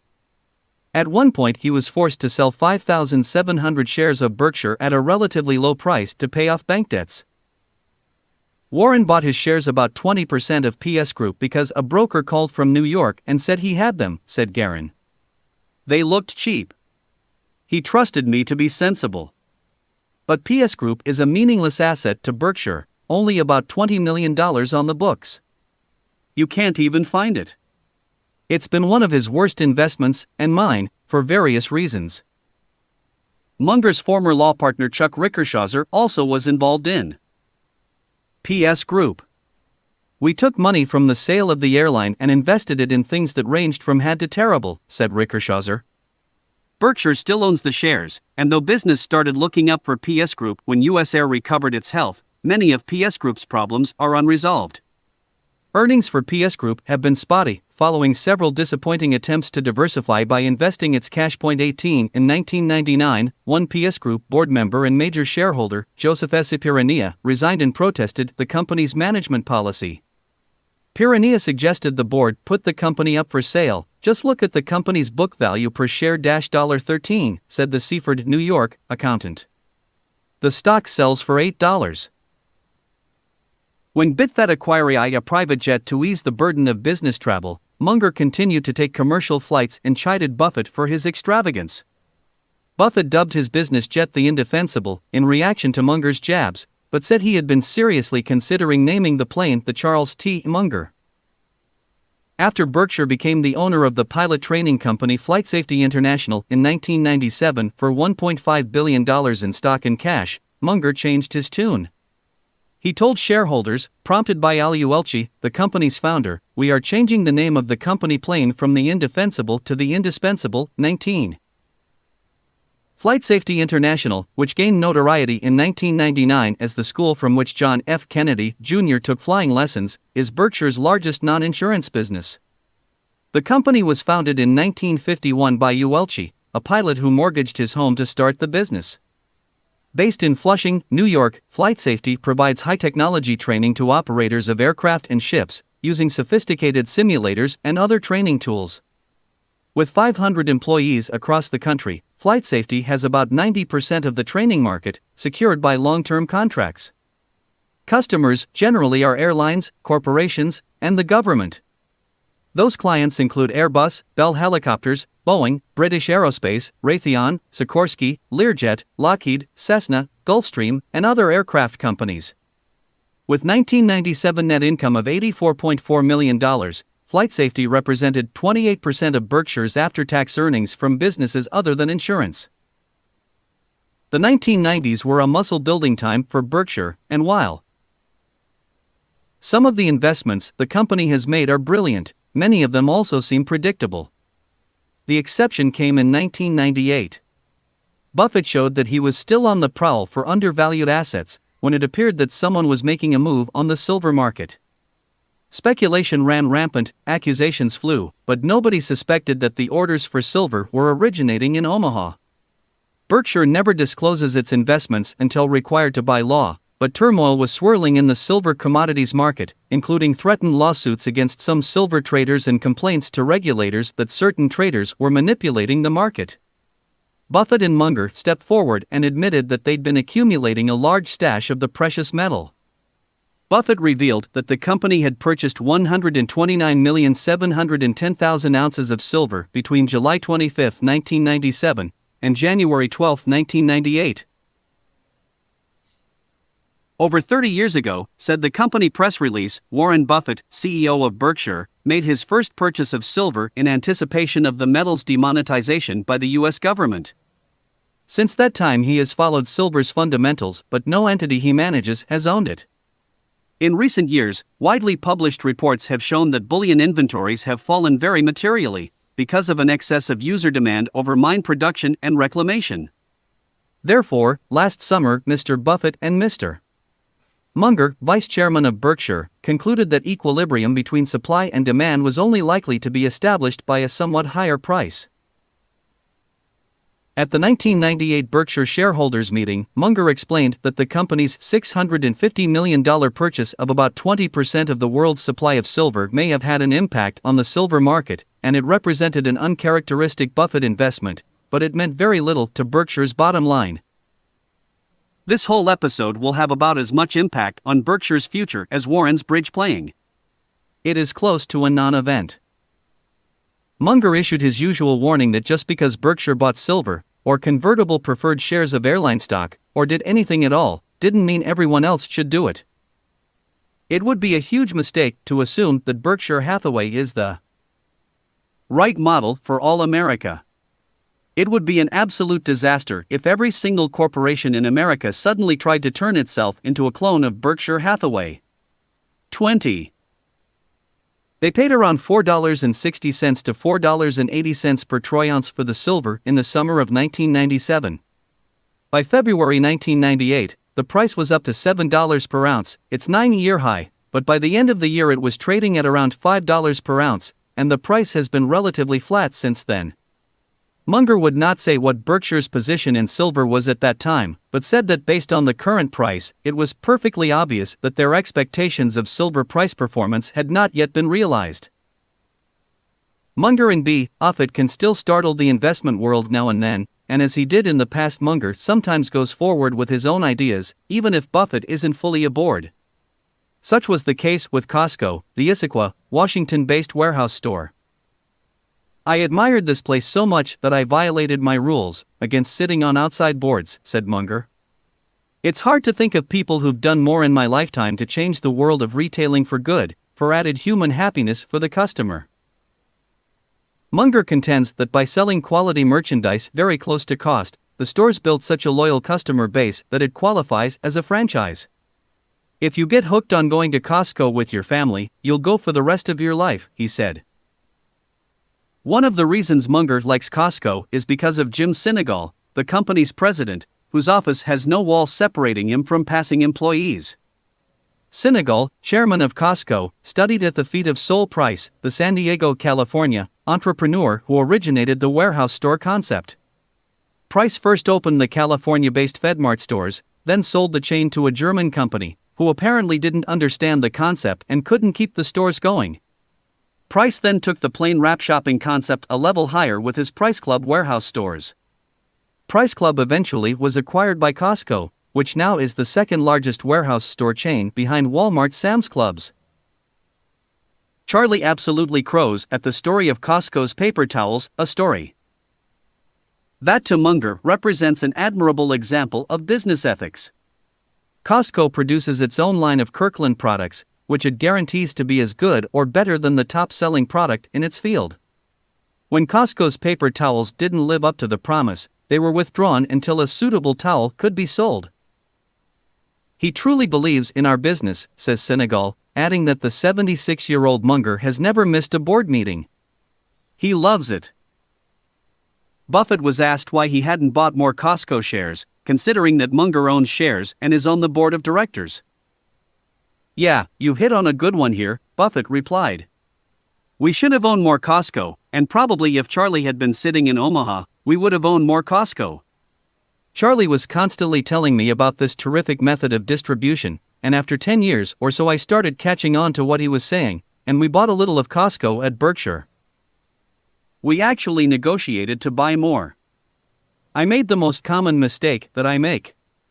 We started buying it, and the price went up, and instead of following it up and continuing to buy more. If Costco had stayed at $15 a share or so, where we were buying it, we would have bought a lot more. But instead it went to 15 foot each, and who could pay $15.18 when they'd been paying $15? It wasn't quite that bad.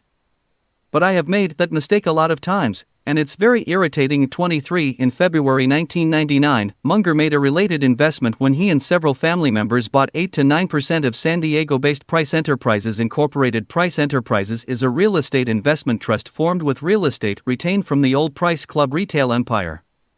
It owns 31 shopping centers, some of which are anchored by Costco stores. The Munger Group holds around 2 million of Price's 23.7 million preferred shares. 2. Buffett also makes independent investments for his own account.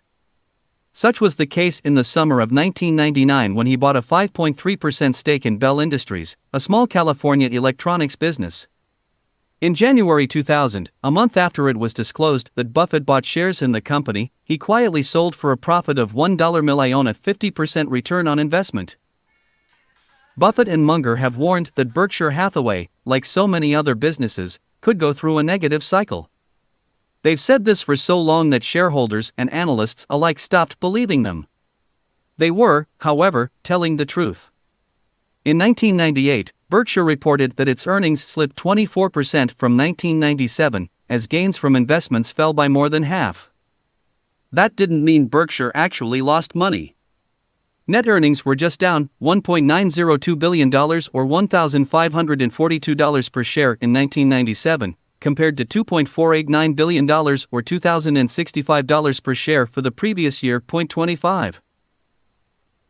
Throughout its history, Berkshire's short-term earnings have been volatile, partly because insurance results are notoriously bumpy and partly because Munger and Buffett are willing to forego short-term results for longer-term gains.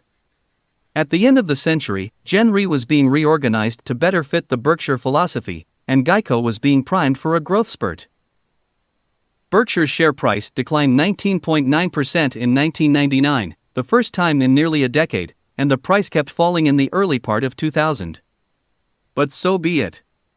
Munger tells investors to conduct their financial affairs so that no matter what crazy things happen in the markets, they can stay in the game. He cautioned that if you can't afford for your Berkshire Hathaway stock, or any stock, for that matter, to drop 50%, you probably shouldn't own it. The share price decline could tarnish the pair's image with the public, but any wane in his and Buffett's personal popularity might come as a welcome relief. Both men are constantly badgered to make speeches, give personal advice, or contribute money to hundreds of different charities. Nevertheless, in 1999 Berkshire was still a powerful company. Operating revenues gave it a rank of 75 on the Fortune 500. When measured by earnings, excluding investment gains, it ranked 54th. But some investors were worried that in the last year, to start with the number one, Berkshire would have a substantial earnings decline. Net earnings were strong, although at $1.5 billion they were less than half 1998 net earnings. Per share book value rose only 0.5%, and relative to the S&P 500, results were down 20.5%. Overall and for the long term, Munger is optimistic about the future of Berkshire Hathaway, for very simple reasons. Basically, we have a wonderful hunch of businesses. We have float that keeps increasing and a pretty good record of doing well in marketable securities. None of that has gone away. Indeed, in the first quarter, 2000, Berkshire's net income rose by 49%. As the company has grown and taken shape, the relationship between Munger and Buffett has changed somewhat. In the 1970s and 1980s, they conferred several times every day. "We don't talk as often," says Buffett. "We talked about more prospective ideas 25 years ago. There was a time when we averaged well over once a day. They were long conversations." The hospital is his main occupation now, Harvard School and Mungerville. "Those aren't things for us to talk about. Charlie is just a fraction less involved in Berkshire than I am, but if anything big comes along and is specific, then we talk. He understands the business and the principles very well. Charlie doesn't have his ego wrapped up in Berkshire the way I do, but he understands it perfectly too." Though Buffett is nearly 70 years old and Munger is 6.5 years his senior, they show no signs of retiring. "Warren likes the game," said Munger. "I like the game. And even in periods that are thought of as a tough times for other people, it's a lot of fun, too." CHATERSEVENTEN. Salomon Brothers. Charlie says as you get older you tolerate more and more in your old friends and less in your new friends. Warren Buffett. Hen Warren Buffett got the call that something was amiss at Salomon Brothers. It was 10:30 a.m. and he was standing at a noisy payphone kiosk inside a Lake Tahoe restaurant. Charlie Munger, Berkshire Hathaway's vice chairman and a Salomon board member, received the message a few hours earlier as he was having dinner with his family at his summer cabin in Minnesota. Ordinarily, nothing interrupts Munger's time at the lake. The summer of 1991 was different. Charlie's swift reaction to the telephone call told the family that something serious was afoot. "He doesn't show that he's under pressure to his kids," said Wendy Munger. "But he was totally absorbed by it and engaged, and it was the first time we ever saw him in a suit on Star Island." This was the beginning of the most traumatic and public of Berkshire's troubles. The news was out about an illegal $12.2 billion Treasury notes short squeezed at Salomon, a New York investment banking firm in which Berkshire owned a considerable stake of preferred shares. At the core of the widely reported episode was managing director Paul W. Moser, a 34-year-old bond trader who in December 1990 and February 1991 made Treasury securities trades above the legal limit allowed for any one institution. Additionally, Moser made secret and unauthorized trades in the accounts of some Salomon clients, then switched the transactions onto Salomon's own books. Munger first heard of the situation on Thursday, August 8, from Salomon's president Thomas Strauss and its inside attorney Donald Forstein. From the very first telephone call, Munger harbored suspicions that Salomon's official story was incomplete. Buffett was having dinner at Lake Tahoe with the executives of one of Berkshire's subsidiaries when he talked to Strauss and Forstein. From the sketchy details and matter-of-fact tone, the matter didn't strike Buffett as an extreme crisis. It was Saturday before Buffett called Munger at Star Island, and only then did he realize how serious the infraction was. Salomon's lawyer had read to Munger their talking points and internal documents Salomon executives would use during media interviews regarding a news release that was about to be distributed. The talking points noted that one part of the problem has been known since late April. Munger objected to the use of the passive voice and demanded to be told who exactly knew. Though Munger challenged the wording of the talking points, the attorney explained that management and its lawyers were worried that different wording would threaten the firm's funding, its ability to roll over the billions of dollars of short-term debt that became due daily. This was dangerous because Salomon was highly leveraged, with only $4 billion of equity. In addition to the short-term debt, Salomon was relying on $16 billion in medium-term notes, bank debt, and commercial paper. In her account of the Salomon affair in Fortune magazine, Carol Loomis wrote, "So Salomon's play was to tell its directors and regulators that management had known of Moser's misconduct, but to avoid saving this publicly.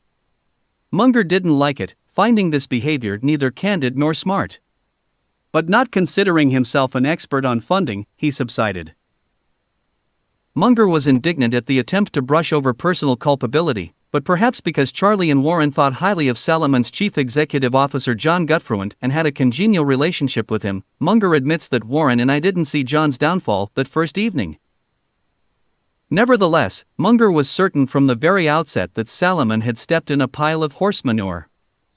After all, Treasury securities, a $2.20 trillion business, is the foundation of the United States financial system.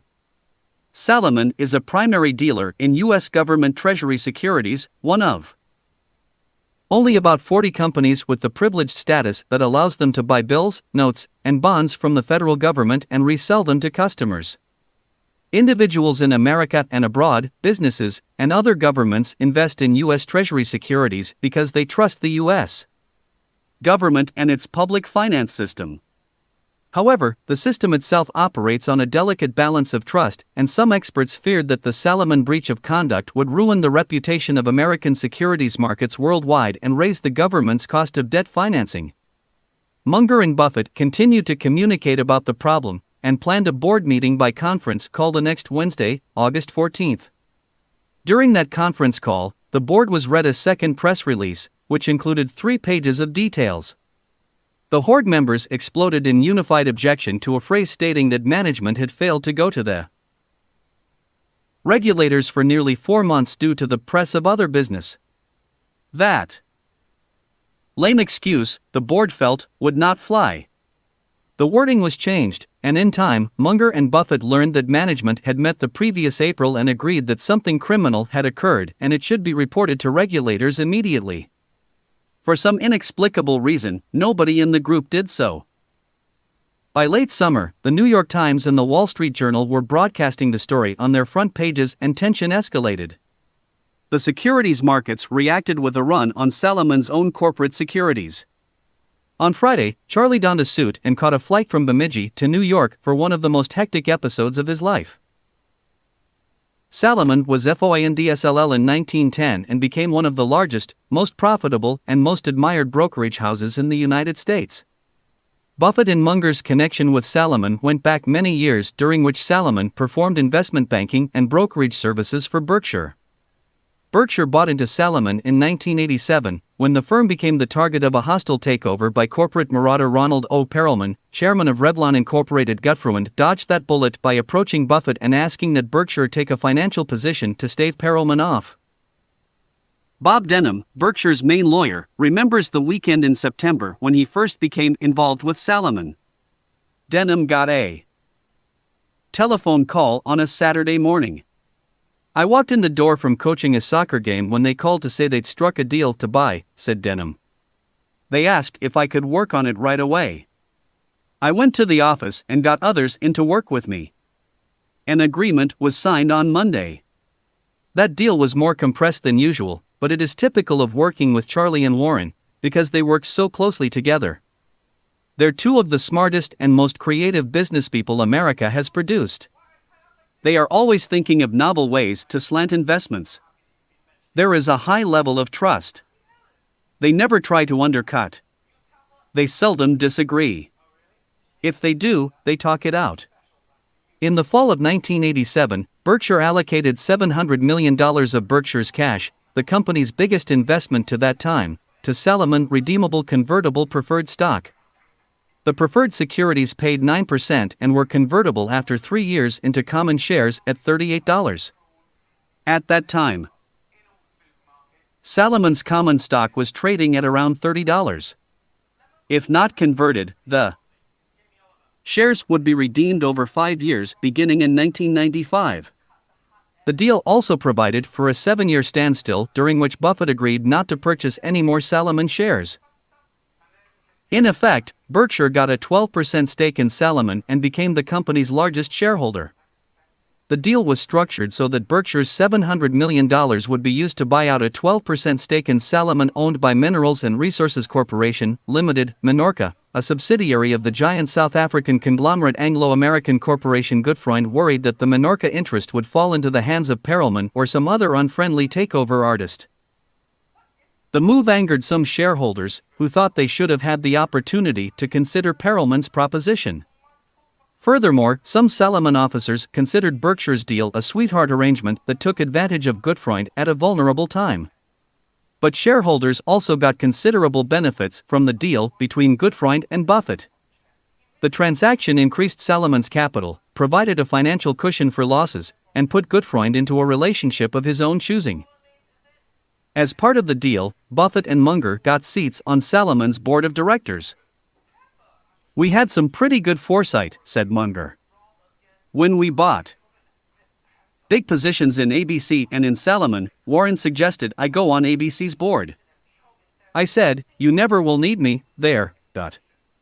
Salomon could get into enough trouble that it would need both of us." Wall Street veterans were surprised and puzzled at the Salomon investment, since Buffett and Munger often made disparaging remarks about the quality of work in the brokerage and investment industry as well as the high salaries and lavish lifestyles enjoyed by top executives. In Berkshire's 1982 annual report, Buffett scolded investment bankers for providing whatever advice would bring them the most income. "Don't ask your barber whether you need a haircut," he wrote. 9. Buffett explained later that he knew the Salomon investment wouldn't be one of his famous three baggers, but he was having a hard time finding suitable investments for his cash holdings, and he'd had good experiences working with Salomon in the past, especially from 1976 to 1981 when Berkshire was purchasing the first half of Geico. Nevertheless, there were always differences of perception between Buffett's and Munger's ideas of how business should be conducted, and those of Wall Street regulars. Salomon felt the sting of the Midwesterners' conservatism. When they went on the Salomon board, Salomon had a star chef on call, recalled Charles Munger, Jr. The first time Warren sat down with a Coke and a hamburger, some changes in culture had been introduced. Even before the Treasury scandal, there were early rumors that Buffett and Munger were unhappy with Gutfreund, but in Berkshire's 1987 annual report Buffett tried to lay those stories to rest. "We have no special insights regarding the direction or future profitability of investment banking. What we do have is a strong feeling about is the ability and integrity of John Gutfreund, CEO of Salomon Incorporated." He said Gutfreund had at times advised clients to stay away from deals, even in cases where Salomon would have reaped huge fees. "Such service above self behavior is far from automatic on Wall Street," said Buffett. 12. Gutfreund impressed Warren and Charlie when in 1987 Salomon took a large trading loss, and then in a restructuring laid off 800 employees. That year Gutfreund declined a bonus worth about $2 million. Again in 1989, when profits were down, he took a $500,000 pay cut to $3.5 million. By the 1990s, however, Buffett and Munger had become uneasy about the chaos and lack of attention to procedure that seemed to be inherent in Salomon's culture. For example, they were disturbed that at board meetings, directors were given out-of-date balance sheets. Those concerns rose to the top in August 1991, when under pressure from federal regulators, Salomon made its disclosure regarding irregularities and rule violations in connection with its Treasury securities bids. The government probe was initiated after other firms complained that Salomon had seized more than its legal share of the $12.26 billion in notes, then squeezed competitors by driving up the prices. Paul Moser at one point claimed that he'd been unfairly accused of misdeeds, and that he was guilty only of one spur-of-the-moment decision to flout the rules of a single Treasury auction in February 1991. Moser insisted he had been used as a scapegoat.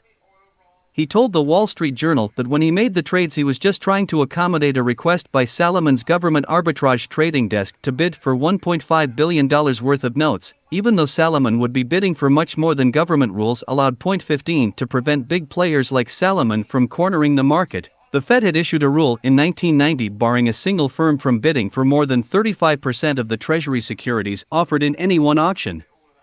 Later investigations and court cases showed that Moser had been involved in more than one incident of illegal trading in 1990 and 1991.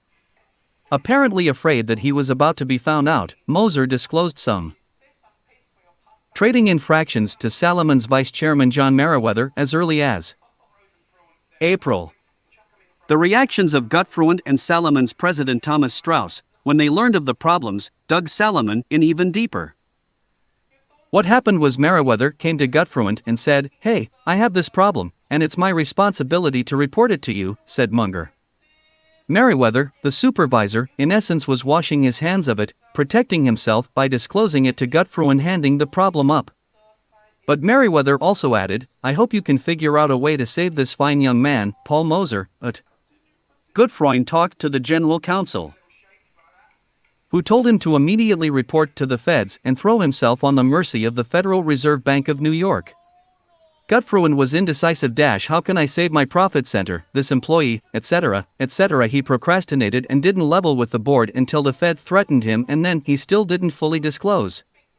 The general counsel should have told him, "Hey, if you don't do as I say you'll lose your job, your reputation, your standing in the community, your wife will be mad at you, and your kids will be embarrassed to admit you're their dad. Tell the truth, tell it fully, tell it fast." He would have had to cashier the trader, but he got cashiered anyway. Considered a bond trading wizard, John Meriwether was deeply involved in the technical movements of the market. One of the highest paid executives at Salomon, he is reported to have been compensated $89 million in a year in which Gutfreund earned only $3.50. 16 While Meriwether, Strauss, and Moser let Salomon down, Gutfreund's behavior was most bewildering, even disappointing to Munger and Buffett. To Charlie Munger, Gutfreund evoked all that was noble in Salomon's tribal culture, particularly its willingness to lay its capital on the line. He had a grandeur that the newer breed of executive lacked, wrote financial author Roger Lowenstein. 17. Gutfreund was known as a tough-willed operator, and served at Salomon's helm for 13 of the 38 years he'd been with the company. A gruff man who had little tolerance for the media, Gutfreund was credited with building Salomon into an investment banking powerhouse. He told recruits at Salomon to come in each morning ready to bite the ass off a bear, but rather than acting boldly, in this case, Gutfreund engaged in what Charlie described as a thumb-sucking response. When the board met that August and learned Gutfreund had been withholding information critical to the operation of Salomon as an ongoing business, his credibility with the board of directors was destroyed. Munger flew from Minnesota to New York and met Buffett on Saturday, August 17. The two immediately went into talks with Gutfreund and other Salomon top managers that lasted until 11 a.m. Full disclosure of the events and the players remained a top priority. "Charlie insisted that they get the whole truth out," said Buffett. We didn't know what would happen. He worked on Saturday from about 3 through Sunday, said Buffett, then went to Washington with me on Monday. Buffett and Munger immediately called in Munger, Tolson Olson's top guns, Ron Olson and Bob Denham. They would help deal with complex legal issues and a cadre of irate federal regulators ready to file criminal charges. Olson says that Munger's contribution to getting matters under control was most important because it was made early, on August 18. He was there for the critical board meeting. In the middle of the day, the decision to waive attorney-client privilege between the Salomon board and previous lawyers had a lot to do with why Salomon wasn't criminally indicted. Buffett and Munger made that decision together. We would give them everything we had as fast as we could get it. In the end, they decided not to indict. We built the confidence that the new leadership would clean the place up, that they were not rotten to the core, not involved in the problems. It wasn't until after Buffett and Munger met with Securities and Exchange Commission Chairman Richard Breeden that they began to get a bigger picture. They eventually learned that Gutfreund had received a letter from Gerald Corrigan, the president of the Federal Reserve of New York, who said that the bidding irregularities called into question Salomon's continuing business relationship with the Fed, and Corrigan demanded a comprehensive report within 10 days of all irregularities, violations, and oversights Salomon knew to have occurred. It was disturbing that Salomon's directors had to learn of the letter on their own. 20. He gave it to outside lawyers but didn't send a copy to the directors, recalled Munger of Gutfreund. Warren and I went into that crisis without knowing all the facts. We got mildly nebulous responses. If we'd known, we would have worked it differently. The message from the Federal Reserve Bank of New York to Salomon was clear, said Munger. Old management, your time is over. We can no longer trust you. We can't have you being a prime dealer. We paid attention to our sovereign, and our views changed as our cognition improved. As for Gutfreund's failure to paint a complete picture for the board, we had no option of forgiveness. Gutfreund and Thomas W. Strauss, the firm's president, both resigned on August 18, 1991. It was a tragic come-down for Gutfreund, the man Businessweek once called King of Wall Street. Salomon was temporarily suspended, EI, from trading and nearly shut down by the government, prompting Salomon's own lawyers to start working on a backup bankruptcy plan. In a single week, Salomon's share price plummeted from above $36 per share to under $27. The run on Salomon's own debt securities forced the company to take the unprecedented move of halting trading in its own securities. To stop the carnage, it would be necessary to convince the public that Salomon wasn't on the rocks. Ron Olson and Bob Denham played central roles in helping Salomon get through the scandal with minimal damage. At least 5 authorities, the SEC, the Federal Reserve Bank of New York, the U.S. Treasury, and the U.S. Attorney for the Southern District of New York and the Antitrust Division of the Department of Justice had important concerns about Salomon, Buffett wrote in Salomon's 1992 annual report. 22. The implications of not resolving the legal issues effectively would have been dire, said Buffett. If we had declared bankruptcy, and we were close, $1 billion in transactions would not have cleared that should have cleared. There was drama, personality, and terror. It was like a doomsday machine. Senator Daniel Moynihan went to New York to ask if he could be of help, since there were 9,000 jobs in New York at risk. Berkshire also owns the Buffalo News in the state Moynihan represents. We said to Moynihan, the New York Fed chairman, Gerald Corrigan, is a dominant man with his nose out of joint, explained Munger. He will resent political interference. We asked Moynihan to go back to his office and stay out of it, which is what he did. While Warren dealt with management issues and communications with the pivotal players, Charlie was able to step back and think about broader legal issues, said Denham. Thinking rapidly and intensely about strategy. At the end of the week in New York, the decision was made that the general counsel of Salomon should resign.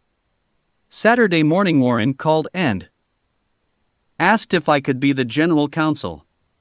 The resignations of Gutfreund, Strauss, and the general counsel were not enough to satisfy the regulators. It would be necessary to appoint new management, someone regulators and the public would believe was completely ethical and trustworthy. Buffett was the obvious candidate, but Munger told him he would be crazy to take the job, a warning that did not stick. Point 13. When Warren realized the problem, he volunteered, which they took him up on, said Munger.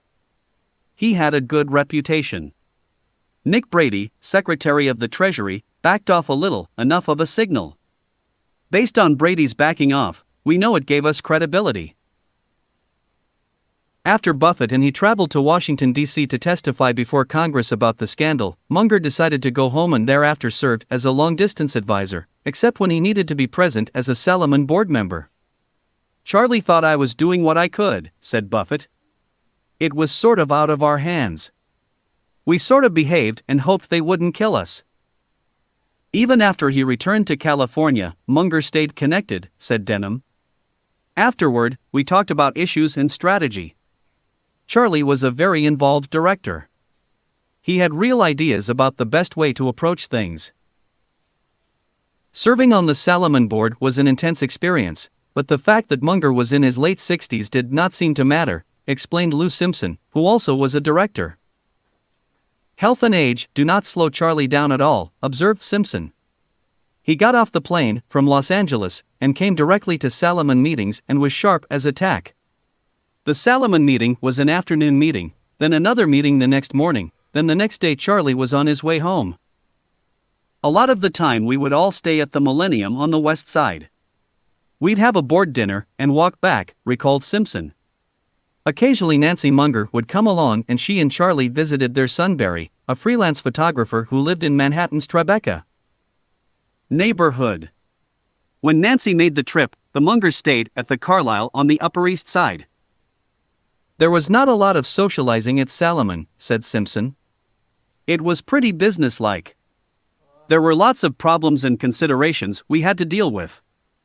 A dramatic time in everyone's life. I'm sure that Warren and Charlie got a lot more than they bargained for. Simpson served on Salomon's board for 5 years, 4 of them as chairman of the audit committee where Munger served as a committee member. He was a very active, questioning member, said Simpson. The audit committee at Salomon was proactive, a probing group of people. We had 3-hour meetings at least. Charlie, to a lot of people in management, was a pain in the rear. He seized on tough issues and came hack to them. There were a lot of issues that were difficult: accounting, management, derivatives, risks involved. You want in a group of people someone who points out that the emperor has no clothes. Management will present the positive side. It's harder to get people who will point out the pitfalls, risks, and so on. I suspect people thought Charlie was a crank. Things would be going well, then he'd say, "Hut, you've got this issue of off the balance sheet items and commissions." To understand the operations of a business is exhausting, very intense. I remember many flights between here and Los Angeles, 5 to 6 hour flights. He spent the whole time reading and rereading audit material. He added a lot of value in just questioning practices and the way to think about these practices. Munger also helped keep the team energized. I felt I had just about wrung myself out in the case, recalled Ron Olson. Then I would run into Charlie. He'd say, "You can take it." Buffett gives Olson and Denham credit for the final Salomon settlement, a relatively light penalty of $290 million and no criminal charges.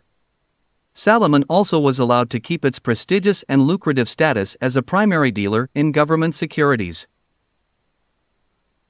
As part of the legal settlement, Salomon admitted that in several 1991 Treasury auctions, it improperly hid for substantially more than the 35% of an issue that any one firm is permitted to seek. Salomon also admitted submitting bids in the names of customers who had not authorized the company to make bids on their behalf, thus allowing Salomon to buy more securities than it was allowed. Paul Moser was suspended from his job in August and later pleaded guilty to lying to the federal. He served 4 months in prison.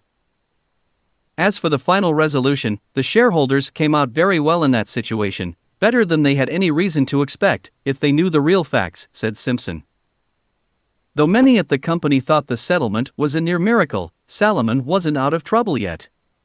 Difficult, ongoing management issues remained, not the least of which was the question as to who would run the company after Buffett.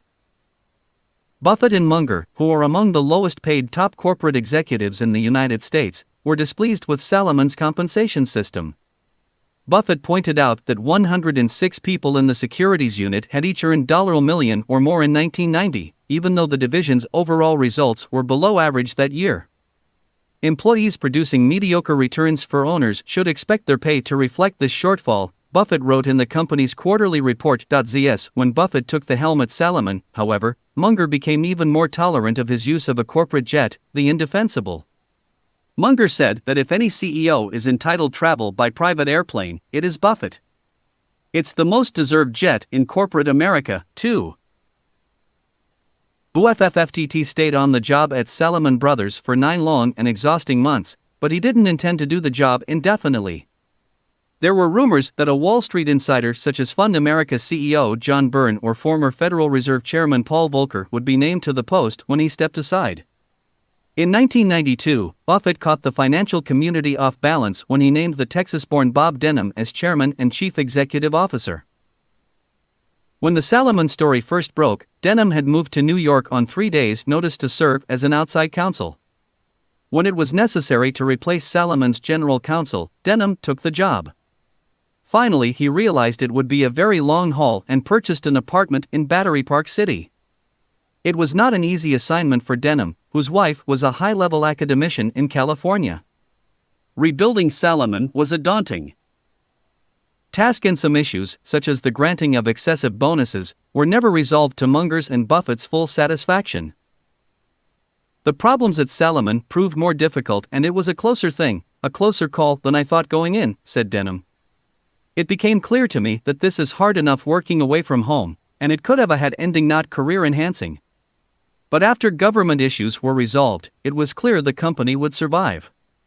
The time as CEO was terrifically interesting and challenging in a lot of ways. There were more good times than bad times, and it had a good conclusion.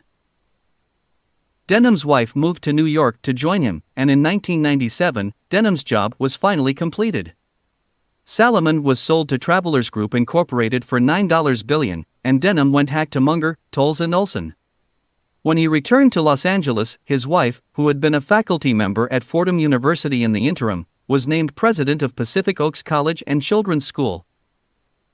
Berkshire's stake in the Salomon sale turned into a 3% ownership of Travelers worth $1.7 billion. In 1998, Travelers merged with Citicorp, forming the world's largest financial service firm. Together they offer banking, securities sales, and insurance services. Salomon came out of the difficult period in fine shape, and in time, most of the company's top executives landed on their feet. On the day Gutfreund fell from power, his lawyer met with Buffett and Munger in California in an attempt to negotiate a severance package. Though Buffett and Munger say they still like Gutfreund, a dispute arose over how much departure money he was entitled to receive. Salomon's board offered Gutfreund $8.6 million, but he asked for a lot more. Some reports say as much as $55 million. Gutfreund went to battle with Salomon over benefits, stock options, and legal fees that he said the firm owed him. No luck.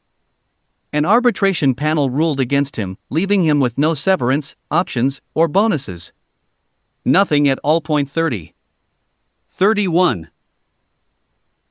Under an agreement with the SEC, Gutfreund agreed to pay a $100,000 civil penalty and was barred from running a securities firm without special approval from the SEC. "I didn't do anything illegal and wasn't charged with doing anything illegal," he told a Businessweek reporter. 32.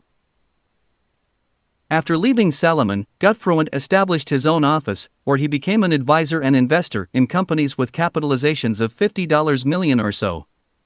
A member of the controversial Trilateral Commission, he still moves in high circles. 33.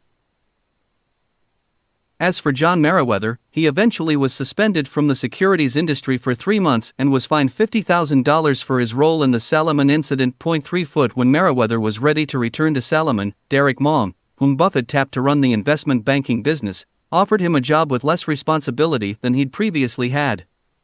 Meriwether rejected the offer and led a group of Salomon defectors to create a new hedge fund based in Greenwich, Connecticut, informally dubbed Salomon North, or the Dream Team. Salomon's atmosphere, even under Gutfreund, had been contentious, and that did not entirely change. 35 traders and Wall Street insiders were critical of the way Denham and Maugham ran the company, especially their attempts to limit in Salomon's extremely high salaries and bonuses for traders, compensation that grew faster than the company's earnings did. Some disgruntled employees left Salomon, including the core members of Meriwether's former team, who joined him at his new company, the glamorous but ill-fated Long-Term Capital Management. LTCM was a highly sophisticated attempt to use the Black-Scholes risk model, a formula commonly favored by commodity traders, plus other mathematical models, to allow LTCM to safely and profitably trade in international markets. Meriwether assembled a team that included two of the professors who developed and refined the formula, Myron Scholes and Harvard professor Robert Merton, along with former Federal Reserve Officer David Mullins and, of course, the crack traders from Salomon. The minimum investment in LTCM was $10 million, but because of the team's towering credentials and contacts, they quickly raised $3 billion. The returns in LTCM's first 3 years were fabulous: 20% in the first, 43% in the second, and 41% in the third. Then in 1997, the fourth year, returns fell to 17%. That same year, a real estate crisis erupted in Thailand and rapidly spread throughout Asia, and in August of the next year, Russia defaulted on its international debt, which created worldwide panic in financial markets. LTCM's mathematical models failed so badly that it lost $500 million in a single day. In September, Meriwether sent a letter to investors saying the fund had lost $2.5 billion or 52% of its value that year. 36 Though the fund held some valuable assets, because LTCM was highly leveraged, it was trapped when margin obligations came due. According to some accounts, the fund's global investment positions amounted to $1.25 trillion, frighteningly close to the annual budget of the United States government. It became clear that if LTCM collapsed, there would be reverberations around the globe. 37 The LTCM problems erupted when Buffett was on a wilderness trip with his friend Microsoft founder Bill Gates. Never much of a technical person, Buffett's only contact with the outside world was a satellite telephone. Munger was on vacation in Hawaii, and making telephone connections by satellite was problematic, so they never actually discussed a bailout offer Buffett made to LTCM. Buffett offered to buy the ailing LTCM portfolio for $250 million and recapitalize it with $3 billion from Berkshire Hathaway, plus $700 million from the insurance giant AIG and $300 million from the investment banking house Goldman Sachs. None of LTCM's contingent liabilities would be picked up, and there would be no management position for Meriwether and his team. Meriwether rejected the offer, and not long afterward was rescued through pressure from the Federal Reserve Bank by a consortium of 14 commercial banks who themselves had something to lose if LTCM went under. The 14 contributors put up $3.6 billion. Meriwether and his people held on to a 10% stake in the company and would run it under the supervision of an oversight committee. With enough capital to allow the investments to play out, Meriwether was able to work his way through the difficulties, and by mid-year 1999 was back on his feet. 38 He repaid the banks, and a few weeks later quietly closed the fund. Some original investors, however, never got their money back. Though he remained at arm's length from the LTCM drama, Munger had an opinion about it. The hedge fund known as Long-Term Capital Management recently collapsed through overconfidence in its highly leveraged methods, despite IQs of its principals that must have averaged 160, he said. Smart, hard-working people aren't exempted from professional disasters of overconfidence. Often, they just go aground in the more difficult voyages they choose, relying on their self-appraisals that they have superior talents and methods. 39 The Salomon affair firmly established Munger and Buffett as voices of integrity in the business world, but it also showed how tough they could be. Corporate leaders, no matter how deeply entrenched they may seem, shouldn't mess with Buffett and Munger when they're on the warpath of righteousness. When the final chapter is written, the behavior evinced by Salomon will be followed in other, similar cases, said Munger. People will be smart enough to realize this is the response we want, super prompt, even if it means cashiering some people who may not deserve it. 41 Among the many lessons to be learned from the Salomon episode, said Munger, is that when serious problems arise, the reaction of top management must be both swift and thorough. It was a huge mistake for John Gutfreund not to go to the New York Fed when he saw that Moser was in trouble, said Munger. The Fed would not have called for Gutfreund's head. Face your big troubles. Don't sweep them under the rug. As well publicized as Salomon's debacle was, Munger says the same sort of thing is likely to happen again in the future. Warren and I will never stop criticizing some aspect of investment banking culture. It's hard to have people floating around in a miasma of billions without an occasional regrettable act. CHAETERELGHTEEN. In MJ, whole life nobody has ever accused me of being humble. Although humility is a trait I much admire, I don't think I quite got my full share. Charlie Munger.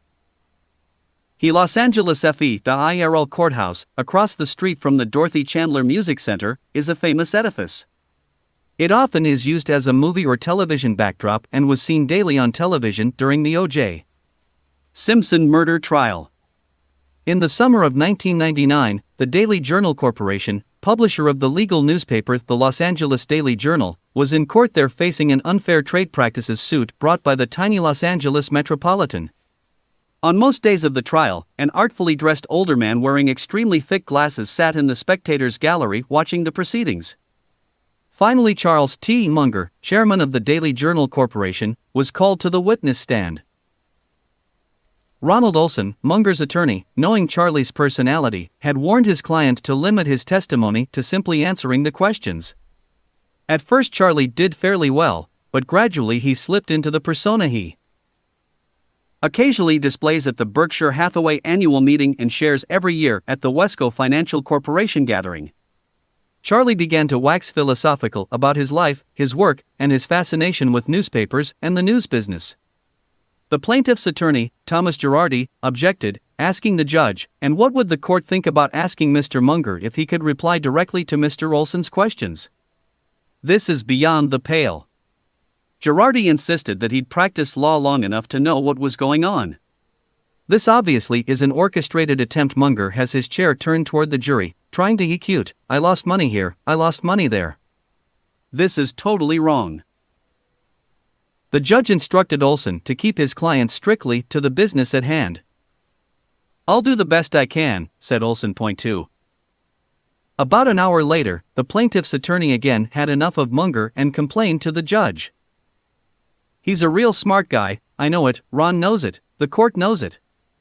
And I think it's totally inappropriate the way he's behaving. And it's forcing me as a lawyer to have to jump up every time that he goes on his diatribe. He's yet to answer one question directly out of the 42 questions that have been asked so far. Point 3. The judge seemed perplexed at what to do, since it was becoming clear that Charlie's way was Charlie's way, and he might not have any other method of answering questions. Finally, the judge simply asked that Mr. Munger avoid hearsay, and the trial continued. A half hour later, in the middle of testimony regarding how much the LA Metropolitan might be worth if sold, Munger was still on the witness stand. Suddenly, he let out a howl. Ow, ow, ouch, ouch, ouch. The eyes of the judge, the attorneys and the jury were riveted on Munger as he writhed and struggled with some sort of pain. I've got a cramp in my leg, he finally explained. It's the beauty of getting old. The opposing attorney demanded in vain that the judge call a break in the proceedings, no doubt worried that Munger's plight would make the jury more sympathetic to his newspaper's cause. The judge allowed the witness to stand up for a moment and work out the cramp. Finally, Charlie declared the pain gone and himself ready to continue. When you get as old as I am, it will happen to you, he proclaimed to everyone present in the courtroom. It was just another day in court for the Daily Journal Corporation, and an all too familiar experience for Munger. Berkshire has practically no litigation, said Munger. But if you take our legal newspapers, I don't think a year passes without litigation. Discrimination, sex, old age, race. It is very litigious. The Metropolitan News is suing us now regarding the foreclosure business. It gets to be a bit of a sewer. Munger's interest in journalism and the business of newspapers goes back to his childhood in Omaha when his father was the chief outside counsel to the Omaha World Herald. Among the Munger family friends were both the managing editor and city editor of the newspaper. He loves newspapers, said Molly Munger of her father. He loves to read the newspapers in Minnesota. Getting Daddy's newspaper, at Star Island, is a big deal. A passion for print media is something that Munger and Buffett share. That fascination, along with the good economics that once existed in the industry, prompted their investments in the Washington Post and the Buffalo News. But Berkshire only has a partial ownership in the Washington Post. Actual control of the newspaper is in the hands of Katharine Graham's family. When the small Los Angeles legal publication, the Daily Journal, came on the market, Munger saw a chance to own his own newspaper and expressed interest immediately. Here would be a newspaper where he could have a vastly greater influence, and one in his own city to boot. In 1977, Munger asked Stan Lipsey, who ran the Buffalo News for Berkshire, to take a look at the Daily Journal and give him an appraisal. Lipsey told Charlie that the Daily Journal, which was then printed on newsprint that was even broader than a broadsheet, was sadly outdated in its style and content and needed modernizing. Munger had heard that the newspaper was for sale from a member of his breakfast group at the Pacific Coast Stock Exchange. Chuck Rickershauser, one of Munger's former law partners, had been hired by the Daily Journal's prior owners to sell the paper as part of a settlement of an antitrust case. Because I was having breakfast with Charlie daily and wanted to pick his brain, I asked him how to conduct the sale. He said, "I would like to be a bidder." We had some connection, so I got him another lawyer. As it turned out, Munger was the high bidder for the newspaper. The Daily Journal was bought for about $2.5 million through the New America Fund. In May of 1986, when Munger and Guerin liquidated the New America Fund, the Daily Journal Corporation became an over-the-counter public company with several thousand shareholders. The newspaper's stock was distributed to New America Fund shareholders in proportion to their holdings in the fund. Among those getting stock were Otis Booth and some of Charlie's old Omaha friends such as Lee and Willa Davis Seaman. Munger and Guerin ended up the largest shareholders, with exactly the same amount of ownership held within their respective families. But since I had this legal judicial background that he didn't, I was the logical one to be chairman, said Munger. And we made him the vice chairman. Al Marshall, Munger's partner at Wheeler, Munger, became secretary of the corporation. Munger owns about 6%, his children have another 6%, and his grandchildren hold an additional 6% of the shares, giving the family control of about 18% of the 0.6. The shares are held within a limited partnership called Munger, Marshall and Company, which also includes stock held by Marshall, Booth, the Seamans, and a few other original New America Fund investors. In all, Munger, Marshall and Company controls 34.5% of the Daily Journal Corporation, Guerin interests hold almost 18%, and the general public owns the remaining 48%. Gerald Salzman, president of the company, says there are approximately 1,700 shareholders of record, though the shareholder pool gradually declines. The board has a policy of buying on the open market from time to time. One year we bought 12 shares, another year we bought several thousand. Over the years, Munger and Guerin's investing interests have diverged, and though they remain friends, the only thing we're in together now is the Daily Journal Corporation, said Guerin. After acquiring the newspaper, prompted in some cases by opportunity and in other cases by a need to protect their territory, Munger and Guerin began building a chain of legal publications and businesses related to legal publishing. In time, the Daily Journal Corporation became more than a big city legal rag. It turned into an empire, a small regional empire, to be sure, but an empire nonetheless. Charlie was always an aspiring media mogul. He didn't get very big, said Al Marshall. In 1988, the Daily Journal Corporation bought the San Jose Post-Record, the San Jose Advocate Journal, and the Santa Cruz Record. The acquisitions continued, and by 1997 the company owned 18 newspapers with a total paid circulation of about 35,000. The flagship newspaper, the Los Angeles Daily Journal, had a circulation of 15,000.7. The company acquired the California Lawyer from the California State Bar. The publication has about 700 paid subscribers, and the magazine is sent free to California attorneys. In addition to California, the company now has operations in Arizona, Colorado, Nevada, and Washington state. Counting all its publications, the company has 100 reporters and 350 total employees. California is one of the better venues in which to be engaged in the legal publishing business. With more than 105,000 lawyers, the state is home to 1/7 of all U.S. attorneys. Darren and Munger feel the 112-year-old newspaper has improved from being leaked to a paper that now sometimes scoops the respected Los Angeles Times on stories. Munger says he is particularly proud of the paper's daily profiles of judges. The truth of the matter is I like judges.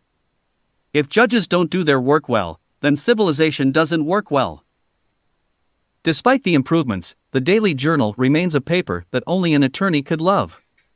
Even at that, many attorneys complain that too few resources are allocated to the paper and its news coverage is skimpy.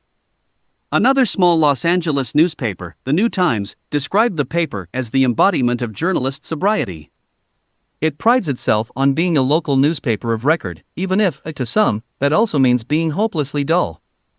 Indeed, the journal seems permanently stuck in safe mode.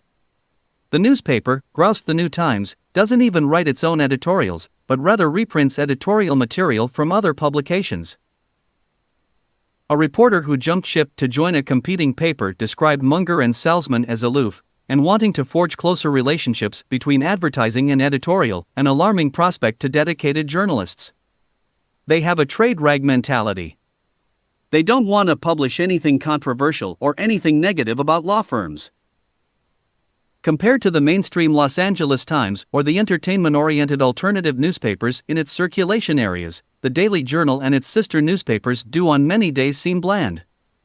The news stories are wrapped around pages and pages of court dockets and other information upon which attorneys rely. Yet among legal newspapers in California, the Daily Journal is the one against which most legal publications measure themselves. Other legals have tried to imitate the Daily Journal's court calendars, descriptions of court rules, and its daily appellate reports. If the Los Angeles Daily Journal is more of a tool for lawyers than a journalistic Lollapalooza blockbuster, the California Lawyer is livelier than its sedate name implies. When the Daily Journal Corporation first bought the magazine, it was published in cooperation with the state bar. In 1993, some lawyers complained that the news of their professional organization was being printed along with stories that were critical of lawyers and their behavior. The joint publishing arrangement was terminated and the state bar again began publishing its own magazine.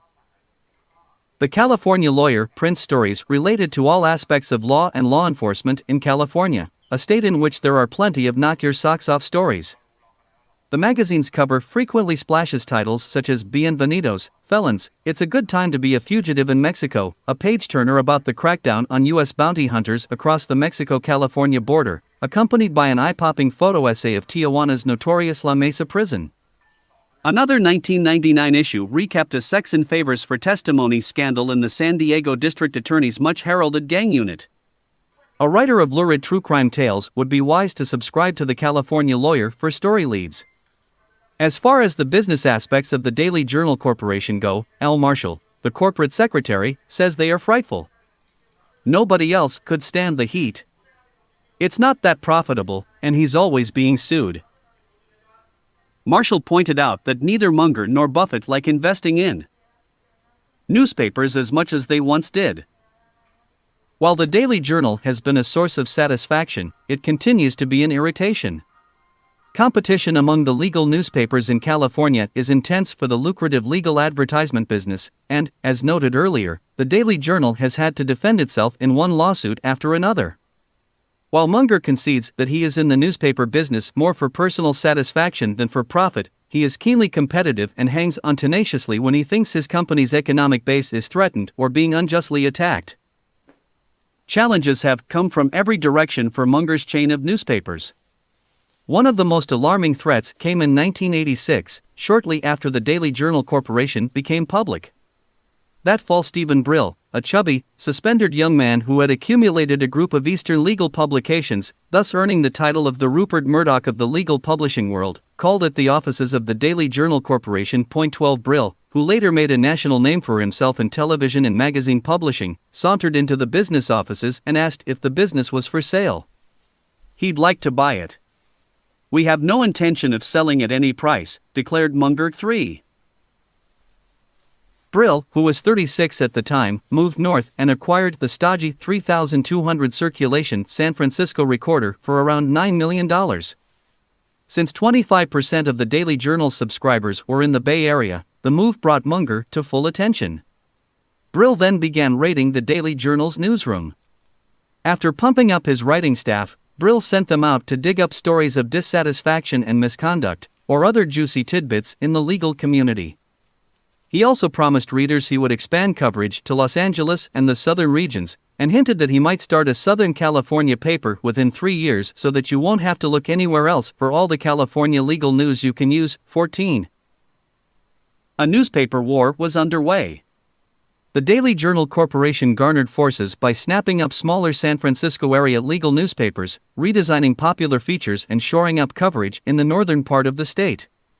Working with Daily Journal president Gerald Salzman, Munger bought the San Francisco Banner and the Marin County Reporter, which together had a circulation of only 800. The Journal already owned the Sacramento Daily Recorder and the Oakland-based Intercity Express. When asked if the Daily Journal's expansion in the Bay Area was a response to Brill's arrival, Munger said, "It's always hard to know what your motivations are when they are mixed. We had been thinking for a long time of doing a better job in San Francisco." Munger added that he was not worried about Brill, because we've coexisted with the Recorder with respectable profits for many decades. I don't expect the whole thing to escalate into insanity. Stephen Brill is brave, egocentric, brilliant, and has done a yeoman's service for good journalism, said Charlie Munger more than a decade later. There's a lot of competition in San Francisco. He sold out and is gone. Brill told the Wall Street Journal in 1997 that it had been maddening to go up against someone too rich to care if he lost bales of money. Brill added, "If Charlie spent even 20% of his time running his legal papers, we probably would have been crushed." Munger's reply no doubt was delivered with a chuckle, but in print, it sounded harsh. "Why would I want to crush a gnat?" Steve Brill's company had been predominantly owned by Time Warner Incorporated, and eventually Brill and a Time Warner subsidiary jointly created Court TV. When Ted Turner merged cable news network into Time Warner, Turner, who once had come up against Brill as a cable television competitor, began to play a role in Time Warner activities. Soon afterward, Time Warner bought Brill out. Brill sold his shares of his legal publishing empire and his interest in Court TV to Time Warner for about $20 million. His next project was the $20 million 1998 launch of Brill's Content, a print and online magazine covering and critiquing the news media. Brill's first issue contained a controversial story claiming that independent counsel Kenneth Starr had admitted leaking information about the presidential Whitewater investigation to reporters. Later, as consolidation continued in the publishing industry, Brill's former publications, which included the San Francisco newspaper, the American Lawyer, and several law journals in other parts of the country, were sold by Time Warner to the investment banking firm Wasserstein and Perella for $300 million. In 1996, the Wall Street Journal reported that the San Francisco Daily Journal had cost the Daily Journal Corporation $2 million a year for the preceding 10 years, a high price for outlasting Brill. Munger disagrees with the numbers and maintains he will never close the paper down. The Daily Journal Corporation has been sued on various theories by a swarm of small California newspapers up and down the state, including the 100-plus-year-old San Diego Daily Transcript.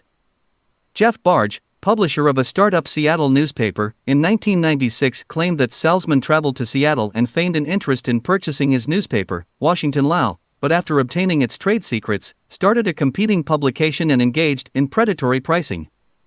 Salzman said he didn't acquire Barge's newspaper because the publisher was nearly bankrupt and was in arrears in turning over employee withholding taxes and other money to the Internal Revenue Service. And anyway, said Salzman, Barge stopped publishing before Salzman launched the Washington Journal. 20. The Seattle suit was filed in several courts around the country and has been dismissed. In all, over the objections of the plaintiff. Most contentious of the Daily Journal's competitors has been another Nat, the 2000 circulation Los Angeles Metropolitan News, run by attorney Roger M. McGrace. Thus far, the Daily Journal has prevailed in most, though not all, of the lawsuits. Part of the rivalry between the Met News and the Journal stems back to 1986, the year the Journal's longtime editor, Robert E. Work, died quite suddenly. Rather than promote Work's second-in-command, Munger gave the job of president to Gerald L. Salzman, the newspaper's accountant and chief financial officer. The offended number 2 man, John Babigian, left 2 years later to become the Metropolitan News vice president and general manager. Babigian accused the company of age discrimination, which Munger denied. As for choosing Salzman, that's an accident of Salzman being so talented and so honest, said Munger. Point 2. Salzman, a bald-headed man with large, expressive eyes, seems trustworthy and competent in the business arena, but he is not a fire-in-the-belly journalist. He has been with Munger since he and Guerin took control of the New America Fund. An accountant with a Big 8 accounting firm, Salzman left consulting to join the fund to help with the financial details. Later he consulted with the Munger, Tolles law firm. As he is prone to do, Munger decided to stick with a known, tested, and trusted person when choosing a new chief executive officer for the Daily Journal Corporation. Additionally, Salzman owns about 1%, or between 16,000 and 17,000 shares, of the company. Salzman's wife is the company's personnel director, and 3 of the Salzman children, including the Daily Journal's webmistress Sherry Salzman, work there. The entire company is something of a family deal. In 1982, Emily Munger worked at the Daily Commerce, an afternoon real estate adjunct to the Daily Journal. She did reporting, editing, and page layout before returning to Stanford to earn her law degree. Barry Munger, a professional freelance photographer in New York, also did a stint with the company. The Metropolitan News is particularly critical of the 1990 Daily Journal acquisition of the California Newspaper Service Bureau, specialists in placing public notice advertising in publications throughout the state. The Bureau gets a block of legal notices, usually from some government agency, then places all the ads in its own newspapers if the Daily Journal has a publication in the proper jurisdiction. When there is none, the legal notice is placed in another newspaper for a 15% commission. Clients for the service include Fannie Mae, Child Services for the County of Los Angeles, and other agencies that are required to place legal ads. Alleging predatory practices in one of its suits, the Metropolitan charged that the Journal priced its legal notice ads below cost in Los Angeles specifically to drive the Met News out of business. The Metropolitan News further claimed a Daily Journal's deal with Fannie Mae, the mortgage giant, and other agencies to carry legal notices in California at less than cost, violated state law prohibiting so-called loss leader tactics in advertising.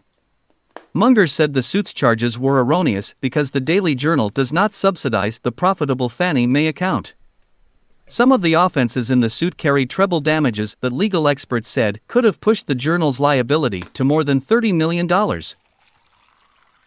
The Metropolitan News case ended in a hung jury in January 1998, after a 3-week trial.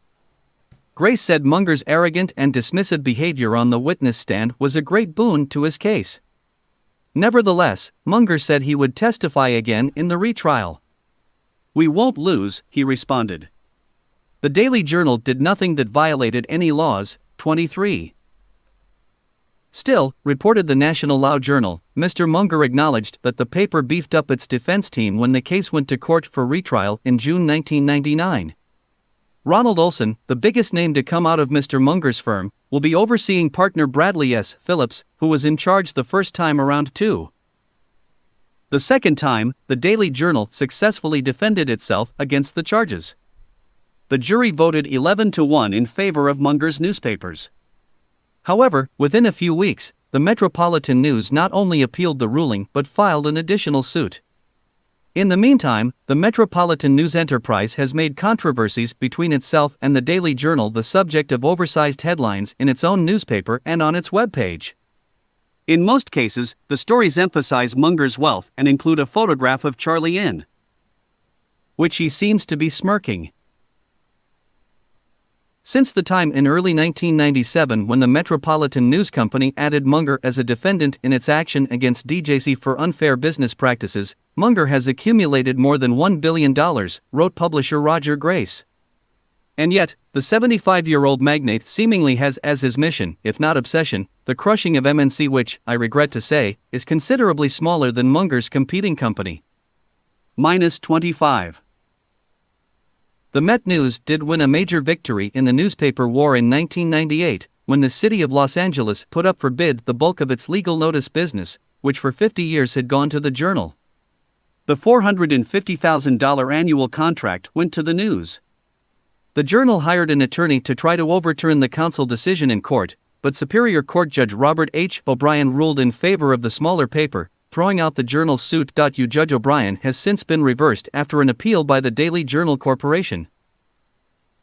In part BFC, AISE of legal wrangles, and in part because of changes in the culture and in the economics of the business, newspapers aren't as lucrative as they once were. For one thing, the nature of news has changed. As television and the internet expand, readership is declining. Those problems aside, the legal advertising business has always been cyclical, rising during a recession when bankruptcies, foreclosure, and liens are more prevalent. In a long, strong economy, a legal newspaper invariably suffers a decline in revenues. Legal advertising still provides the base for profits at Munger's papers, but they are a slowly shrinking revenue source due to a trend toward fewer required legal notices. For example, non-profit organizations once had to advertise their status annually, but the law no longer makes that demand. A number of government agencies across the nation are seeking changes in the law to allow them to put pro forma advertisements on the internet. Courts are giving those requests serious consideration. As a precautionary measure, said Salzman, we try to be as independent of legal advertising as possible. The Daily Journal-owned newspapers have tried to beef up their display, or commercial advertising lineage, and the company has expanded into new but associated lines of business. In addition to its two magazines, California Lawyer and House Counsel, the Daily Journal does significant trade in printing court rulebooks, judicial profiles and other guidebooks, directories and manuals related to the legal industry. Recently, the company bought Choice Information Systems, a company that provides software for case management to court systems. The Daily Journal changed the company's name to Sustain Technologies Incorporated. Sustain Technologies, which looks like the Daily Journal's most promising new enterprise, created a software program for the joint justice system for Toronto and the province of Ontario, and so far has placed similar software in court systems in 3 countries and 9 U.S. states. Because of new businesses, and some centralization of its California publishing activities, the Daily Journal Corporation is nearly doubling its office space by constructing another building adjacent to the Los Angeles office. Despite the operating difficulties, the Daily Journal has increased in net worth substantially since Munger and Guerin acquired it for $2.5 million in 1977. It has been estimated that the modest media chain now is worth about $65 million. Revenues in its 1999 fiscal year were $37 million, up from the previous year. Its net income was $1.9 million, down 40% from the year before, due to a year of extremely heavy litigation expense. Though there has been interest from potential buyers, Munger says the Daily Journal is a vehicle that allows him to be socially constructive and has interesting financial prospects. Guerin says he and Munger are in the business both for love of journalism and for the money the company earns. A combination of both. We're lucky enough to be in things because we want to be. None of us, Charlie, Warren, or himself, have to do anything we don't want to do. Charlie and I love owning it. It's great fun. We think we're serving the justice system, if you will. It does make money and is gaining in value every year. We try to make it better, said Guerin. He then added, money is not everything to Charlie. We do hope we've advanced civilization and Insha 27. While Munger keeps close tabs on what's happening at the Daily Journal, he says he spends 5% or less of his time at the newspaper. Although he tries to be available as needed, his main job is to stay out of Salzman's way and let him run the company. I'm plenty active though, said Munger. I don't have a good half speed. I'm quite active in the newspaper, but not on the editorial side. Each fall the company has a breakfast meeting with the board of directors and all of the publishers, editors, and heads of the sections. Munger and Guerin attend to get reports on what the company's managers anticipate and planned for the year ahead. Salzman said that Munger and Guerin both make a considerable contribution to the discussion. Rick can get to the real issues as fast or faster than Charlie can. It's pretty fast. I don't have a lot of educating to do. The Daily Journal offices are just beyond Los Angeles' Japantown in an industrial area where many high-action and car chase scenes are filmed, including sequences of the Batman movies. The 10-year-old Daily Journal corporate and editorial offices are pleasant, modest, and within easy striking distance of the courts and various government buildings. In the entry area flows a fountain, full of field stones and brass sculptures of sea otters. If Munger had his way, the foyer would display a nice bronze statue of his hero, Benjamin Franklin. During his lifetime, Franklin worked as an editor, author, legislator, scientist, inventor, Franklin stove and bifocals, diplomat, Revolutionary War hero, and was a founding father of the nation. Franklin's story can scarcely ever be told often enough, Munger told a Rotary Club audience in Santa Barbara. Born into poverty and obscurity, his father was a tallow chandler who worked with rancid fats. He was the 15th of 17 children, only went to school 2 years. He died 84 years later and perhaps was the most famous man in the world, if not, close, 21. Munger's love of Benjamin Franklin, said Guerin, sometimes clouds his common sense. When we built the new Daily Journal Corporation building, we found out later that there is a requirement that you spend 3% of the cost of the building for art or make a contribution to the city's art fund. Charlie said, let's commission a head of Ben Franklin, looking affable and wise, and engrave his great sayings on the pedestal. I said, Charlie, that's horse manure. Our employees don't want to be preached to. I said, let's do something cheerful. He thought about it for a while and said, I think you're right. We commissioned an artist to do sea otters and a fountain. But that wasn't the end of Franklin for Charlie. Having the idea of a Ben Franklin bust already in his mind, Charlie commissioned an artist to do about 20 copies, said Guerin. I took one. He took one for his office. He gave the Marlborough School and the Harvard School copies. Then he gave copies to other people as gifts. CHAETERNINETEEN. Doing good at. Good Samaritan. Hospital. The early Charlie Munger is a horrible career model for the young, because not enough was delivered to civilization in return for what was jurist.jrum capitalism. Charles T. Munger. T was reluctantly that Andrew Leaka traveled the fearsome freeways, right through the writhing core of Los Angeles, to meet with the horde of directors of Good Samaritan Hospital regarding the position of president. The traffic wasn't what worried Leaka. Good Samaritan is one of Los Angeles' oldest and most relied upon hospitals, and although Good Sam had a reputation in the Southern California medical community for delivering quality care, it also was known for having constant financial problems and high turnover among staff and management. In fact, recalled Leaka, contention and disorganization were such that this place was like Bosnia. Part of the problem, Leaka's contacts told him, was chairman of the board Charles T. Munger, who held an executive committee meeting every few weeks and gave the chief administrator very little peace. Nevertheless, following his heart more than his head, Leaka reported to a small conference room on the hospital's first floor, where the executive committee had gathered. Suddenly the door burst open, and Munger strode in and seated himself at the head of the table. Charlie came in and I don't think he really looked up to see me, recalled Leaka. He said, well, this hospital has a lot of problems and they are thus, and thus. He went on for 35 to 40 minutes. Finally, he asked me a question, but didn't give me a chance to answer. A few minutes later Munger stood up, and Leaka stood as well, extending his hand to shake. Munger simply ignored him, turned, and strode out the door through which he'd entered. I said to the other board members, I don't think he liked me. The members in unison replied, no, he loved you.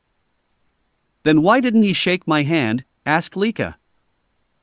He couldn't see your hand, explained one of the board members. He's blind in that eye.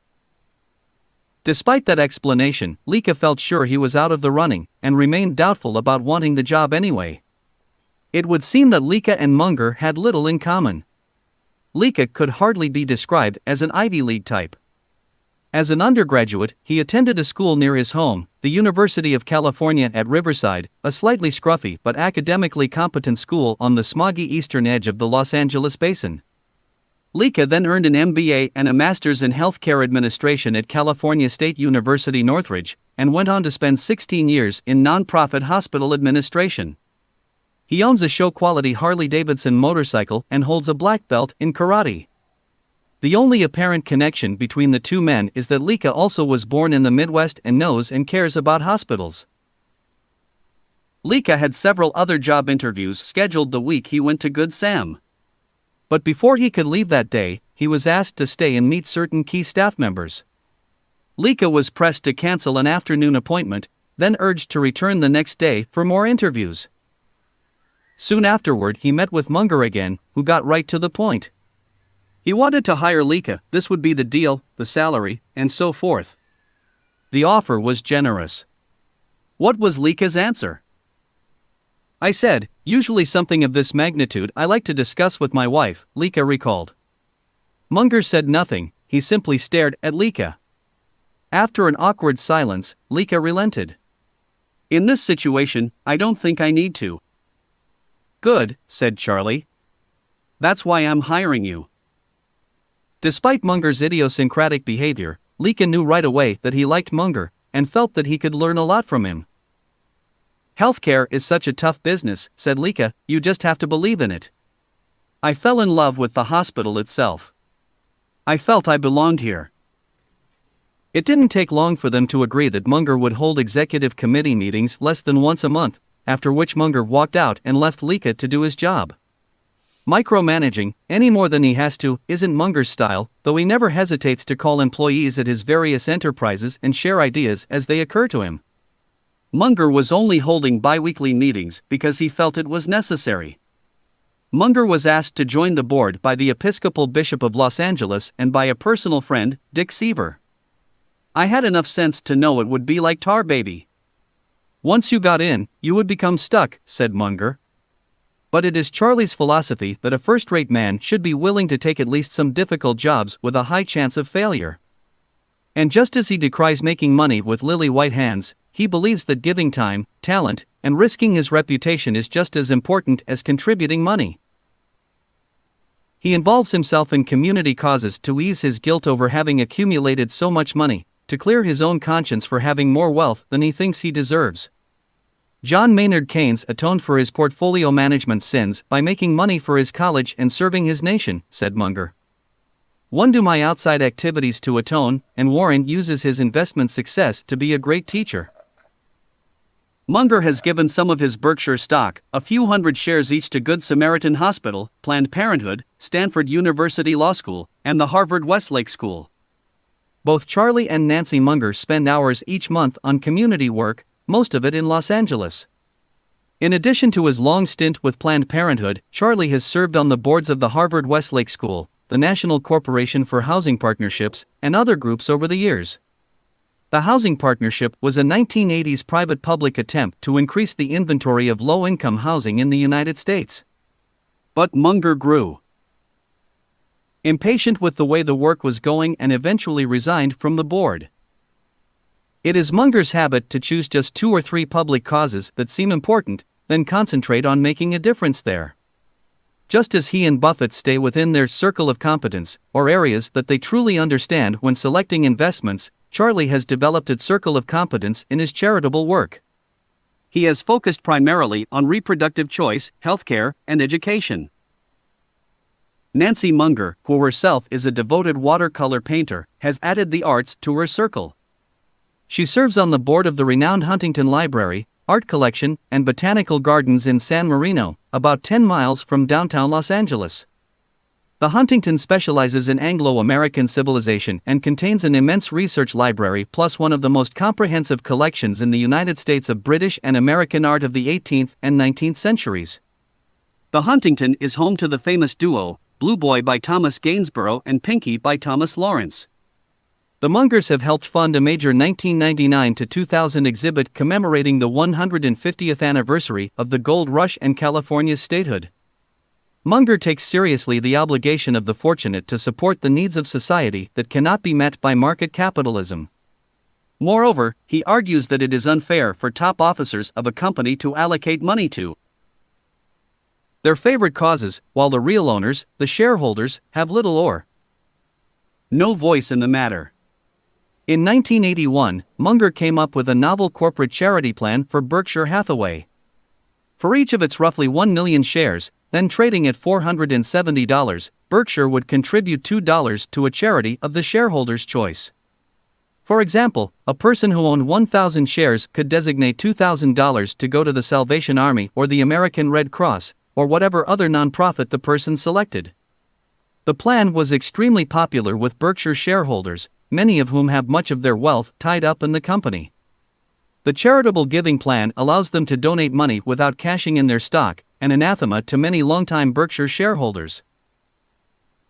Munger's feeling about public service no doubt is related to his upbringing. Stan Lipsey, publisher of the Buffalo News, was born in Omaha and lived there until he went to Buffalo to take charge of the newspaper. In Omaha, you get up in the morning and say, "What am I going to do for my city today?" There is a value system, structure of the family, a culture where it is expected that you serve your city, said Lipsey. Some of Munger's charitable work has had contentious elements to it, especially his activities with Planned Parenthood, and in recent years, Charlie's service on the board of the not-for-profit Good Samaritan Hospital. Good Samaritan, a massive stack of white buildings, sits in a neighborhood that once was one of Los Angeles' most refined. Not far from the Ambassador Hotel where Bobby Kennedy was assassinated, Good Sam's neighborhood, to put it politely, is in transition. "I don't think it's yet found its destiny," said Munger's stepson Hal Borthwick. An area that used to be dominated by high-priced department stores, restaurants, and apartments now has many empty buildings. It has evolved into part of Koreatown, although many of the residents are in fact Hispanic or low-income Caucasians. Many are elderly. Yet Good Sam, with its 408 beds, 650 physicians, 550 nurses, and 1,800 employees, is well rooted in the Los Angeles community, and many old families of solid financial standing still receive their care there. Nancy Munger was born at Good Sam, as was her son Hal and his son after that. It was the hospital where Charlie underwent the cataract surgery that went awry, leaving him blind in one eye. The hospital was established in 1885 when Sister Mary Wood of the Episcopal Church founded a 9-bed nursing ward. The following year, St. Paul's Episcopal Church entered into an agreement with the California Diocese to assume control of the facility, then known as the Los Angeles Hospital and Home for Invalids.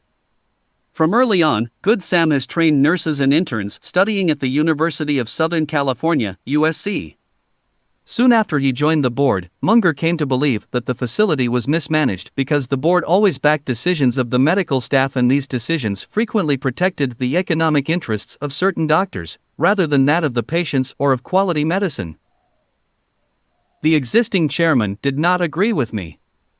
I proposed a resolution reversing a ruling of the organized medical staff on the ground that the staff was endangering the health and safety of our patients. With some doctors on the board voting yes, it passed 17-2, said Munger.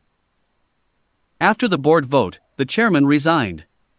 He was an able man, said Munger, and understandably was reluctant, as a layman, to reverse what purported to be medical decisions.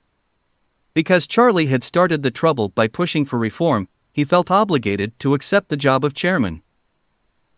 The problems that set the whole episode off occurred in the cardiovascular department, which then was rife with political intrigue, turf protection, and not enough attention to medical issues.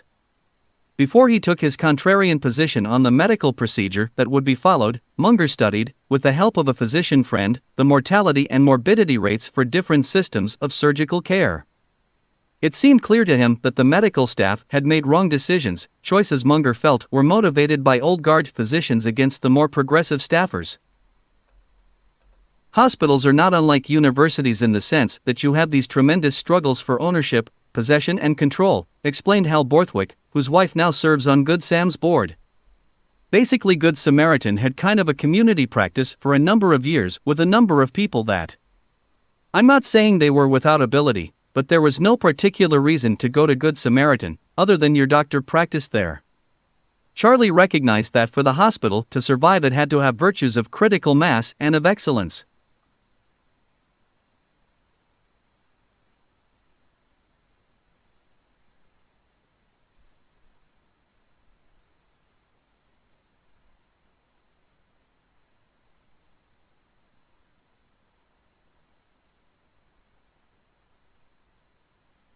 Me a question, but didn't give me a chance to answer. A few minutes later Munger stood up, and Lika stood as well, extending his hand to shake. Munger simply ignored him, turned, and strode out the door through which he'd entered. I said to the other board members, I don't think he liked me. The members in unison replied, No, he loved you. Then why didn't he shake my hand? Asked Lika. He couldn't see your hand, explained one of the board members. He's blind in that eye. Despite that explanation, Lika felt sure he was out of the running, and remained doubtful about wanting the job anyway. It would seem that Lika and Munger had little in common. Lika could hardly be described as an Ivy League type. As an undergraduate, he attended a school near his home, the University of California at Riverside, a slightly scruffy but academically competent school on the smoggy eastern edge of the Los Angeles basin. Lika then earned an MBA and a master's in healthcare administration at California State University Northridge, and went on to spend 16 years in nonprofit hospital administration. He owns a show-quality Harley-Davidson motorcycle and holds a black belt in karate. The only apparent connection between the two men is that Lika also was born in the Midwest and knows and cares about hospitals. Lika had several other job interviews scheduled the week he went to Good Sam. But before he could leave that day, he was asked to stay and meet certain key staff members. Lika was pressed to cancel an afternoon appointment, then urged to return the next day for more interviews. Soon afterward he met with Munger again, who got right to the point. He wanted to hire Lika, this would be the deal, the salary, and so forth. The offer was generous. What was Lika's answer? I said, usually something of this magnitude I like to discuss with my wife, Lika recalled. Munger said nothing, he simply stared at Lika. After an awkward silence, Lika relented. In this situation, I don't think I need to. Good, said Charlie. That's why I'm hiring you. Despite Munger's idiosyncratic behavior, Lika knew right away that he liked Munger, and felt that he could learn a lot from him. Healthcare is such a tough business, said Lika, you just have to believe in it. I fell in love with the hospital itself. I felt I belonged here. It didn't take long for them to agree that Munger would hold executive committee meetings less than once a month, after which Munger walked out and left Lika to do his job.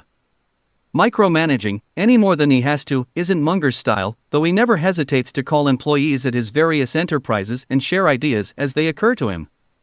Munger was only holding bi-weekly meetings because he felt it was necessary. Munger was asked to join the board by the Episcopal Bishop of Los Angeles and by a personal friend, Dick Seaver. I had enough sense to know it would be like Tar Baby. Once you got in, you would become stuck, said Munger. But it is Charlie's philosophy that a first-rate man should be willing to take at least some difficult jobs with a high chance of failure. And just as he decries making money with lily-white hands, he believes that giving time, talent, and risking his reputation is just as important as contributing money. He involves himself in community causes to ease his guilt over having accumulated so much money, to clear his own conscience for having more wealth than he thinks he deserves. John Maynard Keynes atoned for his portfolio management sins by making money for his college and serving his nation, said Munger. One do my outside activities to atone, and Warren uses his investment success to be a great teacher. Munger has given some of his Berkshire stock, a few hundred shares each, to Good Samaritan Hospital, Planned Parenthood, Stanford University Law School, and the Harvard Westlake School. Both Charlie and Nancy Munger spend hours each month on community work, most of it in Los Angeles. In addition to his long stint with Planned Parenthood, Charlie has served on the boards of the Harvard Westlake School, the National Corporation for Housing Partnerships, and other groups over the years. The Housing Partnership was a 1980s private-public attempt to increase the inventory of low-income housing in the United States. But Munger grew impatient with the way the work was going and eventually resigned from the board.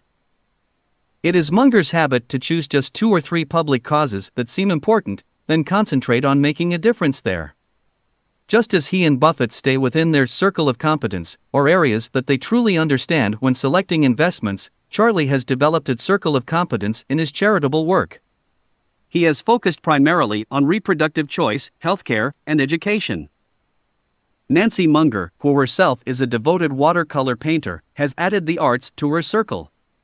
She serves on the board of the renowned Huntington Library, Art Collection, and Botanical Gardens in San Marino, about 10 miles from downtown Los Angeles. The Huntington specializes in Anglo-American civilization and contains an immense research library plus one of the most comprehensive collections in the United States of British and American art of the 18th and 19th centuries. The Huntington is home to the famous duo, Blue Boy by Thomas Gainsborough and Pinky by Thomas Lawrence. The Mungers have helped fund a major 1999 to 2000 exhibit commemorating the 150th anniversary of the gold rush and California's statehood. Munger takes seriously the obligation of the fortunate to support the needs of society that cannot be met by market capitalism. Moreover, he argues that it is unfair for top officers of a company to allocate money to their favorite causes, while the real owners, the shareholders, have little or no voice in the matter. In 1981, Munger came up with a novel corporate charity plan for Berkshire Hathaway. For each of its roughly 1 million shares, then trading at $470, Berkshire would contribute $2 to a charity of the shareholder's choice. For example, a person who owned 1,000 shares could designate $2,000 to go to the Salvation Army or the American Red Cross, or whatever other nonprofit the person selected. The plan was extremely popular with Berkshire shareholders, many of whom have much of their wealth tied up in the company. The charitable giving plan allows them to donate money without cashing in their stock, an anathema to many longtime Berkshire shareholders. Munger's feeling about public service no doubt is related to his upbringing. Stan Lipsey, publisher of the Buffalo News, was born in Omaha and lived there until he went to Buffalo to take charge of the newspaper. In Omaha, you get up in the morning and say, "What am I going to do for my city today?" There is a value system, structure of the family, a culture where it is expected that you serve your city, said Lipsey. Some of Munger's charitable work has had contentious elements to it, especially his activities with Planned Parenthood, and in recent years, Charlie's service on the board of the not-for-profit Good Samaritan Hospital. Good Samaritan, a massive stack of white buildings, sits in a neighborhood that once was one of Los Angeles' most refined. Not far from the Ambassador Hotel where Bobby Kennedy was assassinated, Good Sam's neighborhood, to put it politely, is in transition. I don't think it's yet found its destiny, said Munger's stepson Hal Borthwick. An area that used to be dominated by high-priced department stores, restaurants, and apartments now has many empty buildings. It has evolved into part of Koreatown, although many of the residents are in fact Hispanic or low-income Caucasians. Many are elderly. Yet Good Sam, with its 408 beds, 650 physicians, 550 nurses, and 1,800 employees, is well rooted in the Los Angeles community, and many old families of solid financial standing still receive their care there. Nancy Munger was born at Good Sam, as was her son Hal and his son after that. It was the hospital where Charlie underwent the cataract surgery that went awry, leaving him blind in one eye. The hospital was established in 1885 when Sister Mary Wood of the Episcopal Church founded a 9-bed nursing ward. The following year, St. Paul's Episcopal Church entered into an agreement with the California Diocese to assume control of the facility, then known as the Los Angeles Hospital and Home for Invalids. From early on, Good Sam has trained nurses and interns studying at the University of Southern California, USC. Soon after he joined the board, Munger came to believe that the facility was mismanaged because the board always backed decisions of the medical staff, and these decisions frequently protected the economic interests of certain doctors, rather than that of the patients or of quality medicine. The existing chairman did not agree with me. I proposed a resolution reversing a ruling of the organized medical staff on the ground that the staff was endangering the health and safety of our patients. With some doctors on the board voting yes, it passed 17-2, said Munger. After the board vote, the chairman resigned.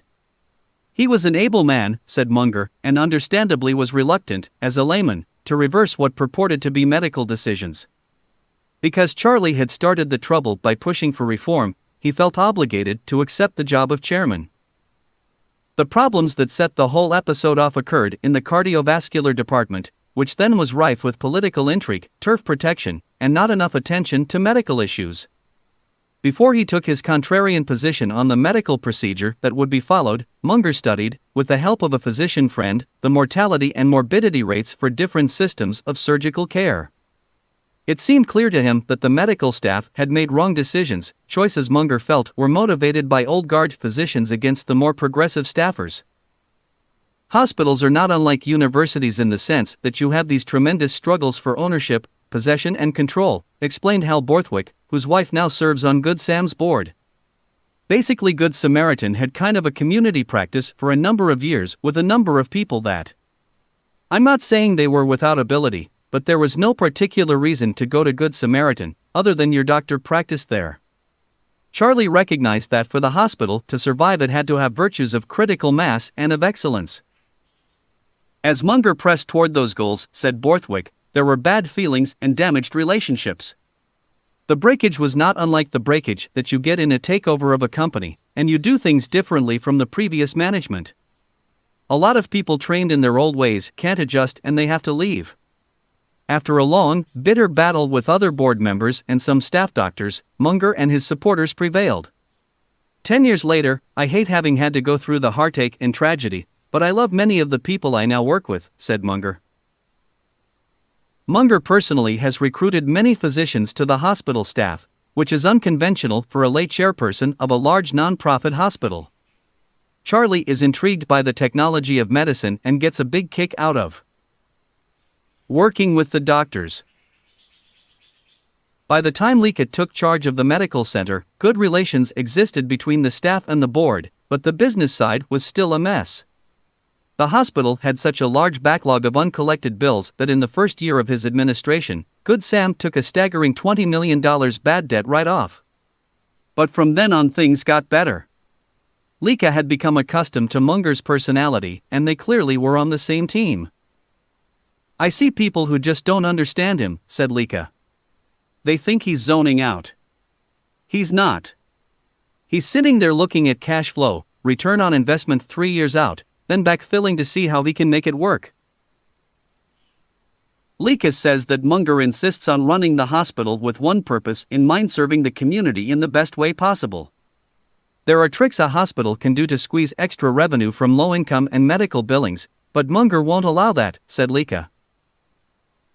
Following the Northridge earthquake, said Leakett, other hospitals in the area tried to maximize the funds they got from the Federal Emergency Management Agency by claiming every old crack in their cement was caused by the earthquake. After the Good Sam buildings were examined and it was decided there was no significant damage, Munger would not file a FEMA claim. He won't do anything just for money, said Leakett. He'll go into a business, healthcare special services, even if he knows it will lose money, if it is the right thing to do. Good Samaritan is now a base for various specialty practices that draw patients from all over Southern California, the western states, and even from abroad. These specialties include California's largest cardiology program, Southern California's second largest cardiothoracic surgery program, new treatments for brain disorders, women's health services, including obstetrics, gynecology, neonatal intensive care, urogynecology, breast cancer and fertility services, orthopedic surgery, especially joint replacement and pelvic reconstruction, ophthalmological care, including a very large retinal surgery practice, an oncology program, an advanced digestive diseases program, and one of the largest kidney stone treatment units in Southern California. Perhaps the most gratifying sign of the hospital's turnaround was when it was chosen one of the best hospitals in the country by U.S. News and World Report in the July 27, 1998 issue. There are still many physicians in the area who do a slow burn over Munger's reorganization tactics. Nevertheless, Good Sam is on far better medical ground than it has been. However, its financial condition is still shaky, despite substantial cash reserves. Although there has been progress, Munger said that there are always a lot of questions and ifs at a major inner-city hospital. Even with the best-laid plans, long-term success isn't guaranteed. I have a lot of respect for Good Samaritan Hospital, but it's a very tough hand to play, said Hal Borthwick. And if you ask Charlie why he does it, one of the things he'll say is that he doesn't want all the hands that he plays in life to be easy ones. In the decade that he's been chairman, Munger has become a familiar figure at the hospital. Lika says staff members all have their favorite Mungerisms, stories or aphorisms or jokes that Charlie has told, perhaps more than once. Each year, Nancy and Charlie attend a dinner at the hospital's institutionally plain auditorium to hand out 5, 10, and even 40-year pins to faithful employees. One year Lika asked Charlie to come to the podium to say a few words. Charlie clambered to the stage, but went to the wrong microphone, one that was not turned on. He began talking, but the audience could only hear a muffled mumble. Nancy shouted to Charlie, "The mic's not on," several times, but Charlie paid no attention. The engineers rushed around behind the scenes for several minutes trying to get power to the microphone, which they finally accomplished. The sound boomed into the auditorium just as Munger wrapped up. "Thank you for working at Good Samaritan," he said, and turned and left the stage. A breeze rustles the Norwegian pines and Cass Lake laps a little more aggressively than usual on the shore on the beach in front of the Munger house. Charlie is at the head of the breakfast table, as a small group of family members polish off eggs, turkey bacon, and rewarmed homemade biscuits from last night's dinner. Charles, Jr. came in late the evening before to join his wife and 3 children at Star Island. He's a late arrival, flying in from Sacramento, California, where he was working with a state commission on rewriting the kindergarten through 12th grade science and math curriculum for California schools. The conversation is focused on education as Charles, Jr. explained what his committee of college professors is trying to accomplish. Charlie, Sr. has some ideas on higher education that he would like to express, but at the same time 2-year-old Nan, Barry Munger's daughter, also has something to share. As the adults talk right on, she sits at her grandfather's side and at the top of her lungs sings the alphabet song, from A all the way to Now I've said my ABCs, tell me what you think of me. As if in duet with the little girl, Charlie, Sr. is saying that he'd like to create a true liberal arts college in which students have no major and few elective courses. They would have a set curriculum in which they learn enough about math, sciences, economics, history, and so on, to be truly well educated for today's world. No specialization would be allowed until graduate school. The problem with many of today's young people, Munger argues to his unconvinced offspring, is that they specialize too early and never learn some subjects they can't live well without. They don't know enough about the world. As if to prove her own versatility, the laughing toddler Nan has moved on to Twinkle, Twinkle Little Star. Same tune as the alphabet song, different words. The MITNER children received a public school education until they reached middle school, except the youngest, Philip, who attended private school beginning in the 4th grade. All 5 sons graduated from Harvard Westlake, a private school in Los Angeles that was named around 1900 when the founder, formerly from Boston, wrote to Harvard University and asked permission to use the name Harvard for his new secondary school in Los Angeles. Emily Munger, like her mother, went to Marlborough School, and Molly and Wendy, who were living in Pasadena with their own mother, attended Westridge School. Molly eventually departed and enrolled herself in public school. The entire family is passionate about education. Nancy Munger has been a trustee both for the Marlborough School and her college alma mater, Stanford University. In 1997, Nancy and Charlie Munger donated $1.80 million to the Marlborough School's campaign for a new era in excellence. They also gave a major capital gift to the Green Library at Stanford and funded a Munger Chair, or professorship at Stanford Law School, so that business can be taught within the law school curriculum. Charlie has served as a trustee for Harvard Westlake for more than 3 decades. He is an active trustee and for part of the time was chairman. He's so fond of the school that he hopes someday his memorial service will be held in the chapel there. At the school, Munger has been able to blend his dedication to quality education and his admiration of science and architecture.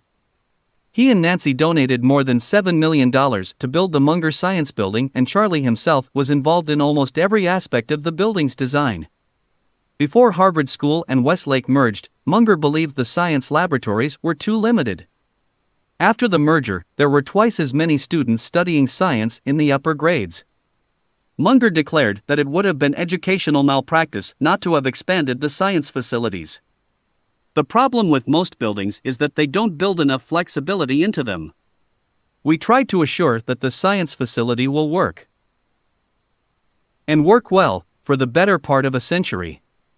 I see no reason why it should become obsolete, Munger said at the dedication ceremony. The state-of-the-art building is nestled on a hillside overlooking Coldwater Canyon. It includes a dozen customized laboratory classrooms, a conference room, a computer center, and a theater-style lecture hall with each of the 110 seats wired to accommodate laptop computers. Some of the features of the building might not be obvious to a casual observer. Benches in the biology, chemistry, and physics labs, for example, are different to accommodate the different kinds of lab work. While Munger left many of the decisions on the building to the teachers, he insisted on top-of-the-line ventilation and heating systems, and that the building far exceed current earthquake standards. Charlie spends hours reviewing the architectural plans for buildings at the school. On one occasion, Munger asked an architect to make a change in the school's auditorium to put a slope in the floor, but the architect said that it couldn't be done. Munger pushed until the architect found a way. Oddly, the architect did not seem to be offended by Munger's persistence. "No, he doesn't offend people," said Otis Booth, who also serves on the Harvard Westlake board. "He has a great ability to turn a phrase and make things amusing." Although most of Munger's time and money has gone to support the exclusive private schools his children attended, he is sympathetic to the plight of public schools. "I'm a product of the Omaha public schools. And in my day, the people who went to private schools were those who couldn't quite hack it in public schools. And that's still the situation in Germany today. The private schools are for people who aren't up to the public schools. I prefer a system like that. However, once a big segment of that system measurably fails, then I think we have to do something different. You don't just keep repeating what isn't working." Munger said he would favor the school voucher concept if the vouchers were given only to poor people. "The better off people don't need them, since they already can afford choice and are exercising it. It wouldn't bother me at all if vouchers were only for people otherwise destined for failed schools. But I think we have to do something in our most troubled schools to change our techniques.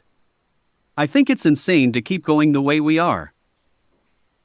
Charlie's conservative, even puritanical views emerge when he contemplates the state of higher education today. He is especially offended by the victim mentality that he says is fostered in U.S. colleges. "You could argue that the very worst of all academic inanity is in the liberal arts departments of the great universities. You can see the reason if you ask the question, what one frame of mind is likely to cause the most damage to an individual's happiness, his contribution to others, and the like, what one frame of mind will be the worst? The answer, of course, would be some sort of paranoid self-pity. I can't imagine a more destructive frame of mind. Yet whole university departments want everyone to feel like a victim. And you pay money to send your children to these places. And this is what they teach them," said Munger. "It's amazing how these pockets of irrationality creep into eminent places." Then Munger adds a little Midwestern zen, what he calls the iron prescription: every time you think some person, or some unfairness is ruining your life, it is you who are ruining your life. As he did that August morning at Cass Lake, Munger often muses over ways to improve undergraduate education. His views are largely derived from reviewing his own education and from watching his own 8 children and now his grandchildren attend a variety of schools. "Our education was far too unidisciplinary," claimed Munger. "Many problems, by nature, cross many academic disciplines. Accordingly, using a unidisciplinary attack on such problems is like playing a bridge hand by counting trumps and ignoring all else. This is bonkers, sort of like the Mad Hatter's Tea Party. But nonetheless, too much of that thinking remains in professional practice and, even worse, has long been encouraged in isolated departments of soft science, which I define as everything less fundamental than biology. Munger is not impressed by the notion that the scope of knowledge has become so massive that few people can become truly multidisciplinary and still have enough time in life for a career. You don't have to know everything, insists Munger. A few really big ideas carry most of the freight. Certainly, Munger's concepts of the big ideas do not coincide with those of many academics. He says, for example, that mastery of both psychology and accounting should be required of lawyers, rather than taught as mere elective courses. Munger claims that most people would be better off if they were trained for their professions the way pilots are taught to fly. They learn everything that is useful in piloting, and then must retrain continuously so that they can cope promptly with practically any eventuality, he explained. Like any good algebraist, said Munger, the pilot is made to think sometimes in a forward fashion and sometimes in reverse, and so he learns when to concentrate mostly on what he wants to happen and also when to concentrate mostly on avoiding what he does not want to happen. Munger says his own life is an example of that process. When he went to Harvard Law School, I had taken one silly course in biology in high school, briefly learning, mostly by rote, an obviously incomplete theory of evolution, portions of the anatomy of the paramecium and frog, plus a ridiculous concept of protoplasm that has since disappeared. To this day, I have never taken any course anywhere in chemistry, economics, psychology, or business. But I early took elementary physics and math and paid enough attention to somehow assimilate the fundamental organizing ethos of hard science, which I thereafter pushed further and further into softer and softer subjects, using it as my organizing guide and filing system in a search for whatever multidisciplinary worldly wisdom it would be easy to get. Thus, his life became a sort of accidental educational experiment, continued Munger. What I found, in my extended attempts to complete by informal means my stunted education, was that, plugging along with only ordinary will but with the fundamental organizing ethos of science as my guide, my ability to serve anything I loved was enhanced far beyond my deserts. Large gains came in places that seemed unlikely when I started out, sometimes making me like the only one without a blindfold in a high-stakes game of pin the donkey. For instance, I was productively led into psychology, where I had no plans to go, creating large advantages. I've tried to imitate, in a poor way, the life of Benjamin Franklin, Munger said. When he was 42, Franklin quit business to focus more on being a writer, statesman, philanthropist, inventor, and scientist. That's why I have diverted my interest away from business. One of the important lessons from Munger's life, said his daughter Emily, is, don't just take for your own family and hoard it. He gives a lot to institutions, especially educational institutions. He cares about it not just giving money, but time and intelligence to solving problems. Easy for a daughter to say about her father. But Munger's friend Otis Booth, who also is from a generation not used to the frivolous expression of emotions, sees through the crusty outer layer that shrouds Munger's personality. It is not readily apparent, but he has an immense, high level of compassion and understanding. It's way back inside of him. It is publicly manifested in his charitable work. He does not wear his heart on his sleeve, but he nonetheless has a large heart. CHATTERTWENTY. Elder statesman and conscience of the investment world. The values that guide his personal life guide his public life. You live life simply. You live it in the middle of the field, and you don't cut corners. Ronald Olson. And Arlie Munger often quotes the late Nobel laureate physicist Richard Feynman, who said the first rule is to not fool yourself, and you are the easiest person to fool. Munger can be merciless if he believes he has caught someone in an act of silly self-deception. Pity the poor professor who gets caught up in a debate with Munger on the academic treatment of investment policy. Such was the case at the Benjamin Cardozo School of Law in New York City in 1996 when, due to the death of a close friend, the scheduled moderator was unable to attend. Charlie Munger was asked to step in. Charlie told the audience, "The accidents of mortality have given you a Baptist bumpkin suddenly put in charge of a bunch of Catholic archbishops who are going to debate revisions of the Catholic Mass in Latin. But I figure I could moderate such a convention." It was the panel's assignment to discuss the research of Professor William Bratton of the Rutgers Newark School of Law, which dealt with the corporate decision to pay dividends to shareholders rather than reinvest profits. Munger soon nailed Bratton with what he considered a flawed assumption in the research. Munger, I take it that you believe that there is no one-size-fits-all dividend policy, and that you're with the professor, Jill E. Fish of Fordham University School of Law, who said yesterday that there wasn't any one-size-fits-all scheme for corporate governance. Bratton, on that simple proposition I am entirely in concord with Professor Fish. Munger, but you say there is some vaguely established view in economics as to what is an optimal dividend policy or an optimal investment. Bratton, I think we all know what an optimal investment is. Munger, no, I do not. At least not as these people use the term. Bratton, I don't know it when I see it, but in theory, if I knew it when I saw it, this conference would be about me and not about Warren Buffett. I laughter from the audience. Munger, what is the breakpoint where a business becomes suboptimal in an ordinary corporation or when an investment becomes suboptimal? Bratton, when the return on the investment is lower than the cost of capital. Munger, and what is the cost of capital? Bratton, well, that's a nice one, laughter, and I would. Munger, well, it's only fair, if you're going to use the cost of capital, to say what it is. Bratton, I would be interested in knowing, we're talking theoretically. Munger, no, I want to know what the cost of capital is in the model. Bratton, in the model? It will just be stated. Munger, where? Out of the forehead of job or something? Bratton, that is correct. I laughter. Munger, well, some of us don't find this too satisfactory. I laughter. Bratton, I said, you'd be a fool to use it as a template for real-world investment decision-making. Laughter, they're only trying to ice a particular perspective on human behavior to try to explain things. Munger, but if you explain things in terms of unexplainable subconcepts, what kind of an explanation is that? Laughter. Bratton, it's a social science explanation. You take for what it's worth. Munger, do you consider it understandable for some pedabot to regard this as gibberish? Laughter. Bratton, perfectly understandable, although I do my best to teach it. Laughter. Munger, why? Why do you do this? Laughter. Bratton, it's in my job description. Laughter.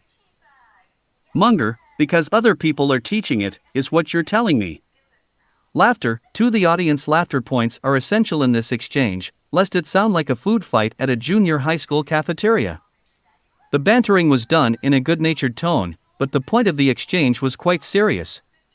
Later, to make sure his comments were not misunderstood, Munger made amends. I don't want my remark about the cost of capital to be interpreted as meaning that I think the great bulk of Professor Bratton's paper is wrong. I think it's profoundly right. When he talks about agency costs in corporations and the discipline caused by levels of debt and the discipline caused by dividend conventions, I think he is profoundly right. And to the extent that those are the conventional academic explanations, I think it's wisdom he's giving. It's just the cost of capital thing that always makes me go into orbit. Laughter. Although he did not say so then, Munger has his own idea of how the cost of investment capital should be measured. Buffett has explained that at Berkshire, the cost of capital is measured by the company's ability to create more than $1 of value for every $1 of earnings retained. If we're keeping $1 bills that would be worth more in your hands than in ours, then we've failed to exceed our cost of capital, Buffett said. A student once asked Charlie Munger if he and Buffett were fulfilling their responsibility to share his wisdom. Sure, look at Berkshire Hathaway. I call it the ultimate didactic exercise. Warren's never going to spend any money. He's going to give it back to society. He's just building a platform so people will listen to his notions. Needless to say, they are very good notions. And the platform's not so had either. But you could argue that Warren and I are academics in our own way. Point 4. Both Charlie and Warren are at a phase in their lives when they can choose their activities, concentrating only on those things that seem to have meaning and that interest them. Munger has done some public speaking to law classes at Stanford and the University of Southern California, and to organizations when asked by special friends. He, like Warren, prefers to talk to young people, to students who are still learning about life and who have time to implement some of the concepts that the two of them consider important. Charlie's speeches are always informally presented, but as was sometimes the case with Ben Graham, his ideas occasionally go over the heads of the listeners. His method is to present major themes, such as advising listeners to identify the few big ideas that make a difference and try to live by them. Although he talks about what those ideas might be, he does not offer a succinct formula or a simple list of directions, leaving his listeners with the sense of insufficient guidelines. But occasionally he'll cut right to the bone and lay out a perfect nugget of personal or financial wisdom. Some of his lessons are quite practical and apply to life in general and to financial matters in particular. To those whom much is given, much is expected. Always live below your financial means so that you will have money to invest. Invest in such a way so as to avoid the possibility of falling into a negative position, primarily by limiting the amount of debt you use. If you want to get smart, Munger said, the question you have to keep asking is why? And you have to relate the answers to a structure of deep theory. You've got to know the main theories. And it's mildly laborious, but it's also a lot of fun. From physicists, Munger has learned to solve a problem by seeking the simplest, most direct answer. The easiest way invariably is the best way. From mathematicians, Munger learned to turn problems upside down or to look at them backward. Always invert. Munger used this method, inversion, to capture the attention of his youngest son Philip's graduating class when he gave the commencement address at Harvard School in 1986. Munger told the students that his prescriptions for life were based on a Johnny Carson speech explaining the things a person should do to ensure a miserable life. These included ingesting chemicals in an effort to alter mood or perception, and allowing oneself to indulge in envy and to wallow in resentment. He cited the example of a youthful acquaintance who became an alcoholic and spent the rest of his life fighting off all sorts of demons. All or any of Carson's 3 behaviors will guarantee an unhappy existence. Then Munger added 4 practices that he believes also will help guarantee failure. Be unreliable, learn everything from your own experience rather than learning from others, give up trying after your first, second, or third reverse of fortune. And finally, give in to fuzzy thinking. Degree, ignore a story they told me when I was very young about a rustic who said, I wish I knew where I was going to die, and then I'd never go there. Berkshire Hathaway and Wesco investors listen carefully to maxims about life, but they literally crowd the doorways to hear Munger and Buffett talk about investment issues. A frequently asked question is, how do you learn to be a great investor? First of all, you have to understand your own nature, said Munger. Each person has to play the game given his own marginal utility considerations and in a way that takes into account his own psychology. If losses are going to make you miserable and some losses are inevitable, you might be wise to utilize a very conservative pattern of investment and saving all your life. So you have to adapt your strategy to your own nature and your own talents.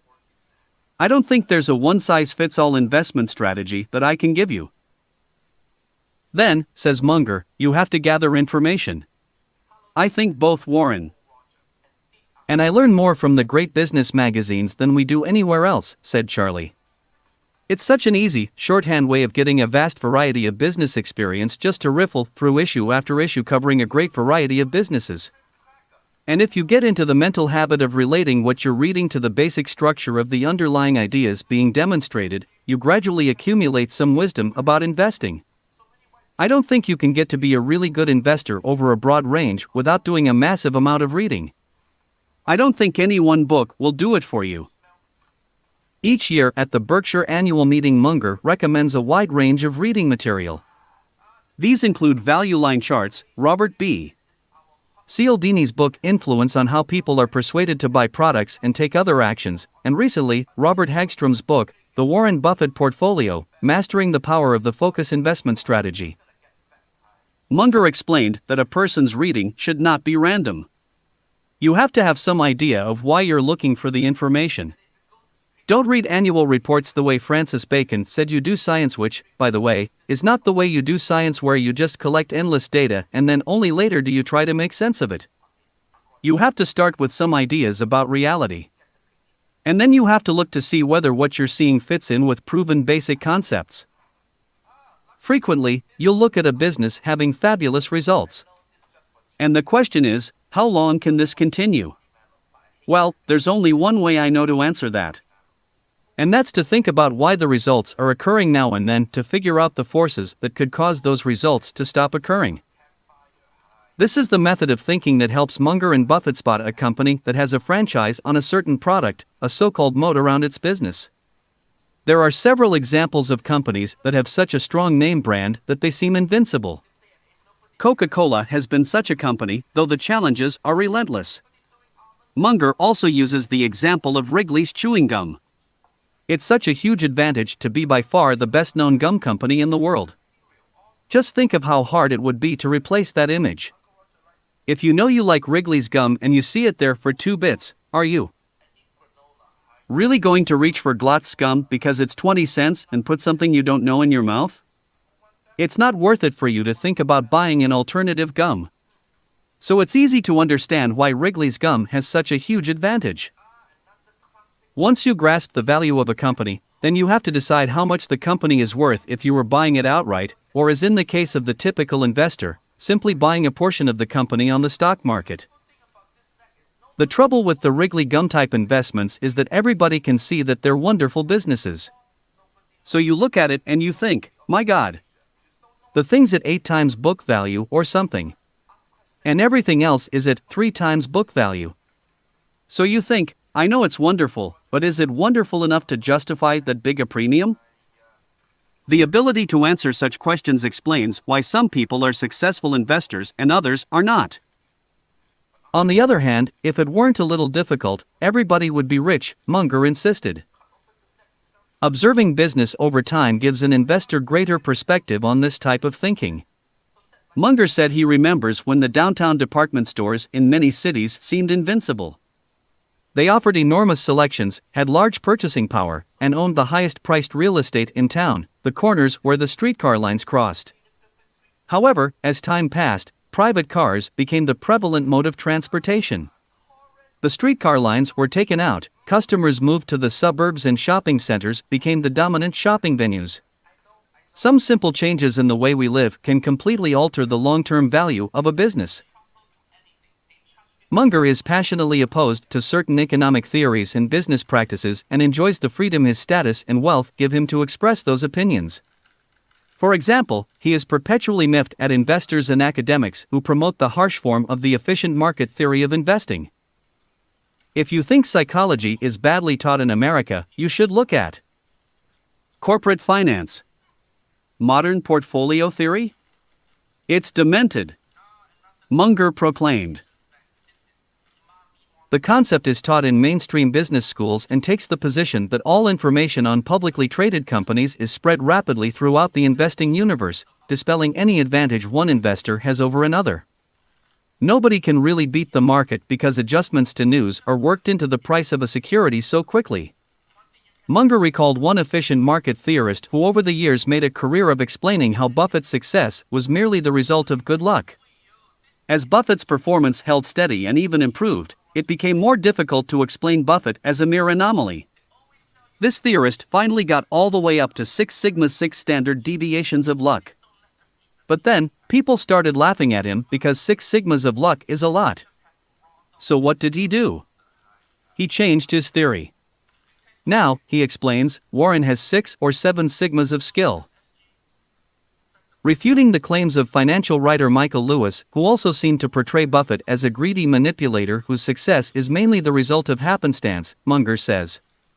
He's got the idea that Warren's success for 40 years is because he flipped coins for 40 years and it has come up heads 40 times. All I can say is, if he believes that, I've got a bridge I'd like to sell him. There is no doubt whatsoever that Berkshire attained its high level of performance, in a large part, because of the common-sense notions shared between Munger and Buffett. For example, they ignore the popular financial indicator called beta, which measures a stock's volatility in relation to the overall market. A company with a beta that is higher than the market average is considered by many professional investors to be a high-risk proposition. This great emphasis on volatility in corporate finance we regard as nonsense, said Munger. Let me put it this way, as long as the odds are in our favor and we're not risking the whole company on one throw of the dice or anything close to it, we don't mind volatility in results. What we want are the favorable odds. We figure the volatility over time will take care of itself at Berkshire. Both Munger and Buffett are indignant over the way the regulators allow stock options to be counted on the books so that they don't show up as an expense to the company. They mention the problem at nearly every annual meeting. It's fundamentally wrong not to have rational, honest accounting in big American corporations, said Munger. And it's very important not to let little corruptions start because they become big corruptions and then you have vested interests that fight to perpetuate them. Accounting for stock options in America is corrupt, and it's not a good idea to have corrupt accounting.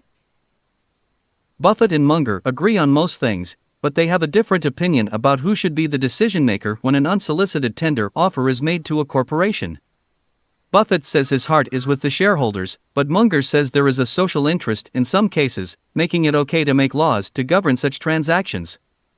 I totally agree that for the ordinary little family business that owns a theater, the shareholders ought to decide whether the theater is sold. But once you get into great big social institutions, that given certain circumstances, will go together in waves of acquisitions into huge agglomerations, that bothers me. So, I think that it's appropriate to have laws that prevent it, said Munger. If he were teaching finance, Munger said he would use the histories of 100 or so companies that did something right or something wrong. Finance properly taught should be taught from cases where the investment decisions are easy, said Munger. And the one that I always cite is the early history of the National Cash Register Company. It was created by a very intelligent man who bought all the patents, had the best sales force, and the best production plants. He was a very intelligent man and a fanatic, all of whose passions were dedicated to the cash register business. And of course, the invention of the cash register was a godsend to retailing. You might even say that cash registers were the pharmaceuticals industry of a former age. If you read an early annual report when Patterson was the CEO of National Cash Register, an idiot could tell that here was a talented fanatic very favorably located. Therefore, the investment decision was easy. John Henry Patterson was an Ohio retailer who did not invent the cash register, but immediately saw its benefits and purchased the money-losing company. In his zealousness, Patterson became the prototype for the contemporary business innovator. He virtually invented the concept of employee benefits, the low-cost company cafeteria, for one, sales force training and motivation, and was responsible for the first house organ, the Factory News. During the Great Dayton Flood of 1913, Patterson halted production and devoted the company to saving the city. He gave food, shelter, supplied electrical power, and fresh water, and his company doctors and nurses tended the injured and ill. Factory workers built boats for flooded-out residents. Nevertheless, Patterson was a bulldog competitor and once lost an antitrust suit, which later was overturned by a higher court. One of Patterson's most noteworthy achievements was hiring T.J. Watson, a piano salesman, who worked at NCR for years.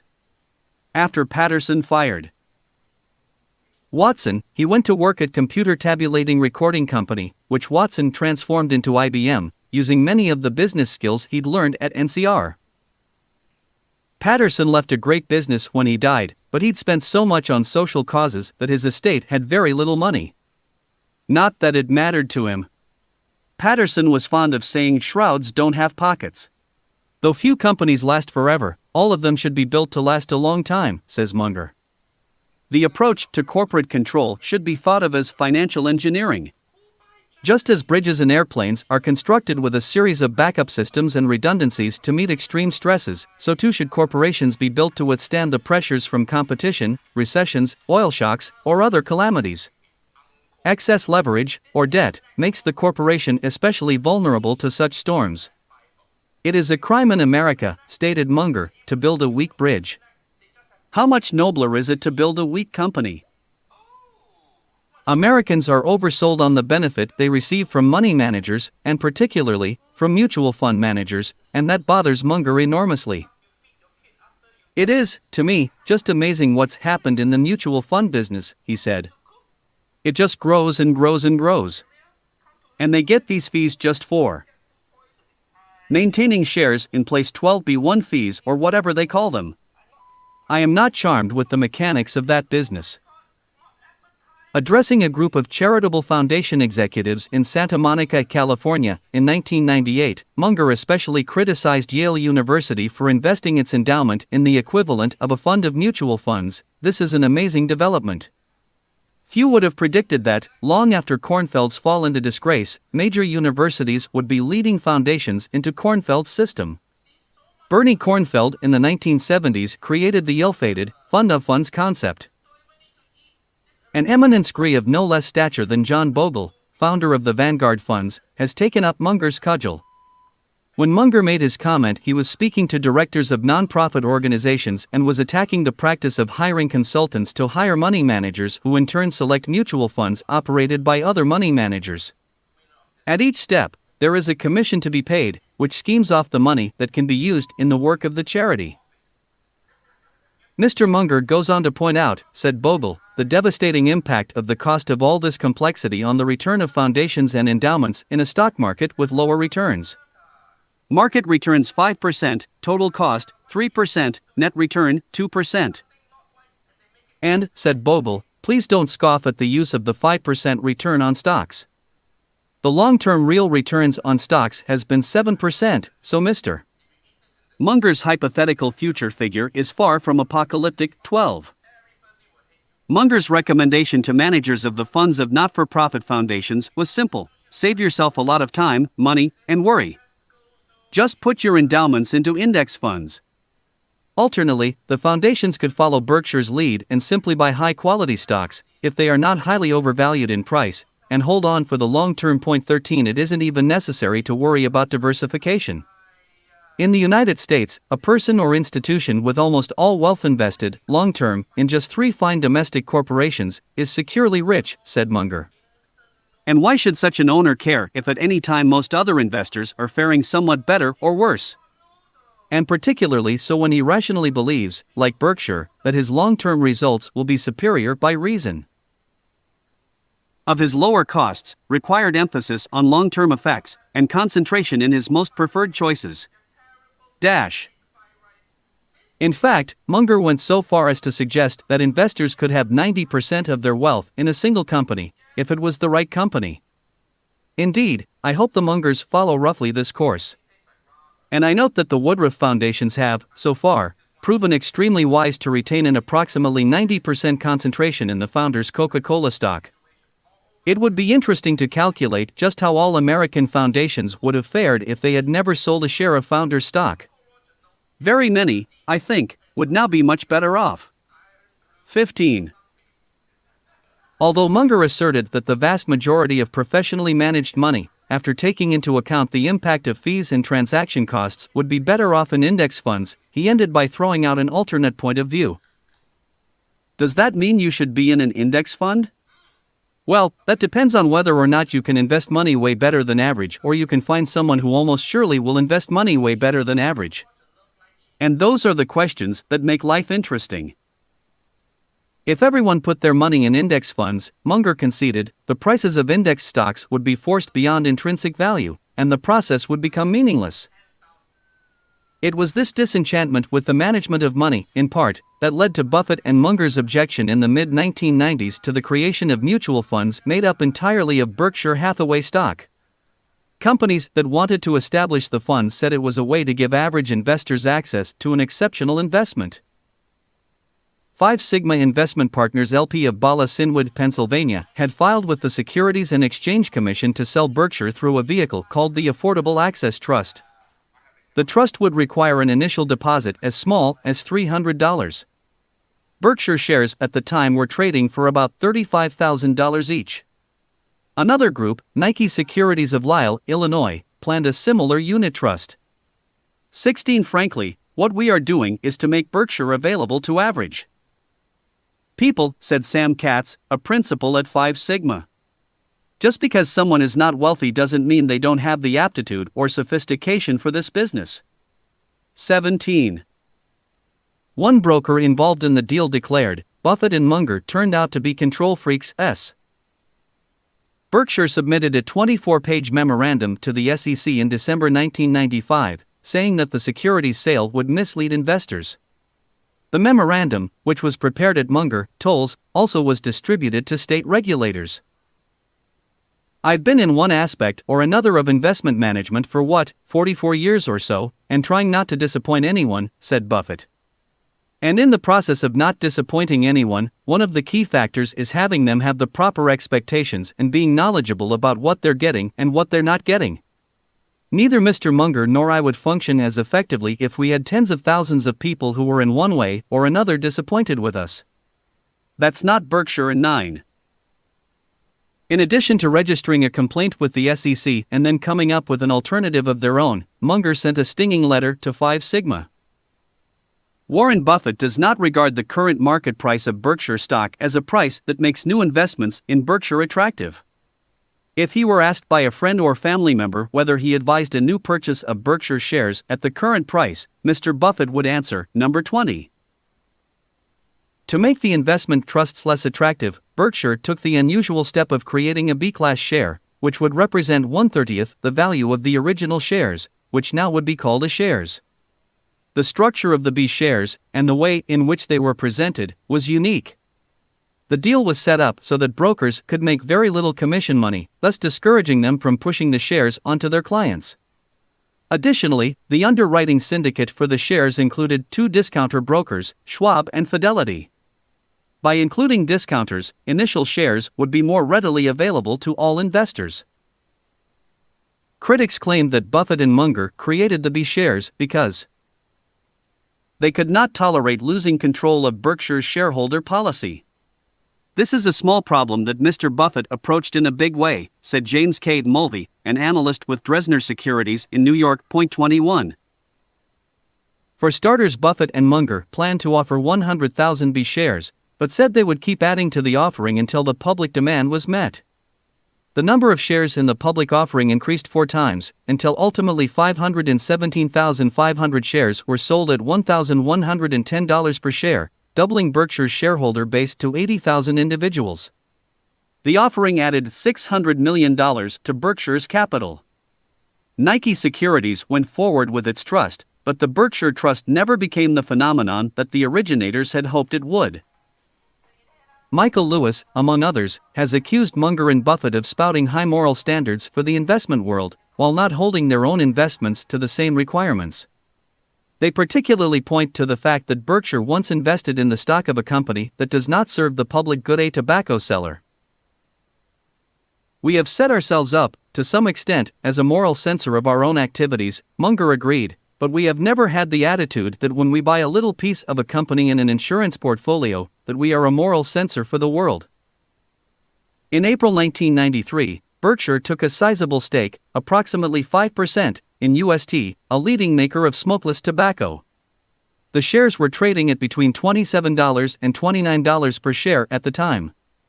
A 5% stake would have been worth more than $300 million. UST makes Skoal and Copenhagen, and also produces wine, including Chateau Saint Michel. At the same time, Berkshire sold its holdings in RJR Nabisco, which is a combined food and tobacco company. To some it is splitting hairs, but to Munger, there is a big difference in buying stock in a corporation and owning the entire shebang. He follows different rules for each.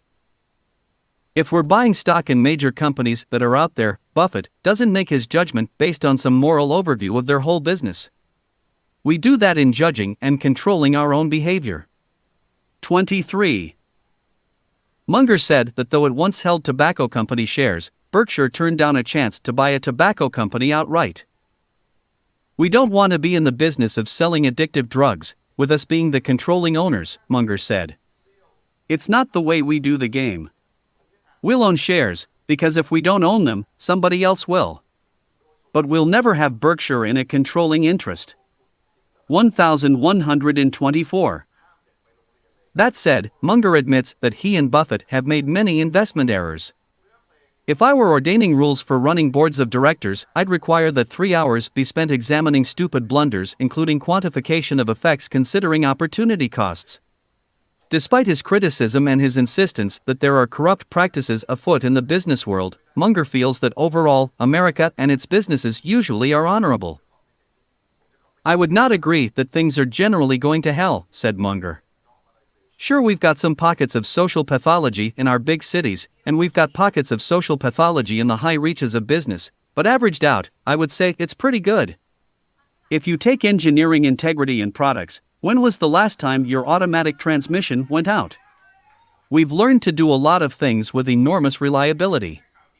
You take a company like Boeing and all the hours that the airplanes stay in the air and the 3 backup systems behind every system that navigates that airplane.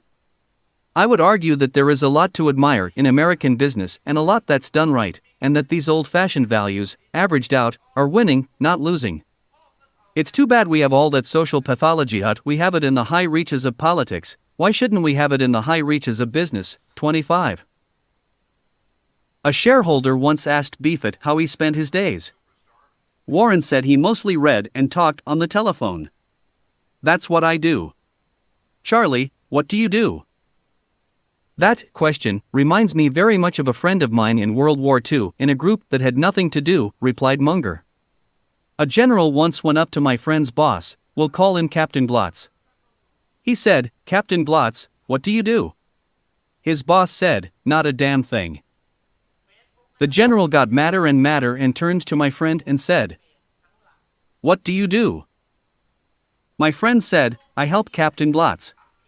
That's the best way to describe what I do at Berkshire. Chapter 20 on E. A time to reap rewards. Charlie talks as much as he always did, the only difference is, now people listen. Nancy Munger. Nancy Munger has planned a boat trip up to Little Rice Lake, one of the 7 small lakes to which Cass Lake is connected. David Borthwick, her son from her first marriage, will drive the boat. Nancy and Charlie will be tour guides. It is an August day when the sky seems twice as white as usual and the lake shimmers in the sun like blue lace woven with spun silver. The party motors out in the largest of Munger's boats, up the lake to examine the narrow reedy stream that is the infant Mississippi River, trickling down from its headwaters. There is a dam on the lake where the Mississippi leaves Cass Lake, but this year, 1999, the water is so high that a canoer could paddle right over the top. It's easy to imagine being a 16th century explorer or a French fur trapper first discovering the area. Borthwick motors up another small river, past a rustic inn, under a bridge where youngsters line up to wave at passing boats, and then jump into the river when all is clear. On and on, into more and more remote landscapes. Rice Lake lives up to its name, a pristine pond edged by wild rice paddies. The reeds ruffle in the breeze, and here and there is a beaver dam. Let's throw out a line and fish, says Charlie, instructing David to pull the boat near the mouth of a watercourse that is bigger than a stream but not quite a river. Aren't we too close to the edge? A worried Nancy asks repeatedly. Nah, says Charlie. He urges David to pull to one side of the stream, then let the boat drift across the mouth of the inlet, and then quickly motor back when the boat nears the shallow, reed-thick edge of the lake. It doesn't take long for an extra strong gust of wind to drive the boat into the deep, thick growth of rice plants. David whips the motor on, but stalks and weeds quickly wrap around the boat's propeller, making the motor whir uselessly, throwing out the smell of something that is about to burn. Charlie, David, and a houseguest bend over the back of the boat, stripping long green shreds from the propeller, trying repeatedly to clear a spot where the motor can run long enough to push the boat into deeper water. Rather than show her frustration, and perhaps to resist saying, I told you so, Nancy Munger scans the sky for birds, and as luck would have it, spots an eagle hovering near a tall, distant pine. She is an avid birder and had been told there was an eyrie near Rice Lake. When the bird wings away, conversation turns to her other interest, painting. When you paint, you always notice that the dark side of clouds is on the bottom.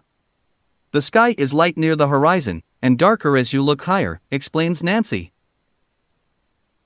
Molly Munger cheerfully announces that, based on past experiences of boating with her father, she has worn her swimsuit underneath her slacks and is prepared to jump in the lake and push the boat out into the channel if necessary. Finally, the men prevail over the rice, and the fishless fishing party is on its way hack down the string of lakes. Getting caught in the weeds or stuck on a sandbar when boating is only one of the Munger family traditions. With long-standing commitments, friendships, and homes to visit, the Mungers' life has settled into a series of rituals. The Mungers drive from Los Angeles to their Santa Barbara home on many weekends. "We love this house," said Charlie. The Santa Barbara Mungerville home sits in a wooded area, far enough from the beach that the sea view is somewhat restricted, but close enough to catch a breeze. The wood and stone house can best be described as California country French. There is a large sunroom in the center and a spacious wine cove just off the kitchen. Charlie's study has some of the same decorative elements as the Cass Lake House, a model sailing ship, carved wooden ducks, and stacks of books. Books by Somerset Maugham, biographies of Margaret Thatcher, Mark Twain, and Albert Einstein, The Moral Animal by Robert Wright, Tales from the Drones Club by P.G. Wodehouse. And stacked on a side table, the ultimate Rose book and the French interior. Believing that the secret of human felicity is to aim low, I promptly did that, said Munger, adding that he wanted to be able to say what Samuel Johnson said regarding the writing of his dictionary. I knew very well what I was trying to do. And very well how to do it. And I have done it very well.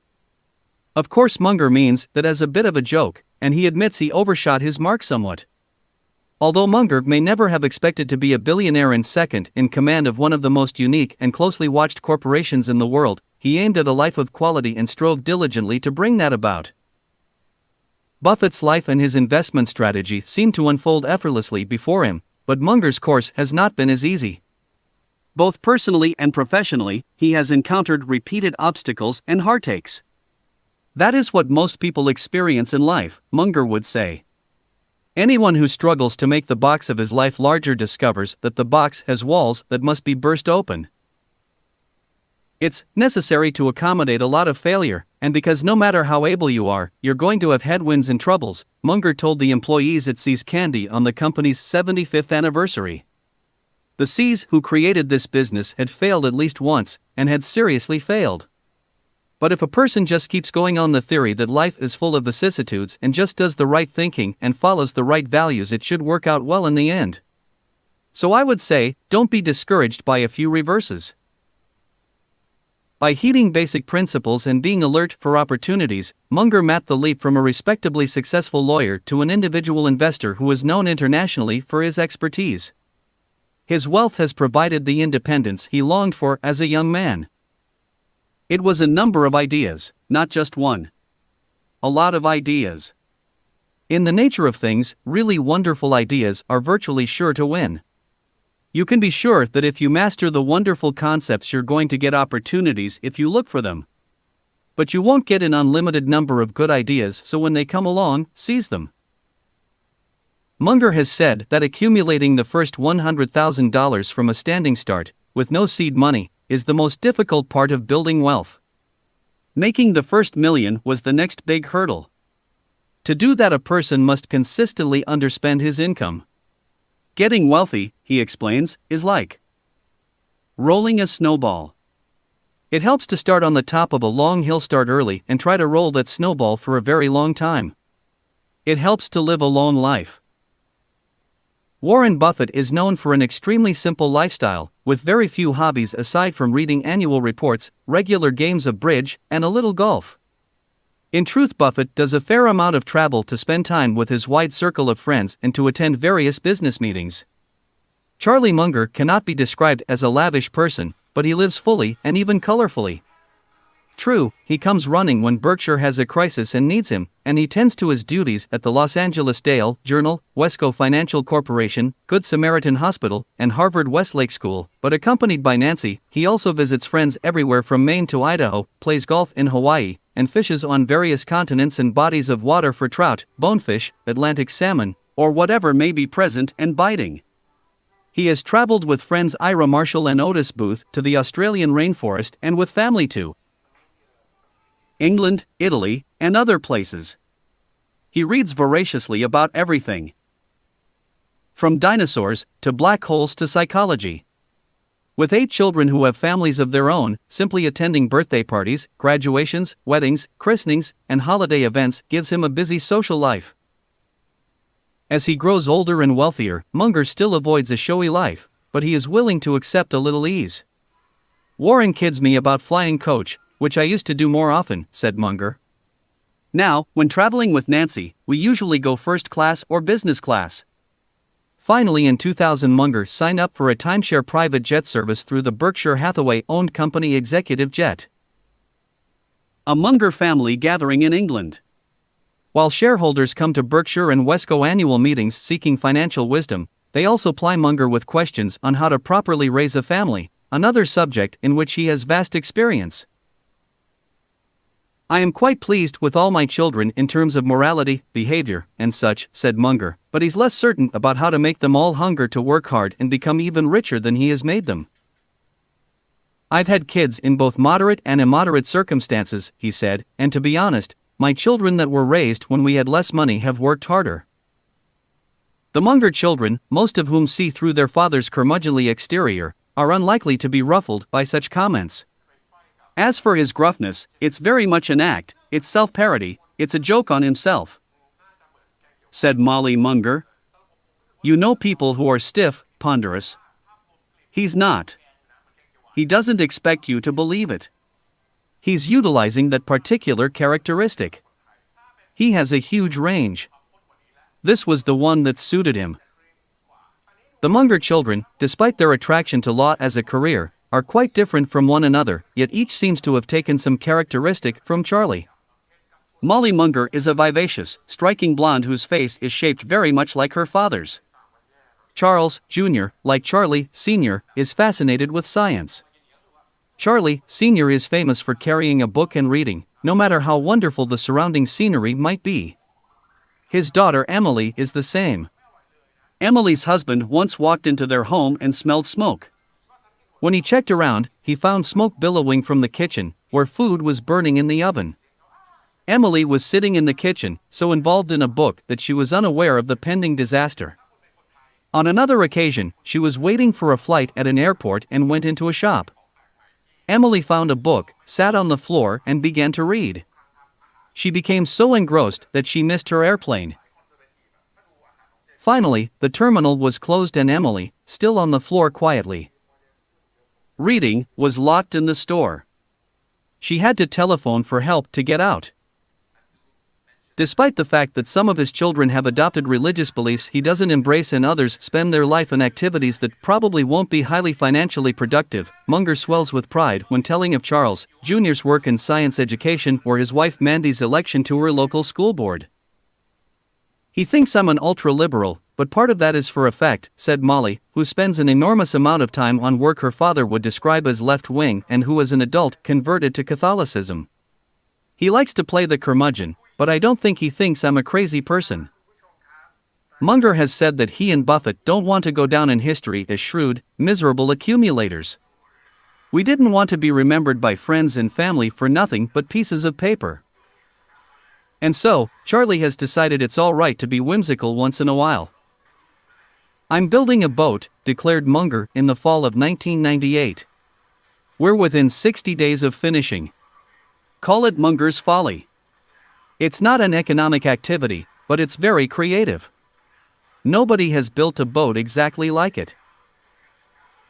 The 84 feet long, 41 feet wide catamaran was in a shipyard of sorts in Florida, being constructed of epoxy resin, composite materials similar to those used in aircraft, and caviar. Briefly, it was the largest boat of its kind in the world until someone built a catamaran with a mast just a few inches higher than the Channel Cat's 102-foot pole. The Channel Cat was completed in early 1999, but not without difficulty. King Williams, who along with Charlie designed the boat, says the story began one afternoon several years earlier when he was working on his fishing boat, which was moored at the Long Pier in Santa Barbara.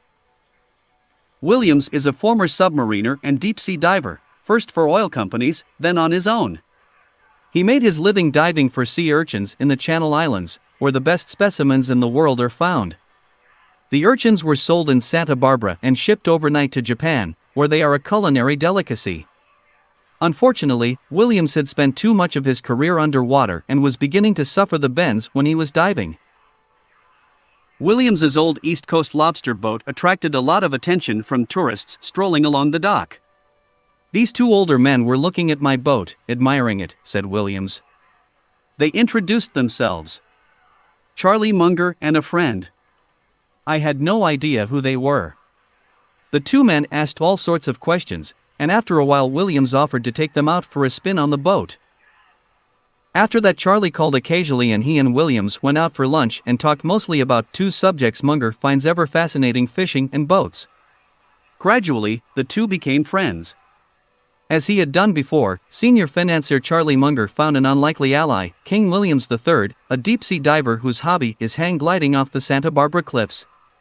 Williams is a big, easygoing 50-ish man with a ready laugh, who seems to have no fear of anything physical. Munger does not intimidate him either, but Williams has learned a lot in the relationship. "Charlie used to ask me a question, and I'd shoot back an answer," said Williams. A couple of days later I'd think, why did I say that?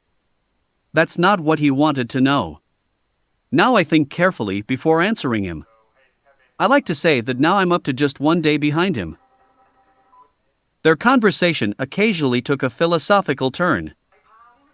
Charlie once asked me, "King, if you could do anything in the world, what would it be?" I said I'd build the biggest catamaran I could and sail off across that ocean and you'd never see me again.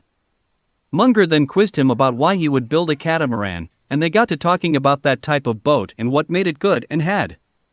Though Williams was unprepared for what happened next, like the typical adventurer, he was game for it. One day he said, "Go find a catamaran." Unfortunately, the boat they discussed did not exist, and the luxury tax had pushed many yacht builders out of business, making U.S. builders difficult to find. Williams finally located a yacht manufacturer who said he could do the job in Green Cove Springs, a small town in Florida. 3 months into the project, things went off track. To be sure, Williams and Munger wanted to do some things with the boat that were outside the realm of ordinary experience. Problems at the original shipyard were such that Munger complained there were rogues, scallywags, and pirates in Florida. "I went down, things weren't going well," said Williams.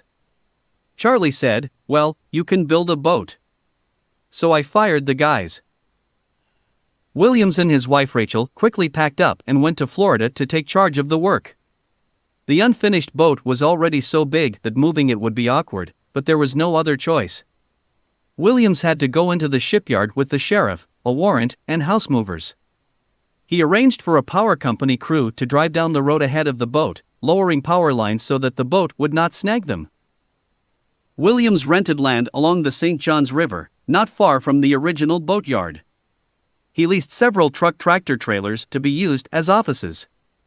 Because of the pollution created by the boat's materials, Munger and Williams were forced to build a hangar. "We made our own shipyard," Williams said. "As for the boat itself, Charlie designed it, pretty much," said Williams.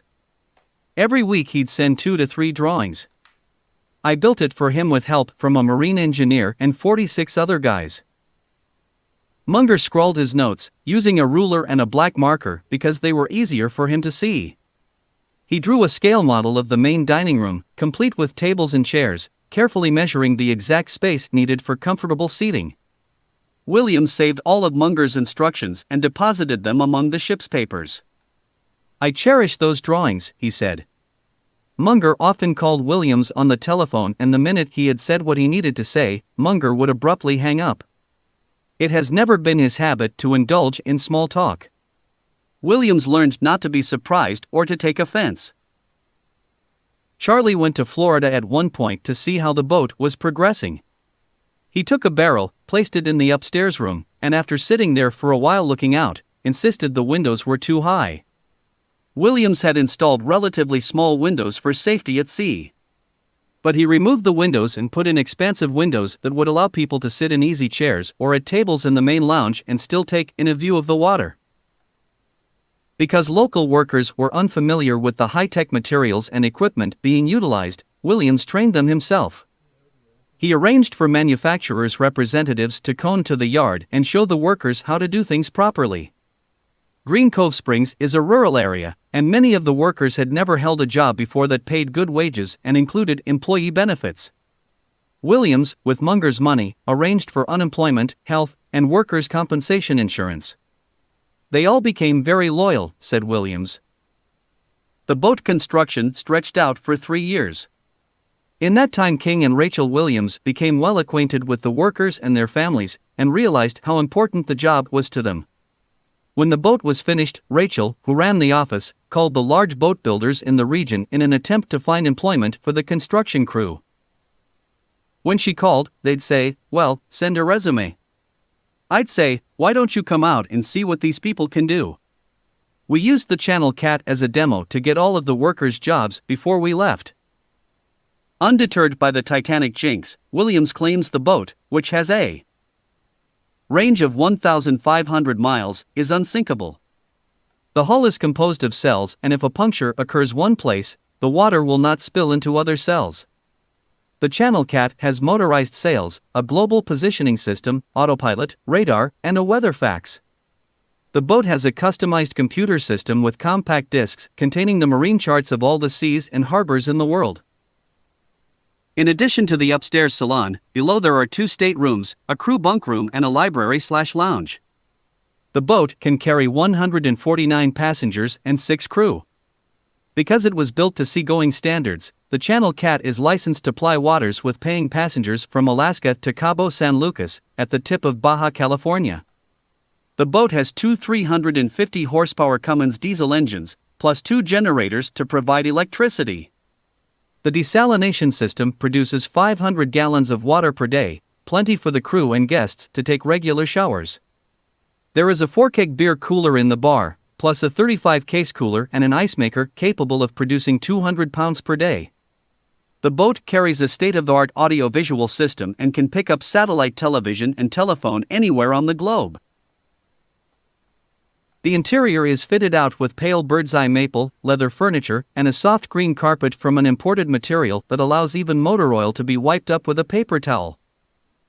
The etched windows at the entrance can be fiber optically lit and gently, continually change colors. At a cost of $55,000, a Florida glass artist created a story etched in the decorative glass specifically for the Channel Cat with its theme of Santa Barbara coastal life. The entry door windows depict a kelp bed, then the partition in the foyer displays various sea creatures that might be found in the kelp bed, and the story in glass progresses throughout the boat to the downstairs bathrooms. There, a mermaid wearing a seashell bra adorns the ladies' room door, and Neptune, with a great flowing beard, designates the men's room. "I've never in my life spent money foolishly like that," I said. "What the hell?" "It was a creative thing to do," Munger insisted. Although Munger will not say how much the boat cost, it is estimated by one expert that total expenditures must have run at around $6 million. After the 3 years of construction, it took another year to deliver the boat and put it into service. The Williams, along with 2 other crew members, sailed the Channel Cat 7,000 miles to bring it home to Santa Barbara. They started the journey during the 1999 hurricane season, which turned out to be one of the most severe seasons in recent Caribbean history. Hurricane Mitch knew through the area, and the crew was forced to take emergency refuge in Havana, where they waited for 25 days at the Marina Hemingway for Mitch and other foul weather to pass. When weather permitted, they sailed through the Panama Canal and started up the west coast of Central America, Mexico, and on to California. Because of its size and passenger load, the boat must have 2 officers. King and his brother Rex, who once ran a charter boat service out of St. Thomas in the Virgin Islands, serve in those roles. Rachel and Rex's wife Michelle are the deck officers. Charlie once claimed he would never spend a night on the boat, but when the Williams were bringing it around, he and Nancy flew to Cabo San Lucas to meet the Channel Cat. They spent 3 days in Baja California, where they went whale watching and fishing. "Charlie wanted a dual-purpose boat," said Williams. Designed as a day sailing party boat, Munger hopes that half the time the Channel Cat will be rented out for corporate board meetings and the like. The other half of the time it will be donated to organizations for fundraising events. Munger envisions whale-watching tours, lobster fishing parties, and cruises through the Channel Islands, location of the evocative book and movie, Island of the Blue Dolphins. King and Rachel hope to conduct 50 charter events each year and 50 charity events each year. Partly because local tour boat owners objected, and partly because of its large size, the boat has not been granted its own license to operate out of Santa Barbara. It has, however, been used for its intended purpose in other ports and sometimes sails under a sublicense out of Santa Barbara. The Williams staged a Buffett Group party in Monterey, California, attended by Buffett, Bill Gates, plus other well-known members of the corporate elite. A 7-course banquet for 65 people was served on the boat. The dinner was catered from land, though the boat has a full-service galley including double convection ovens. Emily Munger held her 40th birthday party aboard the boat in Newport Beach, California, and her friends flew in from all around the world for the event.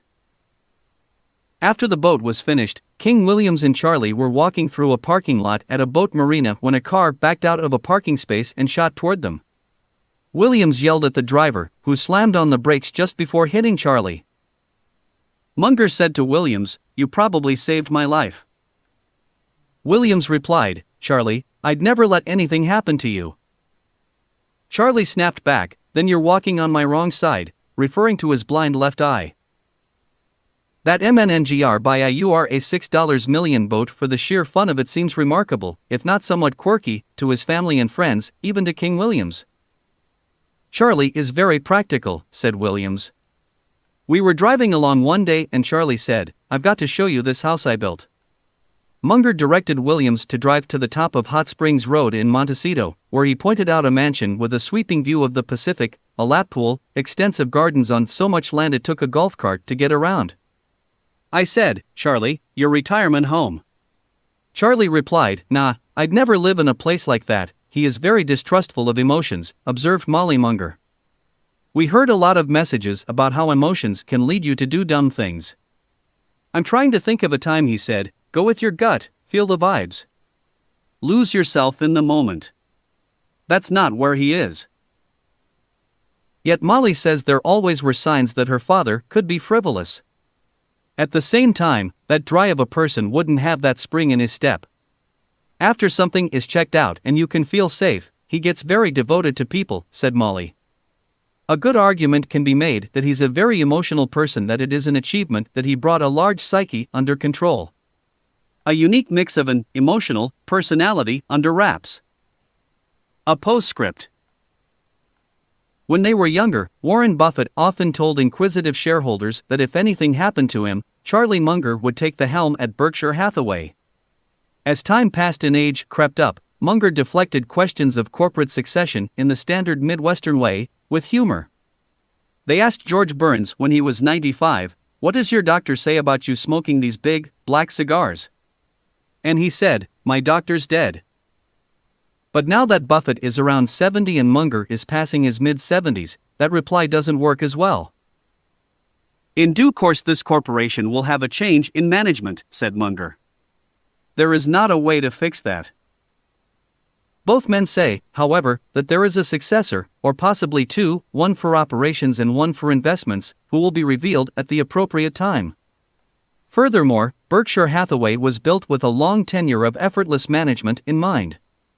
The one place a death will hurt is we're not likely to get as good an allocator of capital as Warren in the next CEO, whoever that is. But it still will be one hell of a business, key. Munger said he and Buffett aren't obsessing about their successors yet. Fortunately, Warren plans to live almost indefinitely. One shareholder asked, "Who is the next Charlie Munger?"